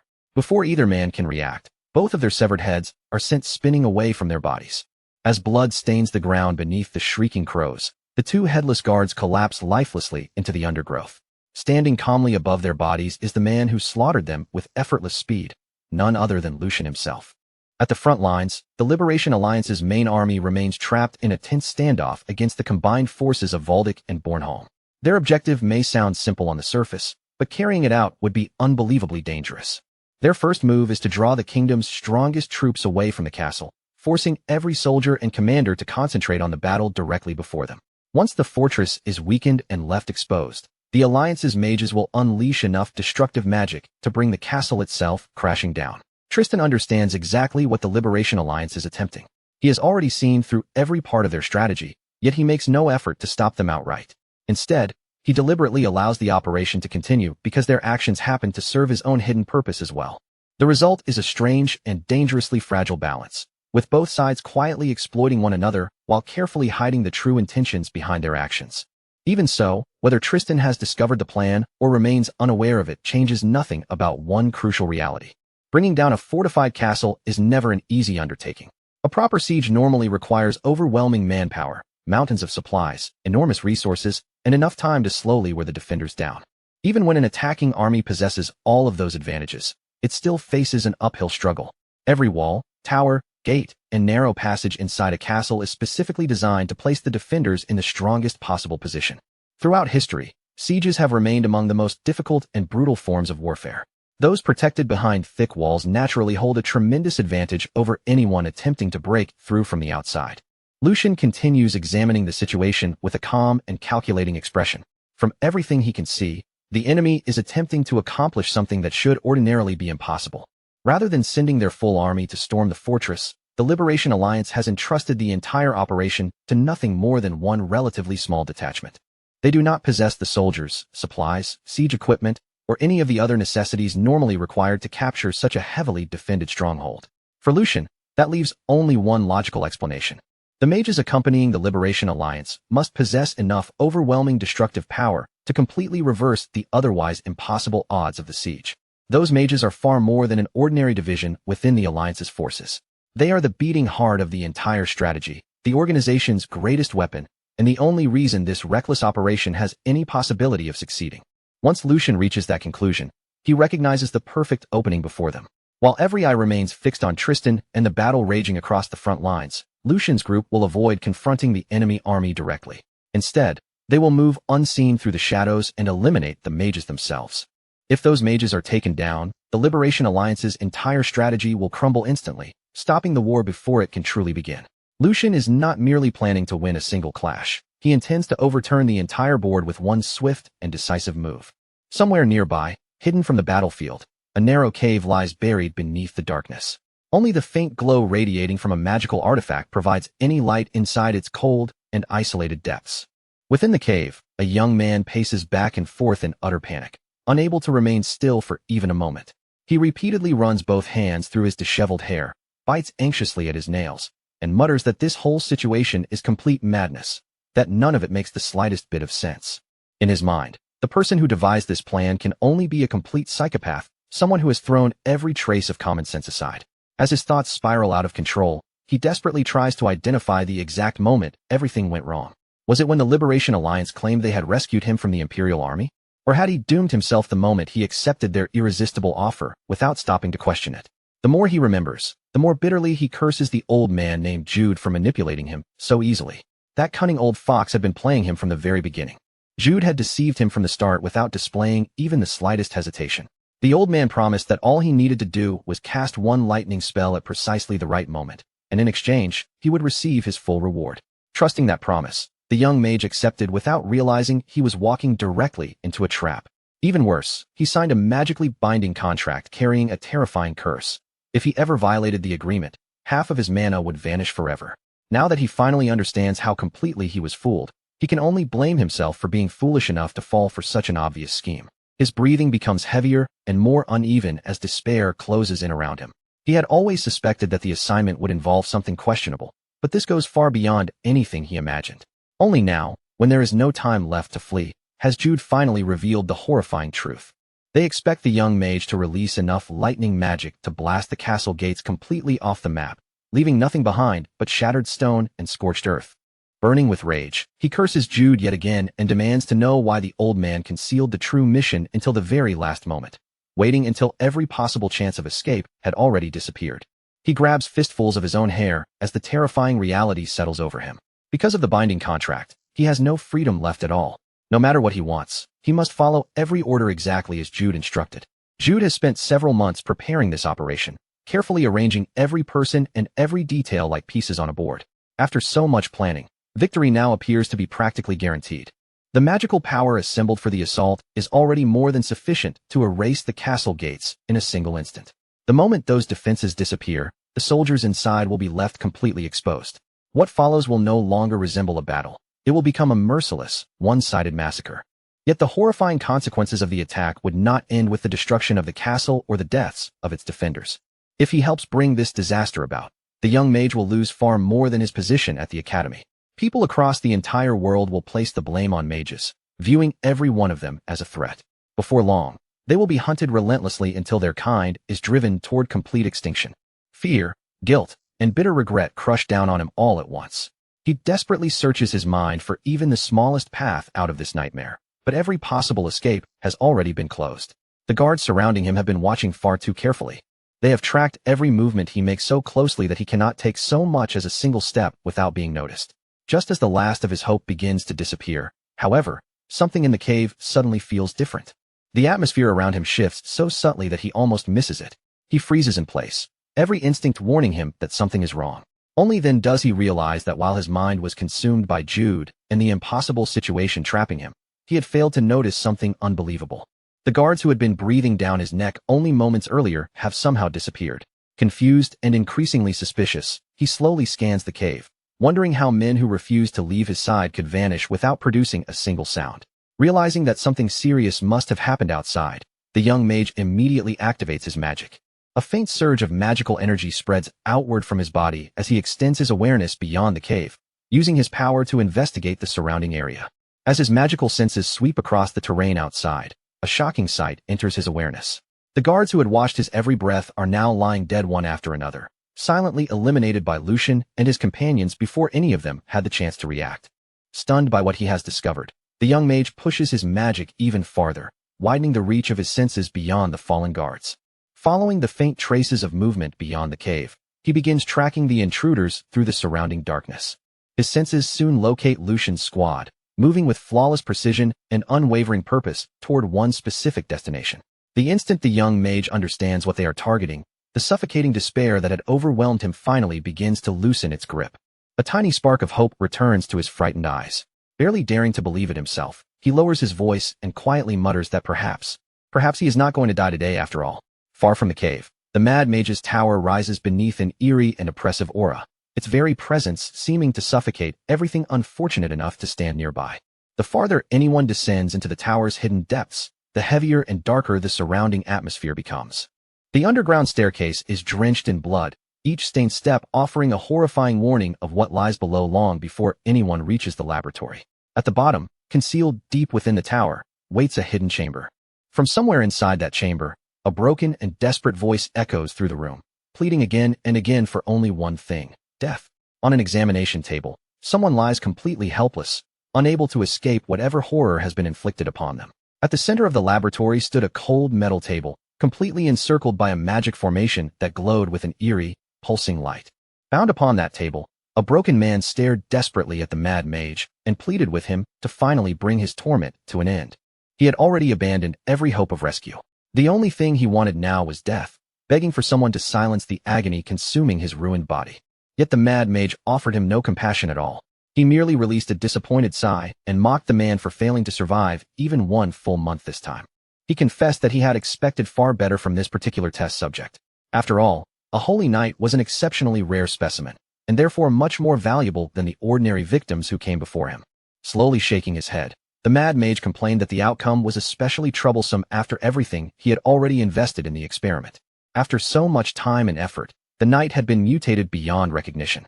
His human head had warped into that of an enormous lizard, while grotesque reptilian flesh covered large portions of his mangled body. As the mage approached at an unhurried pace, he reminded the knight of the fearless declaration he had once made. Had this not been the same man who proudly vowed to stop his evil and defend justice? Gazing down at the knight's monstrous form, the mage coldly asked whether this miserable existence was truly the justice he had spoken of so confidently.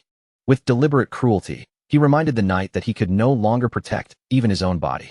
Upholding justice, or avenging the comrades who had died beside him, was now completely beyond his reach. Then an empty smile crept across the mage's face as he told the knight to endure the suffering for just a little longer. Once this miserable journey was over, all that would remain of him was another lifeless slab of meat suspended from a hook. And this horrifying transformation was by no means the first experiment conducted within these blood-stained walls. Long before this night arrived, the mad mage had subjected countless victims to the same inhuman treatment, regarding every human life as nothing more than disposable material for his twisted research. As the knight fought desperately to remain conscious, agonizing memories surged back into his mind. He remembered marching into this tower beside his fellow holy knights, all of them determined to capture the mad mage and put an end to his atrocities. But instead of achieving a glorious victory, they had stepped directly into an unimaginable nightmare. Their righteous mission was transformed almost instantly into a savage, one-sided massacre. Terrifying chimeras descended upon the holy knights, tearing through his comrades one after another without hesitation or mercy. Just moments before one of his closest companions was ripped apart, the dying man desperately screamed for him to escape, calling out to him one final time as Sir Knight. The painful memory slowly dissolved, and the nightmare of the present crashed back over him. Grief, guilt, and the crushing shame of failing to save his companions weighed heavily upon his fading consciousness. At last, the knight's tortured body could endure no more. With his remaining strength completely exhausted, he released one final, quiet breath and died upon the table. The mad mage watched the last trace of life disappear from his newest subject, then clicked his tongue with visible irritation. Once again, he would have to dispose of another unsuccessful experiment. Still, he quickly decided that the failure had not been entirely meaningless. At the very least, the results confirmed one valuable discovery. A body naturally capable of handling mana could withstand the transformation far more effectively. Even more importantly, the younger the chosen vessel was, the greater its chances of surviving the process. But as he calmly considered these findings, his expression abruptly sharpened. His heightened senses had detected an unusual disturbance somewhere nearby. His eyes narrowed with suspicion as he wondered whether Colin had done something unbelievably foolish again. Without rushing, he turned his attention toward the laboratory entrance. There, standing motionless in the doorway, was a solitary figure. The fact that someone had entered this heavily guarded place without the mage noticing their presence until this very moment was remarkable in itself. The unexpected visitor was none other than Lucian, standing calmly before the horrific laboratory without the slightest trace of fear. The mad mage fixed his cold gaze upon him, and the two silently locked eyes. At last, the mad mage broke the heavy silence. Speaking with unsettling calm, he remarked that he certainly could not remember ever sending Lucian an invitation. Without allowing even a second to slip away, Lucian quickly regrouped with the knights under his command. The moment their formation was restored, he led them forward at a rapid pace, heading straight toward the distant battlefield. As the group pressed onward, one of the knights fell into quiet thought about what war truly represented. A battlefield was never a training ground where inexperienced fighters could safely sharpen their skills or gradually grow stronger. It was a place built entirely upon destruction, where bloodshed and terror could twist a person so completely that, in the end, they might no longer recognize the face staring back at them. Once the killing began, things like common sense, bravery, and even justice quickly became meaningless. The instant someone came face to face with genuine killing intent, raw fear would seize control of their body before their mind could respond. That fear would lock their muscles in place, leaving them frozen exactly where they stood. The crushing certainty that death was only a breath away would swallow every other thought and emotion inside them.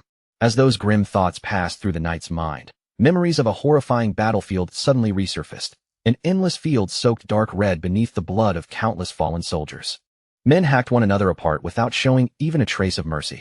Severed heads rolled between broken weapons, while mangled limbs and shattered bodies lay scattered across the ruined ground. Anyone forced to stare at such a nightmare for too long would eventually feel their sanity collapse. Before long, even a capable warrior could be reduced to a dazed and helpless fool, unable to think or act. And yet, the third young master standing before them seemed completely different from every ordinary person the knight had ever known. The steady resolve shining in Lucian's eyes was far too calm and controlled for someone entering a real battlefield for the first time. There was no hesitation in his gaze, only the certainty of a man who already understood death. Meanwhile, a short distance away, another squad of mercenaries had gathered together and lowered their guard while resting. Without giving them so much as a moment of warning, Lucian appeared directly among them and swept his weapon forward, severing their leader's head in one clean motion. The remaining mercenaries stared blankly at the headless body as it collapsed before them. Every one of them froze in disbelief, their minds struggling to understand how their squad leader had been killed so suddenly. At that exact moment, a crushing aura burst out from Lucian's body and rolled across the surrounding area. Its presence was so overwhelming that even another nearby squad could sense the terrifying pressure from far away. Before any of the mercenaries could recover from the shock, Lucian disappeared from their sight once more. In the next instant, he had already reappeared silently behind another unsuspecting man.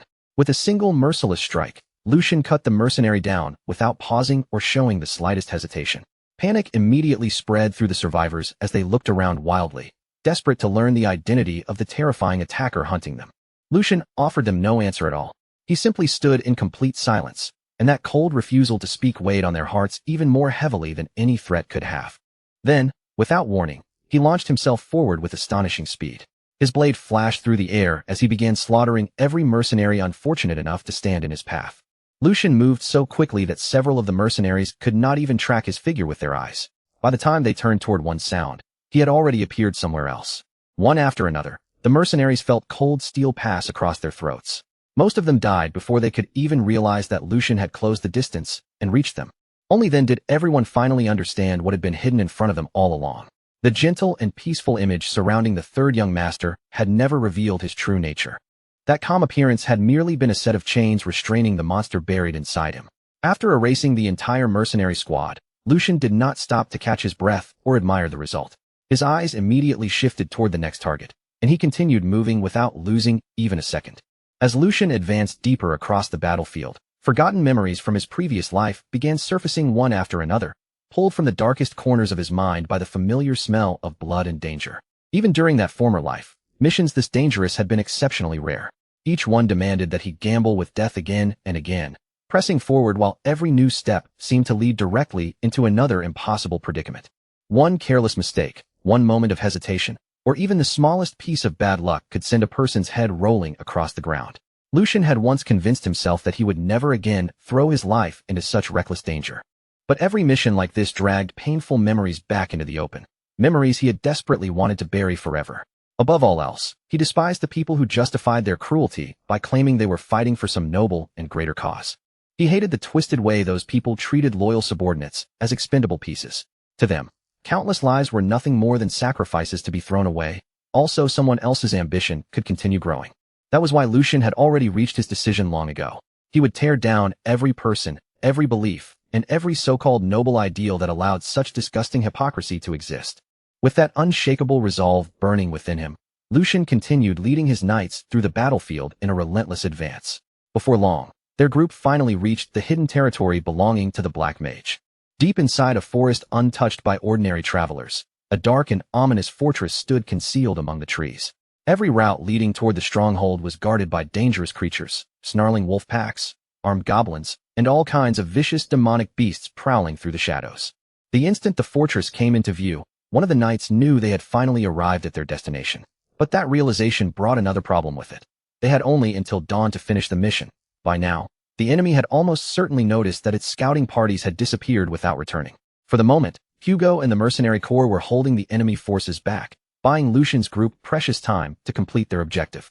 However, everyone understood that the advantage could not last forever. Strangely, the approaching deadline did not make the knight anxious. Instead, he welcomed the pressure, because that sharp tension was exactly what a mission of this kind demanded. Everything he had witnessed along the way only strengthened his faith in Lucian's judgment and in every decision that had carried them this far. Then Lucian calmly informed the group that he would enter the fortress and confront the Black Mage himself, while the remaining knights handled everything outside. Their responsibility was simple but essential. They had to carve open a path for Lucian and make certain that no monster, mercenary, or unexpected threat could interfere with his confrontation. One of the knights immediately showed confusion after hearing those instructions, his doubtful expression impossible to hide.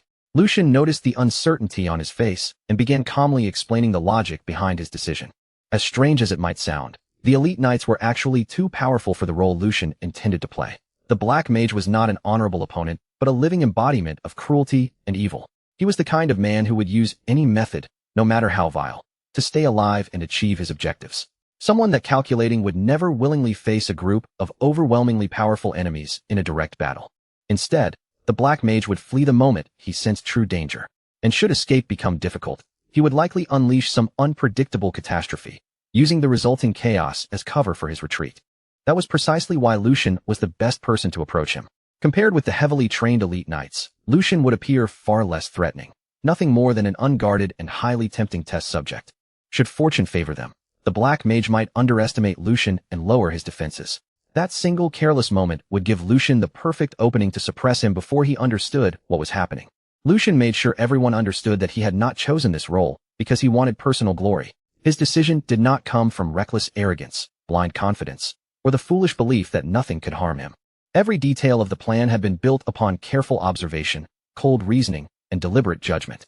Lucian also reminded the knights that everything he had achieved up to this point should already serve as proof that his decisions were worthy of their trust.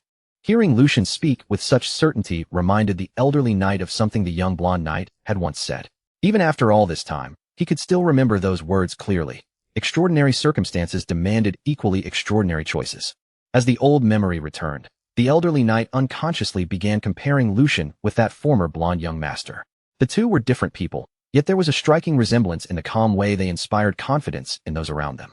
Even while standing before a mission filled with danger and uncertainty, Lucian turned toward his companions with a steady expression. Looking directly at them, he assured the knights that they could place their complete trust in him. With absolute confidence, Lucian promised that he would return to them alive. Once the Black Mage had been defeated and the mission was finished, they would all stand together and celebrate their victory. Those words erased the last traces of uncertainty within his subordinates. Every knight accepted the third young master's command without hesitation, their earlier doubts replaced by firm resolve and unwavering determination. With no reason left to delay, Lucian pushed off the ground and leaped directly toward the enormous horde surrounding the fortress. Countless monsters and demonic beasts stood between him and the dark stronghold ahead. The instant the creatures sensed the overwhelming aura surging from Lucian's body, their movements abruptly stopped. Even the most vicious among them froze in place, instinctively recognizing the terrifying danger rushing toward them. But Lucian gave the stunned creatures no chance to recover or escape. He charged straight into their ranks with his weapon raised and began cutting them down one after another, forcing his way toward the fortress through a rapidly growing trail of fallen beasts. Wolves, goblins, and countless other savage creatures rushed toward Lucian, only to be cut down the moment they entered his path. As he tore straight through the monstrous horde, broken bodies rapidly accumulated behind him, covering the forest floor in a gruesome trail of destruction. Not a single monster possessed enough strength to halt his relentless advance. No matter how many surrounded him or attacked at once, Lucian continued forcing his way forward, leaving only shattered trees, mangled corpses, and complete devastation in his wake. Without slowing his steps for even a moment, Lucian continued marching directly toward the hidden fortress. As the brutal slaughter carried on around him, the view returned to the present, where the Black Mage finally sensed Lucian's presence and realized that the approaching intruder had already reached the hideout. The Black Mage narrowed his eyes as he studied Lucian from across the room. With the knight now standing before him, he reluctantly admitted that the situation had become far more troublesome than he had originally anticipated. His thoughts returned to Lucian's earlier declaration that he would stop these evil acts and bring the person responsible to justice. Even so, the Black Mage calmly acknowledged that this unexpected encounter was not entirely worthless, since Lucian's arrival had presented him with an opportunity of his own. Before long, his suspicious gaze shifted toward Colin. The Black Mage began wondering whether Colin had secretly arranged something behind his back, because he simply could not accept that Lucian had discovered the hideout entirely on his own. More importantly, he found it almost impossible to believe that the knight had reached such a heavily guarded location without being detected along the way. Lucian finally stood face to face with the demonic priest responsible for everything. The instant he witnessed the man's grotesque experiments and twisted behavior with his own eyes, a fierce wave of anger surged through his chest, burning hotter with every detail he took in. Despite that fury, Lucian remained completely silent, refusing to give the priest even a single word. Amused by his lack of response, the demonic priest mocked him and remarked that Lucian apparently had no intention of answering. Then he casually added that words were never especially important to begin with. What interested him far more was the reason Lucian had traveled all the way to this hidden laboratory. The priest admitted that he had wanted to meet Lucian personally for quite some time, and as he spoke, his unsettling gaze slowly traveled over the young knight from head to toe.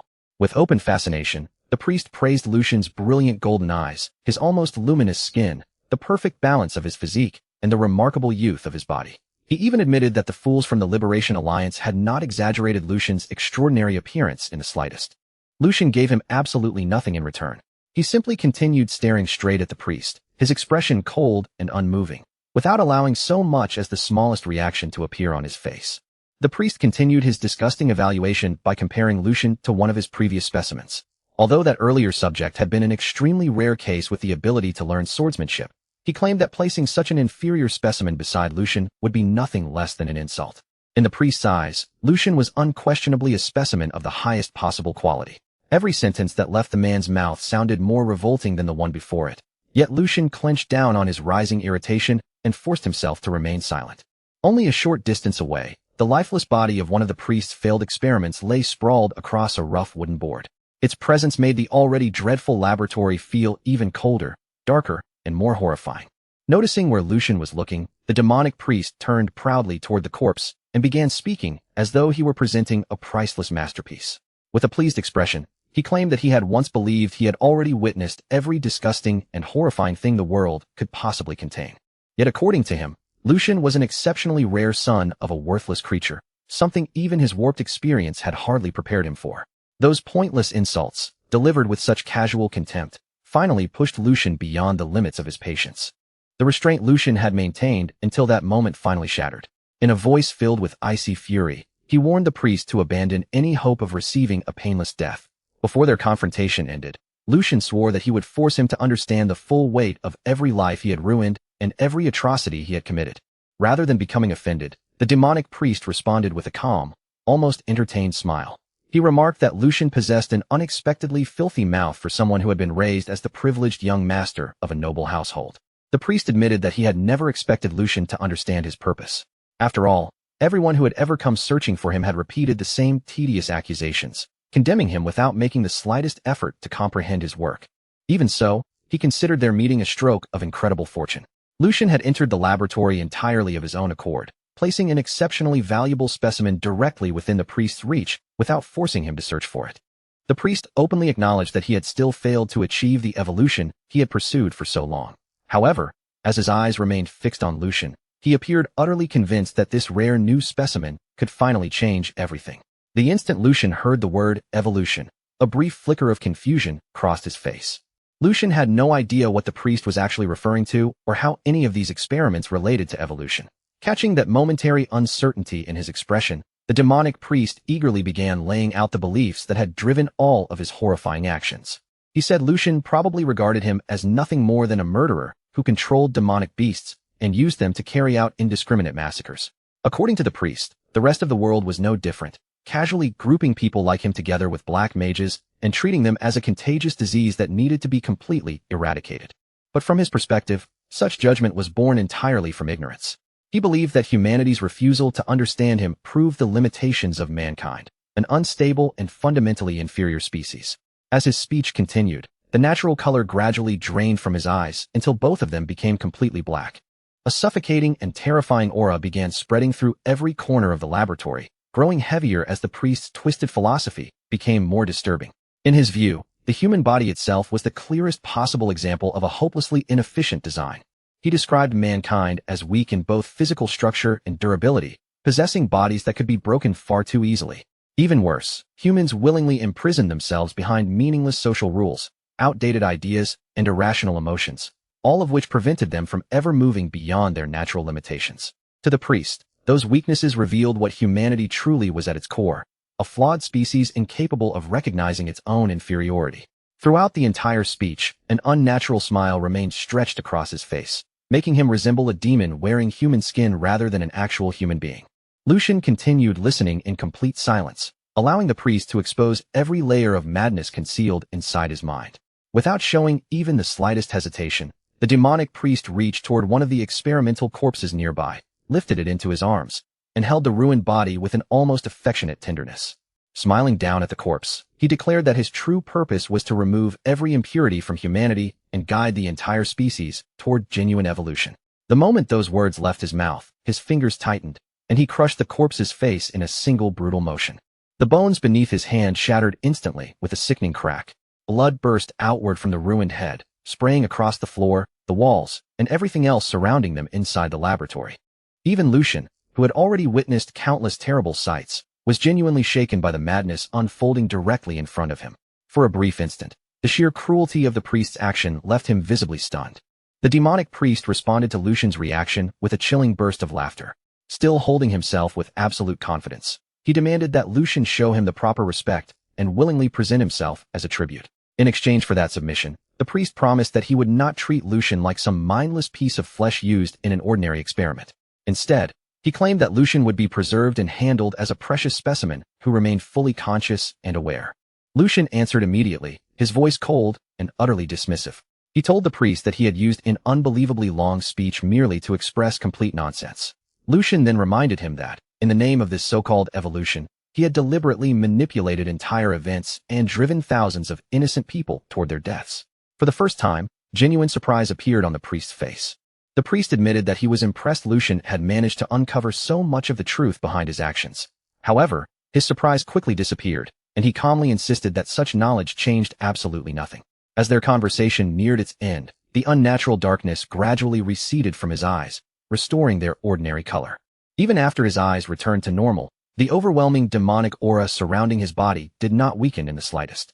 Remaining perfectly composed, the priest insisted that every truly great cause required countless specimens, along with endless experiments, repeated failures, and continuous cycles of trial and error. According to him, anyone who genuinely intended to change the world had to accept that sacrifices were unavoidable.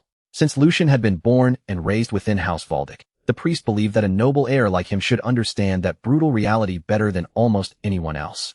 Lucian saw no reason to continue wasting words on such a man. Keeping his gaze fixed firmly on the priest, he slowly reached for his weapon and drew the dagger from its sheath.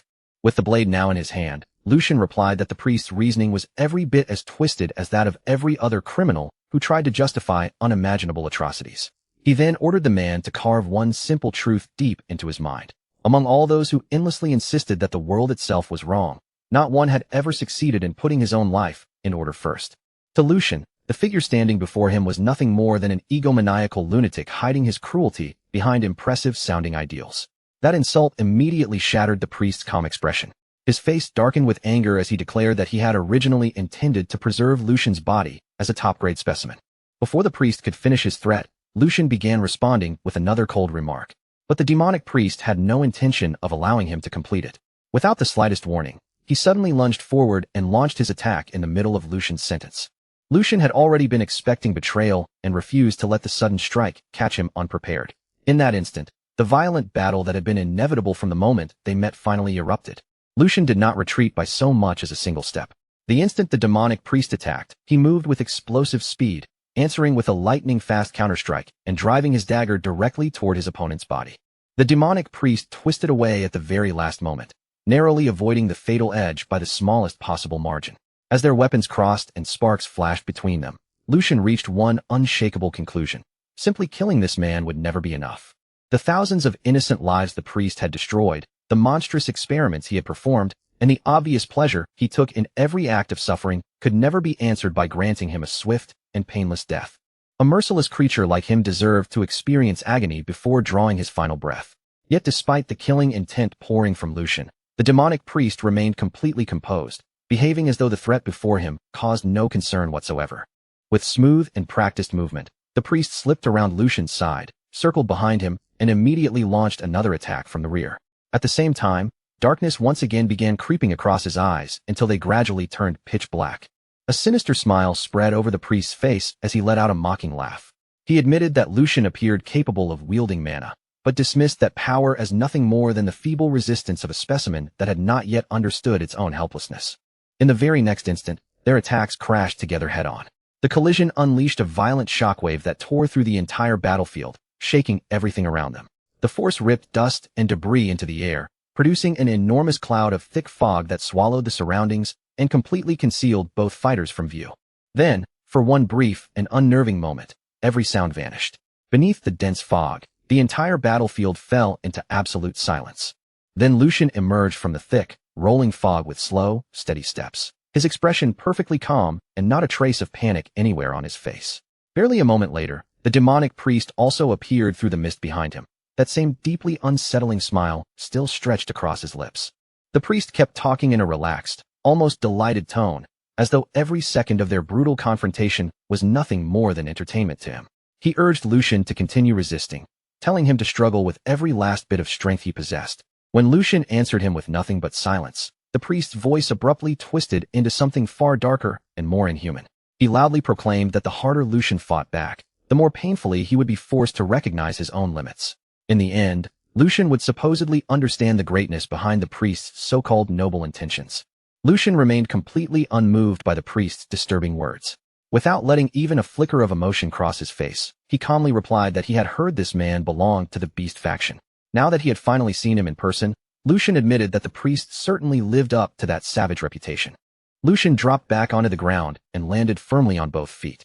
His fingers tightened around the handle of his dagger as he lowered his stance, steadied his breathing, and prepared himself for the next violent exchange. With cold contempt in his voice, Lucian told the priest he was free to keep barking for as long as he pleased. No matter how many empty threats he threw around, none of those meaningless words would ever be enough to shake Lucian's resolve.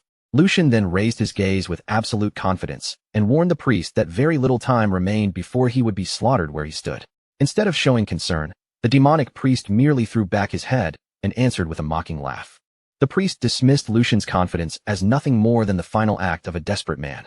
He claimed Lucian's body was already trembling with fear and had instinctively chosen to shut its eyes, desperately trying to escape from the reality standing directly in front of him. Lucian saw no reason to argue with him. He simply closed his eyes in complete silence, and almost immediately, a powerful crimson aura began rising from his body.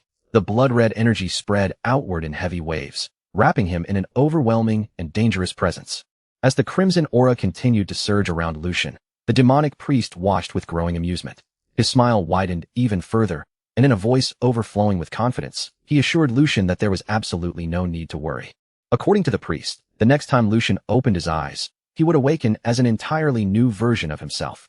Yet after hearing that arrogant declaration, Lucian showed no fear at all. Instead, a faint and knowing smile slowly appeared on his face.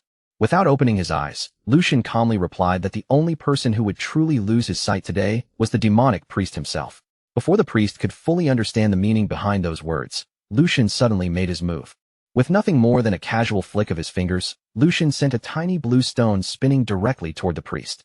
Even while standing before a creature who looked far more like a demon than a human being, Lucian never once opened his eyes. The instant the demonic priest caught sight of the small blue object cutting through the air, his expression changed completely. All the confidence vanished from his face as recognition struck him at once. That harmless-looking object was actually a flash stone. For the first time, genuine shock spread across the priest's features. His eyes widened and his body stiffened, but by the time he realized the danger, there was already no chance to avoid it. The flash stone detonated in midair, releasing a violent explosion of brilliant white light. In a single instant, the blinding radiance flooded across the entire battlefield and erased everything beneath its overwhelming glare. The intense flash swallowed the surroundings until nothing could be seen through the sea of white.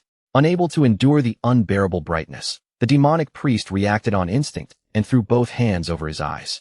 A scream of pure pain tore from the priest's mouth as the scorching light overwhelmed his vision. Completely blinded and unable to tell what was happening around him, he staggered in confusion, suddenly exposed and utterly vulnerable. Lucian had planned everything for this exact opening. The moment the priest lost his vision, Lucian acted immediately, refusing to waste even the smallest fraction of a second. He exploded forward with astonishing speed, closing the distance almost instantly. The dagger in his hand tore through the air like a silver bolt of lightning, aimed straight at the helpless priest. The first slash was followed by a second, then 10 more in rapid succession. Before the priest could even react, Those attacks multiplied into a seemingly endless storm of flashing steel that showed no sign of slowing down. Lucian's dagger cut across the priest's neck, arms, shoulders, and head, striking every unprotected opening he could find. Each movement was fast, controlled, and terrifyingly precise, leaving the priest no opportunity to defend himself. Every clean strike opened another wound and sent fresh blood bursting into the air. Within only a few moments, countless crimson droplets were scattering across the battlefield and staining the ground in every direction. The demonic priest screamed in unbearable agony as deep cuts spread across nearly every part of his body. Blood streamed continuously from the wounds, soaking his clothes and draining away his strength until his trembling legs could no longer keep him upright. At last, the demonic priest collapsed heavily onto his knees before Lucian. The smug and arrogant smile he had worn throughout the entire battle was now completely gone, leaving nothing behind but pain, fear, and humiliation. Lucian slowly straightened above the broken priest, his dagger still dripping with fresh blood. The relentless barrage had splashed crimson across Lucian's own face as well, making his already cold expression appear even more ruthless and intimidating as he stared down at his defeated enemy. Looking down at the man who had proudly preached about evolution only moments earlier, Lucian calmly asked him one final question. Was this miserable state the evolution he had been boasting about all along? The demonic priest could only stare back in stunned disbelief, unable to understand how the specimen he had planned to capture had instead reduced him to his knees. He had been forced down onto his knees before a child who had not even reached adulthood. For a man who considered himself above all others, enduring such humiliation was beyond belief. Long ago, through his own strength alone, he had awakened to the fundamental laws governing magic. In doing so, he had shattered the boundaries that confined ordinary humans. Even those supposedly blessed and chosen by the heavens were utterly meaningless in his eyes. To him, those so-called chosen ones were nothing more than tiny, insignificant insects. For countless years, they had preached their foolish beliefs and tried to make him doubt the path he followed. Yet not once had he cared enough to listen. His name was Jude de Grec, the prophet chosen by the heavens themselves. More importantly, he believed with absolute certainty that he had already risen beyond the limits of the human race. To Jude, that belief was not arrogance. It was undeniable truth. And yet, despite everything he had accomplished and every conviction he held about his own superiority, he was now being completely suppressed by the incomplete being standing directly before him. Lucian stood over the black mage in complete silence, calmly staring down at him. The furious hatred burning inside the man's eyes did not escape his notice. Without showing even the slightest emotion, Lucian activated his death glare and coldly told the black mage to stop looking at him that way. Those few dismissive words only poured more fuel onto the rage already boiling inside him. The black mage could hardly believe that such an insignificant insect would dare address him with such open disrespect. Every passing second crushed another piece of his pride, causing his anger to swell further beyond his control. But before the black mage could gather himself and respond, Lucian suddenly moved. His arm flashed forward, sweeping the broken dagger across the man's face in one clean motion. The shattered blade tore through both of his eyes before he could even blink. A blood-curdling scream thundered through the tower as unbearable agony swallowed the black mage whole. He twisted and writhed beneath the pain, while Lucian remained exactly where he was, watching with the same cold and completely unreadable expression. From Lucian's point of view, that miserable reaction was almost too ridiculous to take seriously. To him, the entire display looked like nothing more than a pathetic joke. It was almost laughable that a man who screamed so desperately over such a minor wound had spent years trampling innocent lives without the slightest hesitation. Lucian had long understood that people like the Black Mage were always the same beneath the surface. They constantly concealed themselves behind grand speeches about noble causes, glorious futures, and lofty ambitions. They dressed their cruelty in beautiful language, pretending every atrocity they committed served some greater purpose. But when all those impressive words were stripped away, they were nothing more than slaves to their own bloated egos. Obsessed with proving their greatness, they destroyed countless innocent lives while feeling neither regret nor even the smallest trace of guilt. For one brief moment, Lucian recognized that perhaps he had not always been entirely different from them. After all, he too had done whatever was necessary whenever his own survival was at stake. Even so, one crucial difference had always separated Lucian from people like the Black Mage. Every battle he fought had been against those who had already made their choices and knowingly accepted the consequences that came with them. To Lucian, accepting that responsibility was the absolute minimum required for someone to still call themselves human. And with that thought settled firmly in his mind, he reached one simple conclusion. The Black Mage was nothing. Nothing more than a goddamn bastard who had completely abandoned every trace of his humanity. Even now, the Black Mage remained hunched over, groaning through the pain tearing across his ruined face. Still trembling from the agony, the black mage planted his feet against the floor. Slowly and stubbornly, he forced his battered body back into a standing position. The instant he rose, a massive torrent of dark energy began pouring from every part of his body. Thick waves of power flooded the chamber, filling the surrounding space with a crushing and almost suffocating pressure. Yet as that darkness gathered around him, the despair on his face suddenly disappeared. In its place, the black mage's confidence returned, stronger and more twisted than before. At that moment, he announced that he finally understood the meaning behind everything that had happened. In his deluded mind, this confrontation was the final trial God had personally prepared for him. Lucian Valdic was merely a foolish being who had chosen to remain behind. Lucian was still chained by the weaknesses and limitations of humanity. The black mage became convinced that once he defeated him, he would overcome the last obstacle in his path and finally ascend into true perfection. Fixing his ruined gaze directly on Lucian, he mocked him as a foolish little insect. He then declared that Lucian should feel honored, because his death would become the final stepping stone on the black mage's glorious journey. Having convinced himself of that ridiculous truth, the black mage decided there was no longer any reason to restrain himself.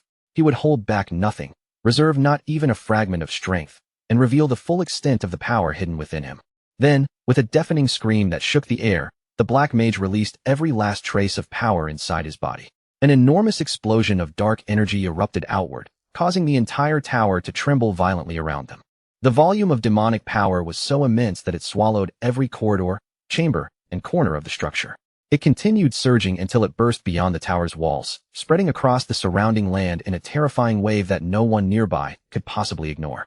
Outside the tower, Lucian's comrades immediately felt the horrifying eruption of power. Every one of them froze where they stood, their bodies stiffening as shock washed across their faces. One of them could only stare toward the towering structure in disbelief. His eyes widened as he struggled to understand the monstrous phenomenon unfolding inside. The hatred and malice radiating from the black mage had grown so concentrated that it was practically visible to the naked eye. There was no need to gather mana into one's vision to recognize the darkness pouring from him. At that instant, the terrible reality became clear. Inside the shaking tower, however, Lucian remained completely composed. Not a trace of fear appeared in his eyes, and there was not the slightest hesitation anywhere in his posture. With slow and deliberate movements, Lucian reached for his weapon and drew his sword. He brought the blade before him, planted his feet, and faced the black mage directly without retreating a single step. Staring straight at his opponent, Lucian coldly remarked that this new appearance suited a complete madman perfectly. He told the black mage to stop filling the air with meaningless nonsense and simply reveal every card he still had left to play. Then Lucian made his intentions unmistakably clear. He promised to crush the black mage so thoroughly that, once it was over, the man would never again be able to hide behind excuses or deny what a truly pathetic bastard he had always been. But before either of them could launch the next attack, an even more terrifying change began to unfold. The darkness surrounding the black mage suddenly twisted as his body started reacting violently. His flesh warped, stretched, and expanded in unnatural directions, transforming into something that could no longer be called human. His figure grew at a terrifying speed, mutating into a gigantic demonic creature whose monstrous body radiated seemingly endless darkness. When the transformation finally ended, the figure standing before Lucian was no longer a man. A towering demon now loomed over him, staring down with overwhelming confidence. Slowly opening his monstrous mouth, the black mage declared that ignorance truly was a darkness all its own. The black mage followed those words with a mocking laugh, calling Lucian's ignorance truly pitiful. Even after witnessing what he considered the ultimate stage of evolution, Lucian continued throwing out nothing but empty words. Swollen with pride, the creature began revealing the secret behind his horrifying new form. This body had been constructed by merging together the essences of numerous high-grade demonic beasts. Each of those creatures had possessed enough individual power to wipe out an entire army, yet all of their strength now existed within a single vessel. And even that was not everything. The immense power gathered from countless human beings had also been compressed and fused into that same body, creating an existence unlike anything the world had ever witnessed. Raising his enormous arms with pride, the black mage proclaimed this to be his ultimate form, the state of complete awakening he had always sought. According to him, even the legendary sword techniques wielded by the world's greatest knights could not leave so much as a shallow scratch upon his flesh. By now, Lucian should finally understand the truth. What stood before him was no ordinary enemy. It was despair given physical form. Wearing a smile of absolute confidence, the black mage prepared to demonstrate the greatness of the path he had forged through countless sacrifices. But as he faced Lucian, something entirely unexpected suddenly caught his attention. Deep inside Lucian's body, he sensed the terrifying presence of a lion. This was no ordinary aura. A majestic, overwhelming force resembling a mighty lion radiated from Lucian and pressed against the entire chamber. In an instant, it awakened an emotion the black mage had not experienced in a very long time, pure fear. His expression froze completely. Disbelief slowly spread across his monstrous face as he stared at Lucian. For several stunned seconds, his thoughts vanished entirely, leaving his mind blank and unable to comprehend what he had just sensed. Before the black mage could organize a single thought or understand the danger before him, his transformed body reacted entirely on its own. His massive legs began trembling uncontrollably as a horrifying realization crept into his mind. In the span of a single moment, it felt as though their positions had completely reversed. He was no longer the hunter standing over helpless prey. Now, he was the one being hunted. The black mage had always believed this transformed body had surpassed every possible boundary of humanity. In his eyes, he had ascended into an existence far beyond anything an ordinary human could ever dream of becoming. That certainty made his present reaction impossible to understand. Why had his own body instinctively taken a step backward without receiving his command? Lucian had not released some spectacular spell or performed any extraordinary sword technique that could explain such terror. All Lucian had done was slowly raise his sword into position. Yet that one simple movement caused every instinct inside the black mage to scream at him to flee. His body desperately warned him that overwhelming danger stood directly ahead, even while his pride and reasoning stubbornly refused to accept it. At that exact moment, a colossal surge of mana exploded from Lucian's body like a violent storm breaking free. The crushing pressure swept across the entire battlefield, making the surrounding air feel unbearably dense and heavy. Yet Lucian showed no fear at all. With a calm expression and unwavering eyes, he slowly lifted his sword toward the sky. Then, with absolute certainty ringing through every word, he announced his identity. His name was Lucian Valdic. Invoking the names of the 8 main gods as witnesses, Lucian openly declared his resolve and made his intentions unmistakably clear. If the black mage insisted on hiding behind the convenient excuse of some noble cause, while mercilessly trampling over the people still living in the present, then Lucian would take matters into his own hands. He would personally crush every last fragment of the future that the black mage dreamed of creating. Lucian's declaration struck the black mage like a bolt of lightning tearing through his mind. The confidence he had clung to vanished in an instant, and a wave of raw desperation immediately flooded his heart. The black mage understood that there was no longer any time left to hesitate. He had to kill Lucian right now. He had to rip him apart before the situation slipped completely beyond his control. But although every thought in his mind screamed at him to attack, his own body had already betrayed him. No matter how desperately he commanded himself to move, not even a single muscle responded. His limbs remained frozen in place, refusing to obey even the smallest order from his terrified mind. The primal fear buried deep within his instincts had already seized complete control of his body. His flesh had accepted a terrifying truth that his conscious mind was still struggling to understand. Meanwhile, Lucian stood before him without the slightest disturbance, remaining perfectly calm. Lucian gradually raised his sword even higher, and an unimaginable volume of mana began gathering around the blade. The energy continued to condense and swell, while the pressure spreading from his body climbed higher and higher until it reached a level that seemed almost impossible. Then, without showing even a moment of hesitation, Lucian prepared to bring everything down in a single decisive strike. Lucian activated the Lionheart Sword. The overwhelming power sleeping inside him burst outward all at once, pouring through his body and surging directly into the weapon held above his head. With that terrifying power gathered into his blade, Lucian unleashed the first form of the technique, the Lion's Forepaw. The instant the technique was released, the black mage's eyes opened wide in complete shock. What he saw before him was far beyond anything he had expected to face. At last, the black mage finally understood why his body had refused to move, no matter how fiercely he had tried to force it into action. The difference between him and Lucian was simply too overwhelming. The gulf separating their strength was so enormous that his body had already recognized defeat and surrendered long before his mind could even begin to comprehend it. Only now could his mind fully grasp the danger standing directly before him. In that final moment, the horrifying truth became painfully clear. Faced with Lucian Valdic, the black mage had never once been the predator, not even from the very beginning. He had been nothing more than helpless prey, frozen in place and waiting for death to arrive. Before the terrifying existence known as Lucian Valdic, all of his plans, ambitions, and desperate struggles had suddenly become completely meaningless. And while that devastating realization was still echoing through the black mage's mind, Lucian finally moved. In one overwhelming motion, he descended from above with unstoppable force. His devastating sword strike came crashing directly toward the black mage, carrying enough destructive power to split apart everything standing in its path.